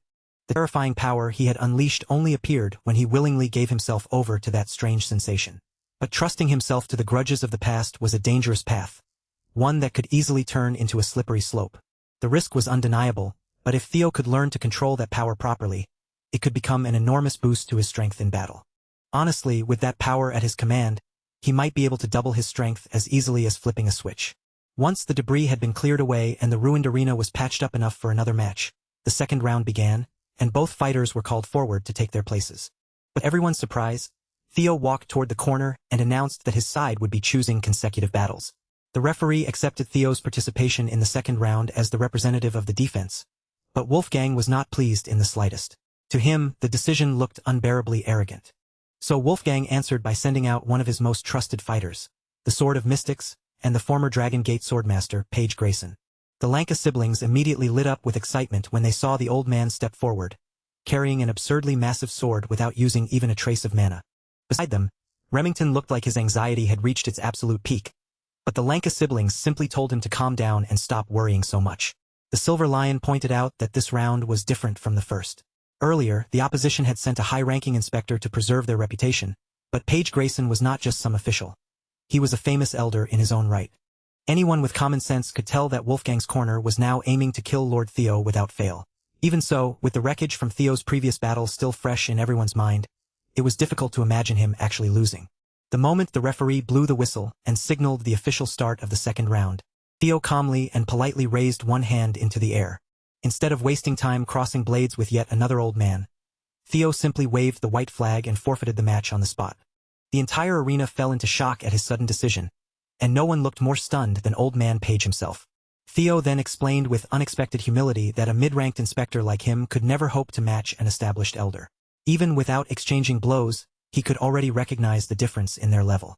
The Sword of Mystics had every reason to be irritated. He had stepped into the arena ready for a proper clash, only to have the fight snatched away before his blade could even prove itself. Even the Law Council referee looked caught off guard as he announced the winner of the second round. The audience, however, quickly understood what Theo had done and broke into applause for the painfully clever move. He had removed a dangerous, unpredictable opponent from the board without spending a single drop of strength. After all, the rules were clear. The plaintiff and defendant had to face each other directly in the third and final round of the duel trial. Wolfgang had been so obsessed with eliminating that troublesome successor that he never saw such a simple trick coming. Now, because of Theo's maneuver, he had no choice but to enter the final fight himself while still carrying a broken arm. In all the years Evelyn had been alive, she had never once seen her useless father look this shaken, as if the ground beneath his authority had finally started to crumble. When Theo returned to their corner, Evelyn lowered her gaze and apologized for dragging him into her troubles yet again. But Theo answered her like a true comrade, steady and sincere, giving her the reassurance she desperately needed. The warmth in his words stirred something deep inside her, reminding Evelyn of every good thing that had somehow found its way into her life. Back then, Julius Ragnar had still been nothing more than an ambitious newcomer in the cavalry, yet he had reached out to her with bright enthusiasm and invited her into his squad. He was the very first person to look at her and recognize the talent that was beginning to bloom. Even after she lost her arm, the demon dragon never turned away from her. He stayed by her side as a friend, constantly reminding her that one setback did not mean her story was over, and that she could still rise again. Then she encountered the charismatic young lord who completely changed the direction of her dead-end life. Theo gave her a new path, and Evelyn chose to become his sword, finally gaining a purpose she could hold on to with pride. Lord Theo had given her the courage to stand up for the wishes she had buried for so long, the ones she had once been too afraid to fight for. Her past had been soaked in pain, humiliation, and loss, but now she was no longer alone. There were people beside her who genuinely cared about what happened to her. So how could she keep standing still, chained to the past and unable to take even one step forward, when people like them believed in her so strongly? Maybe, after all this time, the moment had finally come to cut down the villain who had haunted her life. Before Julius could step into the arena as the final participant, Evelyn suddenly spoke up and stopped him. She was done living as the victim. It was time to seize her own fate with her own hand, even if she only had one left.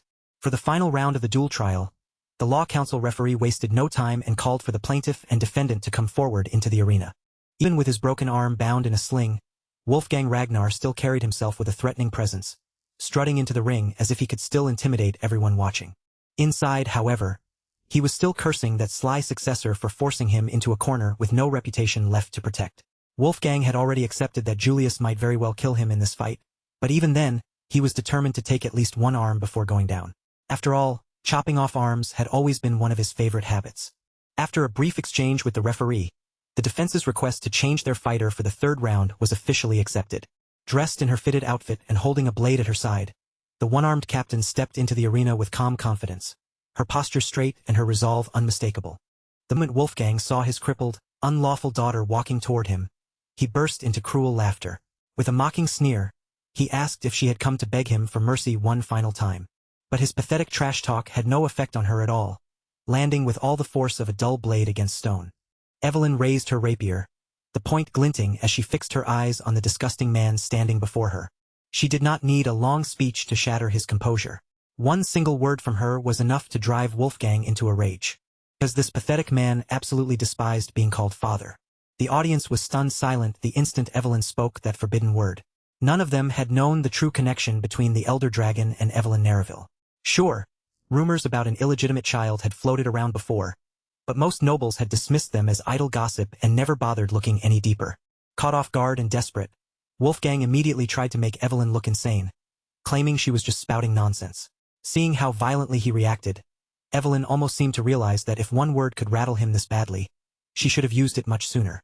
So she showed him no mercy and exposed every piece of abuse she had suffered at the hands of that rotten son of a biscuit. She told them how, when she was still only a little girl, Wolfgang had once beaten her so badly that she nearly died.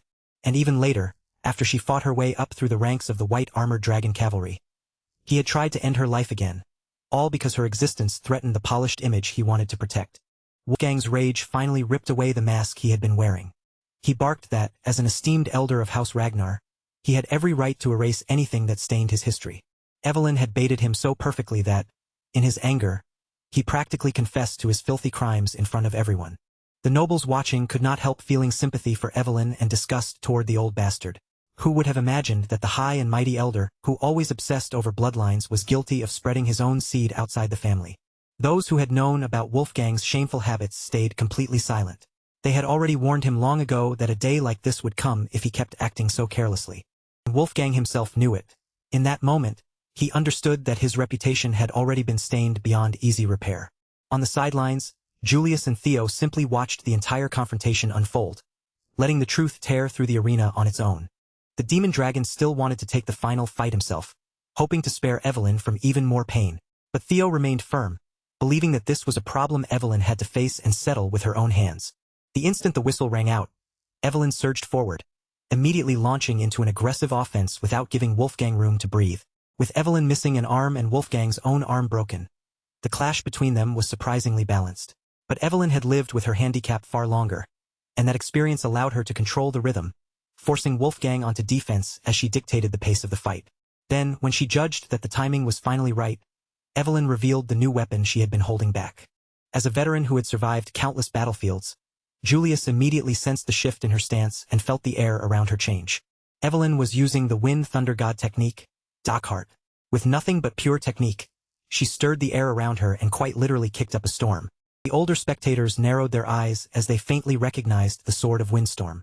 As far as they knew, that technique should have been a lost art.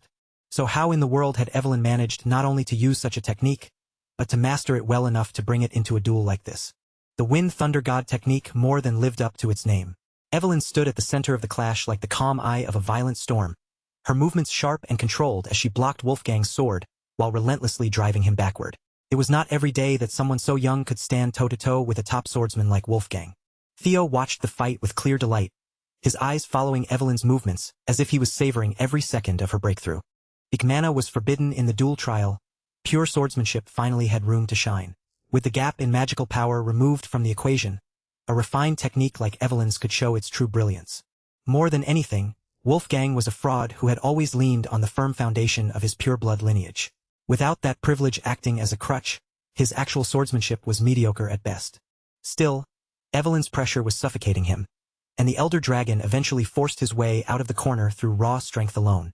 Even if he was a complete bum, he had still spent many years as one of the family's premier fighters. At the very least, he could still swing a sword like a caveman. After finally smashing open a gap in Evelyn's offense, Wolfgang charged straight at her with overwhelming force. Now that he had pushed past her initial momentum, his confidence came rushing back, and he started running his mouth again. He swore that he would beat Evelyn down until she begged him for mercy and finally came back to her senses. Evelyn had heard more than enough of Wolfgang's hateful words. His threats, insults, and poison had followed her for far too long, and this time, they no longer had the power to make her tremble. She finally had the strength to stand against him with her own blade. If that rotten old man wanted to turn this into a contest of raw power, then Evelyn would gladly meet him head-on and crush him at his own game. She was little, that horrible father had been her entire world, a towering shadow she could never escape. Back then, no one frightened her more than him. But things were different now because she had people standing beside her. Good people, dependable people she could truly trust. They were people who believed in her from the bottom of their hearts, even when Evelyn herself had struggled to believe that she could ever move forward. And because of them, all those useless, suffocating thoughts had finally been thrown away like chains that no longer belonged on her. She was no longer that frightened little girl clinging to a monster just because he was her parent. Evelyn was a grown woman now, standing on her own feet and holding control over her own life. At long last, she had gained enough strength to cut down the bastard who had turned her life into a living hell. The weak child who had once been abused, scorned, and left with nothing had grown into a warrior capable of striking down the very monster who shared her blood. The nobles watching that deeply satisfying beatdown could not help being moved by Evelyn Nereville's resolve, as every strike seemed to carry years of pain finally breaking free. The bout came to an end, and Evelyn was officially declared the winner of the final round of the duel trial. Her revenge had finally been carved into reality, and she had taken one of that scumbag's arms in return. Even after being defeated fair and square in front of everyone, Wolfgang still refused to swallow the loss or accept that he had been beaten.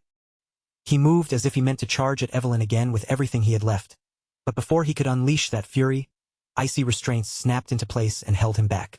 Thankfully, Lady Neil, the ice dragon, reacted before the situation could spiral any further. She sharply reprimanded Wolfgang for disgracing the name of the 9 dragons and stepping so far out of line. When the referee called Evelyn's name, the truth of what had just happened finally sank in, and reality settled over her all at once. According to the agreement of the duel trial, the verdict was clear: not guilty. As Evelyn walked back toward her corner, it felt as if the crushing weight she had carried for years was finally sliding off her shoulders. Evelyn Nereville was free at last. Julius and Theo welcomed their comrade back with unmistakable pride, meeting her return not with pity, but with the respect she had earned. At last, she could grow and flourish without the fear that had kept her trapped for so long. In her heart, Evelyn knew this victory belonged not only to her, but also to her lord and the captain of the cavalry who had helped her reach this moment. Across the arena, Wolfgang's lackeys hurried in to retrieve their defeated boss and get him the medical attention he desperately needed. They also recovered his sword, but the sight of his own ruined, defeated reflection on the blade only made Wolfgang's humiliation burn even deeper. He shoved his lackeys aside, seized the sword for himself, and began marching toward Evelyn's corner with a murderous, menacing glare. Wolfgang roared Evelyn's name as if it were an insult, calling her a wretched girl while swinging his weapon around like a madman who had completely lost control. There was no mistaking his intent.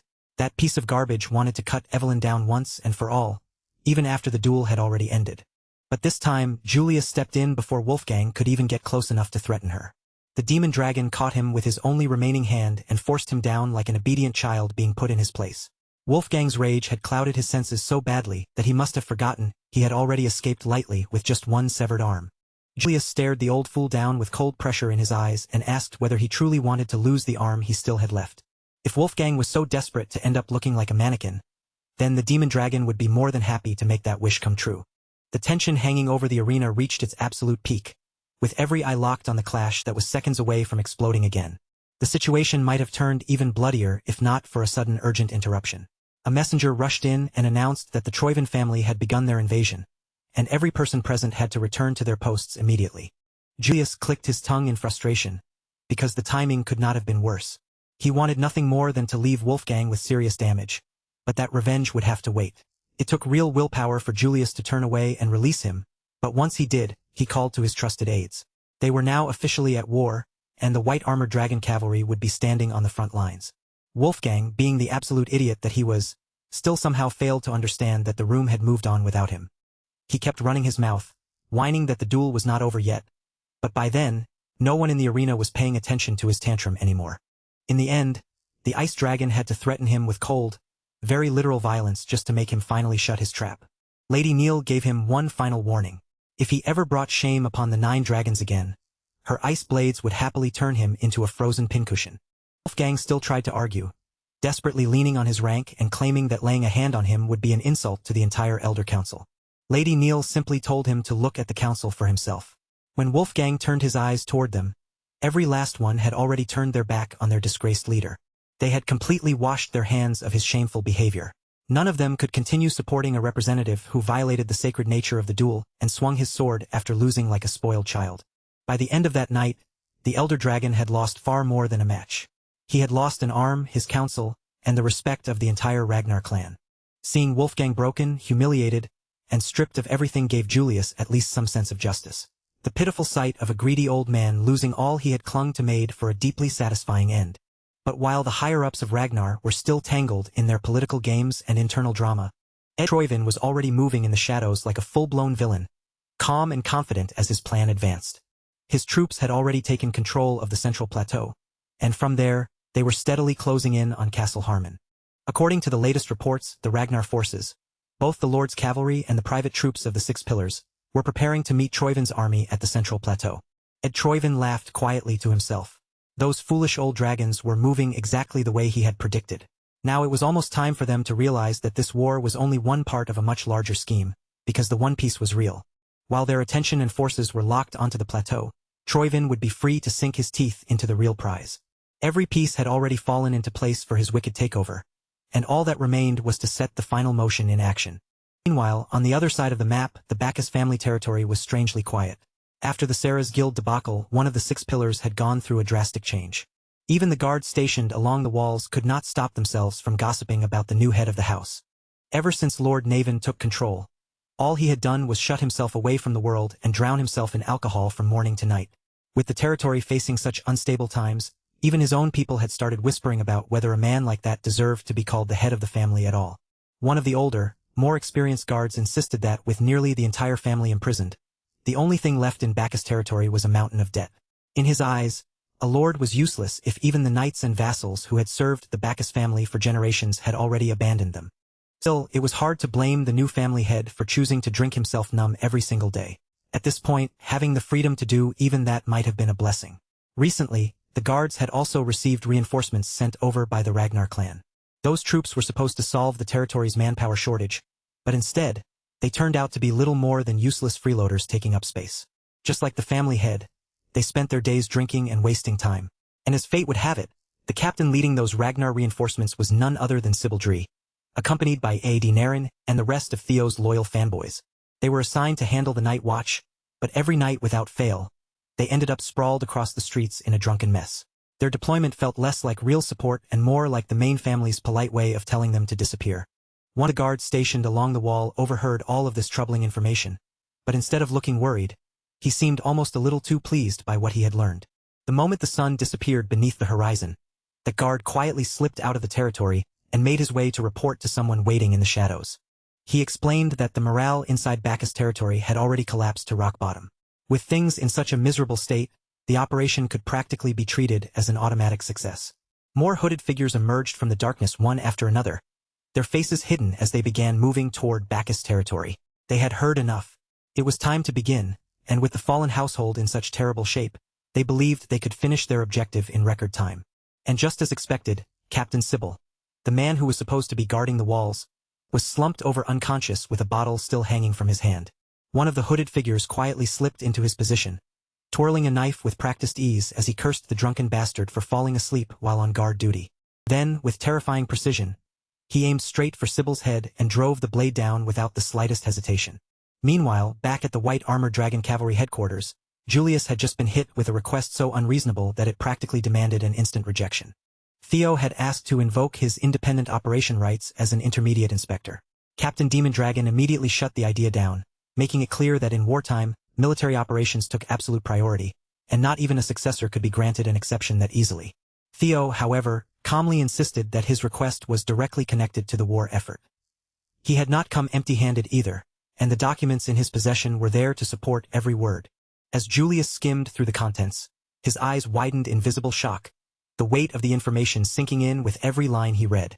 Theo explained that Troyvin's main invasion points, specifically Castle Harmon and the Central Highlands, were nothing more than carefully crafted diversions meant to pull attention away from the true danger.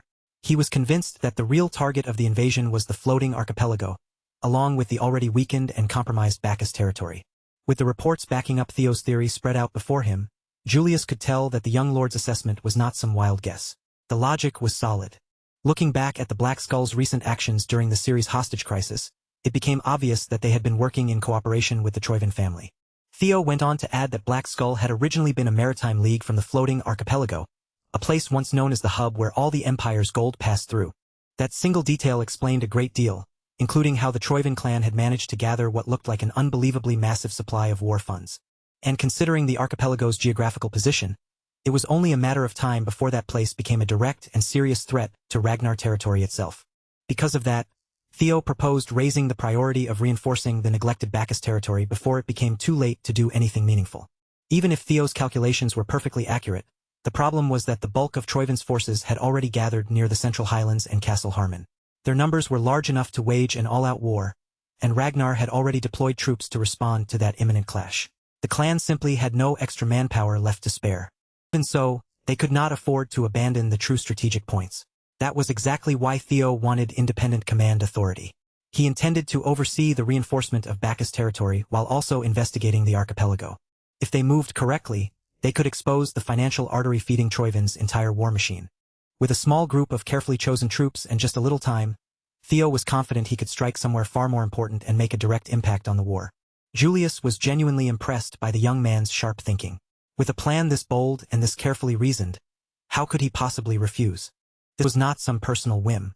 It was a matter tied directly to the war, and in a crisis like this they had to use every option available to them. Even so, Julius still warned Theo not to push too far or overextend himself beyond what he could control. After the young lord left the headquarters, Julius remained behind, quietly wondering how the kid had managed to piece so much together on his own. Somehow, Theo had gotten his hands on information that should have been highly classified. In a normal situation, it would have made more sense for Theo to share that valuable intelligence with an expert like Black Dragon. Instead, he had chosen to bring it directly to his captain. That told Julius plenty. Theo wanted to keep this operation hidden so he could move with as much freedom as possible. In truth, Julius could tell that the request for permission had mostly been a formality. By Julius's estimate, Theo had already set his plan in motion long before ever stepping into the headquarters. And as it turned out, that guess was completely correct. Theo had already planted his troops inside Bacchus territory. And tonight, they finally threw off their drunken disguise to deal with the invaders. Captain Sybil dropped the drunkard act in an instant and caught the hooded attacker completely off guard, cutting him down with brutal precision.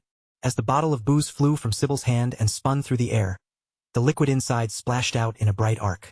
The hooded figure caught the scent immediately, only to realize that what spilled from the bottle was not alcohol at all, but orange juice. Sybil had been sober and wide awake the entire time. In fact, he did not even drink alcohol. After days of pretending to be a useless, intoxicated fool, he could finally loosen his body, stretch his limbs, and swing his sword without holding anything back. Once the element of surprise was gone, a Troivan operative stood no chance against a swordsman who had once trained alongside Lord Theo.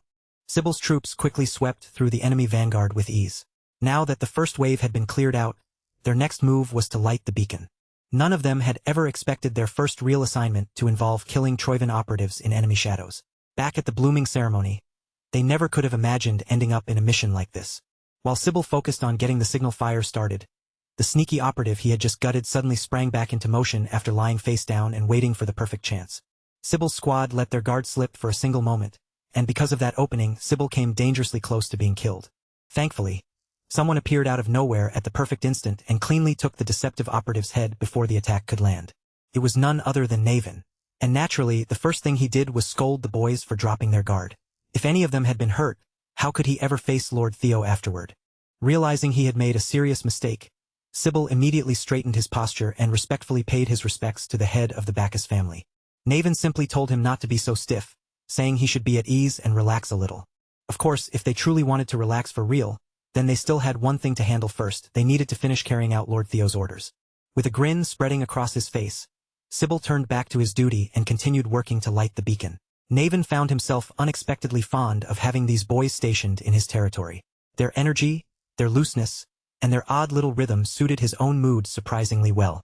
Once the walls surrounding the Naven territory flared to life with signal flames, crossbowmen quickly took their positions along the ramparts, lining the upper walls as they waited in silence for the next wave of invaders to appear.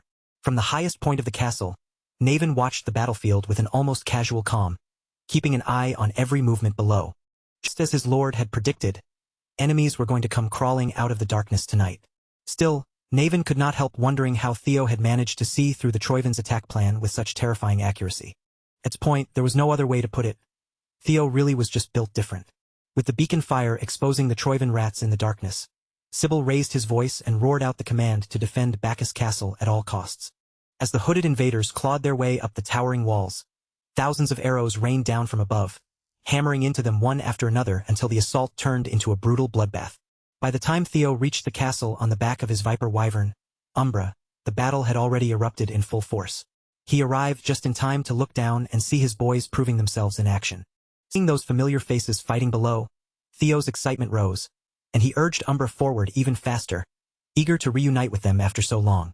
When morning light finally spilled over Bacchus Castle, the land outside the walls was already strewn with the corpses of Troivan operatives. As Lord Theo had ordered, the mission to defend the territory had been completed successfully, and Sybil had every right to stand tall with pride over what his squad had accomplished. Theo already knew Sybil could be loud on a normal day, but his report this time was on a whole different level. Maybe the adrenaline from wiping out an entire enemy battalion was still roaring through him.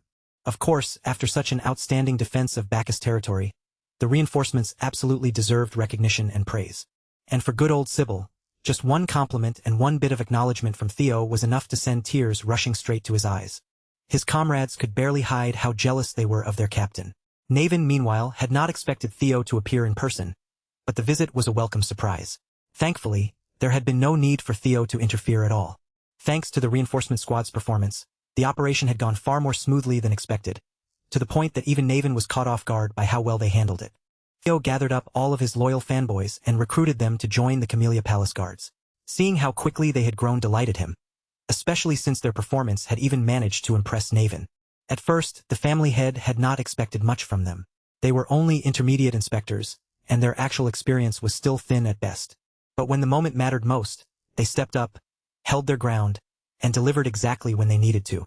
Their skills were still rough around the edges, no doubt about that, but they were dependable people with honest hearts. Hearing Naven speak so highly of his boys made Theo feel like a proud older brother watching his juniors finally shine. Since Naven seemed to have taken such a liking to Sybil and the others, Theo suggested that they could be the ones to fill the vacant knight order left behind by the Bacchus family. The Ghost Sword Naven personally handled their training and molded them into a proper knight order. Then Sybil and the rest of the boys might truly be able to flourish. Naven appeared open to the idea, his expression showing that he was seriously considering it. For the first time in a long while, he felt something close to anticipation stirring inside him again.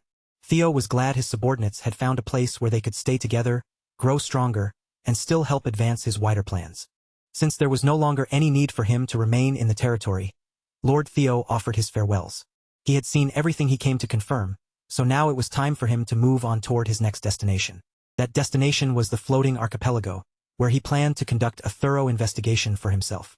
Naven thought he would have grown used to his lord's boldness by now, but somehow, Theo still managed to catch him off guard from time to time. The archipelago was infamous for its hostility toward outsiders, and even gaining entry was known to be difficult. Luckily, Theo was not the kind of person who moved without a plan. After several days of smooth sailing across the waters, Theo finally arrived at the port city of Dion. Pulling his hood low to avoid drawing attention, he headed straight for the local pub without wasting any time. But almost immediately after arriving, trouble came looking for him. A man nearly twice his size deliberately slammed into him on the way inside. The big man was clearly looking for a fight, but Theo stayed perfectly calm and answered with a backhanded insult sharp enough to cut through the brute's pride. Then, before the troublemaker could properly react, Theo swiftly grabbed a pint of booze and smashed it straight against the man's head. The entire pub erupted the moment the crash rang out.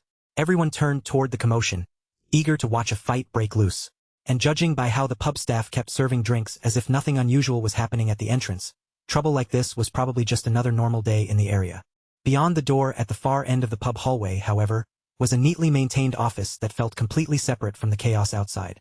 Inside, the man in charge of the establishment listened closely as one of his subordinates delivered a report. Recently, they had been pressured to supply the Troivans with regular shipments of gunpowder and steel. All of those valuable goods were being demanded as payment, supposedly counted as the rental fee for the dragon-slaying sword. Antonio Spinola, the next patriarch of the Spinola family, had every reason to be furious. The Troivans had dressed their letter up like a request, but anyone could see it for what it really was, a bloody threat. They had stolen the dragon-slaying sword from its rightful owners, and now they were trying to lend it back to those same owners in exchange for precious resources. Antonio did not even want to acknowledge the report in front of him. Just hearing the terms made his blood boil, but at the end of the day, the Spinola family had no real choice in the matter. Without the dragon-slaying sword, the floating archipelago itself would sink. If they had never lost that legendary blade in the first place, they would not be trapped under the thumb of these exploitative overlords now. He was still trying to force his thoughts into order, struggling with the terrifying possibility that the floating archipelago might already be past saving, with no hope left to cling to. And right at that tense moment, a burst of rough, rowdy noise came spilling through the closed door, loud enough to break straight into the heavy silence of the office. Antonio was already furious from feeling like he was being robbed blind, so the second that racket reached his ears, he slammed his way out and kicked the office door open to shut it down. If his customers came here to drink, then fine, they could drink, but at the very least they should know how to keep their voices down. Beneath his hood, Theo's mouth curled into a quiet smirk. The man he had been waiting for had finally stepped out on his own, and all it took was a little noise to drag him from that office. Antonio Spinola was exactly the kind of person Theo needed, because for the next stage of his plan, this man would become a crucial piece on the board. After causing enough trouble upstairs to get himself escorted down into the pub's liquor storage area, Theo wasted no time getting to the point. He told Antonio that he wanted to reach the floating archipelago, and that he hoped to board Antonio's ship as a combatant for the journey. He explained that sea monsters had apparently been showing up more and more often along that route, so he wanted to offer his sword for protection. After the brawl upstairs, his ability was already on display, and he had also heard that the Spinola family was short on capable hands lately. To Theo, that made the offer beneficial for both sides. Antonio did not deny it. With a guarded look, he admitted that Theo's words were not completely wrong, and that they were indeed searching for more crew members. Even so, that did not mean he was willing to let a suspicious young man like Theo set foot on his ship. For someone claiming to be a mercenary looking for work, Theo's equipment looked far too spotless. There were no scratches, no grime, no marks of long travel or repeated battle anywhere on it. He had walked into the pub, stirred up trouble almost immediately, and somehow just happened to know that a ship would soon be heading for the archipelago. Antonio was not reckless enough to invite an unknown and unpredictable factor like that onto his own boat. Theo only let out a small laugh. Honestly, he would have been more disappointed if Antonio had failed to see through such a careless act. Now that he knew the man was no fool, they could finally stop pretending and move on to real business. Then Theo slid a coin across the table and calmly brought up the armed resistance fighting for the liberation of the floating archipelago, the Black Skull. He had traveled all the way to this port city for one reason, to make a deal with the leader of that resistance, Antonio Spinola himself. Antonio's expression sharpened at once, because the amount this young stranger knew was more than enough to feel like a direct threat. But Theo made it clear that the real issue was not how he had learned these things. What mattered now was exactly what information he was holding. For instance, he knew that Antonio had been losing sleep over the dragon-slaying sword and the danger surrounding it. The instant Theo allowed the name of that blade to leave his mouth, Antonio's temper flared, and he immediately accused Theo of being one of Troivin's dogs.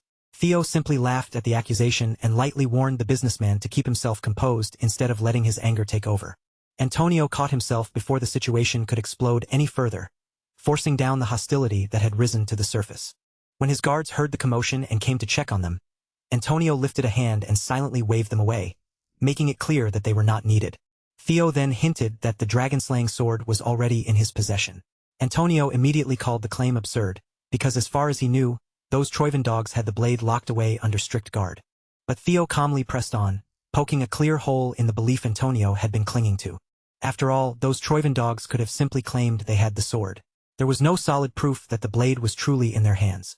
And once Antonio thought about it, the Troivins had never actually shown the object they were using as ransom. With the fate of the archipelago hanging over him, he realized his own judgment might have become clouded by panic. Since he had already been backed into a corner with nothing left to lose, Antonio decided he might as well hear what the strange young man had to say. So Antonio forced himself to calm down, swallowed his pride, and sat back as Theo began speaking about the legend and mystery surrounding the infamous floating archipelago. The story began with the legendary hero known as Kriemhild, a tale that was especially precious to Antonio and deeply tied to his own heart. In fact, Antonio even kept a copy of that storybook tucked away inside his drawer, close enough to reach whenever he wanted. According to the legend, Kriemhild had driven his sword straight into the head of the sea dragon that once terrorized the vast ocean. And by doing so, he sealed the monstrous beast beneath the waves. To most people, it sounded like an ordinary fairy tale, but Antonio knew it was not fiction at all. It was real history. People believed the floating archipelago remained suspended above the sea because of some mysterious natural current, but that explanation was wrong. The truth was that the dragon Kriemhild had sealed was still buried deep below that land, releasing enormous waves of mana that formed an updraft powerful enough to hold the islands in the sky. The dragon-slaying sword was not just a weapon. It functioned as the device that kept the dragon sealed, acting as a medium that stabilized the flow of mana beneath the archipelago. But ever since the Troivans stole that blade away, the mana current had started growing more unstable with each passing day. If the dragon-slaying sword was not returned to its rightful place soon, the archipelago would be struck by a disaster that could not be avoided. The islands themselves would eventually sink, dragging every person living there down with them. This was not just business for Antonio. The lives of his people were on the line, and one wrong move could cost them everything. So if Theo truly had the dragon-slaying sword in his possession, Antonio was prepared to grant him whatever he wanted in exchange for its return. But simply placing the sword back where it belonged would not solve the deeper problem. Those crafty Troivan goons could always steal it again, and on top of that, Theo had no intention of giving up a source of extra power so easily. Since Theo had come here claiming he wanted to talk business, Antonio finally leaned into the negotiation and opened the door for a real deal. If money was what Theo wanted, then the Spinola family would pay him any amount he named. Fortunately, Theo already had a plan in mind, one that would allow him to keep the dragon-slaying sword while still saving the archipelago from collapse. For the moment, all he needed was simple: passage to those mystical islands floating above the sea. With the situation growing more desperate by the minute, Antonio eventually had no choice but to give in. And just like that, Theo was accepted aboard the ship that was preparing to sail toward the floating archipelago. Of course, even after securing his ride, Theo did not let the opportunity slip by and made sure to or a farm on the boat as well. After leaving the port city of Dion behind, the voyage unfolded without any major trouble, the ship cutting across the sea so smoothly that the journey almost felt too calm. From a distance, the floating archipelago did not look like some strange wonder hanging above the ocean. At first glance, it simply resembled an ordinary port city sitting far ahead. But that cluster of floating rock islands was far from ordinary. It was widely known as a merchant federation with its own long history, customs, and traditions, so distinctive that even the emperor had officially acknowledged its autonomy. In Theo's previous life, however, the Great War had marked the beginning of the archipelago's downfall. Troivan occupied the islands, wiped away their proud history, and reduced the entire place to nothing more than a production base for war supplies.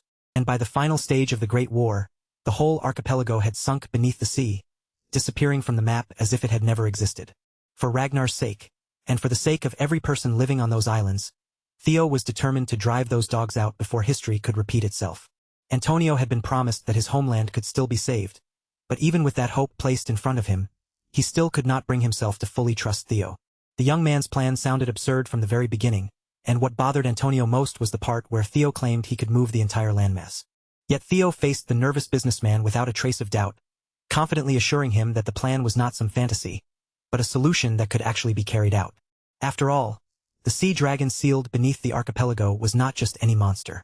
It was another guardian tied to one of the ancient dragon's relics. Before they ever set sail, Theo had already asked his guardians about the dragon-slaying sword and the strange power surrounding it. The answer came almost immediately. His guardians confirmed that the blade was, without question, an ancient dragon's relic.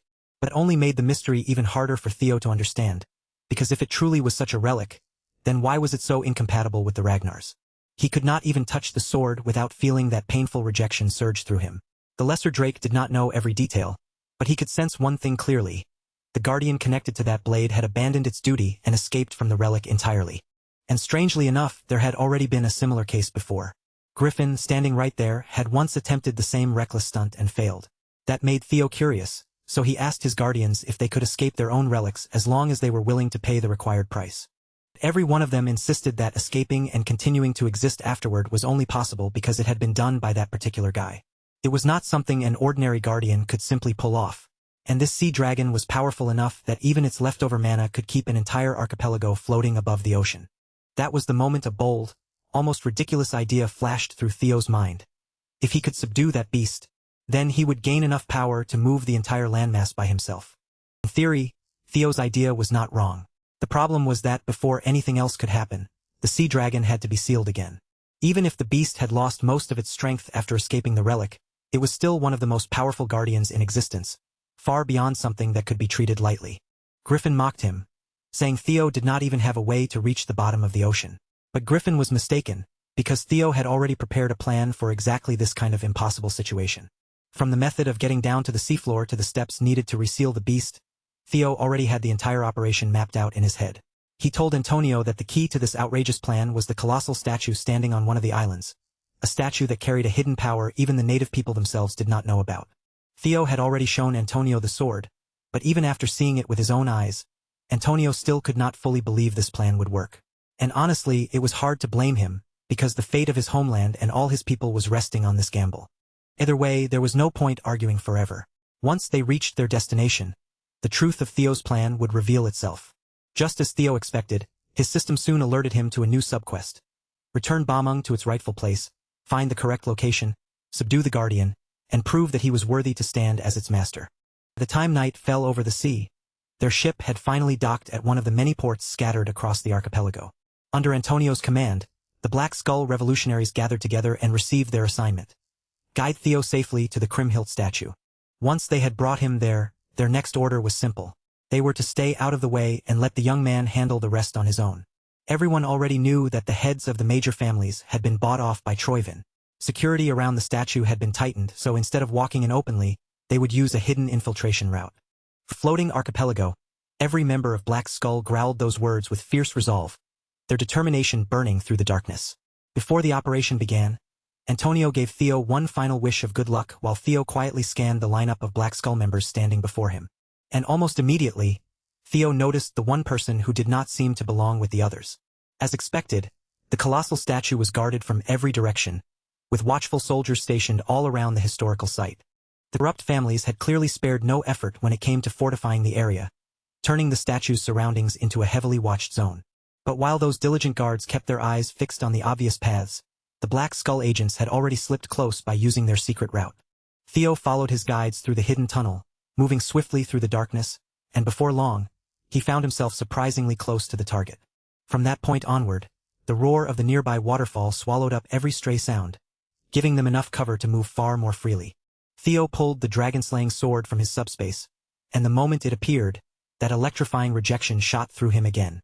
He thanked the Black Skull agents for escorting him this far, then made it clear that he would continue alone from here. The Black Skull members stared in stunned excitement as they watched him draw the blade of legends out of thin air, their eyes widening at the unbelievable sight.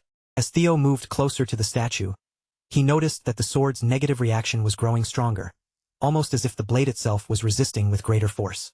All he had to do now was climb the winding image of the sea dragon carved around the statue and bring this whole matter to its next stage. With polished footwork and sharp agility, Theo began scaling the stone statue, moving across the carved surface with such ease that the climb barely seemed to slow him down. Below him, the Black Skull agents still struggled to accept what they were seeing. The legendary blade they had fought so desperately to recover was now in the hands of a complete stranger. For those who truly believed in the revolution, that sight also stirred something powerful in their chests, making it feel as though hope had returned to the floating archipelago.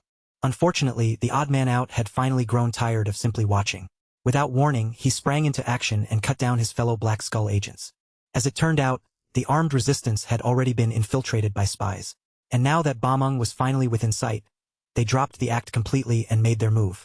Meanwhile, Theo had finally reached the very top of the statue's head, where the sculpture of Kriemhild stood frozen in stone, driving his blade into the monster's skull. Bameng's resistance had now climbed to its absolute peak, buzzing through Theo's hands with unbearable force, but even after reaching this point, he still had no clear idea what he was supposed to do next.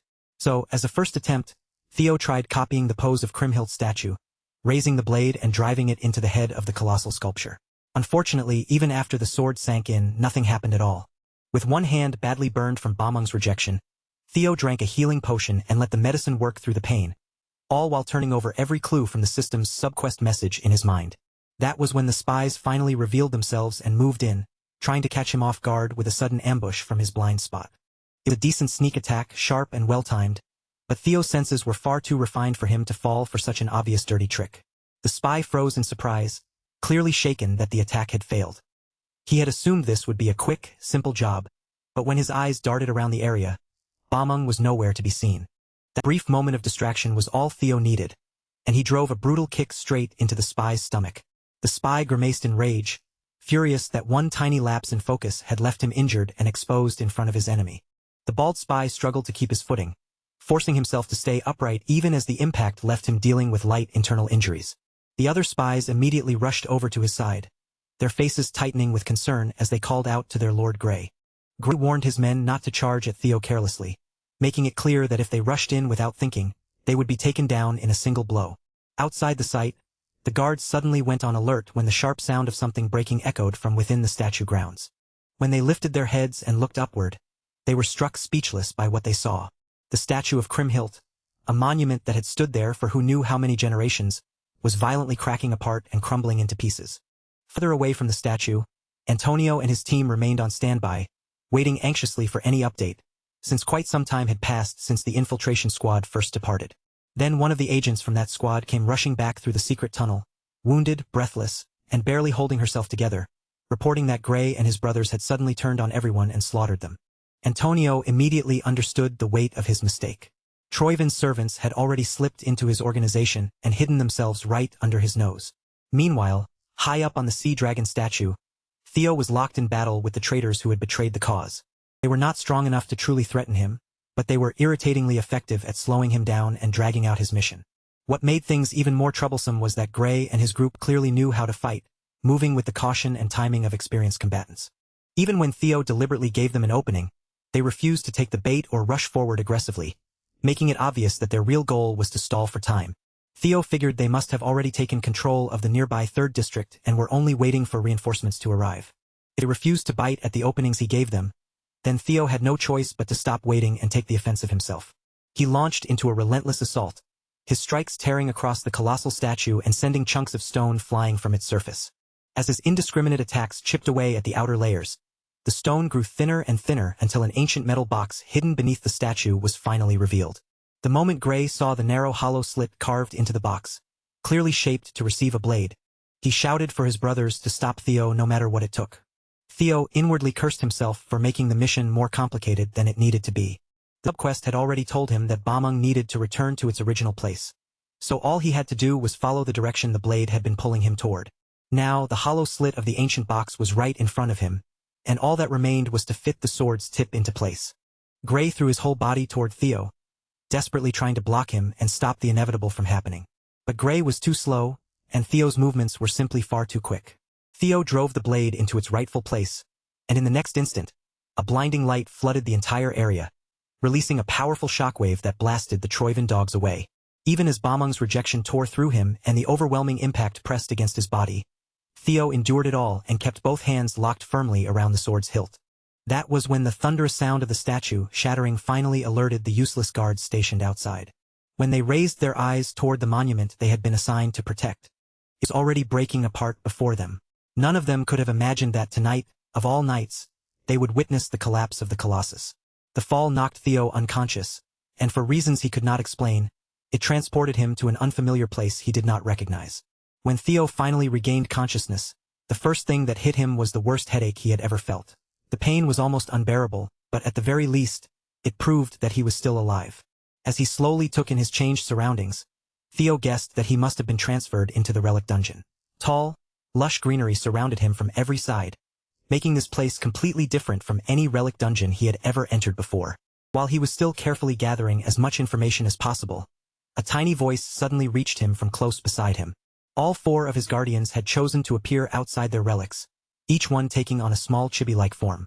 Fairy Dragon explained that they had used Theo's mana as a medium to manifest physical bodies, but because his magical power was still lacking, they could barely maintain those tiny miniature forms. She also said that this relic dungeon was filled with the lingering scent of deep longing and pity for a certain human. The moment Theo heard that, his thoughts immediately went to Kriemhild. However, the Guardians could not say for certain. All they could do was sense and read the leftover fragments of the previous Guardians' thoughts. Still, based on the clues around them, it was easy to assume that the legendary hero had some connection to this place. And since the Relic Guardian had abandoned the space, they should have been able to explore slowly and investigate at their own pace. But that assumption turned out to be a mistake, because Theo had no idea that danger was already watching him. A skeletal archer had already taken aim from the shadows, locking onto Theo as its target. The moment the arrow was released, it tore through the air and triggered a massive explosion. The violent sound activated Theo's reflexes just as the arrowhead came within a hair's breadth of his head. Using his ultra instinct, Theo tilted his head out of the arrow's path at the last possible second and snatched the projectile out of midair. It seemed the information Theo's guardians had given him was not as complete as they made it sound. This place was not empty or ownerless at all, and the danger here had been waiting for him from the start. The skeletal archer was only the first sign of trouble. One after another, more skeletal creatures began crawling out into view. Every single one of them turned their hostility toward the only living person with flesh in the strange space. To them, Theo was nothing but an intruder, a threat that had to be erased from the dungeon. The bony inhabitants of this bizarre dimension began chanting Kriemhildt's name, their hollow voices carrying a strange sense of reverence and respect. Little Griffin quickly concluded that the original guardian must have created these beings for one purpose, to protect the ownership of this place for the human known as Kriemhildt. More arrows came whistling through the air, and one of them nearly struck the little bird directly, but Theo reacted with ease and knocked the incoming attack away. He redirected the arrow's path in an instant, sending it straight into a skeleton swordsman and crushing its skull with the impact. Theo judged that each skeleton by itself was not especially dangerous, but their sheer numbers made them incredibly irritating to deal with. If he could wipe them all out in one large sweep, clearing the dungeon would be simple enough, but judging by the way things were unfolding, it clearly would not be that easy. Fairy dragons sensed something unusual about them, and quickly realized these creatures were not just ordinary skeletons wandering around. They were undying soldiers who would continue moving until their duty was fulfilled. These beings were known as Dragon Fangs. Theo drew his blade with a confident smile, accepting the challenge as if the rising danger only made things more interesting. Then he launched himself toward the treetops, forcing the skeletons to chase after him through the dense greenery. After spending valuable energy cutting down as many regenerating dragon fangs as he could, Theo finally decided that continuing to fight them head-on was a waste and pulled back. Seeing him struggle more than expected, Little Griffin reluctantly offered a piece of advice, reminding Theo that this Kriemhildt fellow had only been a human, just like him. If Theo could somehow make that man surrender ownership of the dungeon, then this entire problem could be settled in a matter of seconds. Theo snapped the moment he heard that so-called advice. If Kriemhildt was still alive after countless ages had passed, then there was no way he could still be considered an ordinary human. Little Griffin immediately sulked, grumbling to himself as he regretted wasting such valuable advice on an idiot. While Theo was trying to think his way out of the situation, a system message suddenly appeared before him. To concentrate on reading it, he reached over and forcefully clamped Little Griffin's beak shut. The message revealed that this dungeon was the final gift Leviathan had left behind for the hero Kriemhildt, and now Theo had to retrieve ownership of that gift from its landlord. Reading between the lines, Theo had to admit, as annoying as the bird was, Little Griffin might actually have been right. Thankfully, no matter how well the dragon fangs moved together, they still were not fast enough to catch Theo. Using the vines around him to stay constantly in motion, Theo kept moving through the space while thinking about how he could take ownership away from a dead man. To increase the amount of information he could process at once, Theo activated hatchling synchronization. In the next instant, his vision sharpened far beyond normal human limits, and everything around him began flowing through his mind at a superhuman level, every movement and detail becoming clearer than before. Its instincts were right, then he was still missing one vital piece of information needed to conquer this dungeon.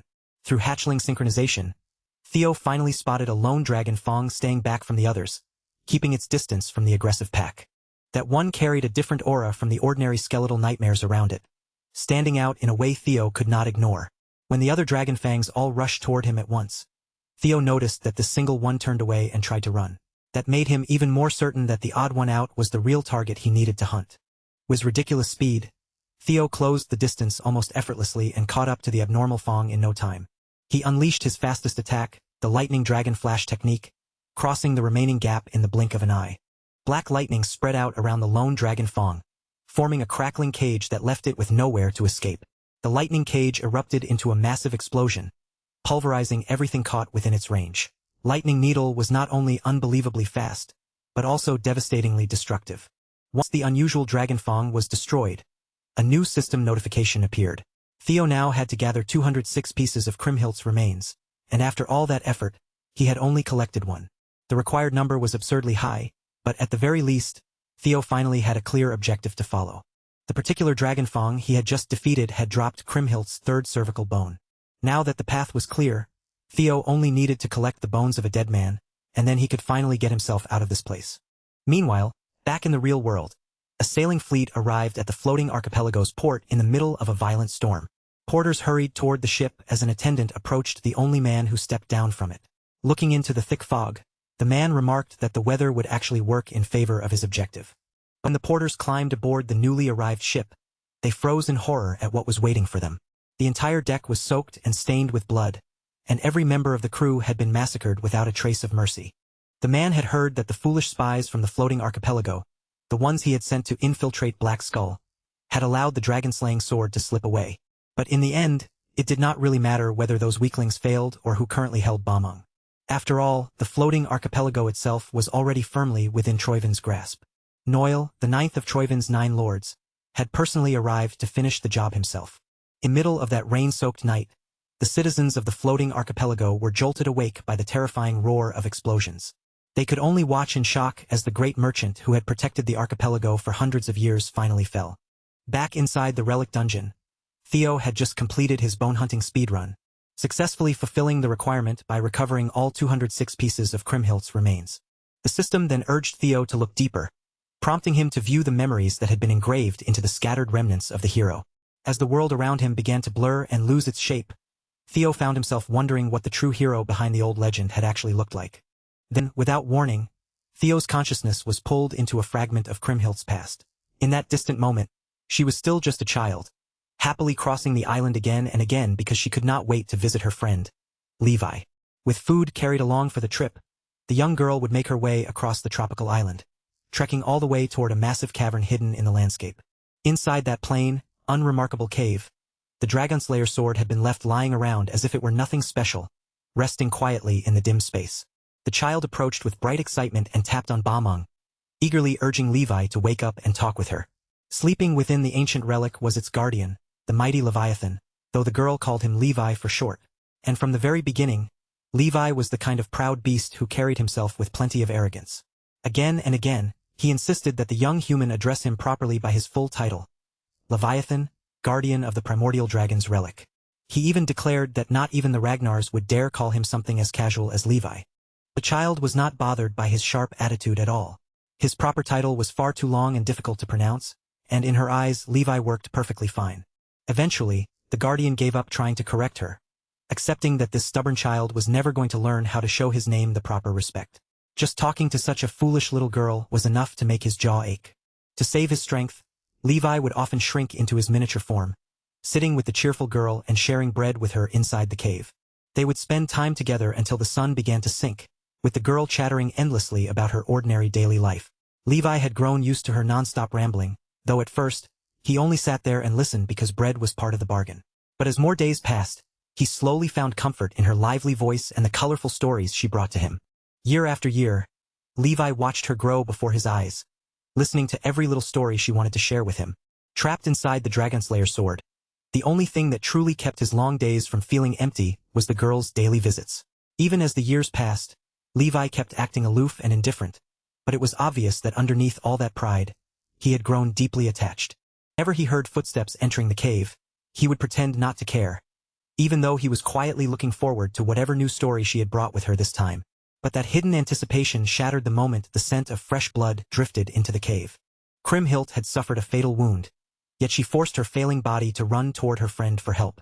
The man who had cut her down was still chasing after her, and through her pain, she cried that strange people had suddenly appeared in her village and begun slaughtering everyone without mercy.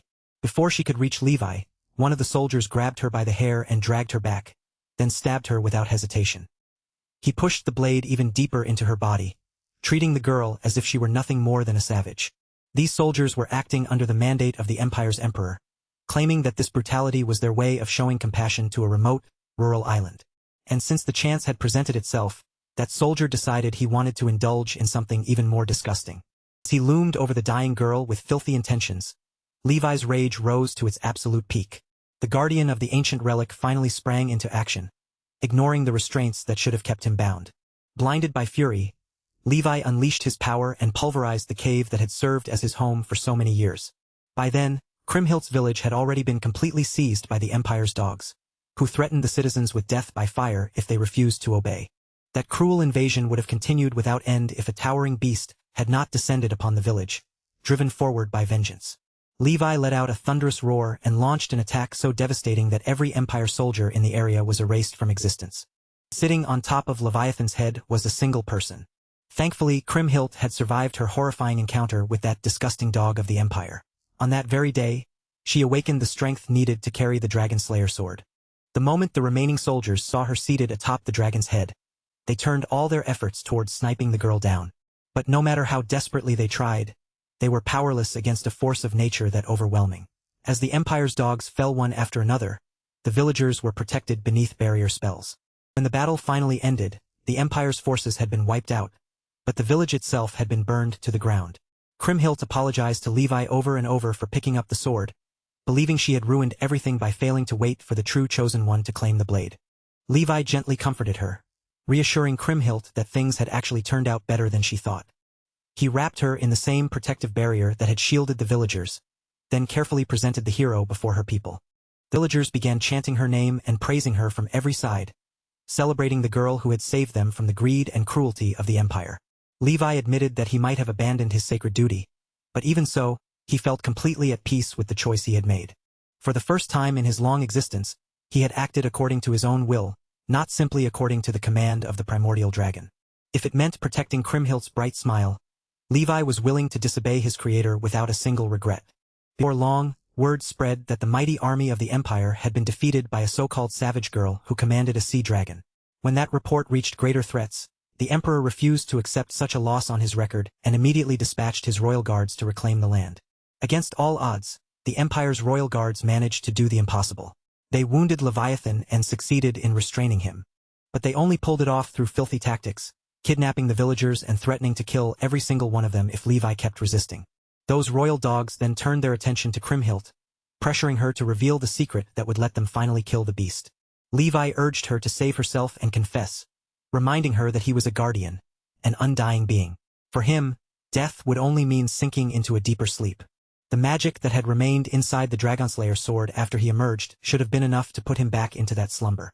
Kriemhild and for the villagers she wanted to protect, Levi was more than willing to take the fall.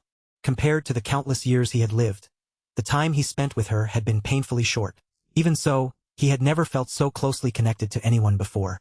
Kriemhild climbed onto the head of her dearest friend and gripped Bamung in her hands. Using water to force her limbs into motion, Levi made the hero carry out something unbelievably cruel. Levi understood that from the moment he escaped the fate assigned to him, an ending like this had probably become unavoidable. Still, he urged Kriemhild not to carry any guilt for protecting her people, because this would be the final time he could ever help her. The last few years had been the brightest, warmest stretch of his entire life, a time filled with happiness he had never thought he would be allowed to touch. And yet, after all of that, it was forced to come to an end in the cruelest and most heartbreaking way possible. In the end, the sea dragon chose to take his own life, not because he had been defeated, but because he wanted to protect the hero and the people she cared about from being crushed beneath the Empire's revenge. The royal guards could only stand there and watch in stunned silence as the enormous beast collapsed before their eyes, falling without a single one of them needing to raise a weapon. And when the man who had orchestrated this twisted operation saw how dramatically everything had ended, he threw his head back and laughed like it was the funniest thing in the world. But that ugly laughter died in his throat the moment the sky above them began to churn, and a massive storm started gathering directly over their heads. With his final act of defiance, Levi called forth a monstrous tidal wave, a wall of roaring seawater powerful enough to swallow the entire army whole. The soldiers screamed, pleaded, and reached out desperately for mercy, but their voices vanished beneath the crashing waves as they drowned. Yet those terrifying waves, fierce enough to wipe out an army, curled away from the villagers as if they had a will of their own, sparing the innocent people from being dragged into death's icy grip. Then the very land beneath them was torn loose from the bottom of the sea, ripped upward with incredible force, and dragged all the way to the surface. Only then did Theo finally understand the whole truth behind the floating archipelago, and how those scattered islands had first come into existence. As the truth unfolded before him, it became clear that Kriemhild had never been the glorious, fearless hero from the grand legends people loved to tell. She had simply been another victim of cruelty, an unlucky girl caught in a merciless fate, who somehow formed a strange but genuine bond with a relic guardian and found friendship where no one expected it. While Theo remained trapped inside that vision of the distant past, the lingering image of Kriemhild slowly moved toward him. With a calm, sorrowful presence, she called him the chosen one Levi had been waiting for all this time. Even after death, Kriemhild still carried the guilt of knowing that she had stopped Levi from completing the sacred duty he had been created to fulfill. But now, at last, she had a chance to make things right. She released her claim over the Dragonslayer sword and entrusted the relic to Theo, hoping that he might finally be able to bring some peace and happiness to that stubborn beast. Theo accepted the relic with quiet gratitude, then gently assured Kriemhild's soul that Levi had already known plenty of happiness in his life, all because she had been there with him. When Kriemhild heard that sincere reassurance, the weight in her heart seemed to ease, and her troubled soul finally found a little peace. Back in the real world, the useless guards had gathered around the ruins of the Colossus, moving carefully through the wreckage as they inspected the damage and tried to prevent any more of the broken structure from collapsing. Then, without warning, a lone figure appeared above them, standing atop the shattered mound of stone and rubble.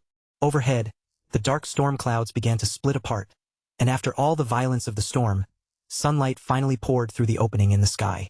The guards looked up and saw that figure holding a familiar blade. The sight instantly reminded them of Kriemhild's legendary image. To them, it looked like a divine sign that a savior had finally arrived to rescue their sinking homeland.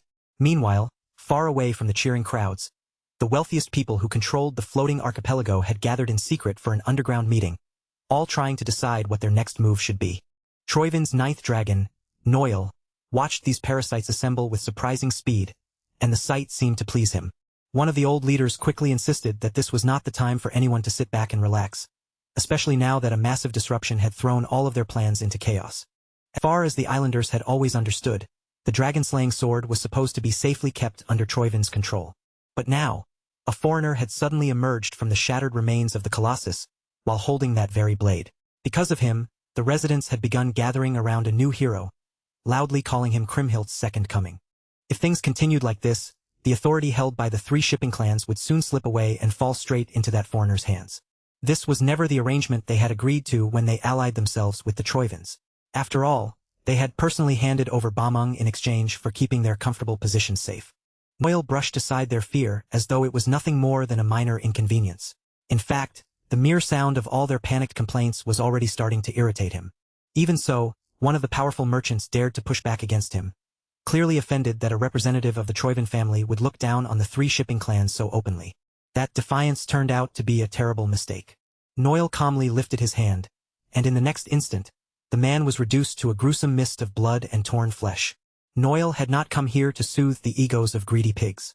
As for the civilians, they mattered even less to him, nothing more than insects that could be crushed underfoot whenever necessary.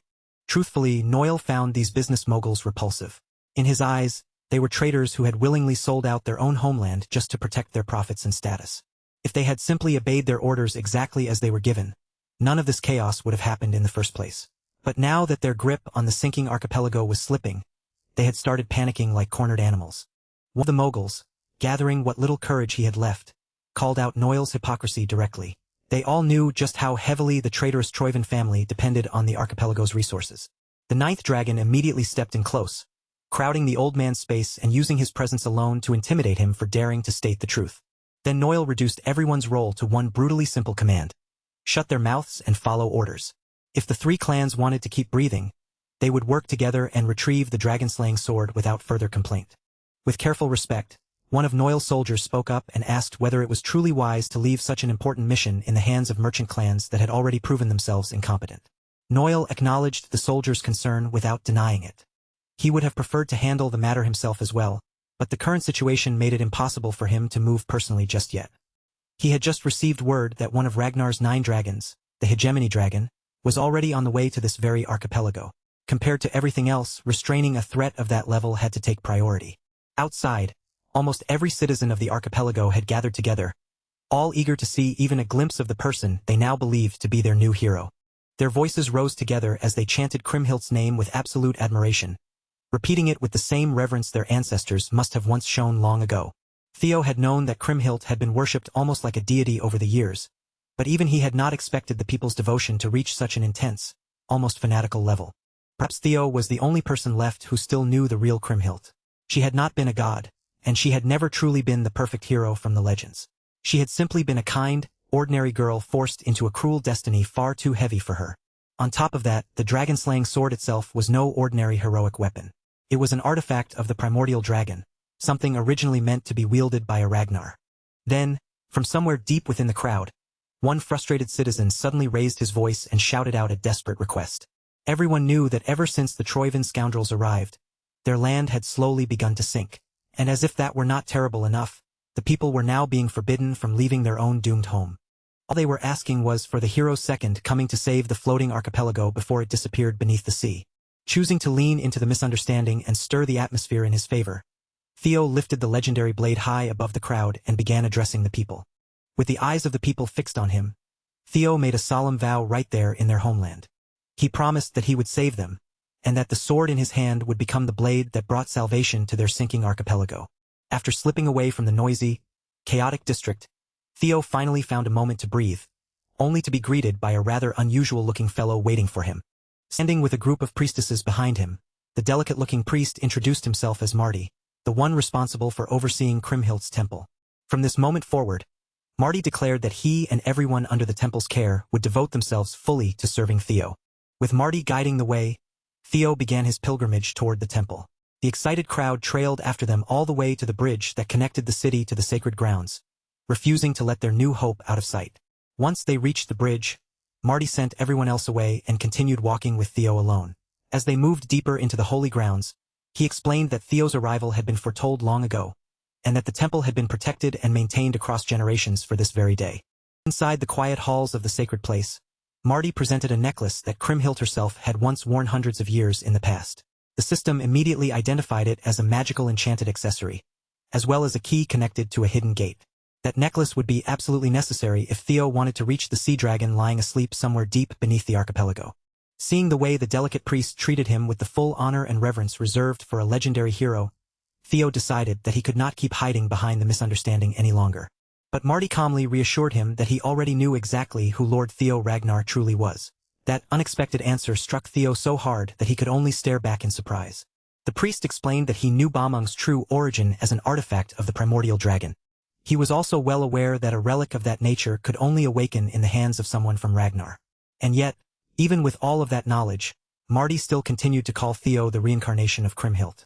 He went on to explain that the people who had guarded this temple for generations knew the real story of their hero, including the grief of being forced into a choice where harming a dear friend was the only path left.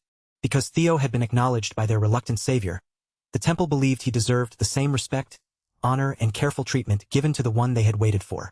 At the far end of the temple halls, they arrived before the top of a staircase that seemed to descend forever, stretching all the way down toward the bottom of the archipelago.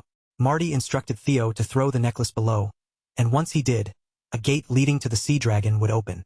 He added that as long as Theo carried the artifact's power with him, he would also be able to move freely beneath the water. Then the delicate priest placed every last one of his hopes into Theo's hands, trusting him with the fate of the temple, the people, and the sleeping guardian below. And Lord Theo Ragnar accepted that trust without hesitation, promising that he would see the task through to the end. Outside the temple, the citizens gathered close together in a solemn prayer for salvation. With bowed heads and trembling voices, they begged for Kriemhildt's blessing and prayed for the safety of the entire archipelago.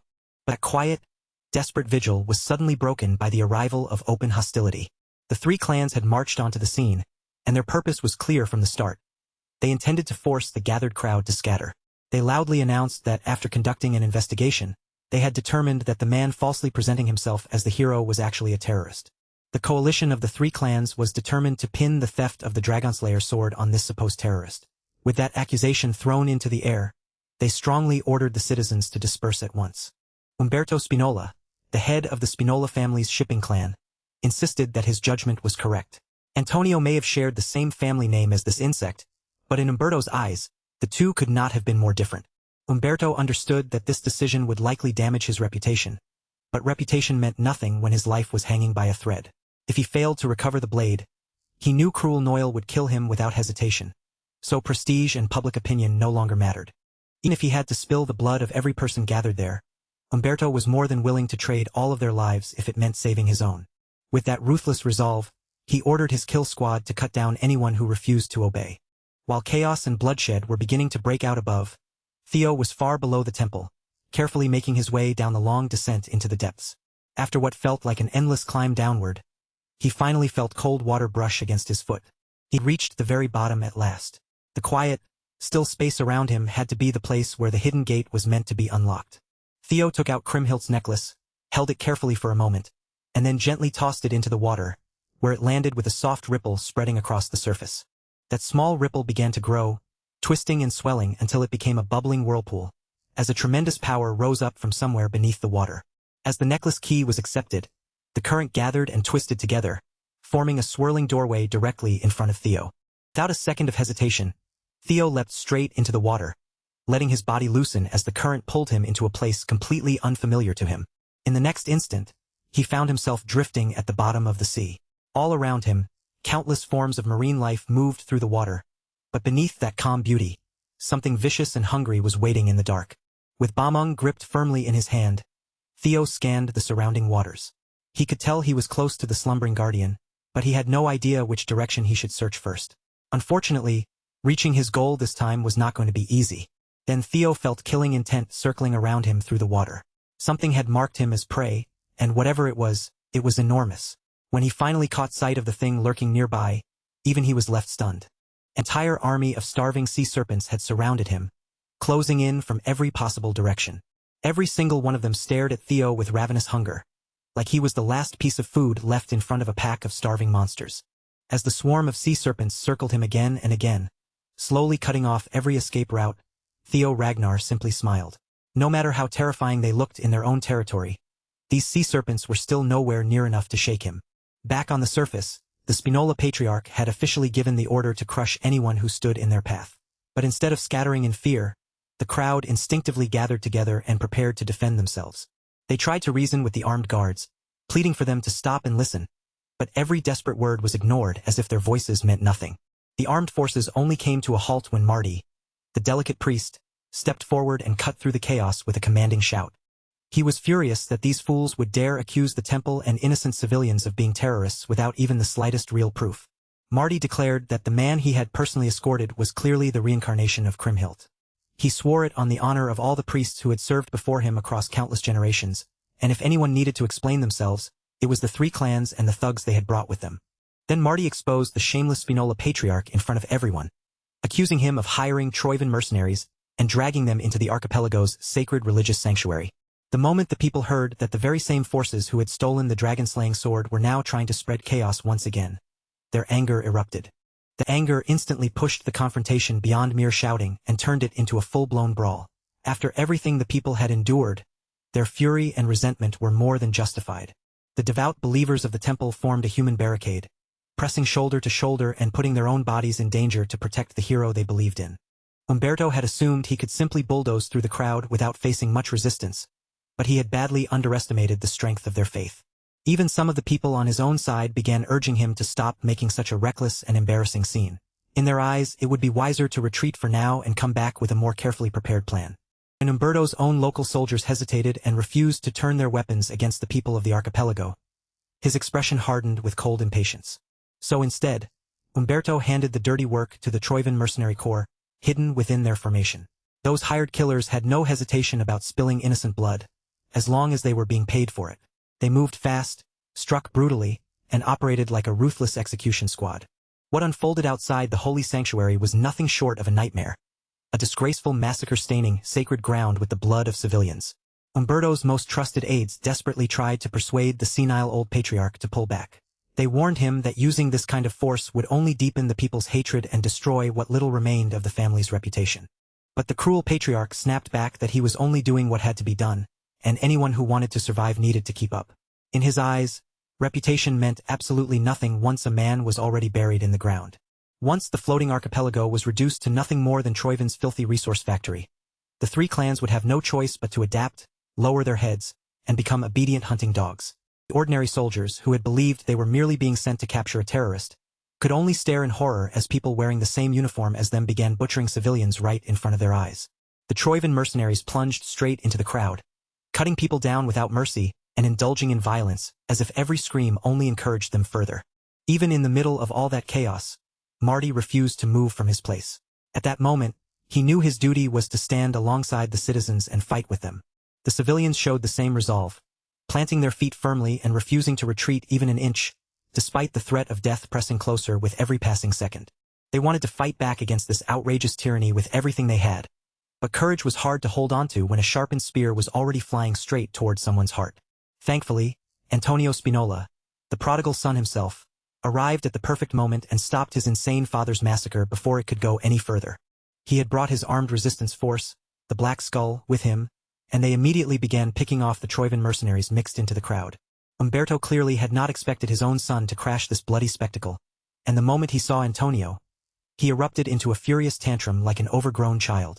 Antonio advanced slowly toward his father's position, cutting through the chaos with calm precision as he parried one attacker after another along the way. Umberto simply could not understand how his son could throw away the prized position of successor for something he considered as pathetic as protecting ordinary people.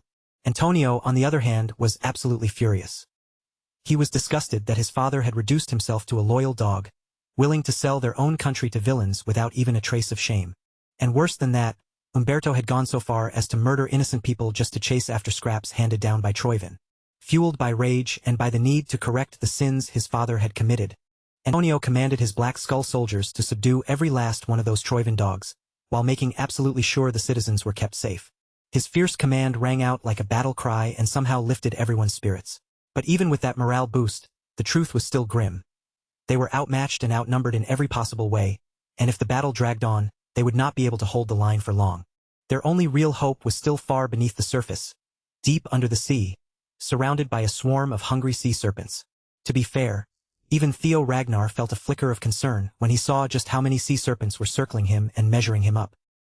He had already left himself open more than once, giving the creatures plenty of chances to strike, yet none of them had shown any clear sign of outright hostility. In fact, the way they hovered around him almost made it seem like they were simply watching him with cautious interest. Theo guessed that the Leviathan's aura sealed within the dragon-slaying sword must have been keeping the serpents calm and holding their instincts in check. If that was true, then he decided to trust his instincts. Slowly and carefully, he reached his hand toward one of the nearby serpents, gently placed his palm against its snout, stroking it with a calm and steady touch. At that very moment, the system notified him that the sea serpents had officially recognized him as their master. Who would have imagined that his wyvern-taming skill could also work on draconic creatures living beneath the sea? The sensation felt similar to the moment he had tamed Umbra not long ago. Their emotions began flowing into his dragon heart, forming a close and intimate bond between them. Through the sea serpents, Theo began sensing the emotions the Leviathan had carried when it sank down into the depths. There were traces of curiosity, fear, and awe mixed together in that lingering feeling. Levi must have gone through something far more complicated than a simple descent into slumber. The sea serpents had first been drawn to the area by the Leviathan's power, and over time, they had claimed these waters as their territory. That explained why they had all come out to observe Theo, someone who carried the same aura as the legendary relic guardian. Now that Theo had unlocked the ability to communicate with the sea serpents, he finally began to understand what was truly happening in the strange underwater domain. With that knowledge in hand, Theo became certain that he now had the means to set everything back where it was supposed to be.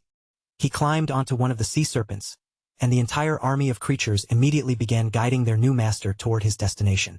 As they traveled farther downward, Theo noticed that the deeper they went, the stronger and more violent the currents became. Trying to navigate these waters alone would have been impossible, because the warped mana twisted the currents in unpredictable directions, constantly pulling and turning everything around them. To make sure he did not miss even the smallest detail in the darkness, Theo activated hatchling synchronization. Once they had descended far enough, the unnaturally powerful currents finally began to fade, and the water around them grew strangely calm. Then Theo finally saw it with his own eyes. One of the strongest relic guardians in existence, the Leviathan. Just as expected, it rested at the bottom of the deep sea, and even in slumber, its colossal body and overwhelming mana were almost absurd in scale. But unlike the pure presence he had felt from other guardians, the flow of mana around the Leviathan felt strangely distorted. This had to be the very problem the sea serpents had tried to tell him about. Griffin emerged from hiding and immediately recoiled at the rotten state of their fellow guardian. The fairy dragon was usually more tactful with her words, but this time, even she agreed with the bird's reaction. He believed Theo had already figured out the source of the problem, especially since he carried the same aura deep within his own soul. And she was right.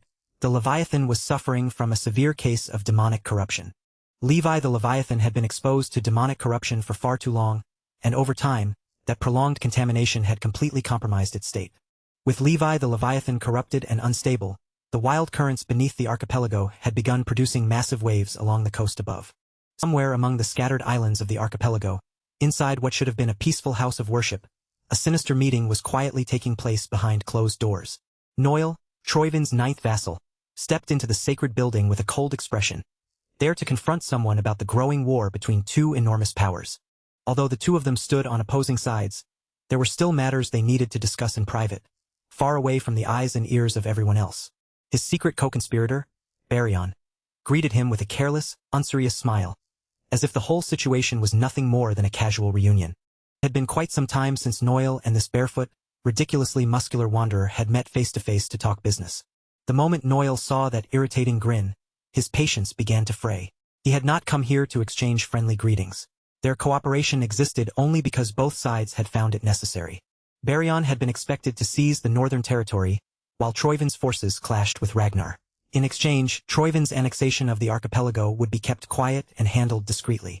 The barefoot muscle-bound man did not remember breaking any promise he had made, but judging by Noel's furious expression, he could tell some kind of problem had clearly appeared. Noel's temper was already close to snapping. To him, Baryon's relaxed attitude looked far too much like deliberate ignorance.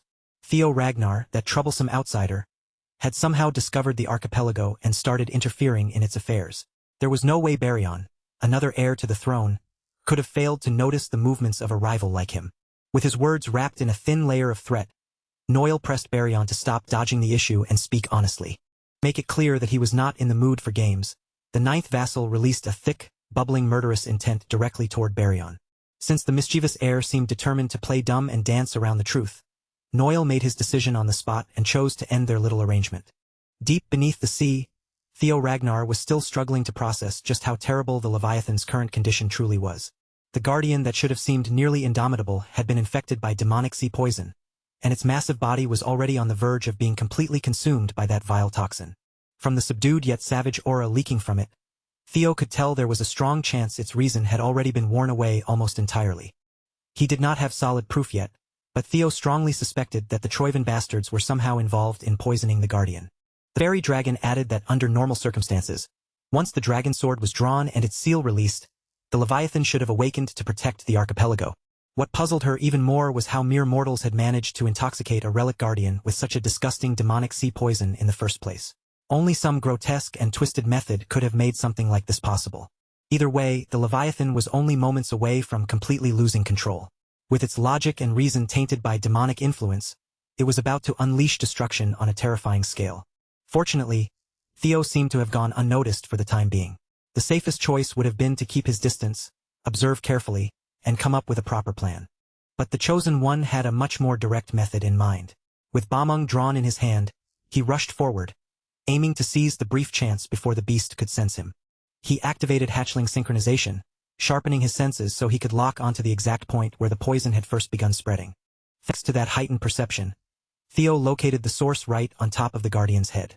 The toxin had already spread deep beneath that point, taking control of the area around its brain and corrupting the core of its awareness.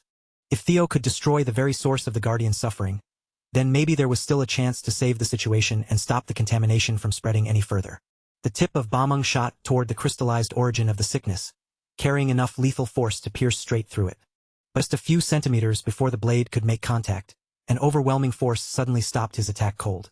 A heartbeat later, that same force blasted Theo backward, repelling him helplessly and throwing him completely out of range.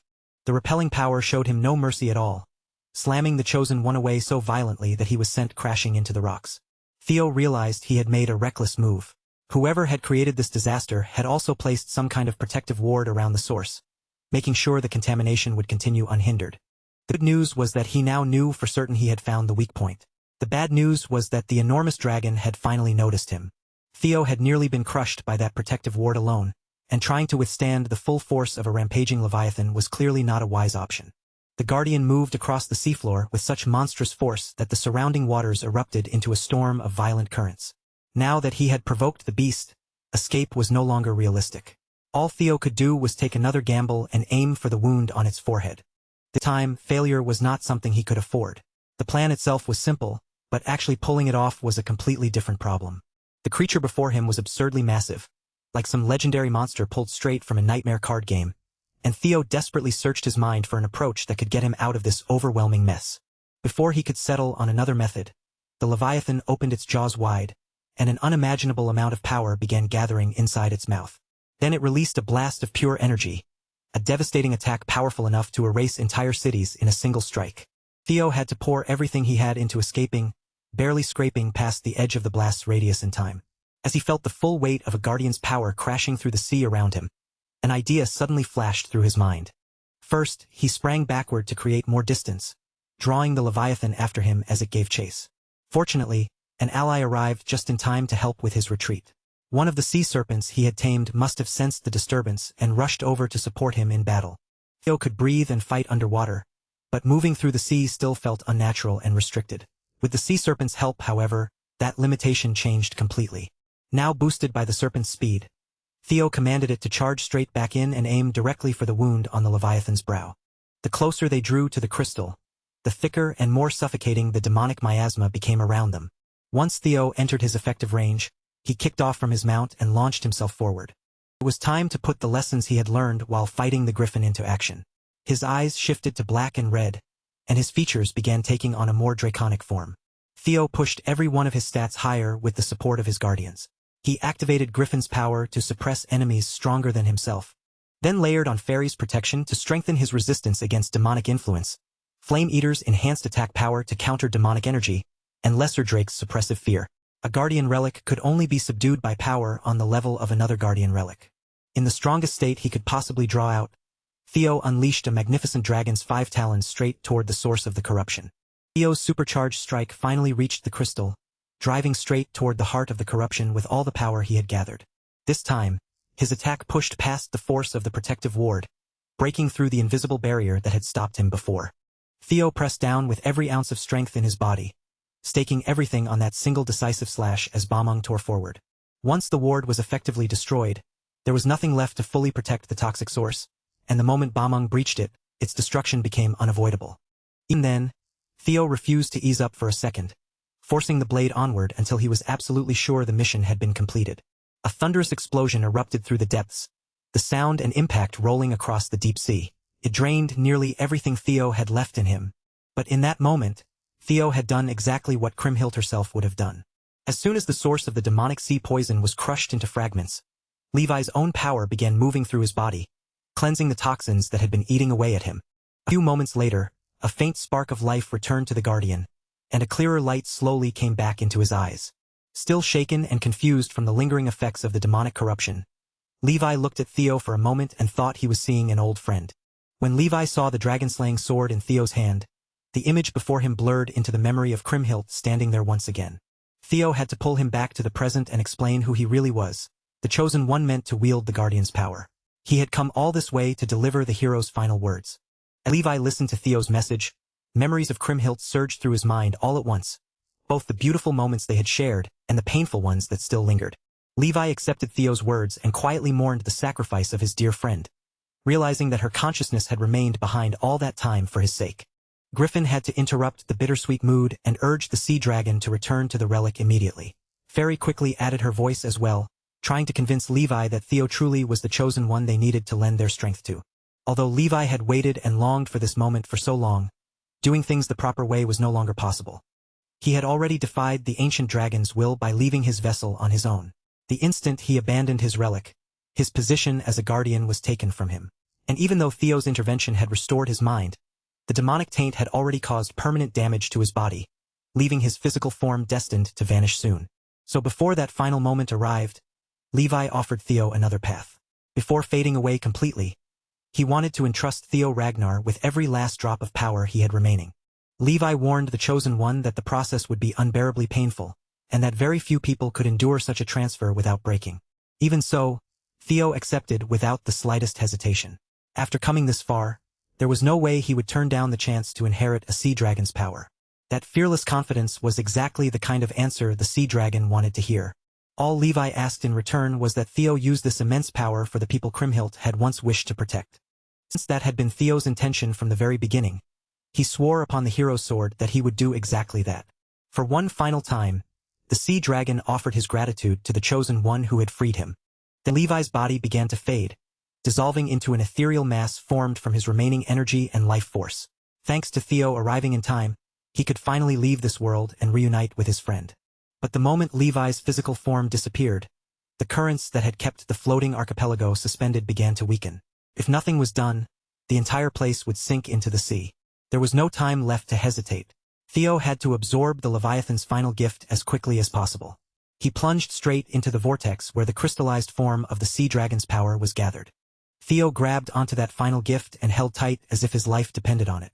Once he claimed this power, He fully intended to move the entire floating archipelago with his own hands, and after freeing Levi from demonic poison, his confidence was burning higher than ever. But the moment he actually tried to absorb the sea dragon's remnants, that confidence was crushed almost instantly. The sheer force rushing into him began tearing at Theo's flesh, making it painfully clear that he had been far too arrogant.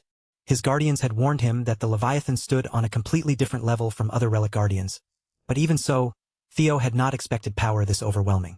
The vortex created from Levi's remaining power towered over Theo's body, making him look tiny by comparison. At this pace, there was no possible way he could absorb all of it directly. His body would give out long before he could contain even a fraction of that power. Then, all of a sudden, Levi's thunderous voice echoed inside his mind, telling him to use the sword. Theo immediately drew Bameng and used the blade as a medium instead of forcing the raw power straight into his body. Because of the deep connection between the sea dragon and the relic, Bameng softened the damage coursing through Theo's body. This time, the enormous vortex of pure power finally became just a little more manageable. Theo braced himself, held his position, and began drawing in every last bit of that power through the blade. Griffin, though clearly reluctant to admit it, praised his master for finally using his head for once, and Fairy agreed with that assessment. By channeling the overwhelming force through the dragon-slaying sword, the strain on Theo's flesh was greatly reduced. Even after death, the Leviathan was still helping him at the final moment. After what felt like an eternity of enduring that pressure, Theo finally claimed the sea dragon's gift in its entirety. He felt an enormous flow of mana surging through his veins, almost as if the Leviathan's power itself was now resting within his grasp. The pain and struggle he had endured at the beginning had been more than worth it. Fairy, however, quickly pulled him back from that moment of triumph. This was not the time to relax. If Theo wanted to move the archipelago to safety, he had to act now, while he still held the sea dragon's power firmly under his control. Following her advice, Theo reached out with that power and commanded the sea itself to move according to his will. He seized control of the wild currents, taming their violent flow and forcing them to lift the enormous landmass above. Theo had already chosen the destination in his mind, and there was no place more fitting than the one he had decided on. The floating archipelago would return to the northeastern region of Ragnar, the very land where it had once belonged. With the power of a dragon, a godlike guardian, and sheer unshakable will behind him, Theo bent the sea itself into his servant. Meanwhile, in front of the hero temple, the battle between the Three Clans' army and the Black Skull was still raging fiercely. The brutal fighting only came to a halt when enormous tidal waves rose up and began crashing straight into the already blood-soaked battlefield. The citizens trapped in the middle of that chaos could only look toward their hero and pray, their faces pale with terror as they feared their homeland might vanish beneath the sea forever. It no longer mattered which side anyone had chosen. Across the entire archipelago, every heart was gripped by the exact same fear. Then, at last, one soldier noticed something strange. The coastline was not sinking beneath the waves at all. It was moving. Pushed along by the force of the surging tides, the entire landmass had begun inching away from the position it had held for as long as anyone there could remember. Mountains, cities, homes, streets, and everything living within them were being carried together toward the northeastern region. As the archipelago shifted across the sea, the ruined place of worship where Noel and Baryon had been standing began to crack and crumble around them. The ninth vassal felt the ground shift beneath his feet, and for a moment, confusion overtook him completely. In his mind, there was only one explanation. That outsider must have finally absorbed the power sealed within the dragon-slaying sword. Baryon kept that sly, mischievous grin spread across his face, as he offered a casual apology for ending their meeting early, saying this was hardly the time to keep loitering around such a place. Noel, however, had no intention of letting the matter slide.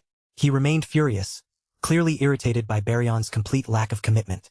The heir calmly reasoned that even he had failed to predict Theo Ragnar's actions.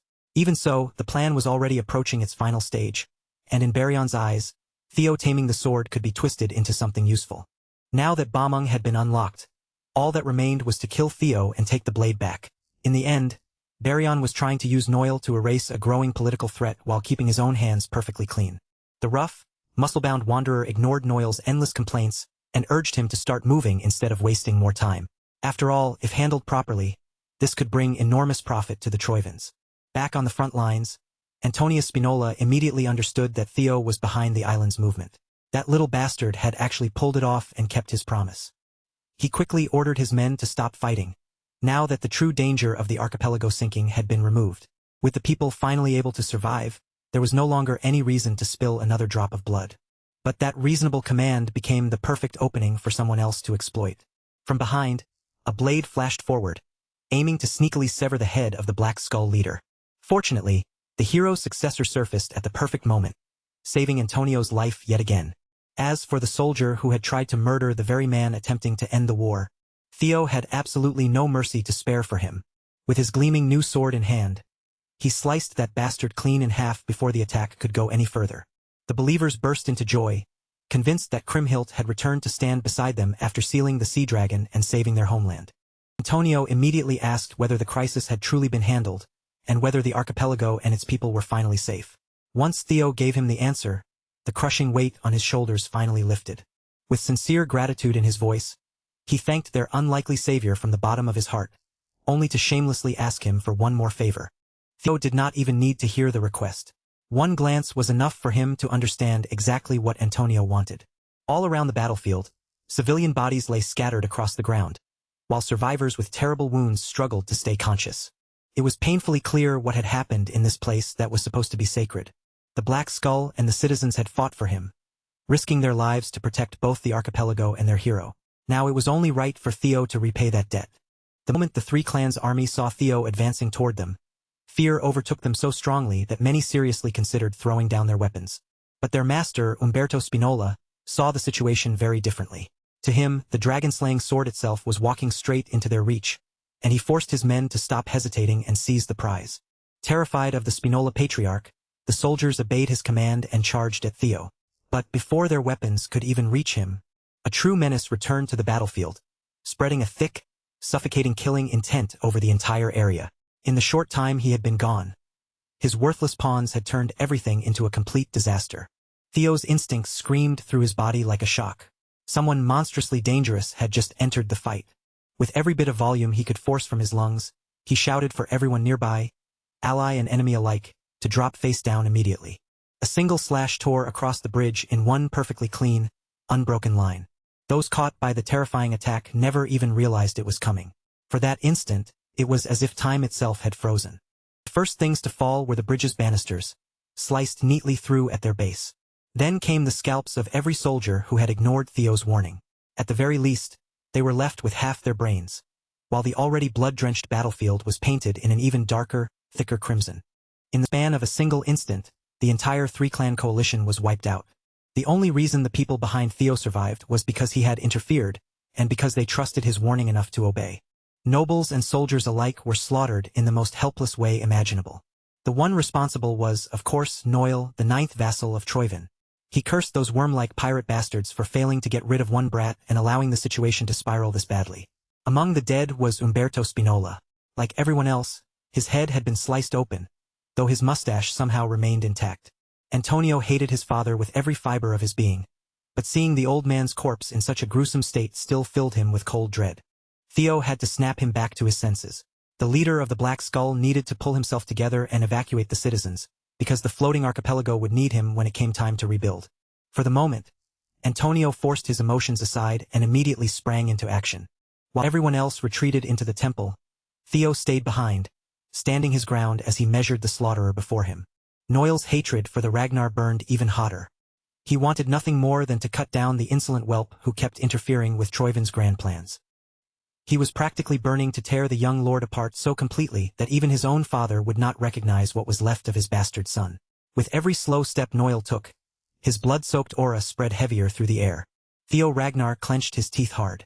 If someone with this kind of overwhelming power had suddenly appeared on the battlefield, then there was a strong chance the Troyvins had already sent out one of their noble servitors. From what Theo knew, those warriors were not ordinary humans at all. They were reinforced beings, created specifically to stand against the 9 dragons of Ragnar. During the Great War, their strength had been terrifying enough to rival the 9 dragons, and in certain battles they had even surpassed them. What Theo had never expected was that such monsters had already been developed this early in history. But while Theo was still thinking through what this man's existence meant, another long-range slash came tearing toward him, and he barely managed to avoid it. He no longer had the luxury of standing around and thinking. The masked man had already forced the battle directly onto him. Noil revealed speed and movement far beyond anything human, suddenly appearing high above Theo's head before the young lord could properly react. It was exactly what one would expect from a strategic bioweapon designed to counter the 9 dragons. If Noil wished it, he could slice through almost anything in his path. And that made it clear that speed was not the only terrifying thing Theo had to worry about. Noel's raw strength was on a level far beyond anyone Theo had ever fought alone. As he was now, Theo could feel it in his bones.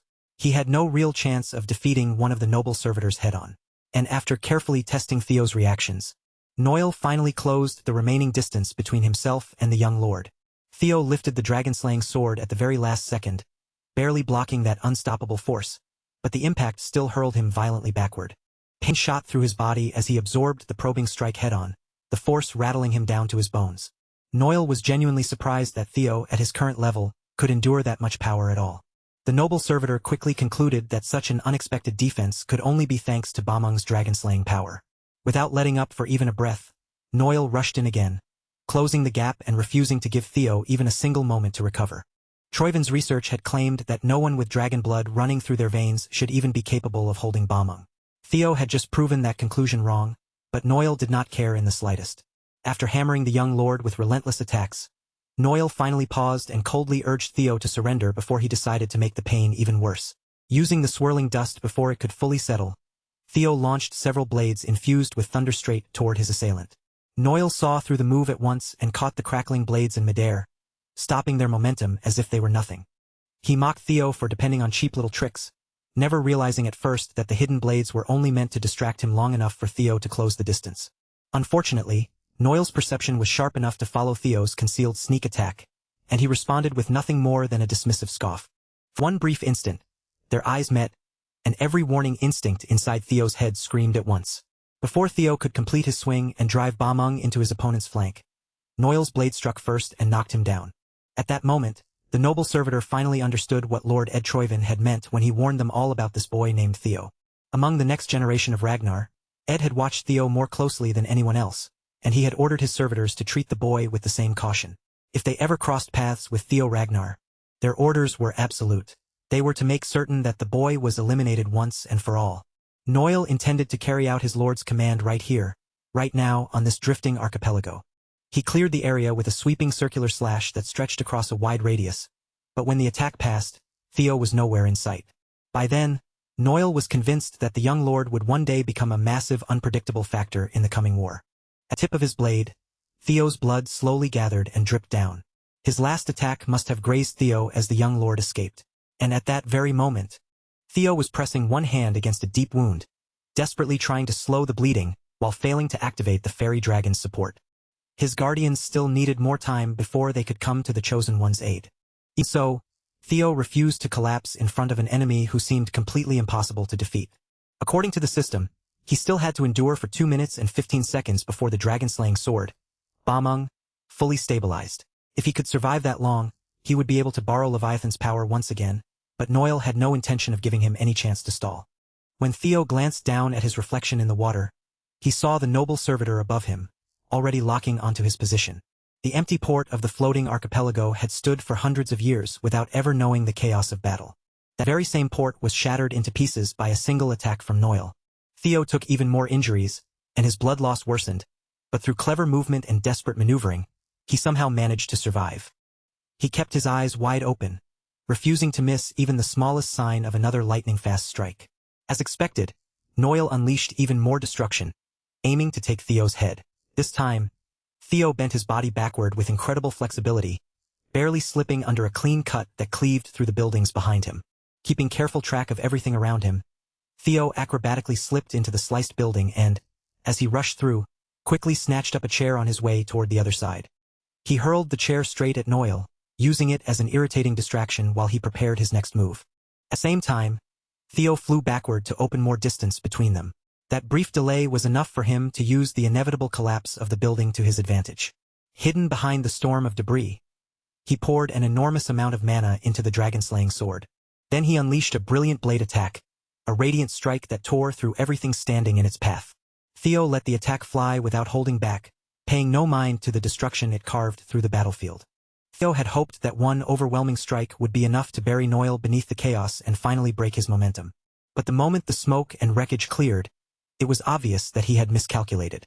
The servitor stood firm amid the destruction, completely untouched by Theo's all-out attack, while his blade burned with a sinister crimson glow. Then Noel suddenly vanished from the small patch of land that had somehow survived Theo's radiant strike. In an instant, he slipped completely beyond the young lord's perception. The servitor reappeared directly above him, descending with a merciless storm of destructive swordsmanship. Theo was forced to give everything he had just to defend against the barrage of lethal attacks. If his concentration slipped for even a heartbeat, he would be sliced in half just like the ruined buildings around the port. Even when he managed to block, his defense barely softened the force behind Noel's strikes, and each impact sent him skipping across the water like a stone hurled over the surface. The instant Theo dropped into the sea, Noel followed after him with terrifying precision, giving him no room to breathe. Using his unnatural movement through the air, the servitor rained down countless aura blades from above. The slashes crossed over one another and spread across a wide stretch of the sea, leaving almost no path to dodge through, until the port no longer looked anything like a port at all. Shattered debris floated everywhere across the water, and the young lord had completely disappeared from sight. A few moments after the attacks finally stopped, Theo burst back up onto the surface without any new wounds. Somehow, while underwater, he had miraculously slipped through the crisscrossing aura blades. Still, avoiding that vicious combination had drained nearly everything he had left. Theo was utterly exhausted, his body pushed close to its limit.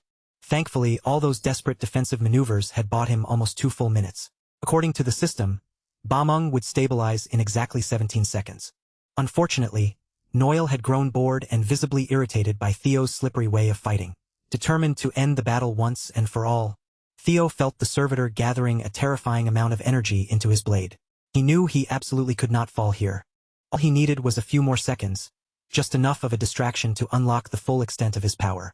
The only idea Theo could come up with was to bait the servitor using Bameng itself. Since Noel had most likely been sent to retrieve the blade, Theo hurled Bameng away with all his strength, practically forcing the Troivan dog to chase after it like he was playing fetch. But before the servitor could actually lay his hands on the dragon-slaying blade, Theo commanded his newly contracted sea serpents to intercept it. Noel's rage showed immediately, his expression twisting at the childish trick Theo had just pulled. Meanwhile, Theo wore a smug, shameless grin, looking far too pleased with himself. Behind Theo, the rest of the sea serpent pack rose from the water. Every one of them was ready to ride or die for their new boss, and in their open mouths, concentrated water power began to gather and compress. Noel could hardly believe what he was seeing.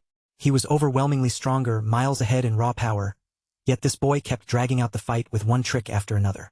At last, the sea serpents unleashed their long-range attack. Individually, none of those blasts should have been able to seriously harm someone like Noel, but gathered together, their combined force struck with real weight, forcing the servitor to focus entirely on defending against it. He was furious that the brat thought a handful of fish could actually interfere with his mission.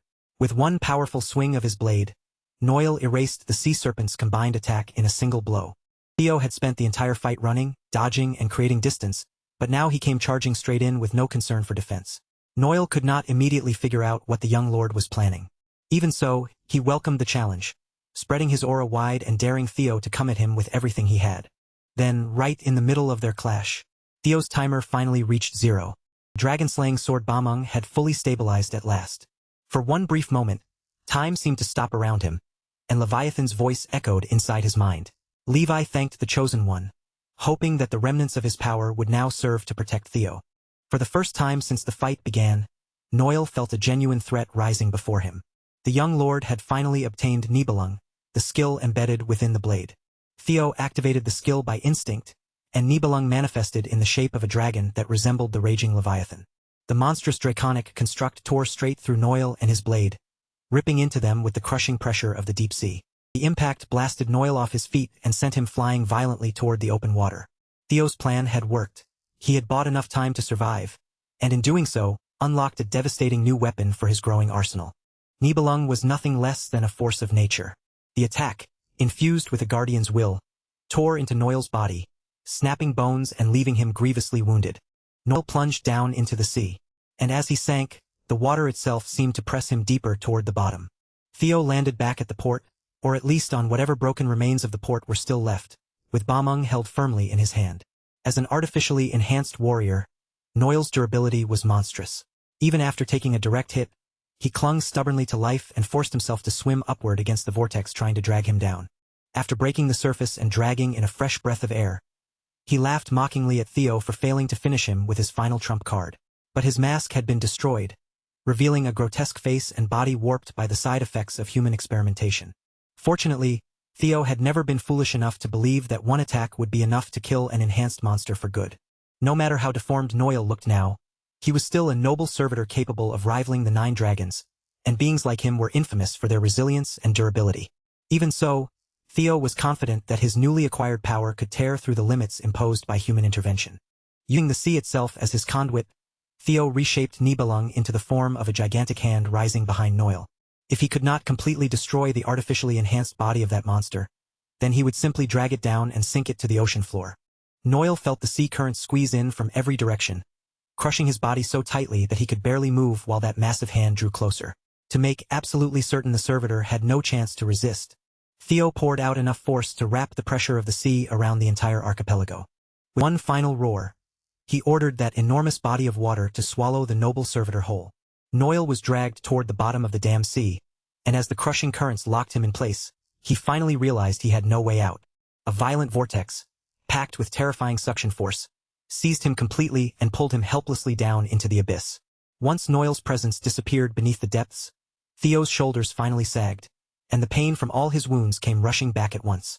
The strength left his knees entirely, and he collapsed onto his back. Gasping hard for air, Theo could at least feel relieved that he had kept his promise to Leviathan. But if that enormous dragon ever asked him for another favor, Theo honestly might not survive long enough to see it through. After ending his battle with one of Troivin's 9 noble servitors, Theo recovered enough to focus on steering the entire archipelago toward safety. Watching from a distance, his navigator, Antonio Spinola, carefully calculated their course. Since they were moving at around 2 knots, reaching the shore at that speed should not cause any serious problems. Yet only a few days earlier, when the young lord first told him they would move the floating archipelago itself, Antonio had found the idea almost impossible to believe. Honestly, even now, while it was actually happening before his eyes, it still felt absurd. Some of the citizens could not help asking why Theo had gone through the trouble of moving the entire landmass when, according to legend, simply sealing the dragon should have been the easier solution. Theo understood why they felt that way, but he also knew today's disaster could easily repeat itself if the archipelago remained where it was. So he explained to the people that peace in the present still came with a price. Enemies like the Troivins would continue chasing the dragon-slaying sword, no matter what. That meant it was better to remove the danger of the archipelago sinking altogether. From this point on, the floating archipelago would settle in the shallow northeastern bay of Ragnar territory. There, the people could begin rebuilding their homes and slowly restore the stability they had lost. And since their homeland would no longer be drifting across the sea, they might even need to choose a new name that suited it better. As Antonio watched Theo throw himself so passionately into helping his people through the disaster, a heavy guilt began to settle in his chest. He lowered his head before the young lord and asked for forgiveness. Antonio confessed that the hostage incident involving the Ceres Merchant Guild had been carried out by his own organization, the Black Skull. Because of that encounter, the white armored dragon cavalry had suffered terrible losses. Even though the Troivins had threatened them into accepting the job, Antonio still took responsibility for the tragedy without trying to excuse himself. Theo placed a steady hand on Antonio's shoulder and agreed that, yes, he would have to answer for what he had done. Antonio was prepared to accept whatever punishment came next, even if taking responsibility meant losing his head. But instead of ordering his execution, Theo said he wanted to promote him. In Theo's eyes, Antonio Spinola was exactly the kind of man who could become a strong leader for the Northern Maritime Alliance. The Ragnars had already purged the Ceres Merchant Guild, and because of that, the North no longer had any major distribution hubs left. Theo believed the archipelago's new maritime alliance could fill that massive empty space perfectly. And before Antonio could argue that he was not worthy of such a position, Theo turned toward the surviving citizens of the archipelago and asked for their judgment. The first person to raise a hand was the temple priest. He spoke up for Antonio, pointing out the sincerity the man had shown. Few citizens followed right after him, and before long, every surviving citizen gave their support, unanimously choosing Antonio as their new leader. After all, he had protected lives and stood up for them when it mattered. Theo had already expected that kind of response. Antonio was far from perfect, but in these difficult times, Theo believed he would become a capable leader. The Northern Maritime Alliance would help direct supplies and capital into Ragnar territory, and in return, Theo vowed to take responsibility for the archipelago's autonomy and protection. Under the honorable name of Ragnar, he swore that oath. And to Antonio, it was clear that until the very end, he had once again been the one receiving the young lord's generosity. On behalf of the Maritime Alliance, Antonio Spinola vowed to cooperate with House Ragnar and serve them to the very best of his ability. With a firm gentleman's handshake, an unshakable bond was forged between them. The citizens looked on as their land was reborn, all thanks to the young Ragnar who had refused to abandon them. Then, right on time, the land beneath them rumbled. They had finally reached their destination. The archipelago fit smoothly against the nearest island, settling into place as if it had always belonged there. While the people of the famed landmass celebrated their survival, far out in the middle of the sea, the waves were still raging. At that distance, Theo could no longer maintain the same crushing pressure. His whirlpool trap began to weaken, and against all odds, Noel survived. The noble servitor drifted until he found a piece of land where he could finally force his ugly head above the surface and gasp for air. His lungs were packed with seawater after being tossed, battered, and beaten by the elements, but the wound that hurt him most was his pride. More than anything, he wanted to rip that Ragnar brat limb from limb and chew through his guts. Noel's rage, however, was quickly smothered when a familiar voice mocked the idea that servitors could truly rival the 9 dragons. His supposed co-conspirator, the tyrant dragon, stood above him and looked down at Noel's miserable condition with utter disappointment. Noel protested through his battered state, insisting that the plan could still be saved if Baryon would just lend him a little help.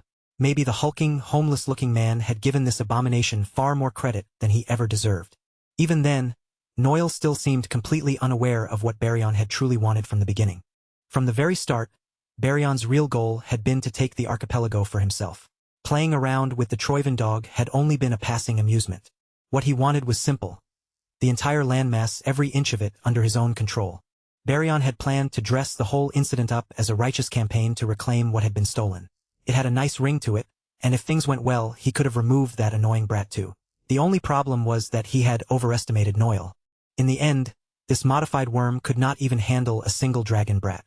Feeling cornered and deeply insulted by the tyrant dragon's criticism, Noel raised his arm as it began to twist grotesquely, warping from the inside out. He declared that the era of the 9 dragons was over, and that the true power of the 9 noble servitors would rise in their place. As he spoke, his skin tore apart, replaced by a monstrous blade of bone and flesh that looked far too unnatural to belong to a human body. The tyrant dragon made him regret revealing that trump card almost immediately. With a single punch, Baryon blasted the servitor's upper body into a fine mist. He scoffed in disgust. Eastern fools were always trying to talk their way through a fight instead of simply stepping forward and throwing hands. The old geezers among the 9 dragons might have gone dull, but Baryon was an entirely different beast. In his estimation, the old man or that damn lizard might have some trouble dealing with these enhanced freaks. But for the tyrant dragon, the greatest thing to come out of all this chaos was not Noel at all. It was his growing fascination with Theo Ragnar. Far away, up in the snowy north, Troivan soldiers were cutting through the Ragnar camp in a series of smaller skirmishes.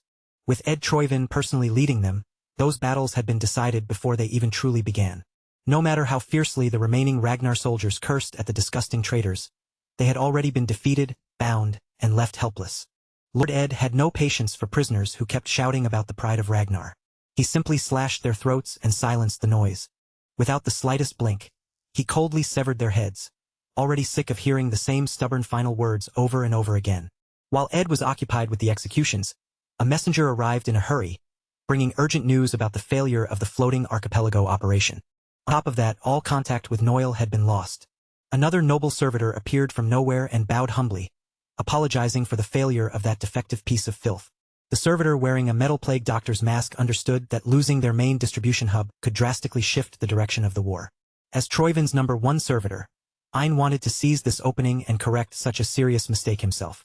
That was why he was surprised when his master ordered them to abandon the archipelago entirely.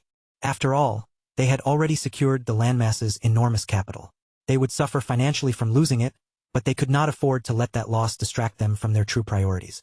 Troivan ordered their remaining forces to gather at the center of the battlefield, strengthening the appearance of a continued war, even though it was nothing more than a ploy to distract those Ragnar bastards. He reminded his noble servitor that they had only one real objective. Everything they did was for the resurrection of the Mad Dragon Emperor. Back in the relocated archipelago, the chaos finally settled down, and reconstruction began moving at an impressive pace. The newly formed Northern Maritime Alliance should have been able to make use of the routes left behind by the Ceres Merchant Guild, but so far, they had received no response from the Southern Guild. Inside his office, Antonio sat buried under what looked like an endless mountain of paperwork. Theo let himself in and immediately noticed the troubled look weighing down the new leader's face. Thankfully, Ragnar's supply distribution was no longer their biggest concern.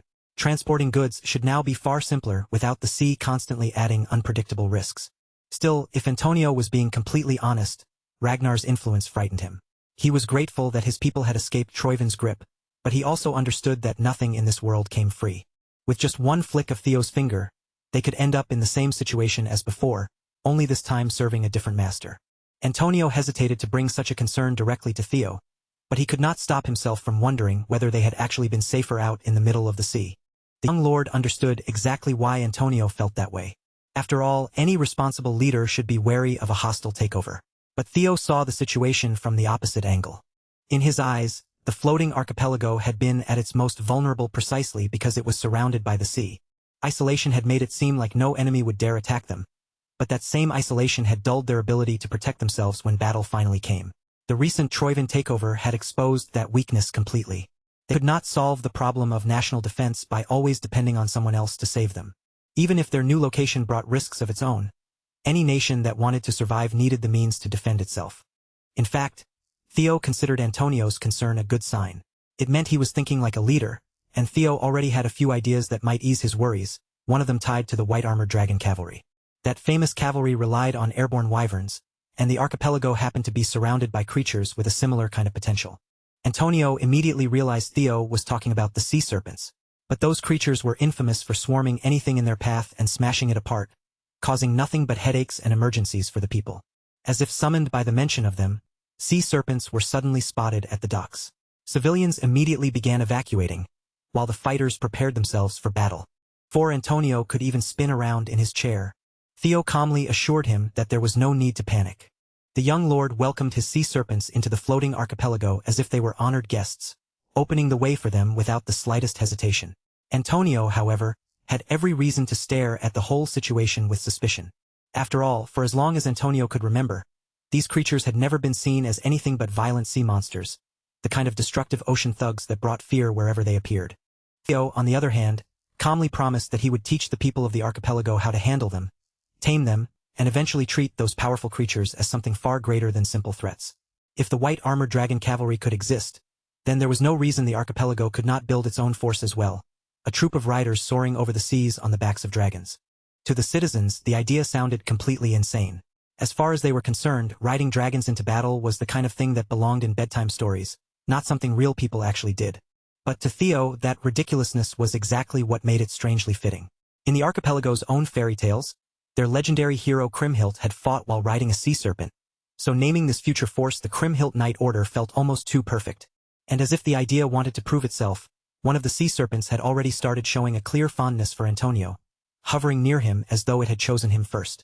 While Theo was enjoying the sight of the citizens cautiously trying to interact with the sea serpents, watching fear slowly mix with curiosity, a messenger hurried over and approached him with urgent news, breaking into the lively scene around the docks. The messenger informed Theo that someone had arrived and was already waiting to meet him. Theo headed toward one of the warehouses standing near the docks, where the smell of the sea still lingered in the air. Inside, he found a woman going through piles of documents, her hands moving over the stacked papers as if she had been searching through them for quite some time. She could hardly believe that the young lord had accomplished so much in only a handful of days. Black Snow operative Cleve felt a headache creeping in, especially since the top-secret situation in the archipelago was supposedly known only to those in Black Snow with a null snow rank. Cleve then revealed that her team had already been investigating what they suspected to be the Troivin's floating distribution hub, and one of their major sources of money. That meant they understood perfectly well that losing the archipelago would damage the war effort in the long run, and yet, despite knowing that, they had still chosen to do nothing. Before Theo could press her for more answers, another man suddenly shoved his way into the warehouse, interrupting the tense conversation without warning. The newcomer immediately asked about Theo Ragnar. It was none other than Baryon himself. The Great Nine Dragon Lords had been talking about this kid non-stop, so naturally, he had come in with high expectations. But now that Baryon was seeing the so-called boy wonder with his own eyes, all he saw was a handsome little brat who looked like he could not do a damn thing. Theo recognized him at once. This was the tyrant dragon, known among the Ragnars as Dante Roll, and known to others by the name Baryon. Theo immediately offered a polite salute, keeping his posture respectful, and Dante casually told him to relax and stand at ease. For the way Cleve reacted, it seemed she had been expecting him to arrive. The tyrant dragon, sounding only half sincere, offered a lazy apology for showing up late. Cleve did not let that slide. She sharply reprimanded Lord Dante for allowing the archipelago situation to deteriorate this badly without reporting anything back to Black Snow. From their exchange, Theo could tell that Black Snow and the Tyrant Dragon had both been involved in this supposedly top-secret operation. Cleve made it clear that Dante's silence had placed the entire organization in an extremely difficult position. Dante's expression darkened just enough to show that he did not appreciate her tone in the slightest. Without even raising his hand, he spread his suffocating aura through the warehouse, letting the crushing pressure roll outward like an invisible wave. In an instant, both Theo and Cleve were frozen in place, their bodies locking up under the weight of that overwhelming force. Instead of admitting his mistake or offering a proper apology, Dante simply forced them down, pressing them to their knees without moving a single finger. The pressure inside the warehouse grew so violent that the windows could no longer withstand it, and the glass shattered under the force. Theo had always known that the Tyrant Dragon was powerful, but feeling that strength directly made it clear just how absurdly far beyond normal he truly was. At that moment, Theo finally understood why, in his previous life, Ragnar had failed to liberate the floating archipelago. The man might have looked like a rugged, muscular vagrant at first glance, but the aura pouring out of him was no joke. It was heavy, brutal, and completely overbearing. After putting Theo and Cleve through what felt dangerously close to outright torture, Dante finally pulled his aura back and burst into laughter. He claimed he had only been messing around and had simply missed the right timing to report the new information. He insisted that he had been watching the movements of the Troivan camp the entire time, carefully observing how they shifted and operated. In Dante's view, the 9 dragons had no need to waste effort chasing after small scraps. He had planned to let the problem grow larger, then swoop in at the perfect moment and crush everything in one decisive blow.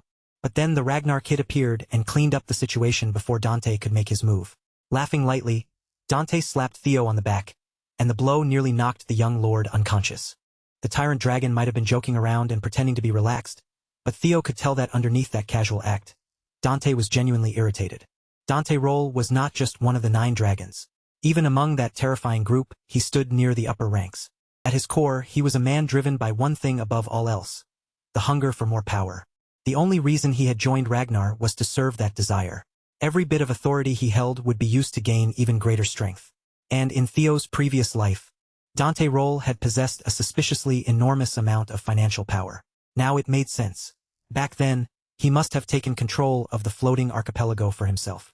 Among the 9 dragons, this man was without question one of the more troublesome opponents, so for the moment, Theo knew it would be wiser to play along. Theo lowered himself into the role of a modest soldier and apologized respectfully for interfering with the Tyrant Dragon's plans. Dante threw his head back and laughed loudly, telling Theo that no real harm had been done. During this first meeting with the 6th heir candidate, Theo Ragnar, Dante found himself rather pleased with the young lord's attitude. He then offered Theo his hand, giving him a clear sign of approval as a new heir candidate. Yet the more Theo dealt with this strange, muscle-headed man, the harder it became to read what Dante was truly thinking. Still, Theo accepted the offered hand with a polite smile and answered with even more humble words. Dante seemed to enjoy that modesty quite a bit. Their exchange was interrupted when Cleve walked over and delivered Theo's next official directive. Now that the archipelago mission was finished and further deployment there was no longer necessary, all operatives were being ordered to move immediately to the central front line. Dante approved of the new assignment without hesitation. In his view, the kid belonged on the front lines, getting covered in blood while protecting the home base. But before Dante left, there was still one matter he wanted to settle first.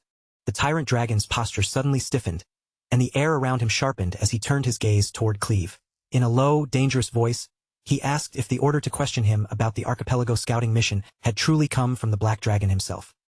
His hostility was barely hidden as he spat out the name of Black Snow's leader, referring to him with open contempt as that damn Robert Ragnar. Cleve felt the pressure around her grow even heavier, as if an invisible weight was crushing down on her shoulders and chest, but she still forced herself to answer and confirmed it. Dante then told her to deliver a message to that black rascal. If Robert wanted answers from him so badly, then the bastard should have come all the way here and asked him face to face. Theo obeyed his new orders without wasting even a moment, leaving the archipelago behind and joining his comrades in the northern war against Troivan. At the central plateau, the main battlefield was already roaring across the Blade Mountain range. Steel rang out as soldiers from both sides clashed head-on, while explosions and bombardments thundered through the skies above them. Mounted on his trusted Umbra, Theo Ragnar wore the white armored dragon cavalry uniform and immediately threw himself into the battle without hesitation. He cut swiftly through the battlefield from above, tearing into the Troivan vanguard and throwing their formation into chaos. Alongside his brothers and sisters in arms, he struck without mercy, cleaving through enemy heads as the battle surged around him. High above the battlefield, where the wind whipped fiercely around the dragons, Captain Evelyn Nereville took command from the sky, reading the flow of the fight while keeping careful watch over the effects of the great fear weakening the enemy below. The moment Evelyn spotted an opening, every white armored dragon cavalry unit moved with her command, diving down from the sky in a coordinated strike. Far from the center of the carnage, another troop stood waiting, silently watching the aerial slaughter unfold before them. The commander of the Black Iron Cavalry, Thorkel Ragnar, smiled as he watched the flying units rip through the enemy with ruthless efficiency. His vice commander immediately shouted at him, scolding him for making their soldiers and horses feel inferior again. Thorkel only laughed it off, insisting that he had merely been teasing them. As he slowly fitted his helmet into place, Thorkel assured his vice commander that his men were not so weak-minded that they would lose confidence over something like that. In his eyes, the Black Iron Cavalry was far superior to those glorified birds circling around in the sky anyway. But the moment Thorkel's helmet settled over his head, the easygoing air around him vanished completely. His voice turned sharp as he called his troops to attention and gave them one simple order. They were to crush anything that stood in their path. Once every enemy before them had been thoroughly destroyed, only then would they be able to step forward into a better tomorrow. Led by the sharpest spear point in the Empire, the Black Iron Cavalry surged forward, charging into the battlefield with no regard at all for human life. Lord Thorkel immediately proved just how terrifying he was in an all-out war. Every sweeping motion of his free-flowing spear sent Troyvan soldiers collapsing by the dozens, and the battle maniac was actually smiling as he beheaded enemy after enemy. With Ragnar's aerial cavalry attacking from above and the ground cavalry smashing through below, the two forces working together brought that day's battle to a swift and brutal end. By the time night fell, they had pushed their lines forward, and the battlefield was lit by the flames of a great pyre where the dead bodies were being burned. From the temporary camps, the sounds of celebration carried through the night, rising over the crackle of fire and the lingering smell of war. Thorkel personally made his way to his little brother's tent to offer praise. Theo accepted the commander's compliments with humility, and as the two stood facing each other, their resemblance was almost impossible to ignore. Thorkel insisted that Theo should simply call him Big Bro from now on. He even invited his lil bro to share drinks with him sometime soon. Theo and his comrades remained respectful as Commander Thorkel left the tent. But the instant that monster of the battlefield was gone, Selford immediately bombarded Theo with jeers and teasing, mocking him for acting so brotherly with the commander of the Black Iron Cavalry. His senior pressed him hard, trying to force Theo to spill everything about what had happened on the archipelago. Thankfully, Aaron stepped in before the teasing could go any further, and delivered a brutal smack right to Selford's head. Senior Aaron was far more sympathetic to Theo's situation. The young lord had only just arrived on the battlefield that very day, so at the very least, they should allow him a moment to breathe. Theo then asked Aaron how the war had been progressing so far. Since he had only recently been deployed, there was still a great deal about the current situation that he did not know. Aaron explained that, overall, the war was moving in their favor, but there were still a few things that had been bothering her. They had been gradually pushing closer and closer to the Troyvan base, yet the traitors showed no sign of making any major move. It felt almost as if they were quietly waiting for something. And by now, everyone around them had to be thinking the exact same thing she was. The strategists had likely read Troyvan's pure counterattacking tactics as preparation for some kind of trap. But Theo possessed knowledge from his previous life, allowing him to see past the conclusion most people had already settled on. Troyvan's true objective was to seize the White Tower ruins, the place where the relic of the primordial dragon lay sleeping. All the blood spilled across these battlefields had served one purpose, to distract everyone from what Troyvan was really after. And speaking of bloodshed, under the cover of the dark night, a lone fighter was already slipping through a Troyvan camp, silently and effortlessly killing unsuspecting soldiers one after another. The fighter looked up toward the night sky and wished he could run into one of the 9 servitors. After so many days of cutting down small fries, he was beginning to grow tired of the same easy slaughter. Together with a woman at his side, he wiped out an entire platoon as if it were nothing at all. For Ragnar candidates number 3 and 4, Anshio and Gueshar Ragnar, this level of carnage was simply routine. Anshio immediately called her brother out for lying. More than anyone else, she knew perfectly well that this maniac actually enjoyed picking on unsuspecting soldiers. Then a familiar figure strode into view, backing up her words without the slightest hesitation. It was the tyrant dragon Dante Roll. Dante had already scolded the unruly Gueshar before for swinging his blade around mindlessly, and he was clearly not pleased to see the young lord still clinging to those reckless and unpleasant habits. Gueshar addressed Dante as master. He also brought up the fact that someone else had taken all the credit for Dante's work in the archipelago, but the tyrant dragon had already moved on from the matter. To Dante, that little setback was nothing more than the ticket price for an entertaining show that was about to unfold. He warned Gueshar that someone would soon begin rising rapidly through the ranks. Gueshar assumed his master was talking about Thorkel. Anshio, however, immediately understood that Dante was referring to the sixth heir. The thought of fresh meat made Gishar's excitement flare up at once. In his mind, with the tyrant dragon as their master, there was absolutely no way anyone could surpass them. Dante Roll simply suggested, almost casually, that Theo Ragnar might be the chosen one. The moment those words left Dante's mouth, both Gueshar and Anshio turned deadly serious. Their master gave them no long explanation, no comforting words, and no room for doubt. He simply told them to stay ready, because the days ahead would demand action. And when the right opportunity finally appeared before them, their task was clear. They were to crush Theo Ragnar completely, leaving him no chance to rise any further. Several hours before Theo ever reached the battlefield, he was still inside a carriage rolling north, heading toward the front lines where the war was waiting for him. During that journey, the fairy dragon had been explaining the truth about the White Tower and how it housed the relic of the primordial dragon. Now that Theo thought about it, the area around the White Tower had been the very first region the Troivans seized for themselves. Thankfully, Guardians were able to sense one another's locations, at least roughly, which gave Theo and the others a way to track where the relic might be. The fairy dragon warned him that the Guardian of the White Tower had received the largest share of the primordial dragon's fractured power. His other Guardians agreed with that warning. Relics might share the same origin, but that did not mean they were equal in nature. Each Guardian relic had been given its own role, and with that role came different kinds of abilities and power. Some had been blessed with far greater strength than others, but that strength also came with responsibilities just as heavy. And among all of them, the Guardian of the White Tower stood as the most extreme example of that principle. The bad news was that the most powerful relic was currently deep inside Troivan territory, and no one could say for certain what those people intended to do with it. Theo had already seen what those bastards had done to the Leviathan. They possessed a method to poison Guardians and force out the primordial dragon's power for themselves. No matter what happened, they had to reach the White Tower before the Troivans could make their move, before those greedy hands of theirs could grab hold of the most powerful relic and twist it for their own purposes. Back in the present on the central plateau, Theo made his way to the demon dragon's tent. Once inside, he requested permission to move alone and investigate the Rocky Mountains, where the enemy forces were gathering in a strangely concentrated way. But Theo could not reveal everything he knew from his past life, and because his explanation sounded far too vague, Julius Ragnar immediately rejected the request. The demon dragon could not allow one of his strongest soldiers to simply leave the battlefront for some unclear personal mission.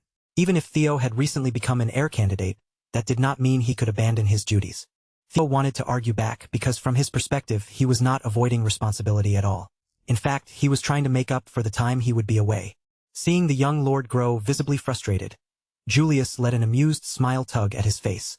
In truth, he had only been messing with the kid. Theo had already proven over and over again that he could be trusted with dangerous matters like this. The commander promised to cover for him so Theo could leave without worrying about the consequences. Besides, the white armored dragon cavalry would not suddenly lose its strength just because one soldier was gone. Still, Julius made one thing clear before letting him go. Theo was not allowed to return empty-handed. Theo deeply appreciated the trust his commander had placed in him, and he vowed that he would never betray those expectations. Without wasting another second, Theo climbed onto Umbra's back and slipped away, quietly approaching the White Tower now crawling with Troivan forces. The enemy camps around the tower were packed with soldiers, and if he flew any closer in the open, there was no doubt they would spot him. So Theo had to use the surrounding mountain ranges as cover, keeping low and hidden as he searched for a safe place to land. Even now, he could not help being impressed by Umbra's ability to camouflage himself in the darkness. The unique traits of an evil shadow dragon mixed with viper blood were perfectly suited for moving through the night. Thanks to Umbra's abilities, they had managed to infiltrate enemy territory with incredible speed. But from this point on, Theo needed to continue alone.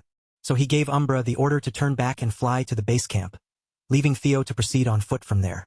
Moving without making even the faintest sound, Theo began parkouring down the dangerous slopes of the mountain range, using the uneven terrain to his advantage.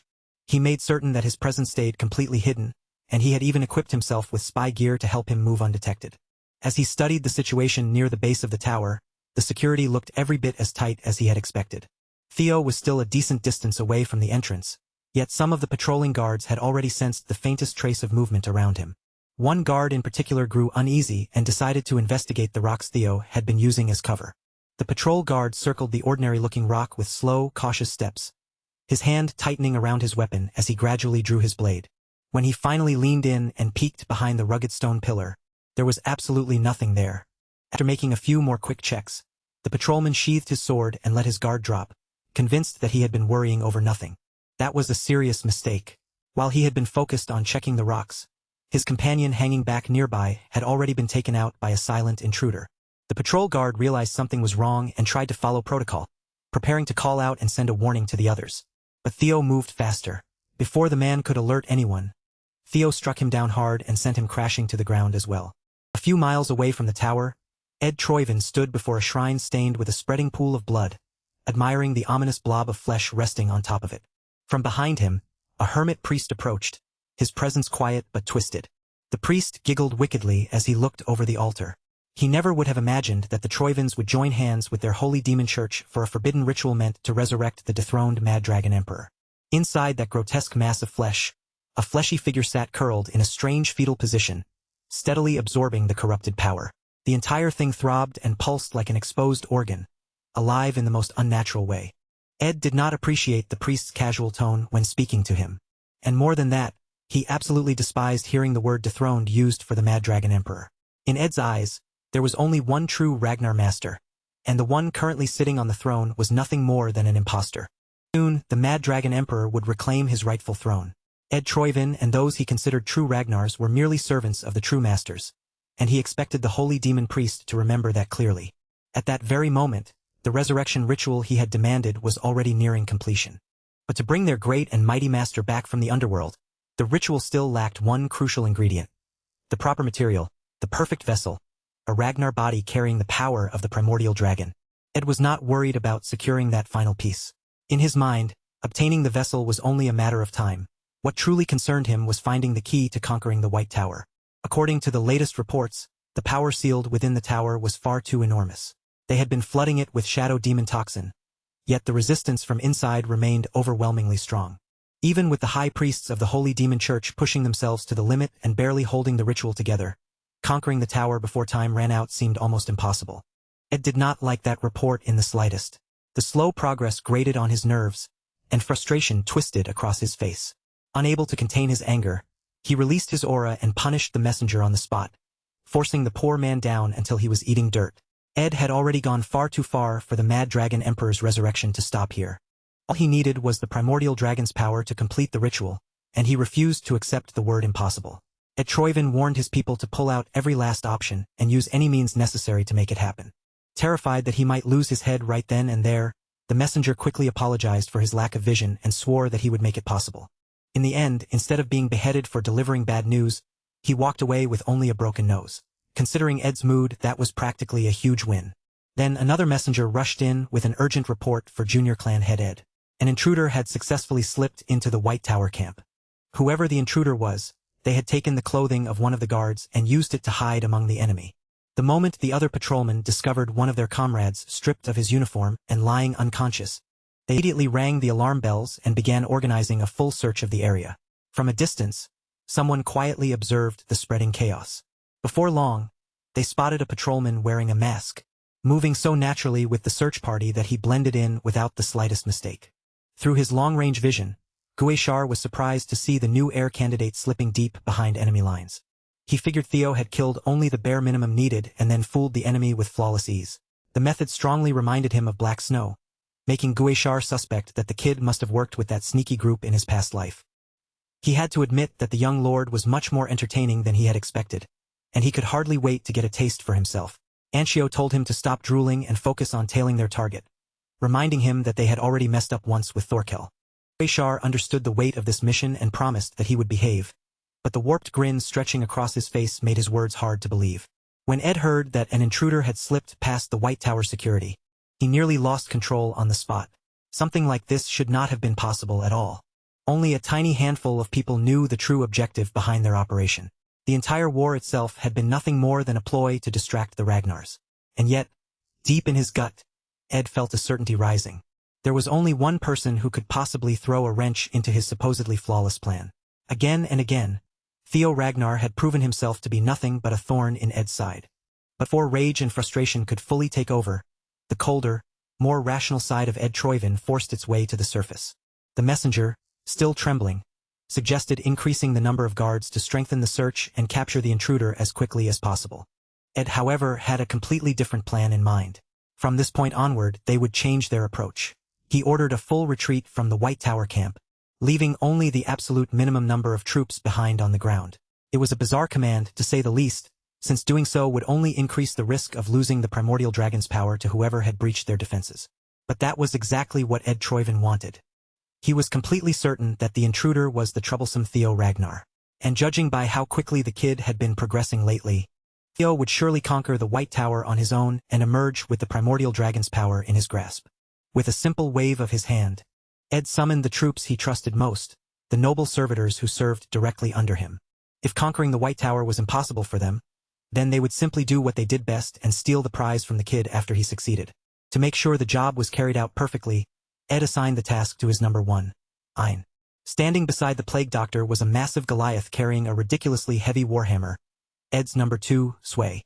Completing the team was Ed's number 3, Dre, a dangerously domineering woman whose presence alone made it clear she was not someone anyone should carelessly approach. The moment they confirmed that the young Ragnar had obtained the primordial dragon's power, they were to kill him and steal it. That was their directive, and they would obey it without hesitation. Down at the White Tower camp, the clueless soldiers were still searching for the intruder, torches raised as they combed through the darkness. With only a small number of people left in the camp after the retreat, the captain decided to divide the remaining manpower into 2 groups. One would search around the tower, while the other would cover the southern side. Just as expected, Theo placed himself with the group assigned to search around the White Tower. These fools did not even stop to question why one of their supposed comrades was walking around with a mask on. Theo could not help feeling suspicious about how smoothly he had slipped through. Sure, it made his mission easier, but a nagging thought kept circling in his mind. These soldiers seemed well trained, yet they never used a password to identify friend from foe, and the reinforcements he had expected never showed up. In fact, compared to what he had seen during his initial scouting, the camp security had become noticeably worse. It almost felt as if someone was deliberately guiding him straight into the tower. And the moment he reached the area near the tower's entrance, the system alerted him to the presence of a primordial dragon relic. Even though there was a strong chance this whole situation was a trap, that did not matter much to Theo anymore. He reached out and placed his hand against the ancient walls of the tower. The tower's draconic origins immediately resonated with the blood flowing inside him. Even if he ended up trapped afterward, Theo was determined to seize the primordial dragon's power before Ed Troyven could claim it. Without hesitating for even a second, Theo let the torch slip from his hand and stepped forward, walking straight through the gate that the White Tower had willingly opened for him. At long last, the trial of the White Tower officially began. Outside the tower, the hunters who had been following his trail from the shadows finally began to make their move. Even though their master had already told them about the White Tower, Gizhar had never expected to stumble across a genuine primordial dragon relic in such a remote place. Now he understood why the tyrant dragon had been getting involved with the Troyvens lately. The moment Gizhar saw the Chosen One enter the tower so easily, he broke into a crazed laugh, his excitement spilling out without restraint. Anshio admitted that being called the Chosen One was a title worth envying. But in her eyes, titles meant nothing when someone was cornered inside an impossible situation. On the way, the twins picked up the uniform Theo had discarded.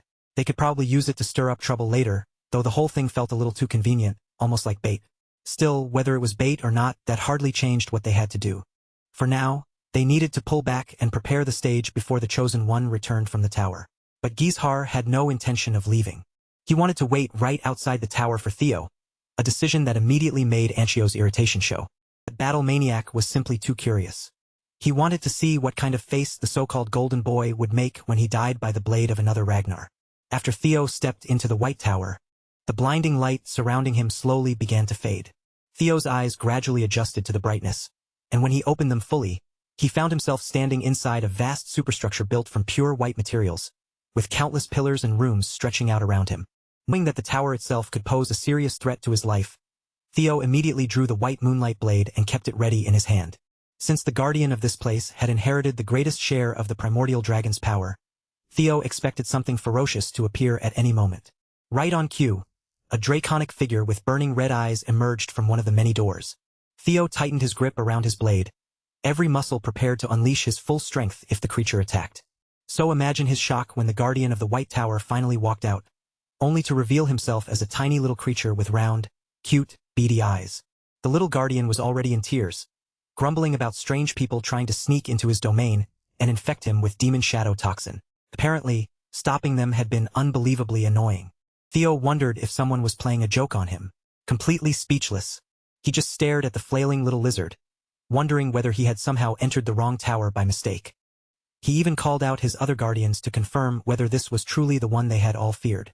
The fairy dragon quickly urged him not to judge the little guardian by appearances alone. The griffin added that Theo had no room to talk, since he looked more like a pretty boy than some awe-inspiring chosen one himself. But when Theo saw his own guardians trembling with fear, his doubts eased just a little. The little guardian then apologized for getting distracted and properly introduced himself. His name was Keratosicus, though he went by Karato for short. He was the most loyal subordinate of the great primordial dragon, the one who had inherited the largest portion of his master's power, and he had protected the Gate of the Pantheon since ancient times. Theo had never once heard of something called the Gate of the Pantheon. Karato explained it casually, as if it were the most obvious thing in the world. It was the place where the gods dwelled. The relics of the primordial dragon were merely fragments that shared pieces of his power. Long ago, the master of all guardians had carried countless duties on his shoulders. One of those duties was guarding the gate that connected the Pantheon to the mortal world. And the one who had inherited that sacred duty was none other than little Karato, the big boss's most loyal subordinate and the upright vassal who preserved his power. Theo's knowledge of the gods came only from what he had read in ancient texts, so hearing that they truly existed was enough to shake him. He wanted to ask Karato for more details, but the cheerful little lizard only stared back at him with a blank, dumb smile. It looked as if Karato had completely spaced out, before slowly repeating his full name, Keratosicus. When Theo repeated it back to him, the little guy seemed to start up again, like someone had just restarted his engine. He really was a strange little creature. Every guardian Theo had met so far seemed incapable of being normal. Still, he pressed on and asked Karato directly whether God truly existed. Karato answered brightly that God did exist. In fact, according to him, the Chosen One should already be very familiar with them. After all, they had been sending Theo messages that only he could see. Every time Theo experienced a breakthrough, every trial he conquered, every reward he had received so far, and every notification that had ever appeared through the system were all messages sent by God. Meanwhile, up in the Central Highlands, where Ragnar's executives had gathered to discuss strategy, an important meeting was already underway. The Black Dragon led the discussion, and he wasted no time on greetings or pleasantries. Everyone present understood exactly why they had been summoned to the front lines, including Robert Ragnar himself. 7 of the 9 dragons had gathered for this meeting. With Troivin's 9 servitors appearing on the battlefield, the war had dragged on far longer than they had first expected. That was precisely why the 9 dragons had been called to take part in the fighting directly. The Black Dragon emphasized that everyone needed to be briefed on the current state of the war, and afterward, he would hear any questions or suggestions. But before Robert could properly begin, the Tyrant Dragon raised his hand and declared that he had important matters to deal with besides simply joining the battlefield. He wagged his finger lightly, signaling one of his disciples to come inside. Right on cue, Anshio Ragnar entered the tent. She politely apologized for barging in so suddenly, then brought an urgent matter before the gathered leaders. Anshio presented a white armored dragon cavalry uniform in front of the 9 dragons for all of them to see.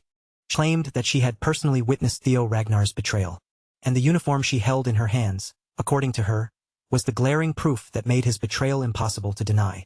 Just as expected, the elder dragon seized the opening the moment it appeared, biting down on the chance to drag the heir candidate's name through the mud.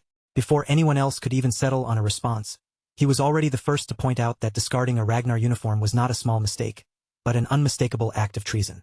The rest of the dragons, however, did not react with the same eagerness. Instead of immediately joining in, they held themselves back, watching the situation with far more caution and restraint. That left the demon dragon caught in an extremely awkward position, forced to weigh the situation carefully from every side. He tried to read deeper into Theo's actions, wondering what kind of thought process could have pushed him to throw away his uniform in the first place. And while the higher-ups continued debating how they should deal with him, the very person at the center of that discussion was somewhere else entirely, quietly sinking into a crisis that shook the foundation of everything he thought he understood. If Theo was hearing Karato correctly, then that blue message window that had guided him all this time was not just some strange system. It had actually been the god's method of speaking to him directly. The little guardian simply lifted his shoulders in a casual shrug, wearing an expression that made it clear there was no room for doubt. To him, this answer was obvious. Still trying to process it, Theo asked whether every chosen one was able to see the same kind of message window. Karato immediately shut that idea down, making it clear that Theo's situation was different. Whatever was happening to him, it was not something shared by all chosen ones. Then, just as the little guardian began explaining the reason Theo's ears were suddenly filled with a harsh, muffled screech.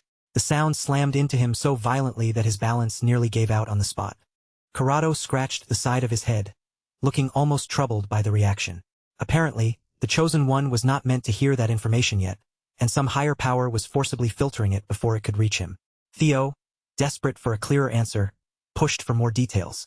At that, Corrado's cute little smile shifted into something much more suspicious and unreadable. After all, he had been waiting for a very long time to finally carry out the duty entrusted to him. Then, without warning, the space in front of Theo changed, and a massive stone door rose into view as if it had been summoned from nowhere.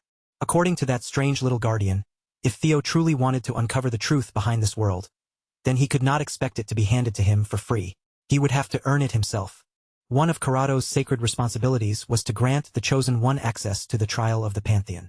Theo had absolutely no idea what this so-called Trial of the Pantheon was, much less what kind of danger or challenge might be waiting for him inside. Corrado explained that the trial was meant to make him look into the deepest layers of his own soul, forcing him to search within himself until he discovered what he truly was. By crossing to the other side, Theo would be able to follow the traces of his past lives buried inside his subconscious. But the subconscious was not some harmless dreamscape. It was another world hidden within the self, a place most people would live their entire lives without ever touching. If a challenger failed to complete the trial, or if they lost themselves too deeply inside their own subconscious, their mind would shut down completely. Once that happened, they would be trapped forever in the endless inner expanse of their own mind. But anyone who managed to pass the test would be recognized as someone qualified to confront the truth, and they would even be given the chance to stand before the gods themselves. By now, Corrado's playful charm had completely faded. His tone turned colder and more serious as he told Theo that the tower contained 12 tiers in total. That was all the explanation he would receive. Whether or not he accepted the challenge was entirely up to him. Once again, the message from the gods placed the choice directly in Theo's hands, asking whether he would enter the first tier of the Pantheon trial or turn away. Theo's hand tightened around the grip of his blade, his fingers locking firmly in place as his hesitation began to harden into resolve. More than anything, he wanted answers. So without allowing himself another moment to hesitate, Theo selected yes on the message window before stepping forward, walking straight into the unknown path waiting beyond the door. Whatever truth controlled the way this world worked was hidden behind the door Corrado had summoned. As Theo moved closer, countless questions kept racing through his mind. He wanted to know whether the Great War he remembered would end up happening in this life as well. He also needed to understand why he, of all people, had been judged worthy of becoming the Chosen One. With firm conviction, Theo shoved Corrado's door open, letting the mysterious light spilling from the other side swallow him whole. The moment Theo entered the first tier of the Pantheon, he was pulled into a space unlike anything he had seen before. It resembled a ruined Colosseum, broken and ancient, drifting alone in the endless darkness of outer space. As Corrado's door slowly faded away behind him until nothing remained, Theo looked around in silence. Wherever this was, it certainly no longer felt like he was inside the White Tower. And his system informed him that, in order to fully enter the subconscious realm, he would need to suppress his own consciousness and open the gateway within himself. A short while later, Theo sensed something strange stirring beneath him, as if the floor itself had begun to boil. A mass of black goo started sizzling across the surface, spreading outward little by little as it slowly gathered together and took shape right before his eyes. Before long, the dark sludge had risen into a humanoid form. But even though it looked like a person, it had no clear features, no face, and nothing that made it feel alive in any ordinary sense. According to the system, this first trial was connected to Theo's consciousness. At first glance, the featureless humanoid did not look nearly as dangerous as Corrado's warning had made it sound. That relaxed thought vanished almost instantly when the humanoid blob suddenly lunged into action and attacked without the slightest warning. It sent a familiar throwing blade flying straight toward Theo's head. He barely managed to twist out of the way in time, but the sharp edge still sliced across his cheek as it passed. Theo immediately fixed his stance and prepared himself properly for battle.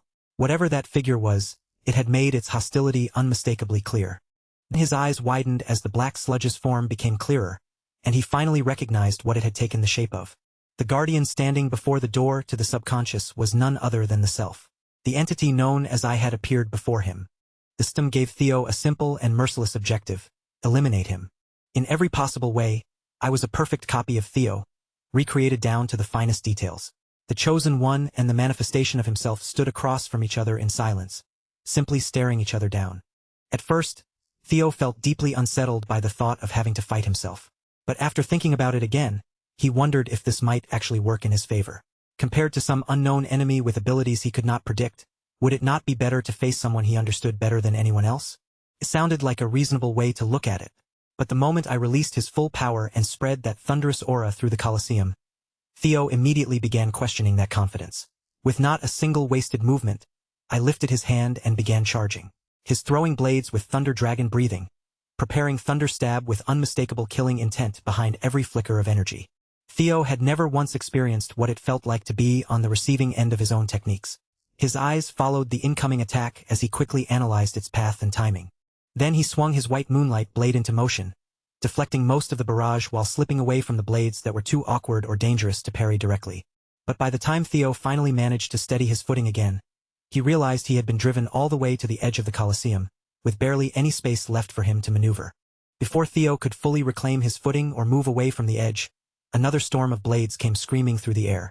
Each one was reinforced with thunder stab, cutting forward with a vicious sharpness that made the atmosphere itself feel like it was being torn apart. But Theo had no intention of being pushed around by the exact same technique twice in a row. This time, his eyes were sharper, his body was steadier, and he was already prepared to answer the moment the attack reached him.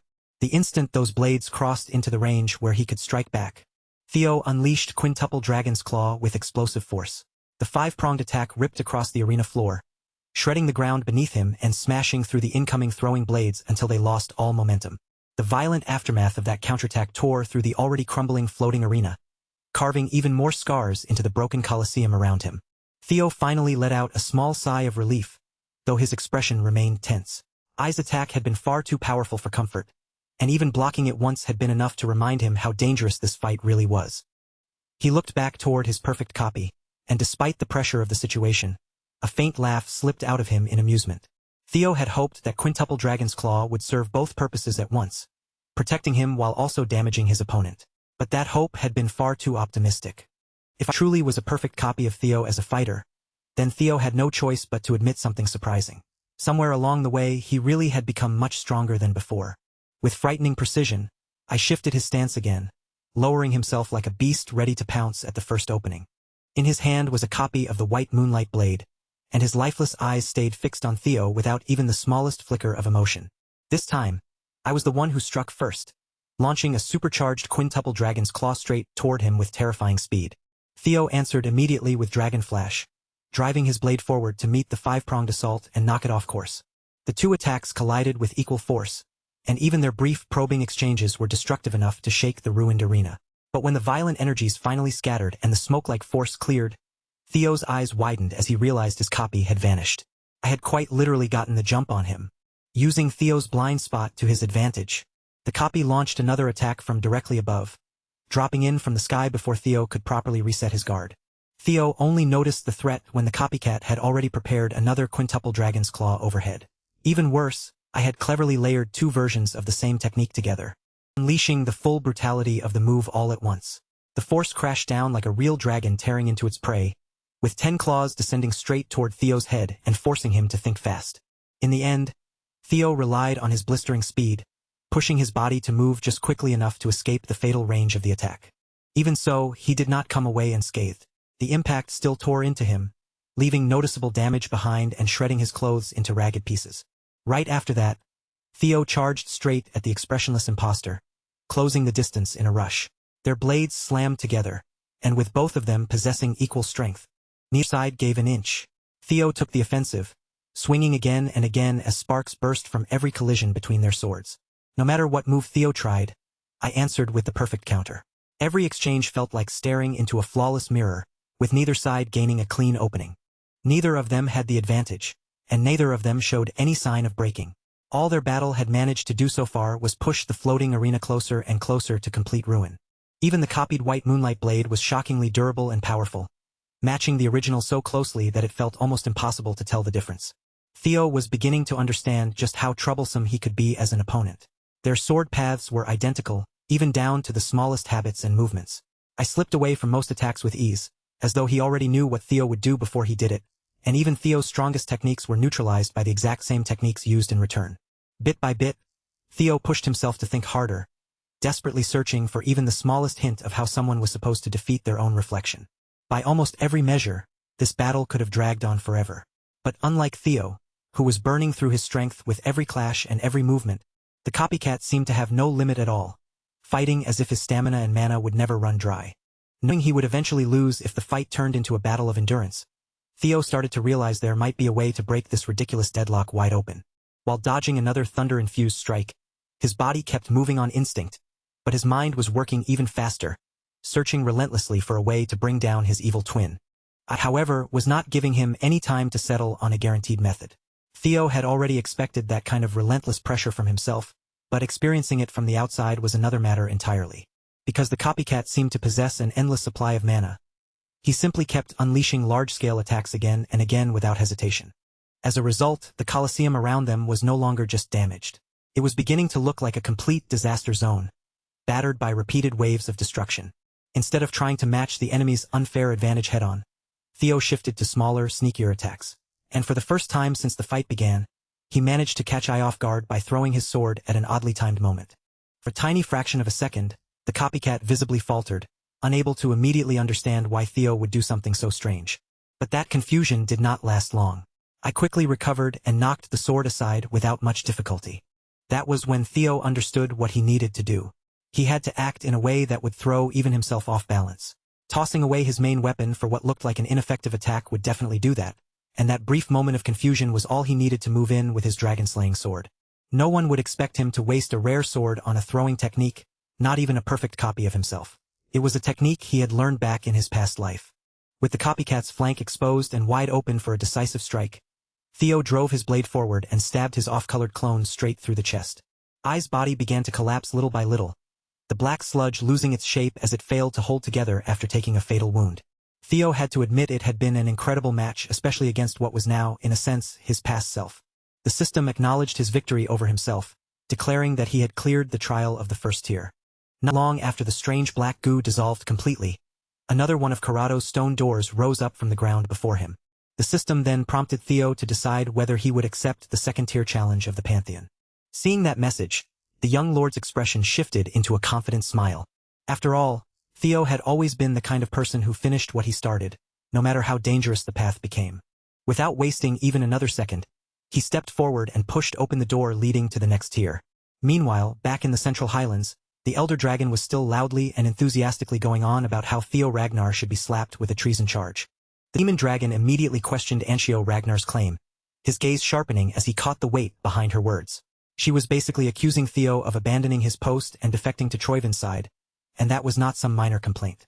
It was a serious charge heavy enough to destroy him if accepted as truth. Anshio stood firm and insisted that she had witnessed the whole thing with her own eyes.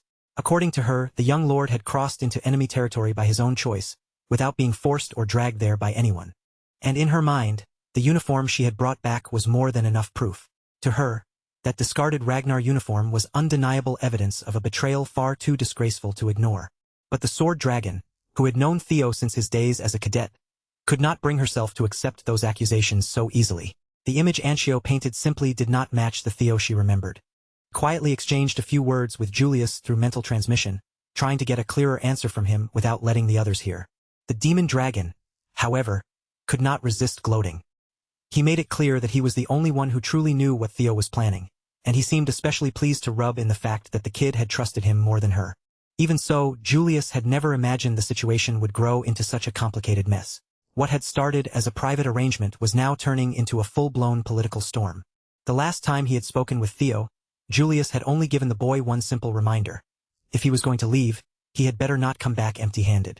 Theo had responded with a confident smile, looking straight at him as he promised that he would not disappoint him. But before setting out on that solo mission, Theo had secretly used sound telepathy to tell his commander something important in advance. He revealed that air candidates number 3 and 4, Gizhar and Anshio Ragnar, had been following him for quite some time.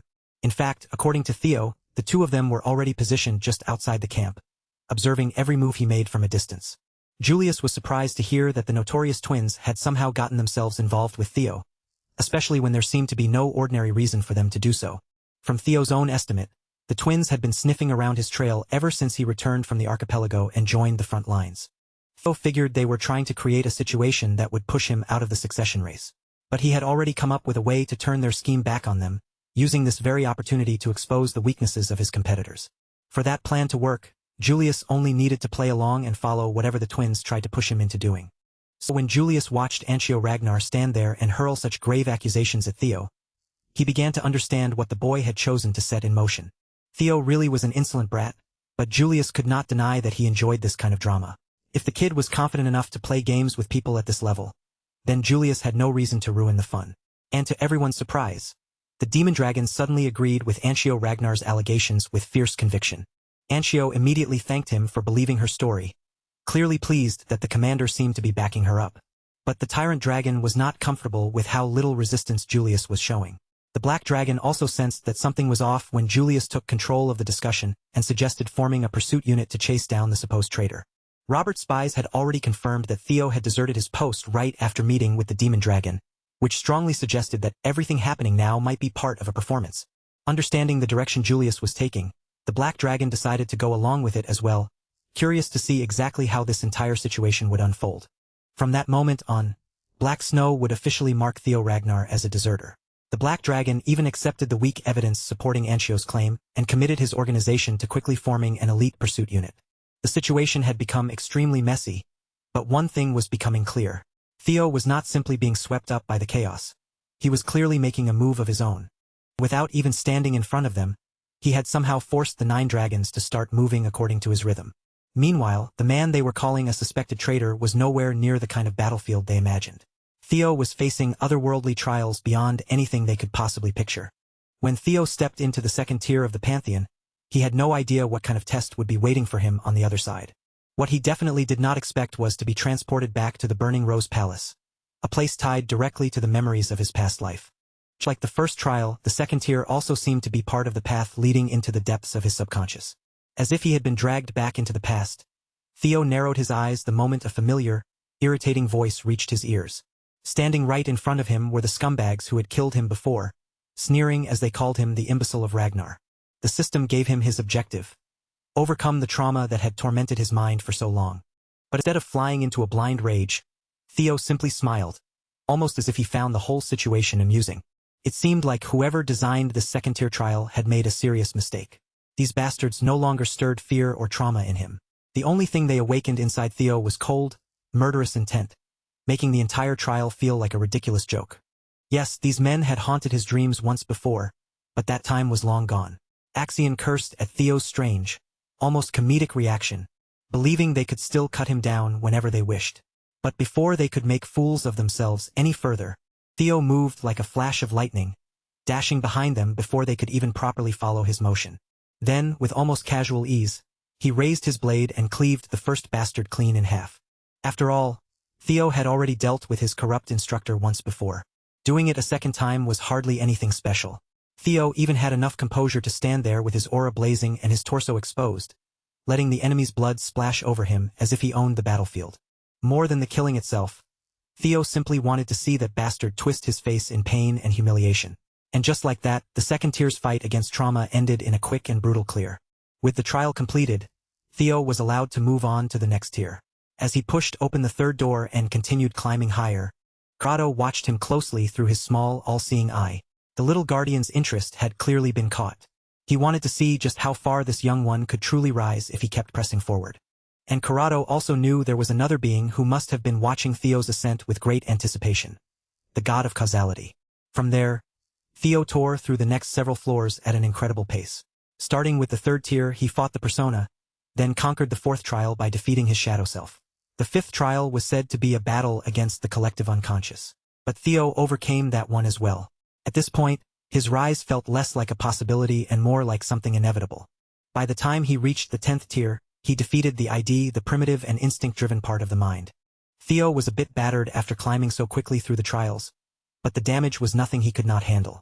In fact, the higher he climbed, the less time each floor seemed to take him. The only tier that had truly forced him to struggle was still the very first one, where he had faced that copycat version of himself. After clearing the 10th tier, Theo pushed open the 10th door and stepped forward, entering the 11th tier without the slightest hesitation. With his confidence riding high, he even taunted Corrado, telling the little guardian to give him something a bit more challenging this time. Corrado heard that cocky provocation loud and clear, and instead of getting offended, he calmly assured Theo that the real trial was only just about to begin. The 11th tier sent Theo into the Cave of Origin, a strange cavern meant to imitate the process of birth itself. To clear it, he would have to climb upward while moving against the very flow of life. Unlike the previous tiers, this place did not throw him into a nest of monsters or surround him with enemies waiting to strike. The challenge looked almost simple on the surface. All he had to do was make his way through the passage. But the atmosphere inside the cave felt completely different from every trial he had cleared before, heavier, quieter, and far more unsettling. The system gave him a cryptic hint, saying that anyone who wished to reach the source had to return to the void that existed before birth. As he retraced the path back toward his own origin, the senses he had gained after coming into life would vanish one after another. It was a strange and deeply unfamiliar kind of challenge, and it was definitely not the kind of trial Theo had expected to face after everything he had already overcome. Halfway through the damp passage, Theo suddenly lost his sense of smell. The world around him immediately became less real. With one more step, the fishy odor that had been lingering through the shallow waters of the cave vanished completely, as if it had never existed in the first place. A few steps after that, his hearing disappeared as well, cutting him off from every sound in the world around him. The slow stripping away of his senses continued the farther he pushed into the cave. Once his sense of touch was taken from him too, 4 of his 5 senses had already become useless. The final sense to leave him was sight.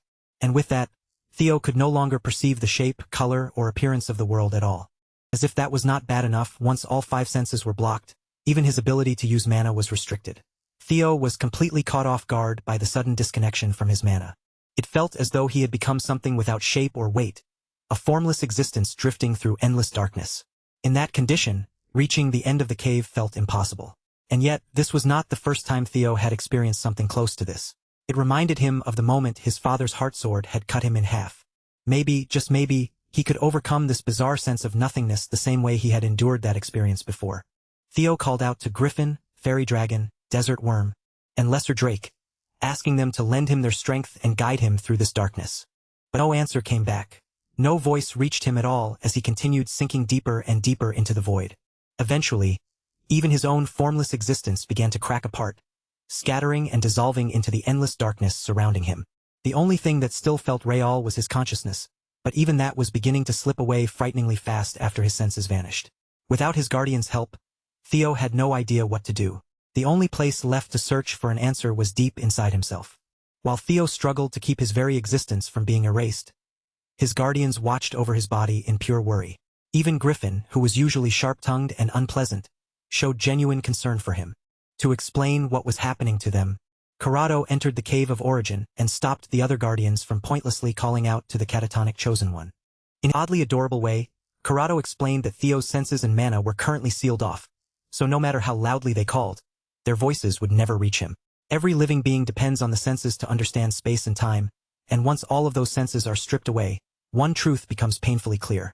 Inside complete nothingness, the only thing that remains tangible is the primordial fear of being abandoned by the world one belongs to.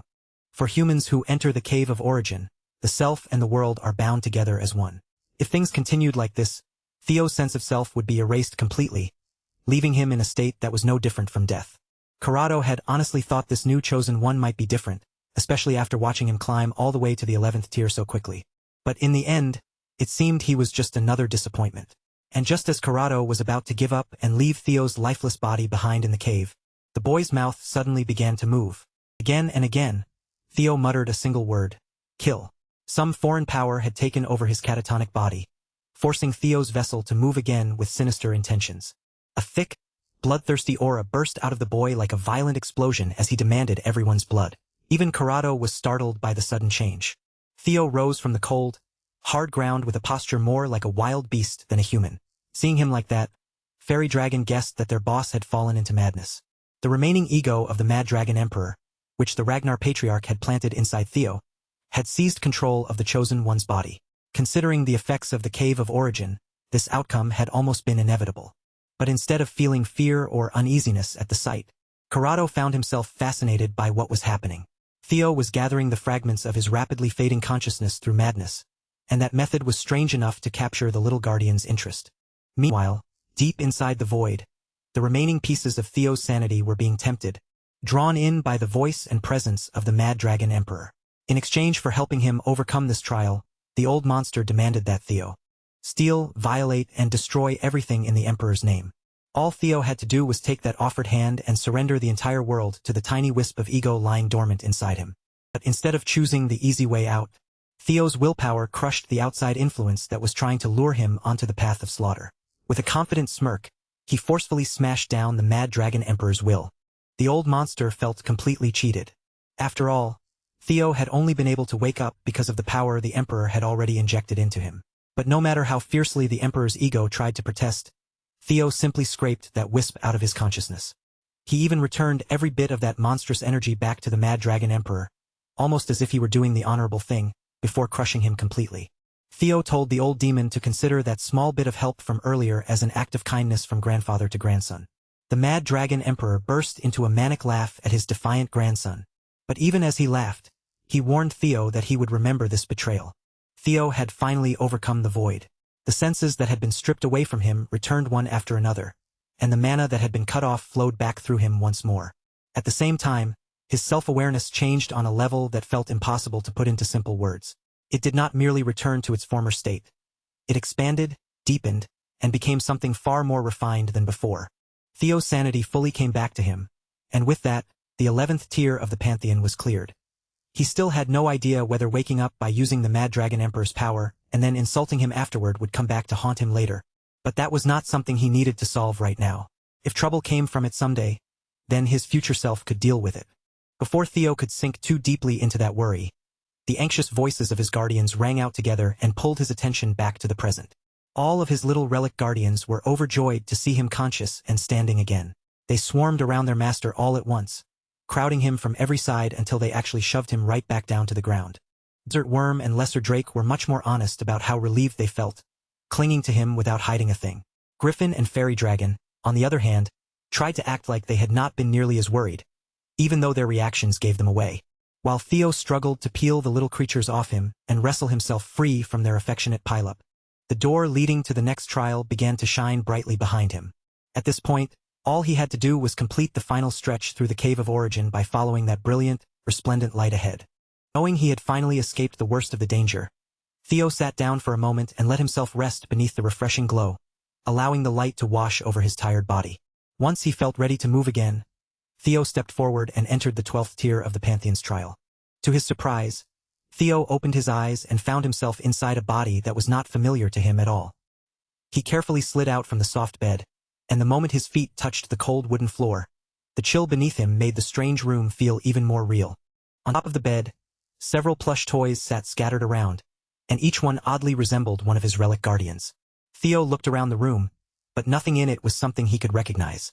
Even so, the place gave him a strange sense of familiarity, as if some part of him knew it despite never having been there before. Then Theo spotted a mirror nearby and walked over to it, needing to see for himself what had happened to his body. The face staring back at him was the same man he had seen in that strange dream before. Theo still had no idea why this man kept appearing before him again and again. After searching for an answer and finding nothing, Theo was suddenly struck by a vicious headache, the pain crashing through his mind so intensely that it nearly overwhelmed him. After several agonizing moments passed, the system finally confirmed that he had cleared the 12th trial. Along with that, another notification appeared, informing him that the primordial dragon's relic, the White Tower, had been successfully conquered.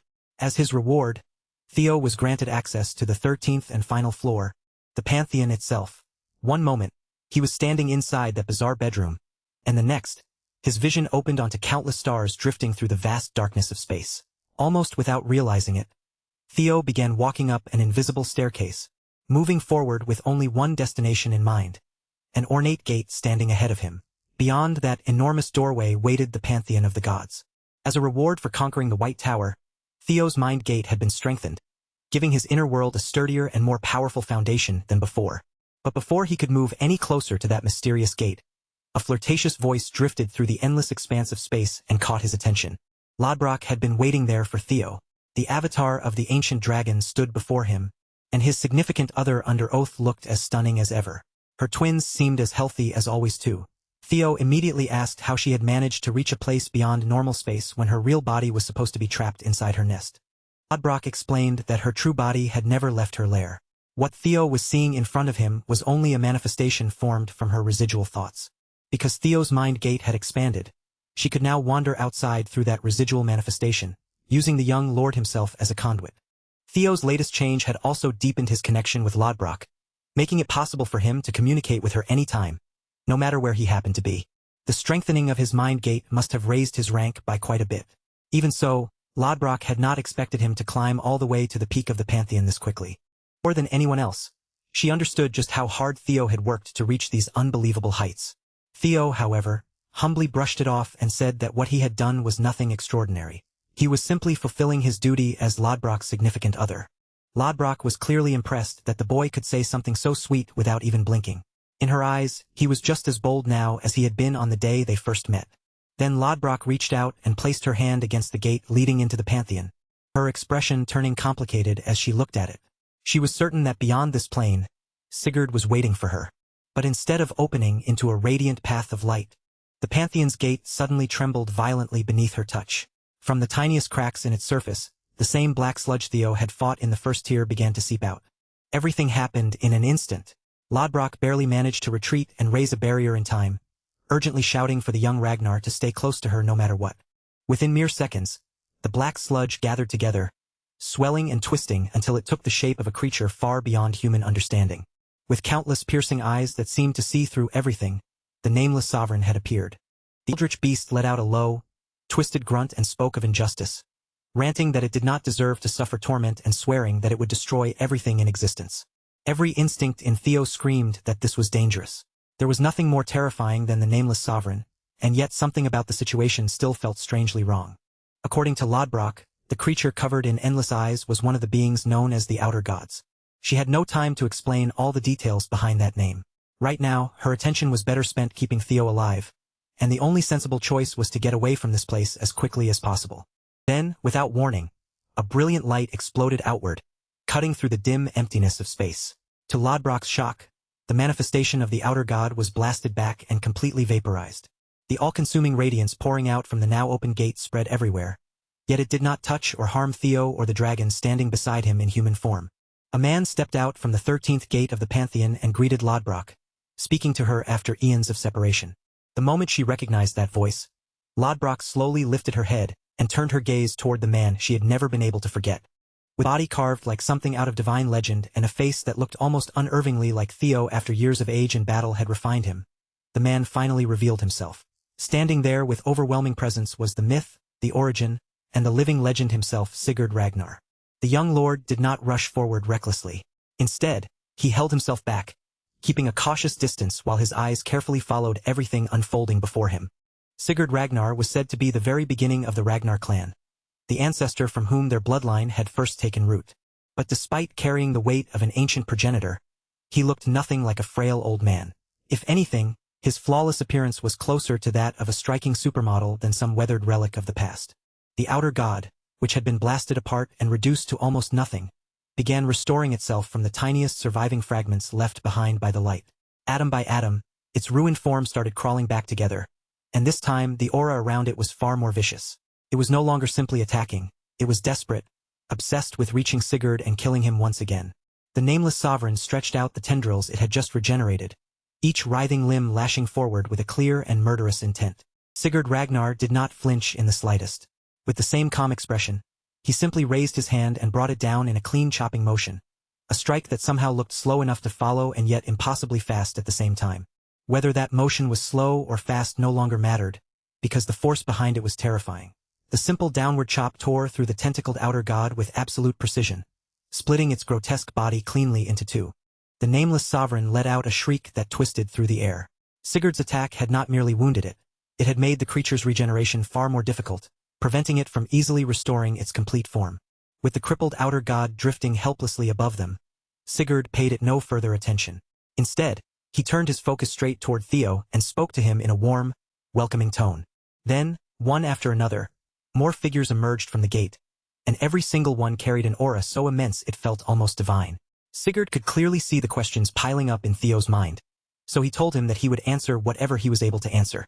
Theo accepted his ancestor's offer, but the first question that rose in his heart was not simple. He found himself asking about the man from his final trial, the sickly man who had once appeared to him inside a dream. Sigurd's answer was straightforward. Since Theo was a regressor, he said, the man who appeared in that last trial might very well be connected to that truth. There was even the possibility that the man had regressed as well. But that answer only made Theo want to know more, and his expression tightened as he searched for a deeper explanation. Theo was desperate to make sense of the many mysteries wrapped around him, the strange clues that kept appearing, and the unanswered truths that seemed to follow him everywhere. Unfortunately, Sigurd could not reveal everything. At least for now, there was a clear limit to what he was allowed to share. Without wasting even a breath explaining himself to a mortal enemy, the ancestor raised his power and summoned countless swords made of radiant light. Each blade shone with such terrifying force that any one of them looked capable of wiping an entire continent from existence. Sigurd immediately sent those blazing swords forward, directing them to pierce straight into the main body of the nameless sovereign that remained trapped within the gate. The ancestor was genuinely sorry that he could not give Theo the full answers he wanted. But he told him that someday, when the boy finally earned the right to enter the Pantheon, he would surely uncover those truths with his own hands. When Lodbrok saw Sigurd turning back toward the gate, she could no longer stay silent. She shouted after him in protest, refusing to let him disappear again without telling her anything.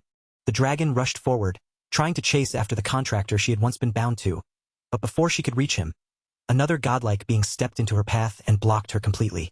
The moment Lodbrok sensed that presence, recognition struck her. The being standing before her was no ordinary divine entity. It was an existence beyond comprehension, the god of causality. Sigurd did not turn around to meet Lodbrok's eyes. With his back still facing her, he apologized, admitting that he was leaving her behind for the second time after thousands of years. But even then, there was nothing he could do. Lodbrok still could not enter the Pantheon. With Sigurd's back turned to both Theo and Lodbrok, the gate leading into the Pantheon began to close little by little. Lodbrok called out his name, trying to stop him, but Sigurd had far more urgent matters waiting on the other side. Just before the closing gate completely hid everything beyond it, the god of causality fixed its gaze directly on Theo. Those cold, calculating eyes seemed sharp enough to peer through Theo's flesh, his memories, and even the deepest parts of his soul. And just like that, Theo and Lodbrok were left behind with nothing but frustration, their most painful questions still hanging in the air without proper answers. Still, there was at least one thing Theo could confirm. After everything he had endured, Scenario Quest number 7 had finally been completed. According to what Lodbrok knew, the horrifying monsters beyond the gate came from outside their world, just like the nameless sovereign. For now, Sigurd and the other gods were holding those beings back. But Lodbrok made it clear that, one day, those same monsters would become Theo's enemies as well. Laws that governed their world did not apply to those creatures. And yet, despite being so alien and beyond understanding, they relentlessly sought to destroy something as delicate and fragile as this world. The only guidance Lodbrok could give the young lord was simple, but heavy with meaning. He had to spread his wings and become stronger. Theo needed to do everything in his power to protect the world he had slowly come to care for. Then, without warning, the system granted Theo an additional reward simply for witnessing the Pantheon with his own eyes. He had now become the rightful owner of the White Tower, the relic of the strongest primordial dragon, and with that authority he could freely wield Nirvana. And Nirvana was not the only thing he had gained. Theo also unlocked access to an ability known as dragonization, and in a strangely unusual tone, the system even wished him a splendid journey ahead. From that moment on, the system referred to him by a new title, Theo, the bearer of causality's blessing. After that overwhelming journey through all 13 tiers of the Pantheon, Theo was finally transported back to the White Tower, where Corrado was waiting for him with his usual cheerful energy. When Corrado saw Theo experimenting with the strange new power surrounding him, the little guardian could not help but look amused. Theo, however, had not even noticed yet that his body had changed in a very obvious and dramatic way. Draconic scales now covered his body like natural protective armor, wrapping around his frame with a hard, gleaming texture. His hands had transformed into thick, powerful dragon claws, and from his forehead rose a pair of intimidating horns. Dragonization had fully taken effect.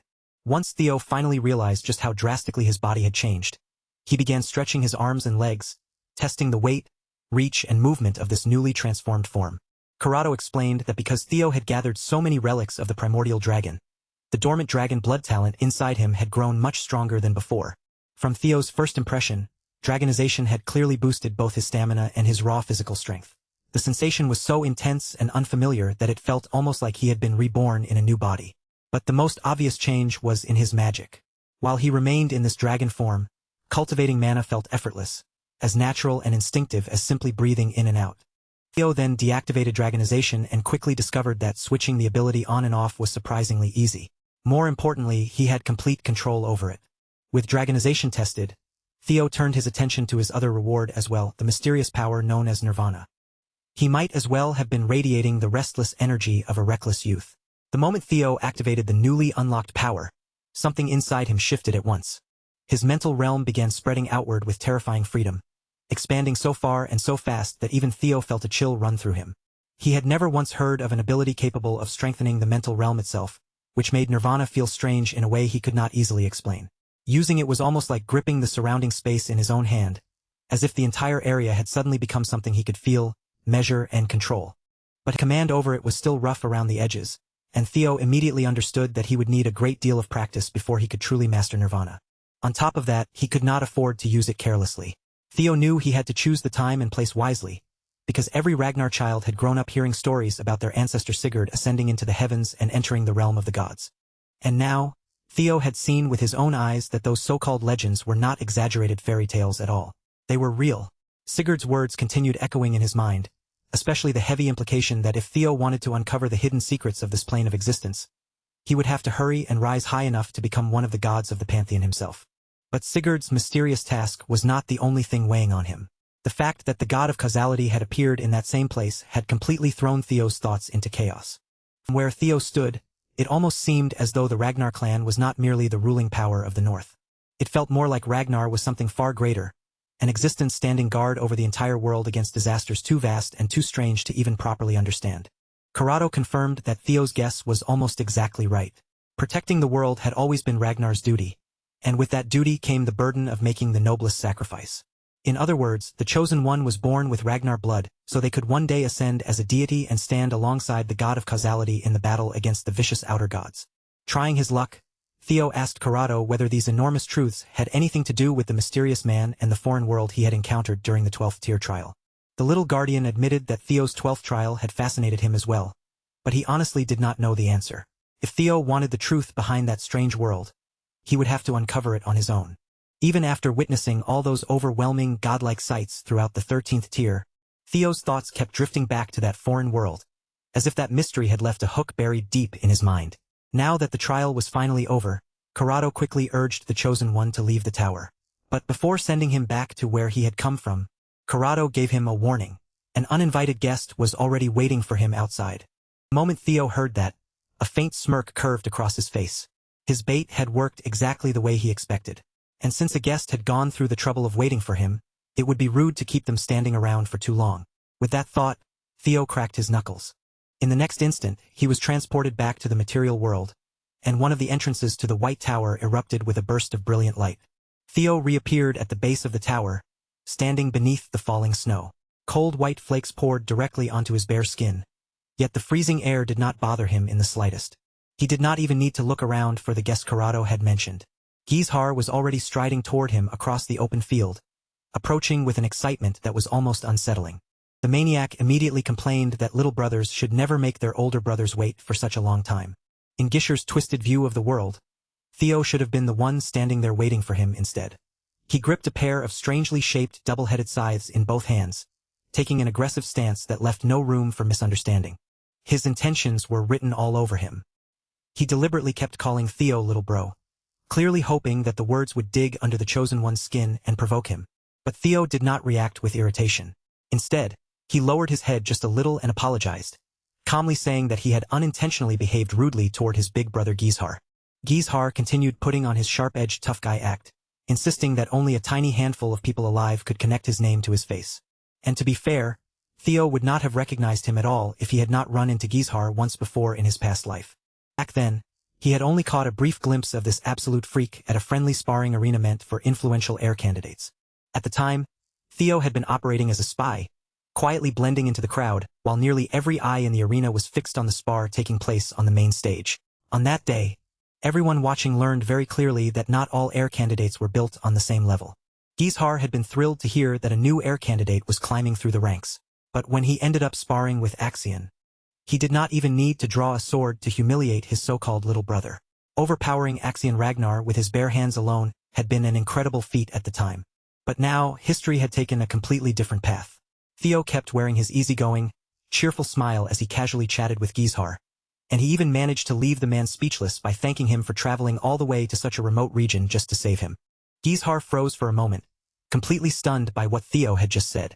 Then Theo's seemingly innocent words finally pushed him over the edge, and Gizhar burst into crazed laughter like a man who had found the whole situation absurdly entertaining. Unlike that annoying Thorkel, this newcomer clearly did not understand how the real world worked yet. After laughing until he had emptied all that madness from his system, Gizhar vanished in a sudden flash. His movement was brutally fast, and the control behind his blade was deadly enough to send a shiver through the air. As the curved scythe closed in on Theo's neck, Gishar's true purpose became obvious. He had come here to cut down a rival before that rival could grow any further. Theo calmly lifted his white moonlight blade and guarded his neck, letting the innocent act fall away in an instant. Then he asked Gizhar whether they had really fallen for the traces he had left behind for the tailing twins to find. According to Theo's calculation, the Troivan forces would be storming the tower at any moment. Those dogs would be practically foaming at the mouth for the chance to capture the conqueror of the White Tower. Theo had already realized ahead of time that escaping from that inevitable situation by himself would be almost impossible. So he had turned the twins into pieces on his board, leaving his uniform behind on purpose because he knew they would try to expose him. That, in turn, would naturally lead to a pursuit squad being formed. Gizhar admitted through his reaction that he had suspected something was strange about how conveniently the uniform had been placed earlier. Even though his sister had fallen for the trick, he clearly felt satisfied that his own instincts had been right. All the while, Theo kept blocking and parrying every strike Gizhar threw at him, their weapons clashing again and again as sparks burst between the blades. Frustration began creeping into him. The maniac poured more strength into his next attack, and the heavier blow forced his little brother back a considerable distance. Before Theo could fully plant his feet and regain his balance, Gizhar lunged after him like a hunting dog chasing down wounded prey. Gizhar listened to Theo's plan and, as much as he hated to admit it, the idea was undeniably clever. But even then, he had no intention of lowering his weapon. If Gizhar could cut Theo's head off before the Troivans and their pursuit squad reached the tower, then in his mind, the outcome would still be exactly what he wanted. Theo had never seriously believed that words alone would make it through the thick skull of a lunatic like this anyway. As far as Theo understood it, Thorkel was probably the only remotely normal person among those in the line of succession. Among the heir candidates, strength decided everything, and every single one of them carried a stubborn conviction that would never bend.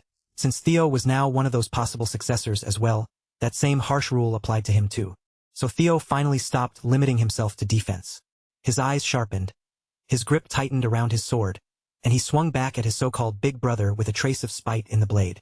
Before Theo's sword could actually reach Gizhar, a third figure crashed into the fight, interrupting them with a comically massive warhammer raised in both hands. The moment that warhammer came down, the impact tore through the ground with the force of a huge earthquake, sending a violent shockwave bursting outward. As expected, both Theo and Gizhar reacted in time, springing away from the center of the blast before the impact could swallow them. Even Gizhar, for all his madness, immediately understood that this was no longer the moment to keep bickering with his little brother. Zvi clicked his tongue in open disappointment, clearly annoyed that his perfect 2-for-1 strike had failed to land. Theo steadied himself and prepared for a real battle.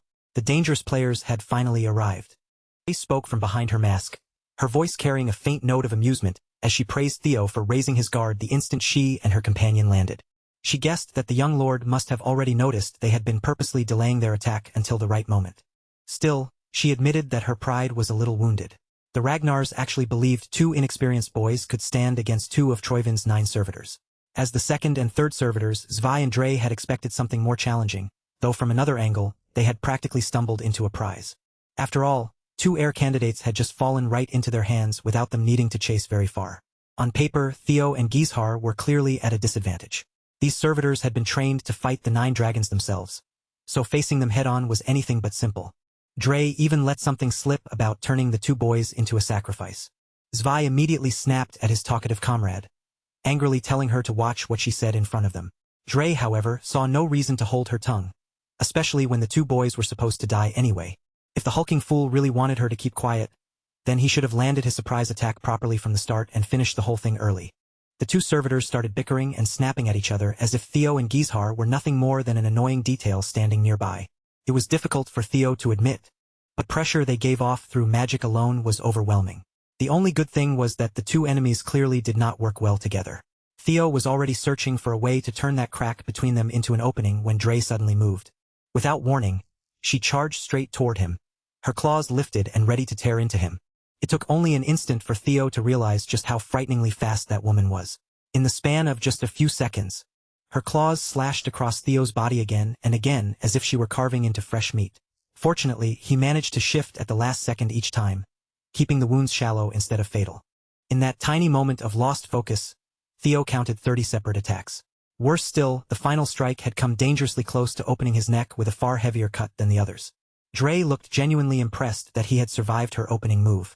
She had not been testing him with that last strike. She had truly aimed to chop his head off.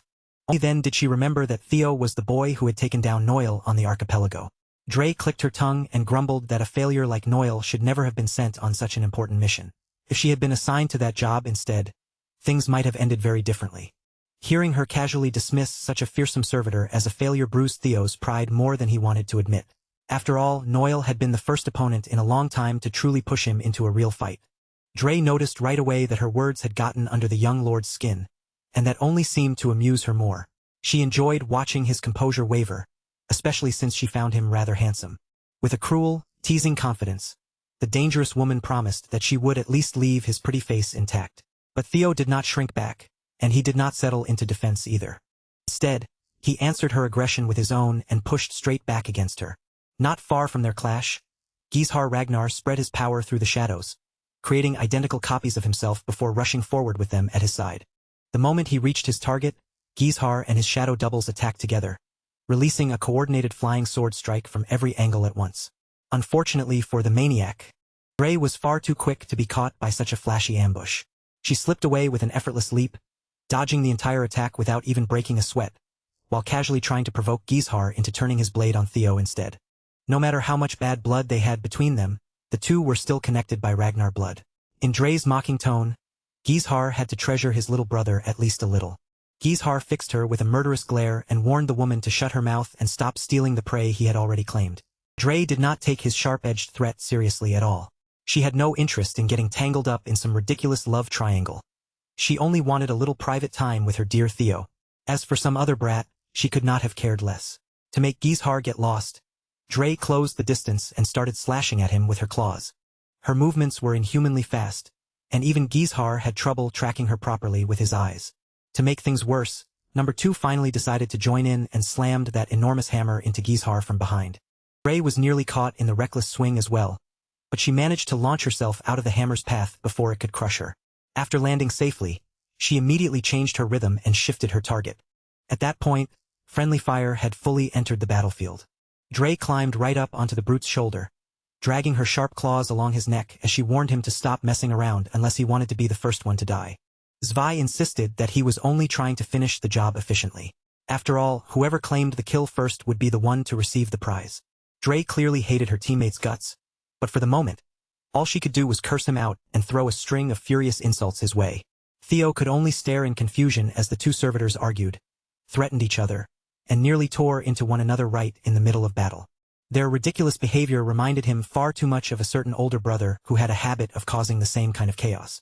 That older brother had been trying to kill him only a few minutes earlier, so the resemblance was honestly a little too familiar for comfort. Fortunately for Theo, Gishar's murderous anger had now shifted completely away from him and locked onto the servitors instead. With hesitation, Gizhar unleashed a long-range technique from the Shadow Sword's killing arts, sending out the 1,000 ink daggers in a deadly black storm. There was pure murder in Gishar's eyes as he claimed the big one for himself, clearly deciding that Zvi would be his prey. Dre watched from a distance and teasingly warned the brute to be careful of the furious Ragnar brat charging at him. At the same time, she made sure to return the favor by keeping that huge wall of muscle right where he was, turning him into the perfect target. Once Gizhar closed the distance enough to release the full force of his 1,000 ink daggers, Dre lightly jumped away with a playful motion, leaving Zvi to handle the deadly situation on his own. The woman giggled to herself, clearly pleased that the interruption had been cleared away and that she could finally face the handsome young lord alone again. Now all they had to do was continue from where their fight had been cut off, letting their blades and claws do the talking. Theo had already adjusted his fighting style, keeping Dre's abnormal speed firmly in mind.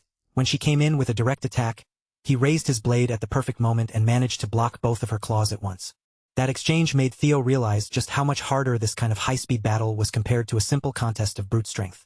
In a fight moving this fast, one bad read, one careless blink, or even the smallest lapse in judgment would be enough to turn him into minced meat. Theo could confidently say that this woman was faster than Naven. And despite moving at such breakneck speed, she still had enough precision to keep aiming for his vital points every single time. That was when Theo formed a plan so dangerous that it just might work. He deliberately left one of his vital spots exposed, making it look like the kind of tempting opening she could not possibly ignore. Just as Theo expected, Dre's body reacted almost on instinct. She lunged straight for the bait, stretching herself far too deep into his range. And now that she was exactly where Theo wanted her, he tightened his grip around his sword and poured mana through his body without holding back. Theo fused two of his strongest attacks together, Dragon's Claw and Dark Thunder, greatly increasing both the reach and destructive power of the strike. Unfortunately, even that storm of lethal slashes was still just a little too slow to land a direct hit on Dre. Even so, she did not escape completely. The secondary effect of Dark Thunder managed to graze her. And with that brief contact, Dre now knew that Theo could wield sword energy infused with the lightning attribute. Her dodging itself had been flawless, but the paralyzing shock still seeped into her body. Then, as the final wave of sword energy swept past her, Dre realized what Theo had truly been aiming for. The boy had stayed calm enough to destroy the terrain around them, hoping to slow her movements. It looked like a desperate last resort, but she had to admit it was not a bad idea. The pity was that rugged ground would not do nearly as much as Theo hoped when it came to holding back her speed. Whether the surface beneath her feet was flat or uneven, Dre could still use her agility at maximum efficiency. In fact, this time she used the jagged rocks jutting from the ground as stepping stones, launching herself from one surface to another and making her approach even harder to predict. From a distance, third servitor deployed for this mission gave Dre a satisfactory evaluation for her performance. She might have been an incomplete specimen, but she still carried 30% of the Black Dragon's abilities. Ein furiously scribbled his observations into his notebook, treating the life-or-death battle unfolding before him like an interesting scientific experiment. What surprised the number 1 servitor even more was that Theo Ragnar had managed to stop Dre and counter her, even if only for a brief moment. Ein kept his eyes fixed on the battlefield as the young lord prepared yet another unexpected move. Ein could already tell that the next few minutes were going to be entertaining. Dre was currently building up more speed, slipping in and out of range while deliberately showing openings to lure Theo in. She was trying to trap him with the very same method he had used against her just moments earlier.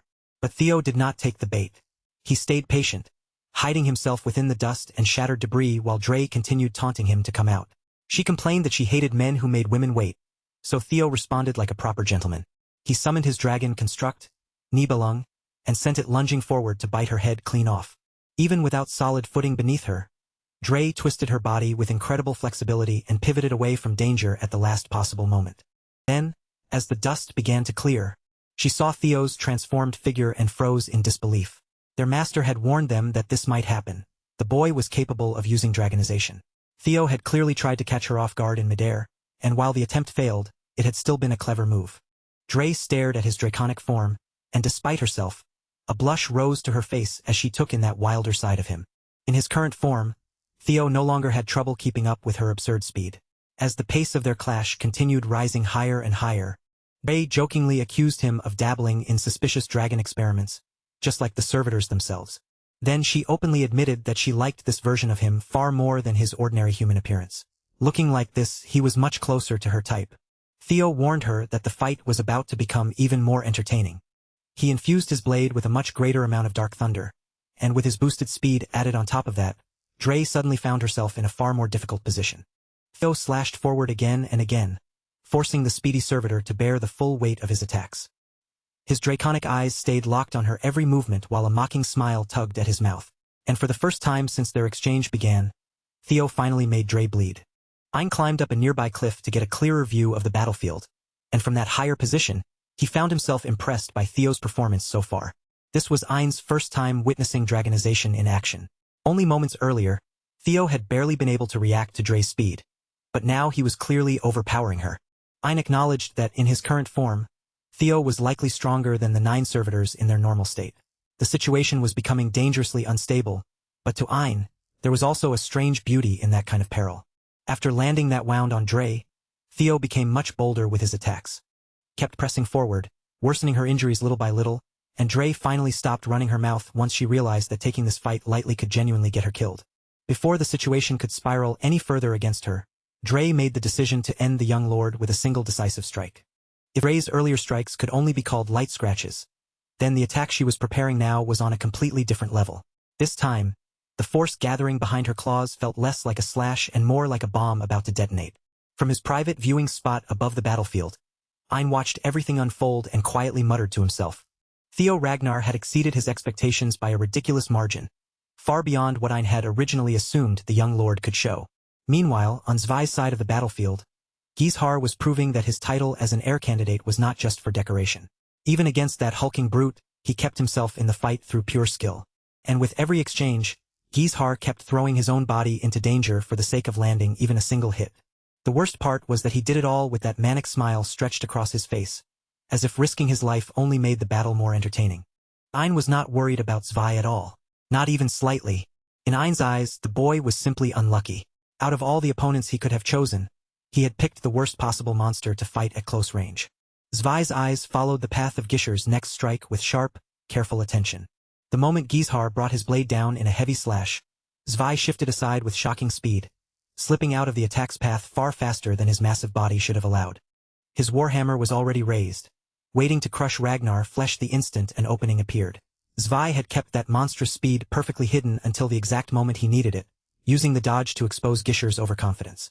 The heir candidate had made the simple mistake of judging him by appearance alone, forgetting that a massive body did not automatically mean slow movement, and that unbelievable speed was backed by overwhelming strength.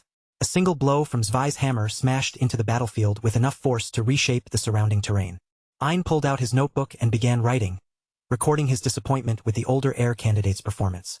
Zwei had been modeled after the demon dragon, yet at the moment he was only operating at about 20% of that potential. Even so, the deployment as a whole gave Ein plenty of ideas for improving the servitors, and that realization made him rather pleased. But Gizhar had not heard any bell calling the match over. He was still standing in the ring, though even he had to admit that he had been far too cocky earlier. The amount of damage that brute could unleash at any moment was far beyond what Gizhar had imagined. According to the newest intelligence, the Ragnars already knew that these servitors were counterfeits created to stand toe-to-toe with the 9 dragons.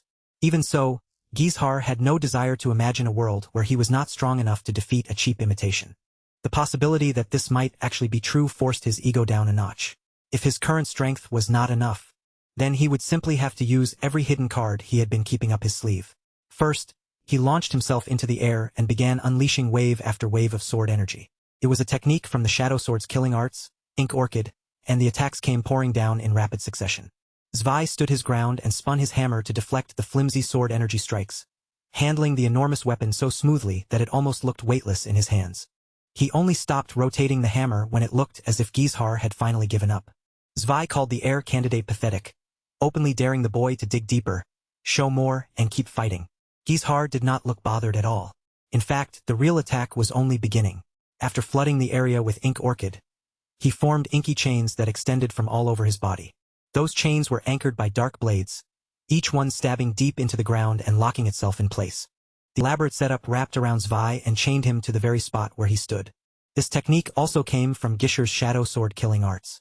It was called Cosmic Web, and at first glance, it looked as though the muscle head was actually struggling against the thick inky restraints. Even so, Zwei did not panic for a second. To him, it was ridiculous that the kid thought some little toy-like web could truly hold him down. Without any arrogance in his voice, Gizhar admitted that the technique was nowhere near enough to keep a monster like Zwei restrained for long. But that was perfectly fine. Zwei had never been his true target in the first place. Gizhar used the chains as footholds, keeping himself suspended and preventing his feet from touching the ground. Zwei had finally had enough of Gishar's petty tricks. With one simple flex of his overwhelming muscles, he tore apart the cosmic web, trying to bring the boy down through brute force alone. That was exactly when the second part of the technique activated. The shattered chains triggered an explosive reaction, causing the battlefield to collapse and burying Zwei beneath an enormous mass of broken rubble. Meanwhile, on the other side of the battlefield, Theo had been doing more than well enough for himself. Once he fully adjusted to fighting while dragonization was active, he managed to cripple the speedy servitor with surprising ease. With both of Dre's arms rendered useless, tying her up against the loose debris became simple. Theo chose to spare her life for the moment, promising that he would return to his commander with his hands full. A living servitor prisoner would make a fine gift for the demon dragon. Dre's black heart skipped a beat. Even though Theo was not actually being sweet, the mix of strength and restraint he showed made her fall for him even harder. Theo then turned his gaze toward the other side of the battlefield, wondering how his brother was holding up. By then, Zwei had already dug himself out from beneath the annoying pile of rubble. Before he could fully gather his thoughts, Gizhar suddenly appeared above him out of nowhere, dropping down at the perfect angle for another attack. Zvai's instincts instantly screamed a warning, alerting him to the incoming assault. Gizhar did not give the musclehead even a single breath to recover. He closed in immediately and forced him into a fierce series of close-range exchanges. Surprisingly, Gishar's relentless assault managed to carve significant damage into the hulking beast's body. Even then, Gizhar clicked his tongue in frustration. He had poured everything into that last combination, yet all he had done was barely break through Zvai's absurd defense. Seeing his big brother struggle against such an unfair opponent, his little brother decided to make the situation unfair in the opposite direction by joining in for a 2-on-1 assault. The air around him crackled with power. With Bameng in one hand and the white moonlight blade in the other, Theo, armed with dragon eyes, looked like a walking cheat code. He smiled at his insane brother and offered his hand, silently making it clear that he was there to help. Gizhar looked almost ashamed as he instinctively cursed at the cocky kid. But the moment he saw Theo using dragonization, every lingering doubt he had about Theo being the chosen one disappeared. Gizhar shamelessly warned his little brother that the moment the servitor was properly cooked, their own fight would pick right back up where it left off. Theo didn't flinch at the threat for even a second.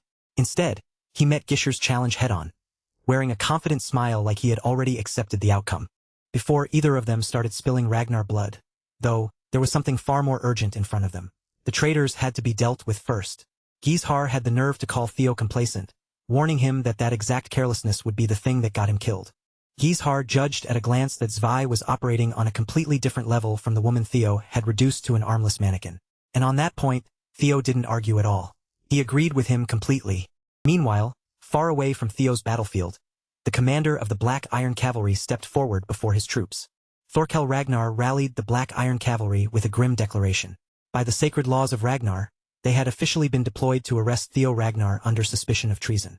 But deep down, Big Bro didn't truly believe Theo would ever cast aside the family and betray Ragnar. For Theo to do something like that would be the same as denying the patriarch himself, and that thought alone felt impossible to accept. Still, the order was clear. If the accused chose to resist arrest in any way, then under Ragnar's martial law, they were authorized to carry out a summary execution on the spot. With that brutal command hanging in the air, the Black Iron Cavalry began moving out in full force, their formation rolling forward like a wall of iron. When word of Theo's supposed betrayal reached his comrades in the white armored dragon cavalry, confusion spread through the ranks, and all eyes immediately turned toward Evelyn for answers. Before the questions could spiral any further, Commander Julius cut through the noise with a firm order, shutting them all down and commanding the unit to move out at once. Captain Evelyn resisted the command with everything she had, refusing to calmly line up and capture someone who belonged to their own side. But the demon dragon reassured her that their unit didn't care about petty political nonsense. What mattered was simple. They had to trust their comrades, just as they always had. Evelyn stopped hesitating and followed the commander's lead. She rose into the air behind him, and the entire squad followed close after, lifting off together as their formation cut across the sky. From a distance, the tyrant dragon caught sight of the wyverns departing, and the sight left a strange unease crawling through him. He wasn't just bothered. He was irritated, deeply, violently irritated. After all, the man leading those flying lizards through the sky was someone who would break an ancient dragon's arm just to save one subordinate. Julius Ragnar was not the kind of man who would treat a discarded uniform as enough proof of treason, much less personally lead a pursuit squad against Ragnar's golden boy. To the tyrant dragon, it was obvious. Those annoying little flies were clearly planning something. His frustration boiled over, and he pinched at the cliff beside him with enough force to crush the stone into crumbling pieces. Every part of him itched to throw himself into the chaos personally and tear his way into the situation with his own hands. Back on the battlefield, Theo and Gizhar Ragnar found themselves forced into an uneasy partnership. Gizhar glanced toward his little brother and warned him to keep his eyes open. This massive opponent was on an entirely different tier from the Nazi lady Theo had fought before, and treating them the same would be a fatal mistake. Theo tried to lay out a plan, but his unhinged older brother immediately refused to hear a single word of it. Gizhar simply hated being told what to do, especially by Theo. In fact, he would have been more than happy to smoke a noble servitor all by himself, then turn around and kill Theo afterward. So Lil Bro wisely backed off. After all, there were some lines you didn't cross, and trampling over the pride of a succession candidate was one of them. Gizhar shifted his attention back to the enemy in front of him, his posture tightening as the battle pulled his focus in again. Power gathered around him, and in the next instant, he launched forward so fast he seemed to vanish from view entirely. When Gizhar appeared again, His dark assassination technique unfolded in full, turning the battlefield into a deadly display of shadow and precision. Dark heavenly daggers formed around Zwei from multiple angles, surrounding the servitor and steadily boxing them in with no easy route to escape. Each troublesome blade detonated the moment it made contact, bursting with force as the attack closed in. Even with explosions going off around them, Zwei didn't budge. The massive servitor stood firm and smashed away every dagger that came near. Then, once the barrage finally came to an end, Zwei immediately shifted from defense into offense. Gizhar was suddenly forced to deal with speed that shouldn't have been possible, especially from something that huge. Facing Zwei felt like trying to fight prime LeBron James moving at full power with no warning at all. Taking that warhammer straight on would have been a guaranteed death sentence. Gishar's defense was strong enough to keep him alive for the moment, but only barely. He could deflect attacks for a while, but simply blocking forever would never earn him the win. So he kept his patience, watching every movement closely and waiting for that one brief moment when Zwei's stance would break open. As if the pressure of the fight wasn't irritating enough already, Zwei began running their mouth, mocking the so-called Gale Dragon right in the middle of the clash. Theo respected Gishar's wishes and stayed cool on the sidelines, letting his brother handle the fight. But as the battle dragged on longer than expected, he figured he might as well use the time to question his prisoner. Standing before the captive Nazi lady was the plague doctor herself, the first of the 9 servitors, Ian. Ian was practically geeking out over Theo's chain and dagger mechanism, admiring how perfectly it had been built and how cleanly it functioned. But Theo couldn't ignore the feeling coming from her. He had never sensed mana so overwhelmingly ominous, so alien, and so deeply wrong. Ian admitted that even 30% of the Black Dragon's power hadn't been enough to overcome dragonization. The truth was that the 9 Servitors project had been created to modify humans into monsters capable of rivaling the 9 dragons of Ragnar. Each test subject had been numbered according to their power level. Dre, the 3rd subject, carried 30% of the Black Dragon's power within her. Theo found the whole 30% explanation pathetic, and he didn't bother hiding his disgust. His reaction clearly struck a nerve, upsetting the woman hidden beneath the mask. In response, Ian didn't offer words, only a cold, decisive ruthlessness. She jammed a massive, terrifying syringe directly up into Dre's neck, plunging the dark fluid deep into her flesh without a shred of hesitation. Clutching at her throat, Dre desperately tried to beg for mercy, her voice trembling as she promised that she could still fight, that she could still be useful. But her desperate pleas fell on completely deaf ears. Her fate had already been sealed. Almost instantly, the foreign substance began to violently warp her body, twisting her muscles and bones into a grotesque, horrifying monstrosity that defied human anatomy. The agony lasted only a few fleeting, agonizing moments before her body reached its absolute limit, tearing apart and ending her life in a sudden, horrific explosion of blood and shredded tissue. Theo watched the gruesome scene unfold, immediately recognizing that the violent rupture was caused by a severe backflow within her mana hole. It was a horrific phenomenon he had unfortunately witnessed once before. Looking entirely unbothered by the carnage, Ian smiled and casually explained that the serum she had just injected contained precisely 40% of the Black Dragon's catastrophic power. She boasted with absolute confidence that their research had progressed far beyond expectations, and they had already perfected a replicated power that could easily rival the strength of the original dragon. According to her, the only remaining obstacle in their grand experiment was finding a physical vessel sturdy enough to endure that immense burden. Locking her eyes onto Theo Ragnar, she purred that his body would be the absolute perfect specimen to fulfill her ambitions, promising that she could elevate him to a level of power surpassing even the patriarch himself.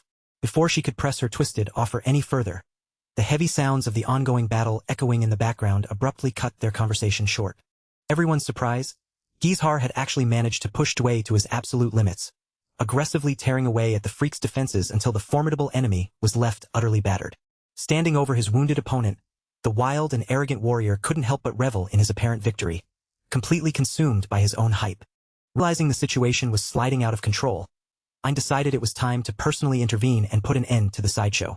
With a casual flick of her finger and a cold, commanding gaze, she ordered Zwei to get back on his feet and finish the job without further delay. Despite the horrific, bone-crushing punishment he had just endured throughout the brutal fight, the 2nd servitor slowly, unnaturally dragged himself back up to his feet, moving with the eerie, hollow mechanics of a reanimated corpse.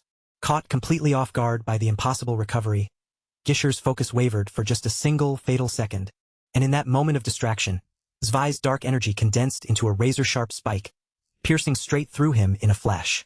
Ian quietly reflected that while her primary directive was to eliminate Theo and claim the ancient dragon's power for themselves, she was perfectly content to retreat for today with a different, captured succession candidate as a consolation prize. The sheer, blinding speed at which the entire situation turned on its head left even the sharp-witted Theo completely stunned and frozen in place. Sensing the heavy approach of powerful forces entering the area, Ayn began to dissolve into the shadows, leaving behind a parting whisper to the young lord that her tempting offer would remain open. Bursting through the clearing, the very first person to successfully track down the isolated Theo was none other than his formidable older brother, Thorkel. With terrifying speed, he launched a fierce attack that came incredibly close to disrupting and canceling out Ayn's emergency escape teleportation magic.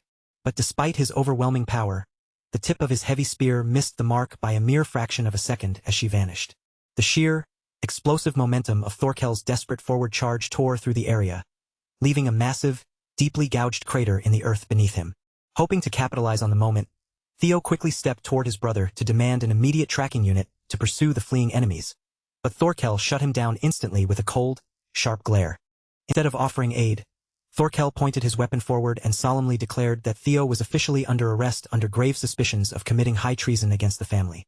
It didn't take long for the thundering sound of hooves to echo through the battlefield as the rest of the elite black Iron Cavalry arrived in perfect formation, quickly flanking their commander and securing the perimeter.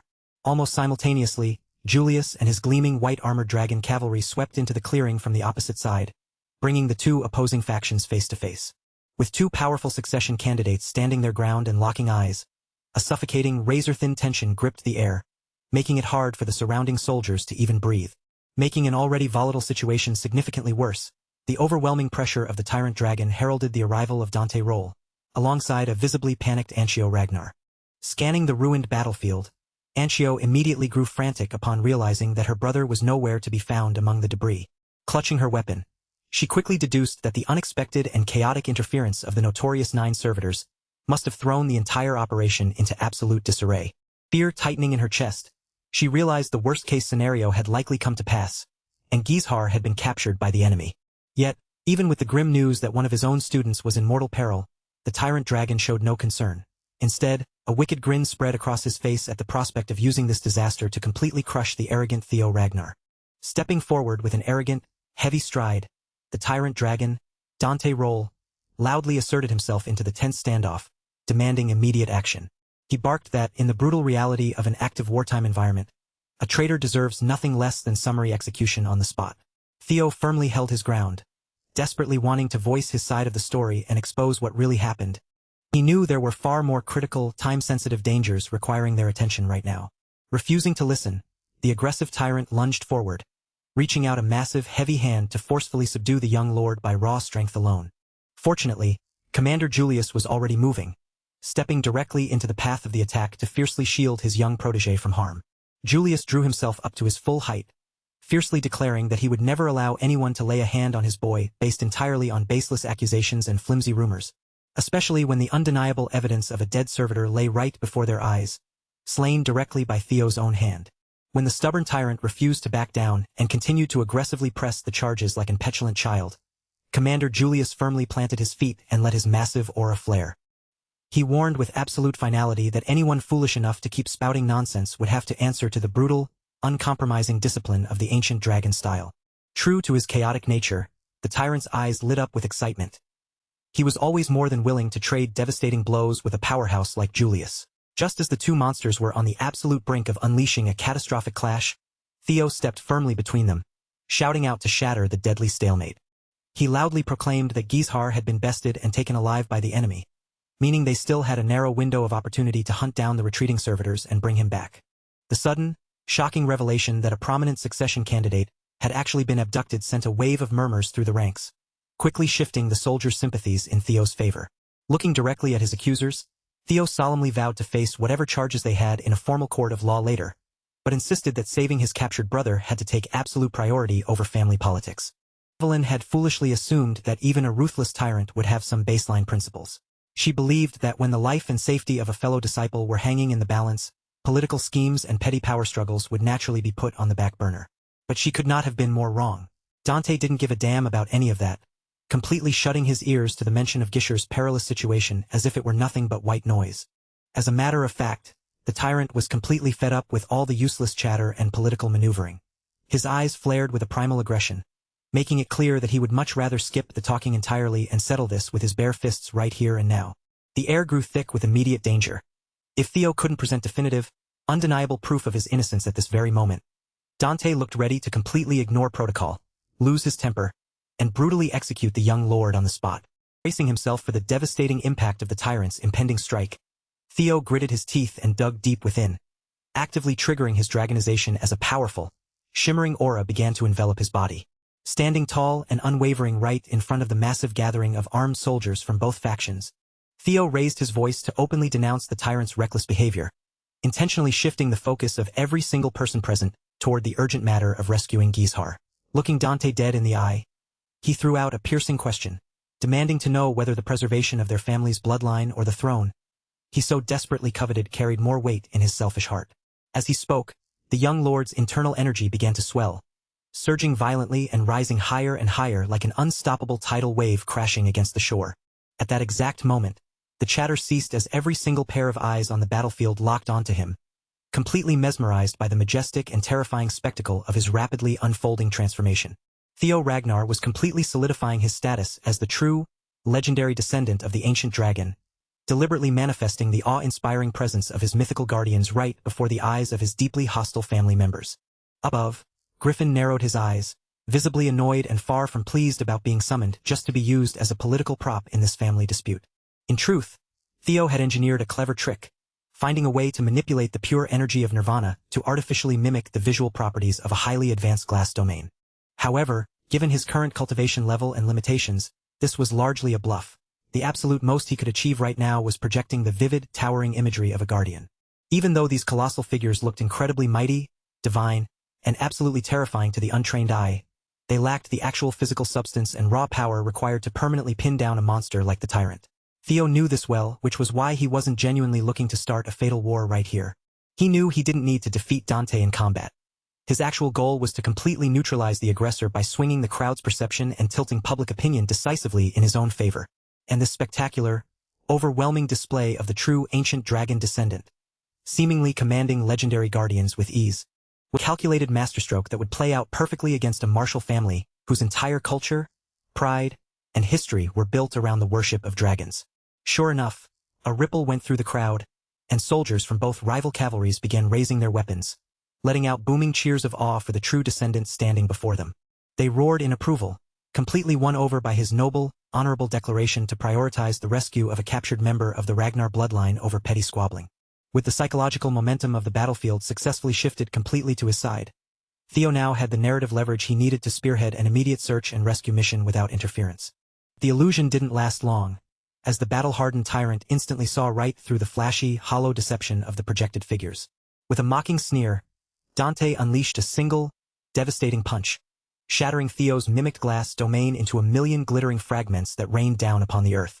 As the structural foundation of the domain broke apart, the grand, illusory figures of the dragon guardians began to warp and melt away like smoke, completely exposing the trick.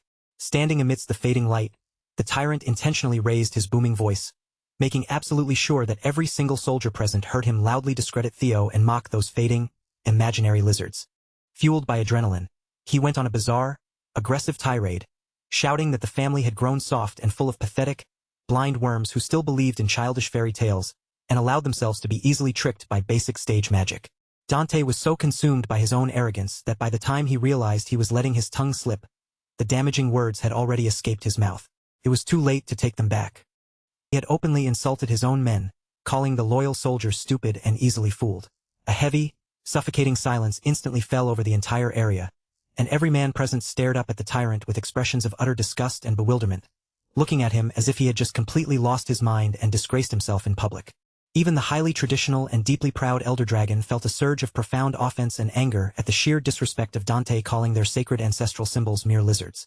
Seeing the tides turn so spectacularly, Theo wisely kept his mouth shut, standing perfectly still and letting the hot-headed fool continue to dig his own grave with his arrogant mouth. Without Theo having to lift a single finger or make another move, the idiot's own massive ego had just made the young lord's job a whole lot easier.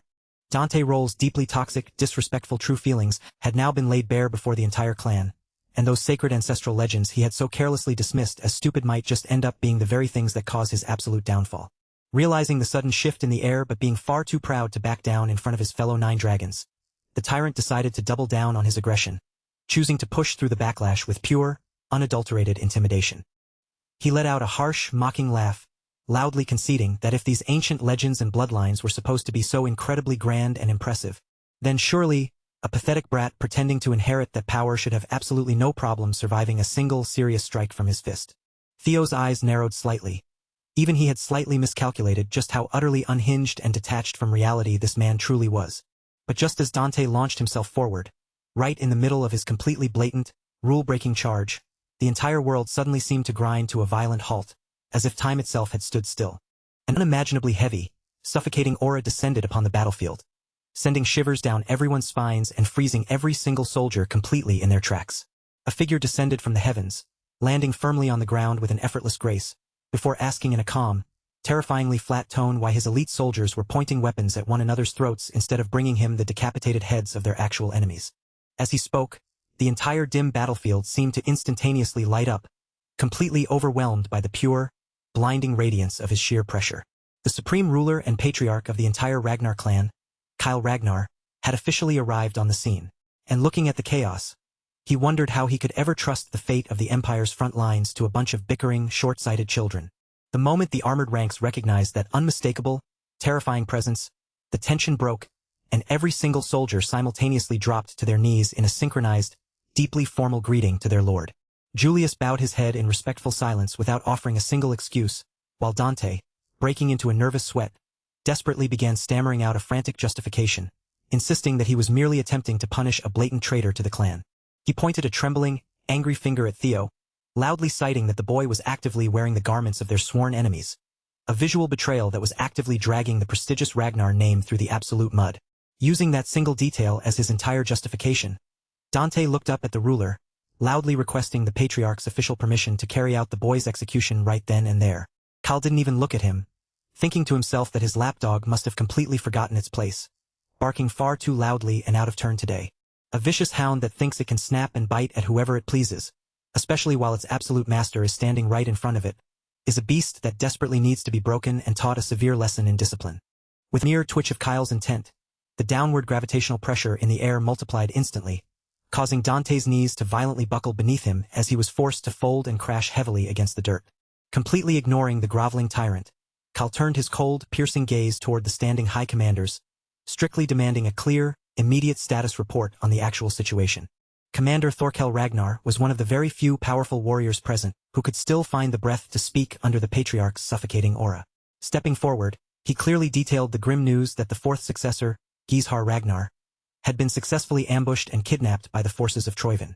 Fully aligning himself with the strategic logic of Theo's earlier words, Thorkel firmly suggested the immediate authorization and formation of an elite pursuit squad to track down the enemy, rather than wasting another second wasting breath on petty, internal political squabbles. Kyle's gaze shifted away from everyone else and settled completely on Thorkel, as if the rest of the hall had vanished. In that cold, unwavering stare, he reminded him of one brutal truth that no Ragnar was ever allowed to forget. The Ragnar family was built on the law of strength above all else. In their world, those who lost had no right to complain, no right to mercy, and no right to keep living. But even with his complicated feelings toward Gizhar, Thorkel still couldn't accept the idea of simply abandoning his own brother. If they could throw away a sibling so easily, then what right did any of them have to speak proudly of the clan? Once again, the patriarch cut through that sentiment without hesitation, correcting him in a voice that carried the weight of absolute authority. Ragnar was not some warm home where everyone could gather around and pretend to be a happy family. It was a place where weakness was exposed, judged, and crushed. Even so, Theo stepped in and strengthened Thorkel's argument from a different direction. He wasn't appealing to brotherhood or affection, but to something far more important in Ragnar's eyes. If refused to save Gizhar, the loss would not end with a single successor. What they would truly lose was the honor, dread, and overwhelming weight carried by the Ragnar name itself. The Ragnars had to carve a fear deeper than death into the hearts of their enemies, the kind of terror that would make even the boldest warriors hesitate before raising a hand against them. And that mattered now more than ever. Anyone reckless enough to touch a Ragnar warrior had to be punished so thoroughly that no one, friend or foe, would ever dare repeat the mistake. To Theo, terror was the only true shield against humiliation. As long as the world feared them, no one would ever look down on the Ragnar name again. Dante sneered at Theo's words, calling the entire argument nothing but clever bullshit dressed up as logic. Desperate and pathetic, he tried to drag the conversation back toward treason. The patriarch's patience snapped. With visible irritation, he struck Dante down again without even using his hands, forcing him to taste the dirt one more time. Kyle, watching the exchange unfold, found himself honestly impressed. Theo's tongue was sharper than most blades, and he knew exactly where to strike with his words. The boy spoke of Ragnar honor with such confidence that it almost sounded as though he were already standing at the head of the family. It was a fascinating excuse, carefully shaped and perfectly timed, all to push events toward the result Theo wanted. And because of that, Kyle decided it was worth indulging him, at least for the moment. With firm command, the patriarch immediately reorganized everyone present into rescue squads, sending them out at once to retrieve Gizhar before it was too late. As the soldiers began moving out, armor clattering and units rushing into formation, the atmosphere shifted from argument to action. Kyle then turned to his son and told Theo to remain behind for a while, saying there were a few things he wanted to discuss with the old man present. Thorkel noticed the way their father singled Theo out, giving him attention that felt different from the rest. For a moment, Thorkel's expression tightened with complicated feelings, but he swallowed them down and quietly returned to join his unit. Meanwhile, far from the Ragnar side, the first servitor, Ein, was facing the wrath of her own superior. Ed Troyvin had her by the neck, swinging her around like she weighed nothing, his anger boiling over as he berated her without restraint. He was furious that neither Theo nor the relic had been brought and laid at his feet as he had demanded. His number one servitor had dared to come back alive with nothing more than a consolation prize. Ein blamed her failure on the sudden arrival of the Ragnar main force. But the truth was far simpler. She had found Theo Ragnar far too interesting to kill so soon, and she had quietly chosen to let that curiosity survive a little longer. After slapping her around a bit more, Ed Troyvin finally accepted the failure with bitter frustration.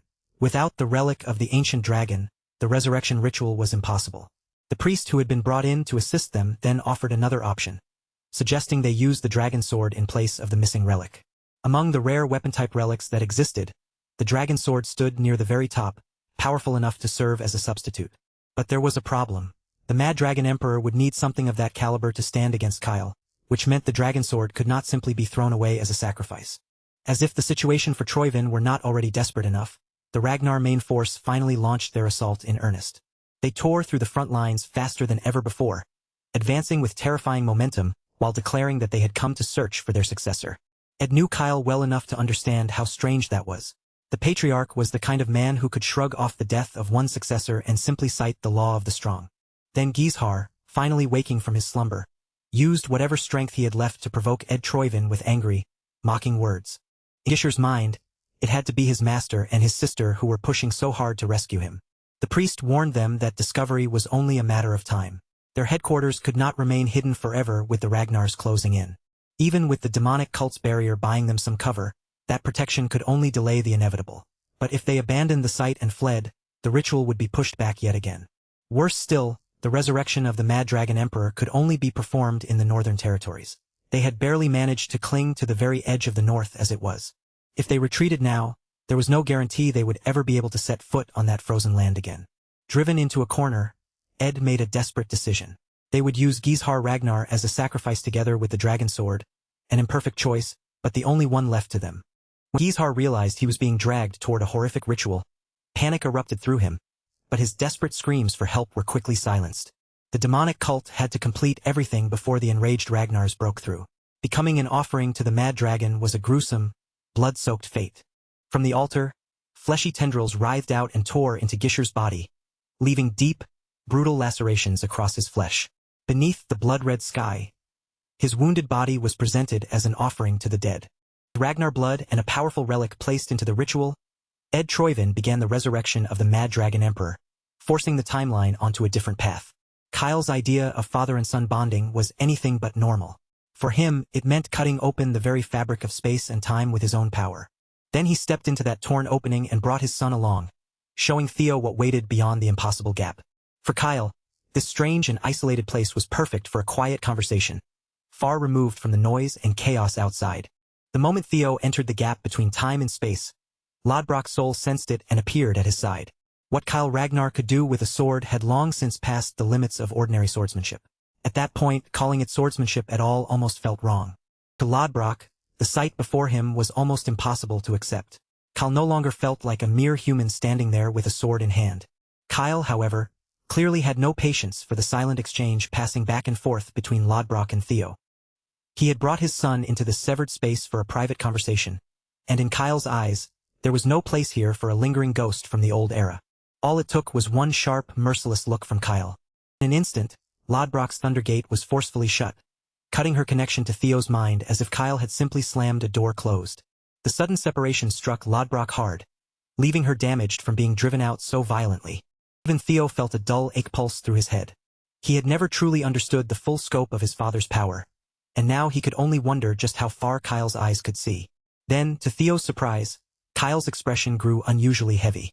In a low, somber voice, he asked Theo whether he had ever resented his own father for all those years of neglect. He also asked if Theo hated him for the endless bloodshed inside the family, bloodshed carried out beneath Kyle's absolute rule. Theo froze for a moment, caught completely off guard by a question he had never expected to hear from Kyle. But after that brief silence, Theo chose not to lie. He faced the truth directly and gave a quiet nod. Kyle seemed to appreciate that answer. Instead of panicking and flattering him with some desperate denial, his son had shown enough nerve to be honest. Then the patriarch extended a finger and slashed through the air, displaying the overwhelming strength needed to hold up the world itself. Throughout his life, Kyle had never hesitated to sacrifice the few for the sake of the greater whole. With cold ruthlessness, the clan had protected this realm from collapse. It was only half wrong to call him a mad hunter of regressors. What he truly did was eliminate the rats who brought chaos into the realm, and it just so happened that most regressors were exactly that. Among all those chaos-spreading rats, the greatest one had been his own father, the Mad Dragon Emperor. For the survival of the clan, Kyle had no choice but to strike down Geyser himself, even if that meant turning his blade against his own blood. His hands were already stained with the blood of family, all because he had chosen to protect the larger world beyond his own personal feelings. In his relentless pursuit of stability, Kyle Ragnar had grown far too powerful before even realizing it. Theo noticed the brilliant structure beginning to form behind his father's back. The last time Theo had seen a halo like that, it had been inside the Pantheon. On top of that, Kyle was partly wrapped in the chains of fate. The moment his power rose beyond the human realm, a vast calling from somewhere higher began pulling at him, summoning him toward a battlefield on a far grander scale. But Kyle refused to abandon the clan and leave everything behind. So he deliberately sealed away his own power, holding himself back to resist that overwhelming call. The more strength he allowed to show, the tighter those chains of fate would coil around him. That was why Kyle had ruled primarily through fear rather than constant displays of force. With fear alone, he no longer needed to draw his sword just to keep the family from falling apart. At this point, Kyle Ragnar felt less like a man and more like a god, or perhaps a monster wearing a human face. What he was showing Theo was the true weight carried by the head of the family. Whether the boy could one day break free from the shackles of destiny was something only Theo himself could prove. In truth, even Theo could not say for certain whether the road he was walking now was truly the correct one. So he used nirvana, expanding his mental realm for one brief moment and sharpening his thoughts beyond their normal limits. As his mind surged into that heightened state, the space around them trembled. With absolute confidence, Theo declared that when his time came, the clan, the calling, and even the realm itself would all fall under his care and responsibility. After all, his goal was not simply to become the family head. He intended to stand above his father and surpass him completely. Kyle loved that kind of audacity. The boy's arrogance was almost ridiculous, but it was also unmistakably familiar. Theo was truly his father's son. And with that, Kyle found one more reason to remain where he was, resisting the calling and fighting against it for a little longer. Now it was up to Theo to prove whether that confidence was nothing but empty noise or the real truth. Kyle would be watching him every step of the way. This was a direct challenge from the man at the top, demanding that Theo prove himself worthy of becoming a true successor. Back in the real world, Thorkel and his unit had been circling the area and widening their search beyond the boundaries marked on the map. But something felt wrong. No matter how far they moved, they had not encountered a single soul anywhere nearby. Thorkel realized the truth a little too late, and frustration hit him as he understood what had been happening around them.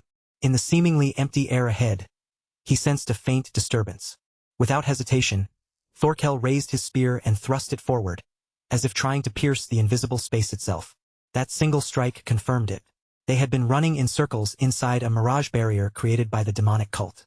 The commander tore through the barrier by force, ripping away the false scenery and revealing the horror hidden beneath it. At the center of the exposed headquarters, the flesh-made altar looked as though it had burst apart from within. Tainted blood had splattered everywhere, staining the entire hideout in a sickening, unnatural red. The Ragnars immediately moved into action, spreading through the blood-soaked site and investigating every crevice for traces of what had happened. Soon, the identification results came in. What they had found were the withered remains of Lord Gizhar Ragnar, lifeless, drained, and barely recognizable. When Anshio heard something that absurd, she forced her way toward what remained of the flesh altar without caring who stood in front of her. Her anger was so fierce that she threatened to kill anyone foolish enough to block her path. The Black Snow investigators gave their report with the heavy tension of people standing in the middle of a nightmare, surrounded by blood, ruin, and the remains of a ritual that had already gone terribly wrong. Giving her the silence and space she needed to grieve for the brother she had just lost. Anshio Ragnar was shaken to her core by the death of her foolish, reckless brother. Gizhar had not been gone for long, and the wound was still raw. Thorkel could not stop tormenting himself with the thought that, if he had discovered that place just a little sooner, maybe his brother's life could have been saved. Fortunately, Julius was there beside him, quietly keeping him company through the heavy aftermath. All around them, the place was filled with disturbing traces of demonic cult rituals. Between the corpse of a successor and the faint residue of power left behind by a relic, the truth of what had happened was painfully clear. Anshio was drowning in grief, moving helplessly through each painful stage of loss, while her own master stood nearby looking as if the death of his disciple meant almost nothing to him. That cold indifference burned itself into her memory, and she would never forget this day. Instead of checking on his remaining student or making sure she had not completely fallen apart, the tyrant was far more interested in admiring the bold move that Ed Troyvin had just managed to pull off. By then, Kyle and Theo had already stepped out of that private rift in time and space, returning from the strange, isolated realm. The moment they emerged, both of them caught the same familiar, rotten stench hanging in the air. Kyle even joked with a crooked sense of humor about slicing off his father's head all over again. Sensing that something major in the world had just shifted, the atmosphere around them grew heavier. The patriarch urged Theo with firm intensity to stand his ground and handle what was coming. In this life, trials had a way of arriving far earlier than anyone expected. That much was becoming impossible to deny. The Mad Dragon Emperor had been dragged back from death and returned to the world. From the very beginning, Troyvin's true purpose in this war had been to resurrect the former patriarch. Ragnar could not prove it with certainty at first, but the mangled remains of the ritual altar left behind were enough to confirm the terrifying truth of the Mad Dragon's return. With that threat now looming over them, they resolved to bring the war to a complete end before Troyvin could fully unleash that resurrected power. Under an even fiercer and more relentless assault, Troyvin began losing most of its territory, forced backward again and again until it stood dangerously close to collapse. And yet, even after a full month of intense investigation, they still found no real lead on the whereabouts of the Mad Dragon Emperor. The situation growing more uncertain, the 9 dragons gathered together to decide their next move. Julius believed their recent victories were not as clean as they looked, and that each win might be guiding them straight into a carefully prepared trap. The tyrant dragon arrived late to the meeting, swaggering in with the same foul mouth and hostile attitude he always carried. Fresh from the front lines, the tyrant brushed off the whole matter, insisting that some ancient fossil crawling back from the grave was nothing worth panicking over. His goal was brutally simple: crush the enemies standing right in front of them, grind their corpses into the battlefield, and let the outcome prove everything on its own. One of the other 9 dragons immediately scolded him, calling him a short-sighted fool who could not see beyond the fight in front of his face. She reminded him that the Mad Dragon's true specialty was mental manipulation. If that old monster began moving seriously, Ragnar could be torn apart from within before anyone even realized the damage had begun. Her words carried a sharp implication, suggesting that the tyrant himself might already be dancing under the enemy's influence. Dante fired back without hesitation, telling her to worry about that weak daughter of hers instead of sticking her nose into his affairs. The Black Dragon cut off their argument before it could spiral any further. Whatever dangers might be hiding in the shadows, the momentum of the war was still on Ragnar's side. If it could seize the capital, Troyvin would essentially be finished as a power. Clinging tightly to the point the Black Dragon had just laid out, Dante pushed the others to give him permission to storm the Troyvin capital and crush it beneath his forces. 3 days before the final assault, the white-armored dragon cavalry was already deep in preparation, moving with the tension of soldiers standing on the edge of the last battle. By that point, everyone shared the same exhausted wish. They simply wanted this long war to finally come to an end. Selford teasingly told Aaron that she should wear that strange dress of hers for the victory ceremony. But making fun of a dress Aaron's own mother had made was definitely not the smartest idea. It was reassuring to know they were standing on the winning side, but Theo still could not shake the uneasy feeling that something unseen was moving beneath the surface. In his past life, this war was not supposed to break out for another 5 full years. That meant his own actions may have forced the enemy to move early, before they had fully gathered their strength. Theo had changed far too many things for the future he once remembered to remain dependable. When everything seemed to be going too smoothly, unpredictable variables always had a way of appearing. Even so, there was still one person he could turn to if he wanted a clearer read on the situation. While Theo was lost in those thoughts, big bro Thorkel came by to pay his lil bro a friendly visit. The two of them, brothers both by blood and by arms, began talking over just how strange their current situation had become.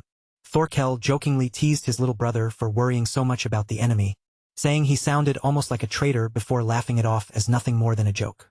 And as that familiar banter passed between them, Theo suddenly remembered that he had never gotten the chance to properly thank Thorkel for what happened last time. Even though one of their brothers, Gizhar, had met a tragic and painful end, Ragnar would still remain above everyone else. Commander Thorkel believed with absolute confidence that the strength of their bonds inside Ragnar would be the very thing that carried them to victory. Then Thorkel's playful air faded, and his voice settled into something much heavier. Looking straight at Theo, he tossed out one simple question.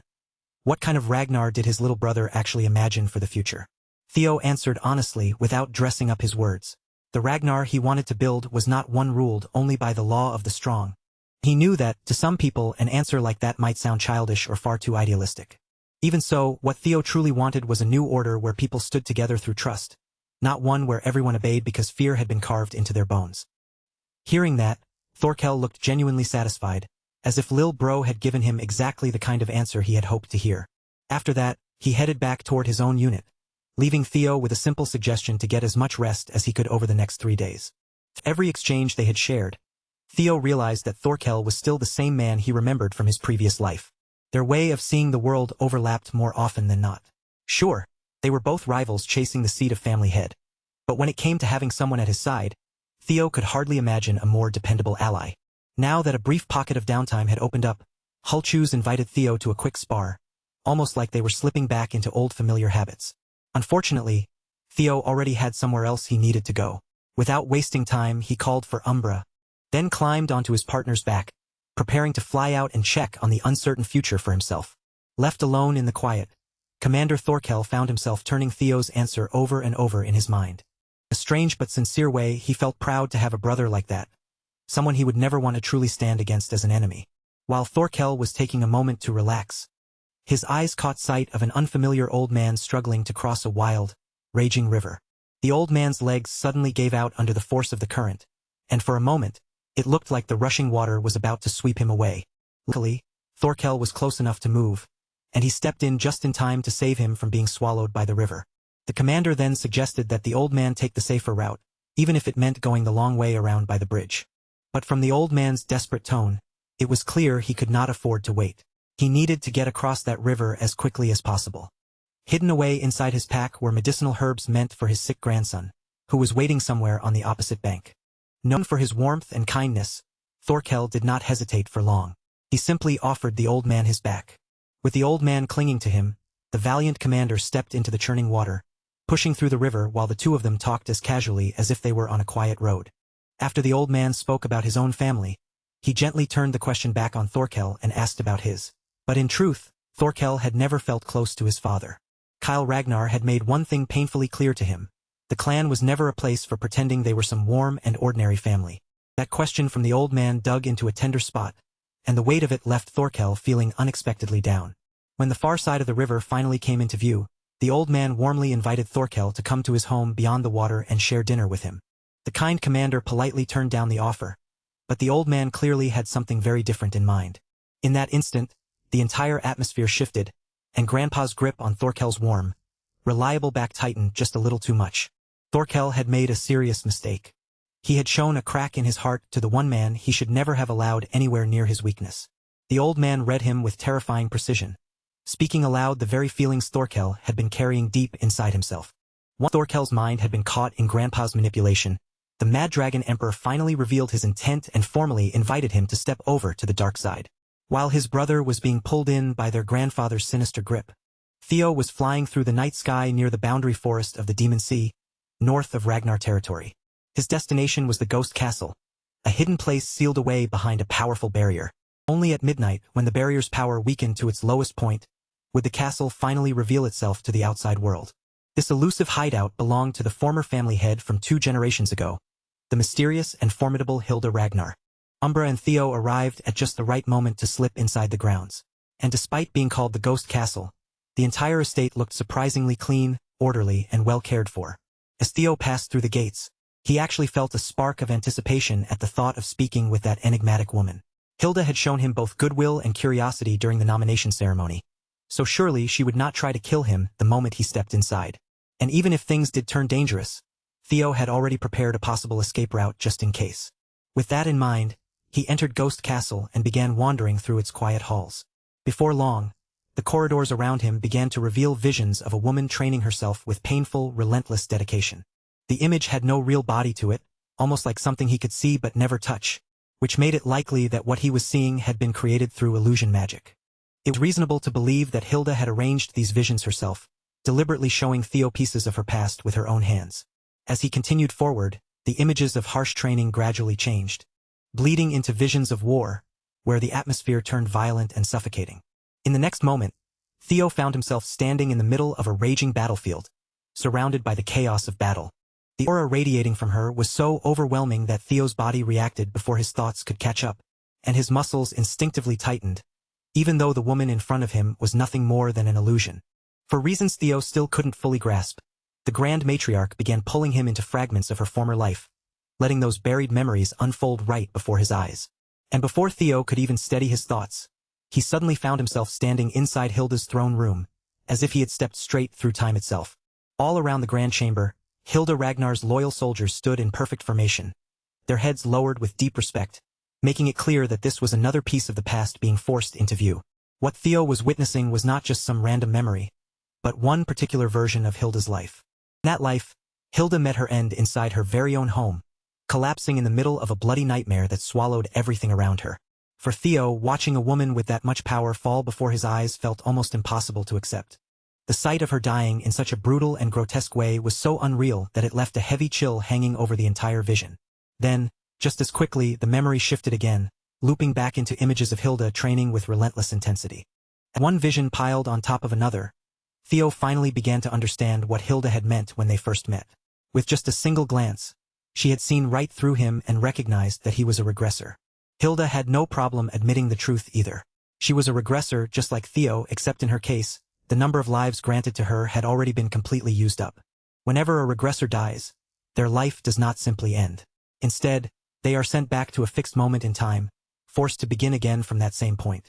The illusions continued to flash before Theo, showing Hilda's growth again and again, each cycle pushing her farther than the one before it.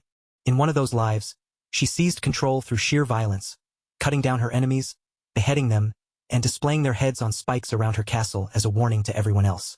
Back then, Hilda stood like an untouchable force, someone no enemy could overcome no matter how desperately they tried. But in the end, her only true defeat came from the man she loved. From behind the throne, that very man drove a blade straight through her heart, condemning her for all the sins she had committed. To him, Hilda had changed into something monstrous, something so terrifying that he could no longer even bear to look at her. Yet when the blade pierced her, Hilda did not drown in regret or grief. What rose inside her was pure fury, fury at herself for leaving such a fatal blind spot. And before her final breath slipped away, she made a vicious vow. The next time, she would crush the man she loved beneath an even greater terror. If he could no longer stand the sight of her, then she would accept that without hesitation. After that, the memories turned into an endless stream of slaughter, forcing Theo to watch one killing after another unfold like a long, merciless record of blood. Even though Hilda died over and over again, the number of people she killed only grew with each repeated life, until the deaths, screams, and destruction all began to blur together.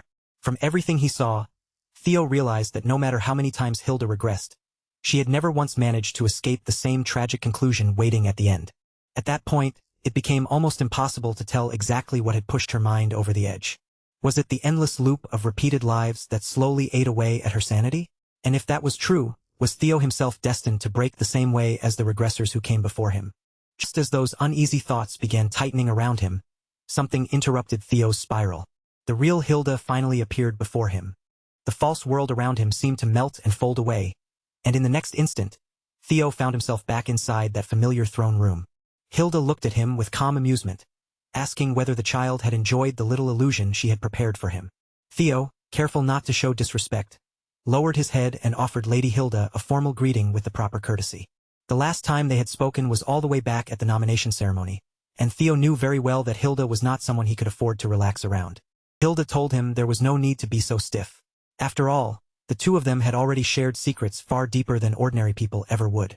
Then, with nothing more than a small flick of her finger, the world immediately bent to her command, and the entire room began changing around them. The vast, empty throne room faded away as if it had never existed. In its place appeared a dining hall, arranged so they could sit down, share a meal, and speak more comfortably. What caught Theo off guard, however, was not the room itself. It was the familiar figure who stepped forward to escort him. The Ascendant Dragon himself was standing there in person. Theo had heard the rumors before, but seeing it with his own eyes made those whispers feel almost impossible to deny. People said Grand Matriarch Hilda kept the Ascendant Dragon at her side as a devoted servant, and now, right in front of Theo, that rumor appeared to be true. Who could have imagined that someone with such overwhelming power would personally serve Theo steak and wine at the table? Hilda noticed Theo's guarded reaction and calmly assured him that the Ascendant Dragon could be trusted, saying she had kept him by her side through countless lifetimes. But fortunately for Hilda, her ability to regress had already reached its absolute limit. She admitted that she did not even know whether there was a clear method for measuring how many cycles a regressor had left. In her own case, she had simply started to feel it. It was more like a vague instinct than a number, an abstract sense that told her how many regressions remained stored away. One thing, however, was certain. Hilda knew nothing about Theo's system window. Unlike her intuition, the system gave Theo exact and concrete information. Theo then shifted the conversation and asked Hilda about his father, the Patriarch.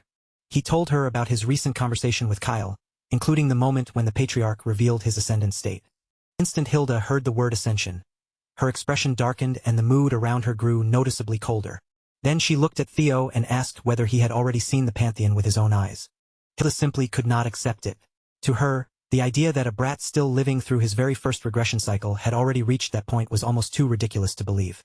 Seeing her temper rise, the Ascendant Dragon quietly stepped in and tried to calm Hilda before her anger completely boiled over.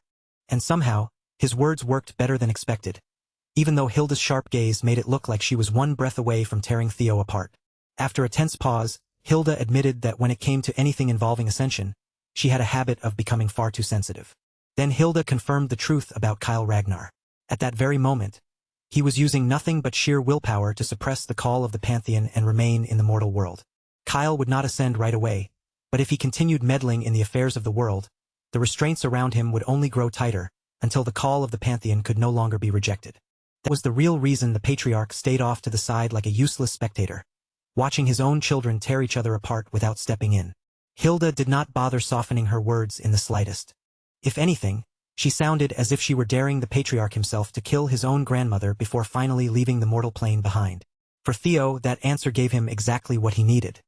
He finally had another confirmation about the truth behind his father's ascension. With that piece in place, Kyle Ragnar's decision to enter seclusion before the Great War in Theo's previous life suddenly made much more sense.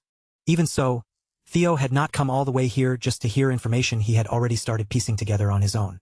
He had tasted enough of the appetizer. Now he wanted the real main dish, and Hilda, knowing exactly how regressors thought, did not seem surprised by that at all. Back during his days in Black Snow, Theo had managed to gather bits and pieces of information connected to Hilda. Among those stories, Hilda was worshipped almost like a god because of her parchments, prophetic records of the future granted only to those who offered enough profit or loyalty in return. In other words, those parchments were like divine foresight sealed inside a scroll. And once Theo understood that Hilda had regressed again and again through countless lives, the accuracy of those parchments became far easier to believe. After all, she must have collected an enormous amount of knowledge from cycle after cycle, gathering secrets across more lives than anyone could imagine. Now, with the resurrection of the Mad Dragon Emperor looming dangerously over the clan, Theo desperately needed one of Hilda's parchments, no matter how difficult it might be to obtain. Hilda made it clear that her parchments were not ordinary treasures. They had been created by burning through pieces of her own lives. And today, the records she had chosen to bring up were tied to the future magical empress, Cassandra.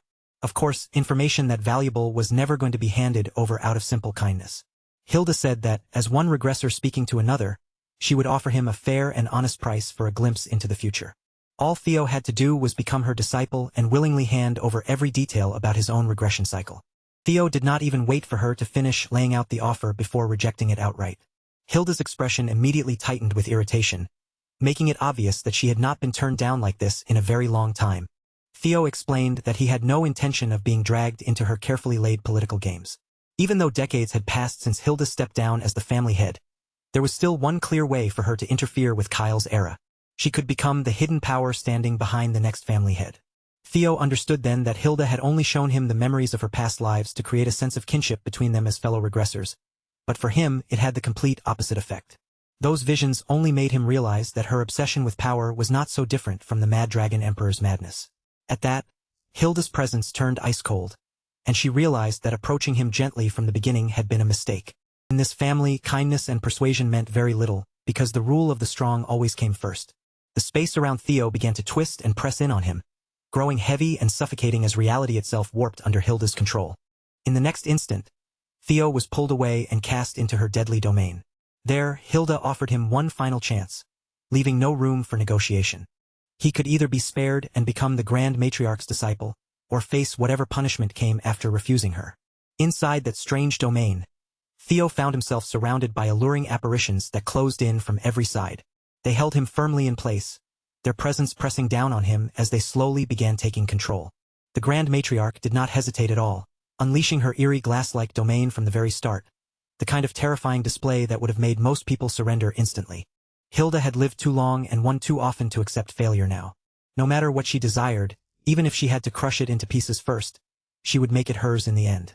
To her, a mere rookie regressor like Theo should not have been any different from all the others she had dominated. According to Farrell, exactly 1 minute had passed outside the domain. That was all the time that had gone by since Hilda trapped the young lord inside. But within the domain itself, Theo had already been struggling for an entire hour, and by that point, his spirit should have been completely worn down and broken. Instead, the first thing to break was not Theo's will, but Hilda's domain.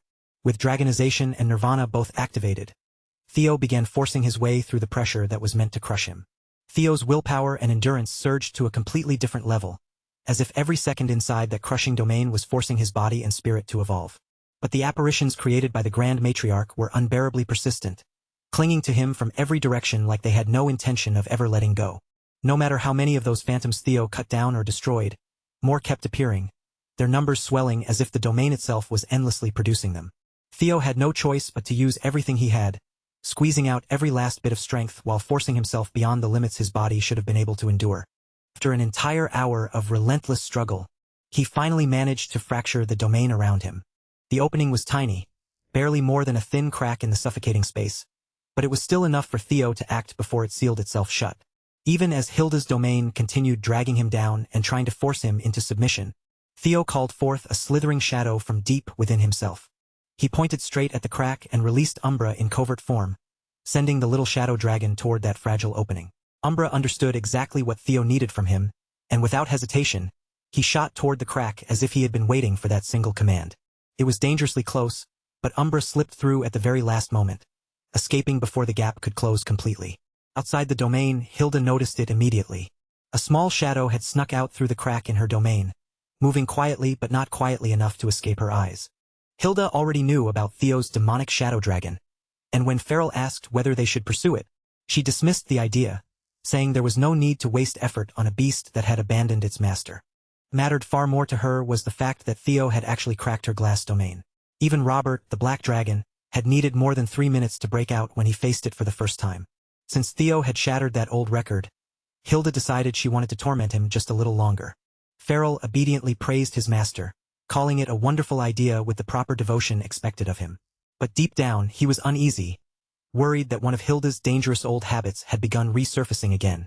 Whether Theo was a successor candidate or not, he was still only a young swordsman, and in Farrell's eyes, Hilda was clearly pushing things too far. Hilda's current cycle alone had already lasted 150 years, and when all of her past lives were considered, no one could truly know how long she had existed. Farrell did not want to see a promising young sprout wither away before it could bloom, but his loyalty to the Grand Matriarch remained absolute. Hilda only changed her mind when another uninvited guest suddenly entered her home. She ordered Farrell to step back, as if she already knew a dramatic entrance was about to arrive. And just as expected, the newcomer came crashing in with overwhelming force, tearing open a path straight through the ceiling. is none other than Robert Ragnar himself, the Black Dragon. Robert looked at the glass domain before him, and the sight seemed to drag up old memories of the days when he had been tortured by that same power in his youth. Then, with only a light touch from the outside, he shattered the entire domain as if it were nothing more than fragile glass. Robert had never been fond of Hilda's cruel games, especially not when Theo Ragnar's survival was hanging in the balance. A few moments later, Theo coughed violently, spat out a disgusting black substance, and finally opened his eyes again. Umbra had come through for him. That little shadow dragon had managed to bring Theo the help he desperately needed.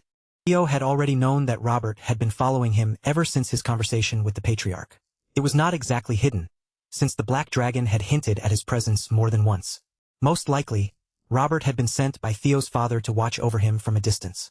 But to Theo, Robert had always felt less like a spy and more like a quiet protector staying close in case things went wrong. Theo tried to act as if he had no idea, but Robert knew far too well how sharp and calculating the boy could be. Still, Theo thanked the Black Dragon for saving him and made it clear that from here, he should be able to handle the escape on his own. Of course, Hilda had no intention of letting them leave so easily. From a distance, she unleashed flames toward them, all while complaining that she had only wanted to share a meal with her great-grandson, then teasing that perhaps her naughty grandson had come all this way to join them. Robert did not bother entertaining her twisted words for even a second. Instead, he immediately coordinated with Theo, focusing only on how to get them both out of there alive. For their escape to work, Umbra still had one more task to carry out. As Hilda Ragnar continued throwing out attacks that bent reality itself around them, Robert gave Theo the signal, and Theo broke into a run as if his life depended on every step. He matched the Black Dragon's speed as closely as he could, running side by side with Robert while letting the Black Dragon take the brunt of Hilda's devastating attacks. The moment Hilda realized what the two of them were trying to accomplish, she switched straight into close-range combat, but Robert read her movements immediately and blocked her attack with flawless timing. Even though the Grand Matriarch could no longer regress, the greed that had driven her through countless lives was still burning inside her. To regressors who possess the terrifying power to loop through time like her, this entire world is nothing more than a personal playground. It's a mere toy meant to be dominated and seized, completely regardless of the chaos, destruction, or collateral damage left in their wake. Back inside the looming fortress, Hilda lunged forward, desperately trying to intercept Theo and cut off his escape route. However, Robert moved just as quickly, shifting his entire weight to step directly into her path and doing a phenomenal job of completely blocking her from giving chase. Seizing that single, fleeting window of opportunity created by the distraction, the young lord didn't hesitate for a second. He threw himself forward, leaping blindly out of the massive window of the eerie, ghost-like castle and plunging straight into the empty air outside. The drop was dizzying, resulting in a terrifyingly long, wind-whipping freefall as the stone walls of the castle blurred past him at a breakneck speed. Fortunately, he wasn't falling alone. Swooping through the sky with perfect timing, Umbra was already cutting through the air underneath him, spreading wide to securely catch the young master right in the middle of his descent. And just like that, through sheer nerve and quick thinking, Theo Ragnar successfully slipped right through the fingers of his completely unhinged great-grandmother, leaving her far behind. The absolute very moment his figure shrunk into the distant sky and flew safely away, the heavy tension in the room instantly shifted. Hilda abruptly lowered her weapon, finally ceasing her relentless, aggressive assault against Robert's defensive blade, as she realized her target was long gone. Completely losing interest now that the main event was over, she casually dumped the entire chaotic mess onto Farrell's shoulders to clean up, dryly announcing to the room that she was going to head off and rest her eyes for a while. Hearing this, Robert couldn't help but look up in genuine surprise, fully expecting her to immediately order a massive manhunt for the boy. But as it turned out, Hilda had completely lost her appetite for the hunt. Seeing the kid literally throw himself out of her highest tower window just because he loathed her very presence that deeply had genuinely soured her mood. Yet, the moment she walked over to her desk and cast her eyes down at her scattered documents, her expression changed. Hilda didn't fly into a rage. Instead, a sharp, amused laugh escaped her lips. It turned out that right in the middle of all that absolute madness and flying blades, that incredibly cheeky little brat had somehow managed to covertly swipe one of her absolute most priceless pieces of top-secret intelligence.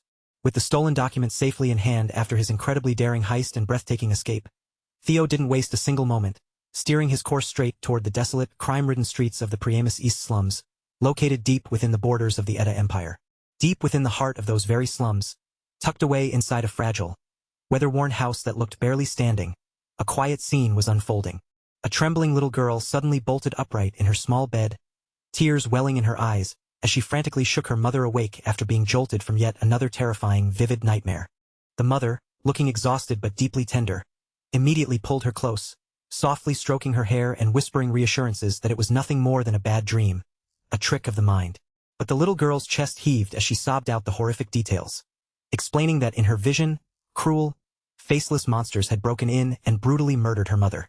Unnerved and chilled to the bone by the sheer, raw terror radiating from her daughter, the mother felt a cold shiver run down her spine. Trying to keep her own voice steady, the mother gently cupped her face, softly asking if those awful, bad people had done anything to hurt little Cassandra in the dream as well. The little girl weakly shook her head, choking back tears as she explained that they hadn't touched her. Instead, they had bound her tightly, forcing her to sit there completely helpless as she was made to watch her own mother's life fade away. Heartbroken, the mother tightly enveloped little Cassandra in a warm embrace, fiercely promising her over and over again that everything was going to be completely fine, desperately trying to soothe her trembling frame. As she gently tucked the frightened girl back beneath the thin blankets, the mother looked deep into her eyes, trying to instill a vital truth. She told Cassandra that even if these terrible visions somehow came to pass in reality, it was never, ever Cassandra's fault. No matter what darkness came across their path, they would always stand completely united, fiercely protecting one another as mother and daughter against the rest of the world. Tragically, on this exact night, those very monsters from her nightmares arrived at their doorstep. The horrific vision wasn't a mere dream at all. It was a glimpse into their impending reality. Meanwhile, Theo hadn't even found a single spare moment to change out of his travel-worn clothes. He had flown completely non-stop across the lands, pushing himself to the absolute limit based entirely on the secret coordinates penned inside Hilda's stolen parchment.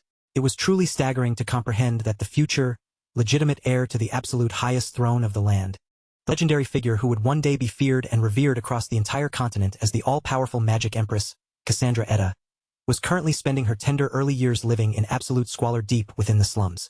To put it into perspective, the entire Ragnar clan operates directly under the authority of the absolute greatest, most dominant superpower on the continent, the mighty Edda Empire. Centuries ago, the esteemed imperial rulers, the founding bloodline of the Edda clan, established their absolute dominance over the land. They successfully unified the fractured continent under a single banner, achieved almost entirely by leveraging their extraordinary, bloodline-exclusive gift, the terrifying talent of absolute future foresight. However, as countless generations came and went, the number of descendants inheriting this legendary foresight dwindled to a near-extinct crawl. It was almost as if the heavens had cursed them for relying far too heavily on that divine power, leaving the current imperial family as nothing more than a hollow, fragile shell of its ancient glory. At this exact moment in history, young Cassandra stands as the absolute sole individual left in the entire empire who truly possesses the pure, unadulterated gift of prophecy. Theo knew that if he could track her down and shield her from harm before anyone else noticed her, she would undoubtedly become the absolute most invaluable, powerful ally for all of his grand plans moving forward. The catch was that the girl herself wouldn't even realize her own royal heritage or true power for several years. Not until the desperate imperial family finally tracks her down. Until then, the labyrinth of the slums kept her existence perfectly buried from the rest of the world. As Theo stealthily approached the dilapidated shack indicated on his stolen map, his senses heightened. Suddenly, his nose twitched as the sharp, unmistakable metallic stench of fresh blood drifted through the cold night air. Putting his back against the wall, he cautiously slipped inside the front door, scanning the darkness, but to his slight surprise, there was no ambush waiting for him at the threshold. Instead, from the upper floor, the rowdy, obnoxious shouting of several men echoed down, completely unconcerned with their surroundings as they carelessly slammed down cards in a heated game. Moving like a ghost, Theo silently glided up the creaking stairs, pressing himself against the shadows of the second floor to get a clear, unobstructed view of the situation inside. A brutal gang of hooded criminals had completely taken over the small living space, turning it into a makeshift hideout. Over in the dim corner of the room, tied up like cargo inside a rough burlap sack, lay the terrified young princess Cassandra Edda, and right there on the floor in front of her was her beloved mother, collapsed in a massive, spreading pool of crimson, her body completely still and lifeless. Theo's mind raced, briefly considering the possibility that this might be an undercover operation orchestrated by the imperial family themselves, but he quickly dismissed it. The timeline was completely wrong. It was far too early for them to have found her. Realizing he needed immediate answers to figure out exactly what was going on, he decided his best course of action was to launch a surprise attack and thoroughly interrogate the heavily scarred thug who seemed to be directing the rest of the criminals. Positioning himself flawlessly just behind the frame of the door, Theo began quietly channeling his energy, spinning up a deadly crackle of concentrated electrical power. The sudden, sharp hum of the gathering lightning was so subtle that only the scarred leader's combat senses picked up on the imminent danger. The leader's eyes went wide with panic as he screamed out at his subordinates, frantically telling them to drop their cards and draw their weapons for a fight. But his warnings were entirely in vain.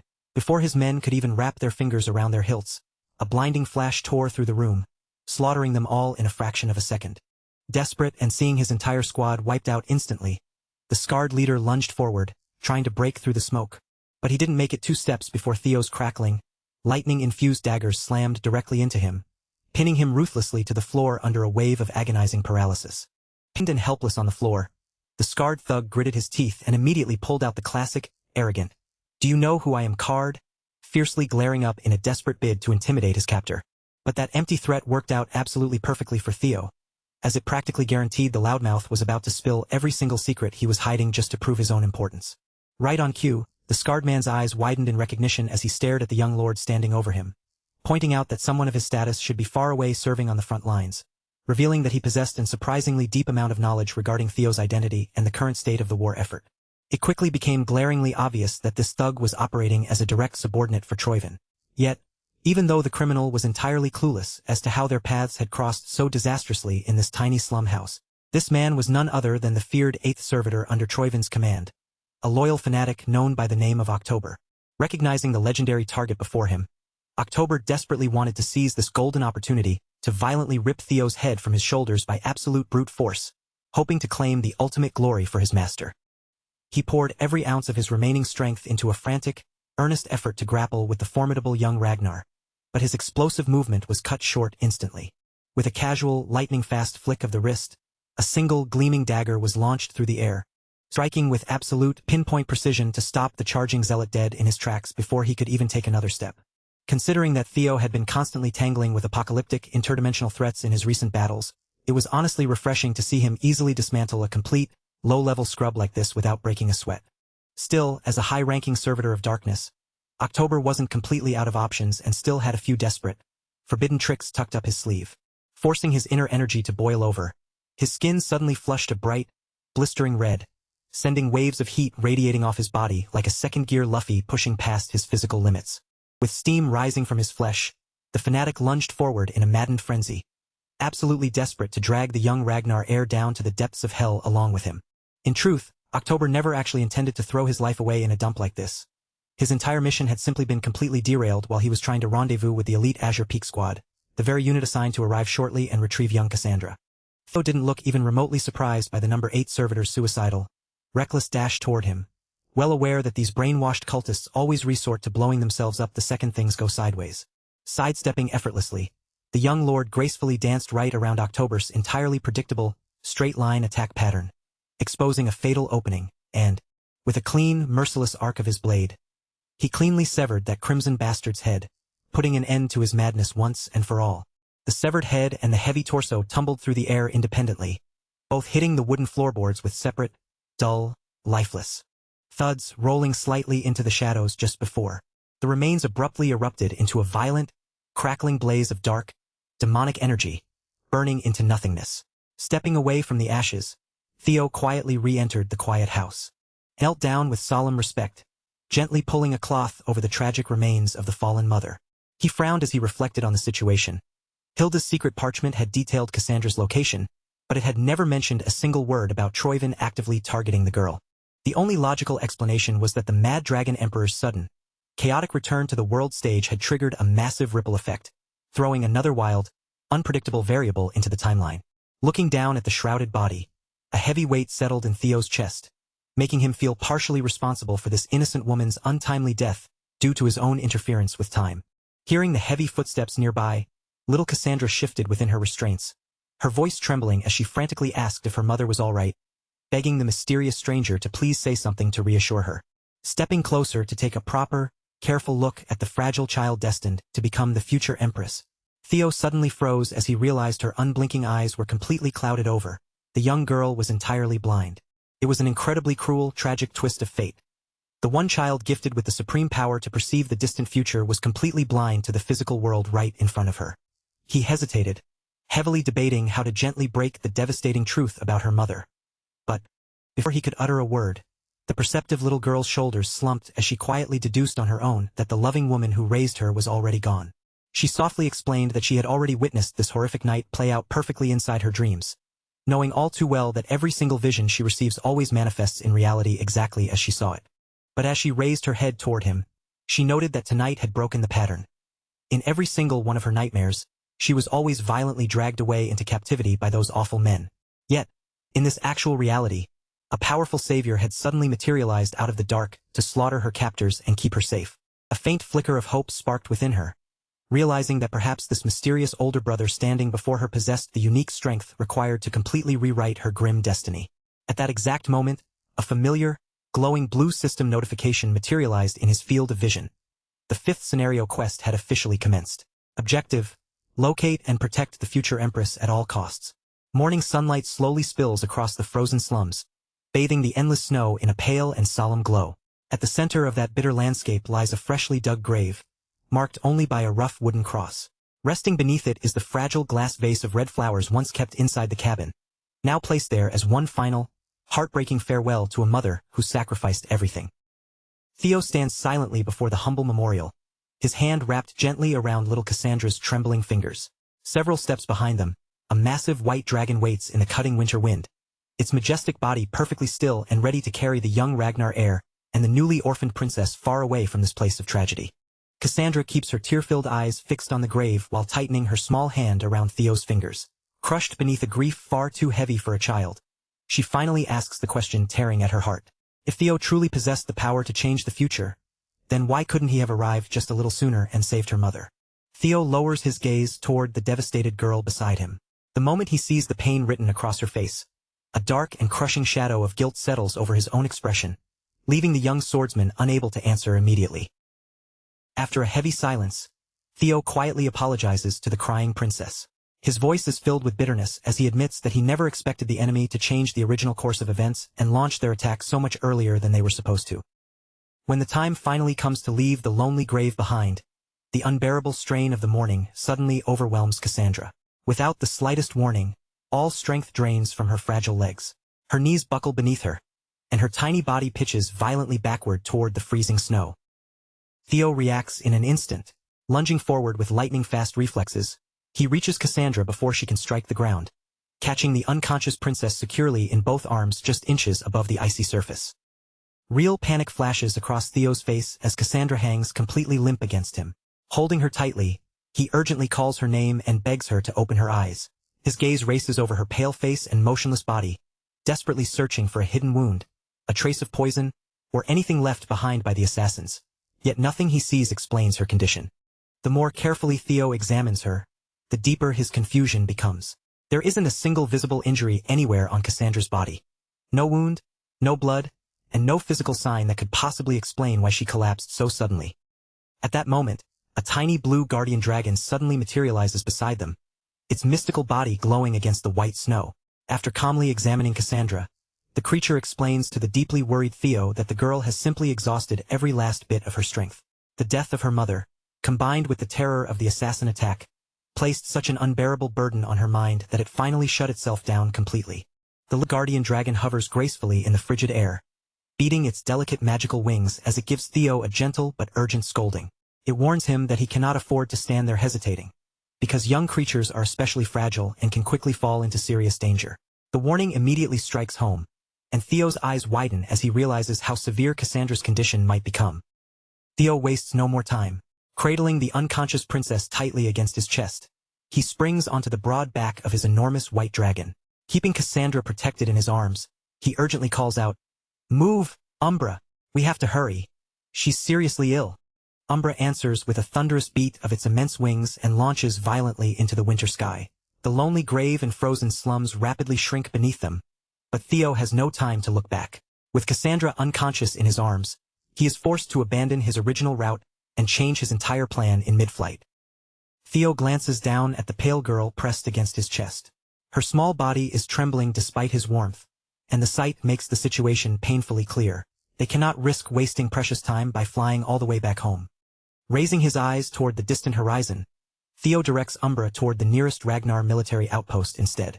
His only concern is getting Cassandra somewhere safe as quickly as possible, and he trusts that the Ragnar forces stationed there will immediately understand the seriousness of the emergency. Their desperate journey eventually brings them to an astonishing refuge hidden beneath towering mountains. Spread across the valley is an enormous field of glowing purple flowers, their vivid petals creating a breathtaking sanctuary amid the cold and rugged landscape. This secluded paradise is known as the Tulip Garden, a heavily protected territory placed directly under the authority of the Ragnar family. Few outsiders are allowed anywhere near its beautiful fields, and its security is treated as absolute. Inside one of the garden's warm and peaceful cabins, the strain of Cassandra's escape has finally caught up with her. The exhausted princess lies beneath soft blankets, sleeping quietly with a damp compress resting across her feverish forehead. A gentle caretaker leans over the bed and carefully pulls the thick blanket higher around Cassandra's small body. She makes sure every edge is tucked securely in place, keeping the frail child warm and protected while her mind and body slowly recover from the devastating shock. Once she is satisfied that her young patient is resting safely, the healer straightens beside the bed. Before leaving the room, she turns her head and casts a quiet, observant glance over her shoulder toward the balcony outside. Beyond the cabin walls, Theo remains stationed on the wooden balcony. Surrounded by the cold mountain air, he stands completely still, watching over the cabin like a silent and unwavering guard. Theo waits with his arms folded across his chest as the freezing wind sweeps over the balcony. The tense silence is suddenly broken by the slow creak of the cabin door. He turns sharply and sees the healer stepping outside, then immediately asks about Cassandra, unable to hide the anxiety in his voice as he waits for news of the princess. The caretaker quickly eases his worst fears. She assures Theo that Cassandra is no longer in immediate danger and explains that the girl has finally fallen into a peaceful sleep after receiving strong medicine for her fever. Theo releases a long breath and allows some of the tension to leave his shoulders, but that brief moment of relief ends almost immediately. Without warning, the caretaker plants one heavy boot firmly on top of a nearby wooden crate. Her relaxed manner disappears, and with a fierce look aimed directly at Theo, she loudly announces that now it is his turn to provide some answers. The woman is Aude Lemaire, the tough and uncompromising head of the Tulip Garden Cooperative. Leaning forward with clear suspicion, she demands to know exactly who the mysterious little girl is, and why a Ragnar heir candidate is showing so much concern over her. Theo looks somewhat guilty for involving Aude and the garden in such a dangerous situation. He sincerely apologizes for bringing trouble to her sanctuary, but even under her sharp interrogation, he firmly refuses to reveal Cassandra's true identity. Aude throws her head back and lets out a long, irritated sigh. She quickly dismisses Theo's secrecy as typical behavior from an heir candidate, complaining that every arrogant royal who passes through the garden seems to expect the entire world to bend around their wishes. Lifting a long brass spyglass to one eye, Aude scans the enormous glowing fields surrounding the sanctuary. Her tone turns serious as she brings up the immediate danger. The ruthless Troivan clan is already hunting them. Theo confirms that the enemy is pursuing their trail, though he believes the attacking force should not be especially large. Even so, he warns that the assassins will almost certainly follow their path directly from Priamus. Aude keeps one eye pressed to the spyglass, but her face twists in complete disbelief at what she has just heard. She sharply scolds Theo for having the nerve to lead a Troivan assassination squad straight toward the peaceful Tulip Garden, a sanctuary that was never meant to become a battlefield. Still muttering angrily, Aude assumes that a privileged royal heir like Theo has no understanding of how important this territory truly is. Theo cuts off that accusation at once. Without losing his composure, he tells her with absolute confidence that he knows exactly where he has brought Cassandra. Aude turns and stares at him in genuine surprise. Theo looks beyond the balcony toward the endless sea of purple flowers moving gently in the wind. In a solemn voice, he explains that the outside world mistakenly believes the Tulip Garden exists only as an ornamental display, created to enhance the Ragnar family's image. In truth, the garden conceals a sacred and highly classified purpose. Beneath those beautiful fields rest some of the most legendary and revered figures in Ragnar clan history. Hearing Theo reveal the garden's true nature so calmly and accurately, Aude falls silent for a moment, visibly stunned that he knows the secret at all. Her surprise does not last. Aude quickly regains her anger and snaps that Theo's knowledge only makes his actions more outrageous. If he understands that this land is sacred, then deliberately bringing Troivan assassins toward it is even more reckless and disrespectful. Yet in the middle of her furious lecture, Aude's intensity suddenly begins to fade. Her shoulders loosen, and she mutters under her breath that, considering her own circumstances, she may not actually have the right to criticize him so harshly. Looking thoroughly exhausted, Aude drops into a wooden rocking chair and lets her body sink against the backrest. With a dismissive wave of one hand, She tells Theo to stop standing there worrying himself sick over his mysterious young companion. Odd admits that she has already checked enough of Theo's unbelievable story to know he is telling the truth. After all, the brutal Troivan forces would never mobilize assassins and pursue someone this relentlessly if Cassandra were merely an ordinary child. Theo turns his attention back toward the cabin, where Cassandra continues sleeping peacefully beneath the blankets. Seeing that she is finally safe, relief softens his expression, and he sincerely thanks Odd for treating her and allowing them to take shelter in the garden. Then Theo places one hand respectfully over his chest and offers another formal apology. He acknowledges that his sudden arrival has violently disturbed the peace of the Ragnar clan's holy resting place and takes responsibility for bringing danger into the sanctuary. Odd lifts the brim of her heavy hat and studies him more carefully. A sudden smirk appears on her face, and for the first time since their conversation began, she seems genuinely impressed by the young swordsman standing before her. She remarks that meeting an heir candidate who actually possesses manners is surprisingly refreshing. With renewed irritation, she complains about another arrogant royal who recently barged into the garden uninvited while claiming to be carrying out an urgent mission. Theo's expression changes instantly. His eyes widen, and he quickly asks whether someone else is currently staying inside the sanctuary. Odd turns her gaze back toward the endless purple fields before casually revealing the truth. The rude guest who forced their way into the tulip garden is not merely some Ragnar noble, but another officially recognized heir candidate, someone standing in exactly the same position as Theo. The revelation immediately puts Theo on edge. A tense look settles across his face as his thoughts race through the dangerous members of the Ragnar family, trying to determine which one of his royal rivals could have come to this secluded sanctuary. Before Theo can reach an answer, the conversation is shattered by a violent crash above them. A figure slams down onto the cabin's snow-covered roof with enough force to shake the structure, a gigantic and terrifying scythe clutched in her hand. From her elevated position, an imposing woman peers down at Theo with a fierce, confident smirk. The unexpected visitor is none other than Rhys Ragnar, the infamous Black Reaper and the second official heir candidate of the Sword Clan. Rhys casually greets Theo as her little brother, as though dropping onto the roof with a massive weapon were perfectly normal. Looking him over from above, she remarks that he appears to be a genuinely capable fighter now that she is finally seeing him in person.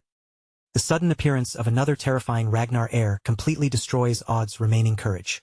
Her face goes pale, and she hurriedly retreats through the cabin door before the situation can become any more dangerous. Trembling, she promises to keep watch over Cassandra, while frantically telling Theo to handle his insane family dispute outside. Theo remains calm beneath the freezing wind, showing no fear despite the armed woman looming above him. Tilting his head toward the roof, he confidently assumes that Rhys has already been listening and heard every word of his conversation with Odd. Theo's fearless response only excites Rhys further. Her eyes begin to glow with wild, bloodthirsty anticipation, and a manic smile spreads across her face. Laughing openly, she tells her little brother that he should already understand exactly how members of the ruthless Ragnar family greet one another. Rhys gives him no chance to respond. Without even a second of hesitation, she launches herself high into the air, raises the enormous scythe above her head, and then swings it downward toward Theo with terrifying force. The descending strike unleashes a colossal blast of blazing energy. A blinding explosion tears violently through the snow-covered ground, swallowing the area in fire, light, and destructive force as the entire sanctuary trembles from the impact. As the devastating shockwave finally tears past and the shattered stones begin crashing back to the ground, Theo remains firmly planted at the center of the destruction. With nothing more than his blade, he effortlessly stops the crushing strike head-on. Still calm, he warns his completely unhinged sister that attacks this enormous will inevitably drag innocent bystanders into their battle. Rhys finally pauses, lifting one hand to her mouth as though she has only just realized what she has done. With exaggerated surprise and a playful expression, she casually admits that she may have gone too far, claiming she simply became far too excited about fighting him. Yet that tiny moment of restraint disappears almost as quickly as it came. A wicked smile slowly spreads across the Black Reaper's face, her eyes gleaming with open bloodlust. Without giving Theo even a second to breathe, Rhys twists her body and violently sends the enormous scythe cutting through the air once again. The moment her scythe moves, a colossal whirlwind erupts around them with a deafening roar. Fierce energy and countless purple petals spiral together, swallowing the entire battlefield in a raging vortex. Standing within that violent storm, Rhys maliciously declares that they should continue their fight at the very place where Theo originally fell. Trapped directly in the heart of the raging vortex, Theo raises his sword across his body and braces himself against the overwhelming pressure crashing in from every direction. As the wind claws at him, he silently curses the second heir in frustration. Somehow, Reese is even more recklessly insane than every terrifying rumor about her had suggested. Just as the chaotic whirlwind seems ready to close around Theo and swallow him completely, an unexpected blue glow flashes across his vision. A system window suddenly materializes before his eyes, shining through the storm and officially confirming that he has discovered the relic of a primordial dragon. Beneath the glowing notification, the relic's ominous name appears clearly before him. This primordial dragon relic is known as the Grim Reaper. The swirling destruction of the tulip garden abruptly disappears from view. Far beyond it, deep within a frozen mountain range, an enormous military encampment stretches across the white landscape. Countless armored tents stand beneath the bitter winter sky, forming the heavily fortified territory occupied by Ragnar's frontline army, the Frisia Great Snowfield. Deep inside the freezing encampment of the Frisia Great Snowfield, what begins as nothing more than a petty disagreement suddenly turns deadly within a matter of seconds. A rugged soldier angrily slams his hands into a passing stranger, shoving him backward while demanding that he watch where he is going. The stranger does not stumble or show the slightest fear. Instead, he slowly turns around, one eye pulsing with a sinister red glow, and coldly mocks the soldier for apparently being unable to see properly. The soldier's entire body begins trembling with barely contained fury. His face twists with rage as he steps closer and aggressively demands that the stranger repeat what he just said. The stranger meets his glare without hesitation, that demonic crimson light continuing to burn inside his eye. With a cruel and merciless expression, he taunts the furious soldier again, asking whether both his eyesight and his hearing have stopped working. The sharp exchange quickly draws attention from the surrounding camp. Nearby soldiers, bored by the endless cold and routine of the front line, begin turning their heads toward the growing commotion. Among those soldiers is a reckless young man named Selford. Immediately excited by the possibility of a fight, he grabs his companion Aaron and eagerly pulls her toward the crowd. Wearing a delighted grin, he declares that nothing is more entertaining than watching other people beat each other senseless. However, the moment they reach the gathering crowd, Aaron looks anything but amused. Clearly irritated by Selford's childish excitement, she sharply scolds him for acting so immaturely in the middle of a military encampment. Their casual curiosity vanishes the instant they see what is actually happening. The minor argument has already erupted into a horrifying bloodbath. All across the snow, Ragnar's own soldiers have drawn their weapons and begun viciously hacking at one another, slaughtering their comrades as though they were mortal enemies. Desperate to stop the madness, Selford charges straight into the chaos and wraps his arms around one of the crazed fighters, trying to physically hold him back. He screams for everyone to regain their senses and begs them to stop murdering their own allies. But completely consumed by the crimson madness, the struggling soldier only snarls that the other man was being unreasonable. Before Selford can restrain him or bring even a moment of order to the camp, a blinding pillar of fire suddenly erupts from the center of the battlefield. The enormous column explodes upward with catastrophic force, engulfing the surrounding area in flames as a deafening blast tears through the encampment. As the smoke and fire begin to part, a fierce warrior strides directly out of the raging flames. It is Ian Saucely, the Black Iron Vice Commander, better known as the Fire Goblin. Furious beyond measure, she glares across the battlefield and loudly condemns the crazed soldiers for slaughtering their own comrades, while they are still in the middle of an active war.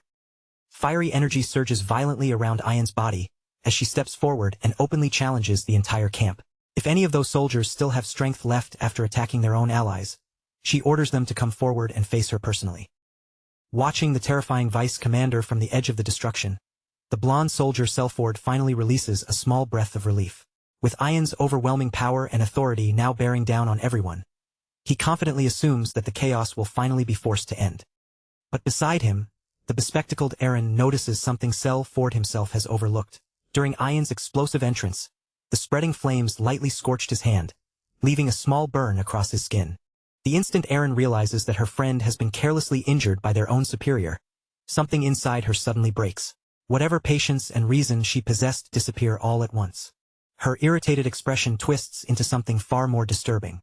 Aaron begins laughing with chilling, manic delight as one of her eyes pulses violently with the same sinister crimson light seen among the other soldiers.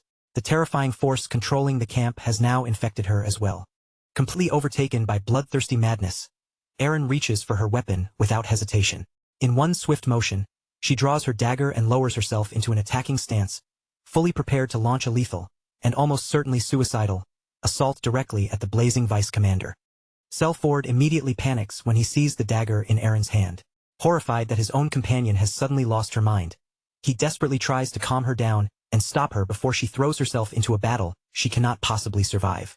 While flames, screams, and clashing weapons continue to consume the encampment outside, the turmoil fades away as attention shifts deeper inside the frontline base. Separated from the bloodbath stands a quiet command tent, where Ragnar's highest-ranking warriors have gathered.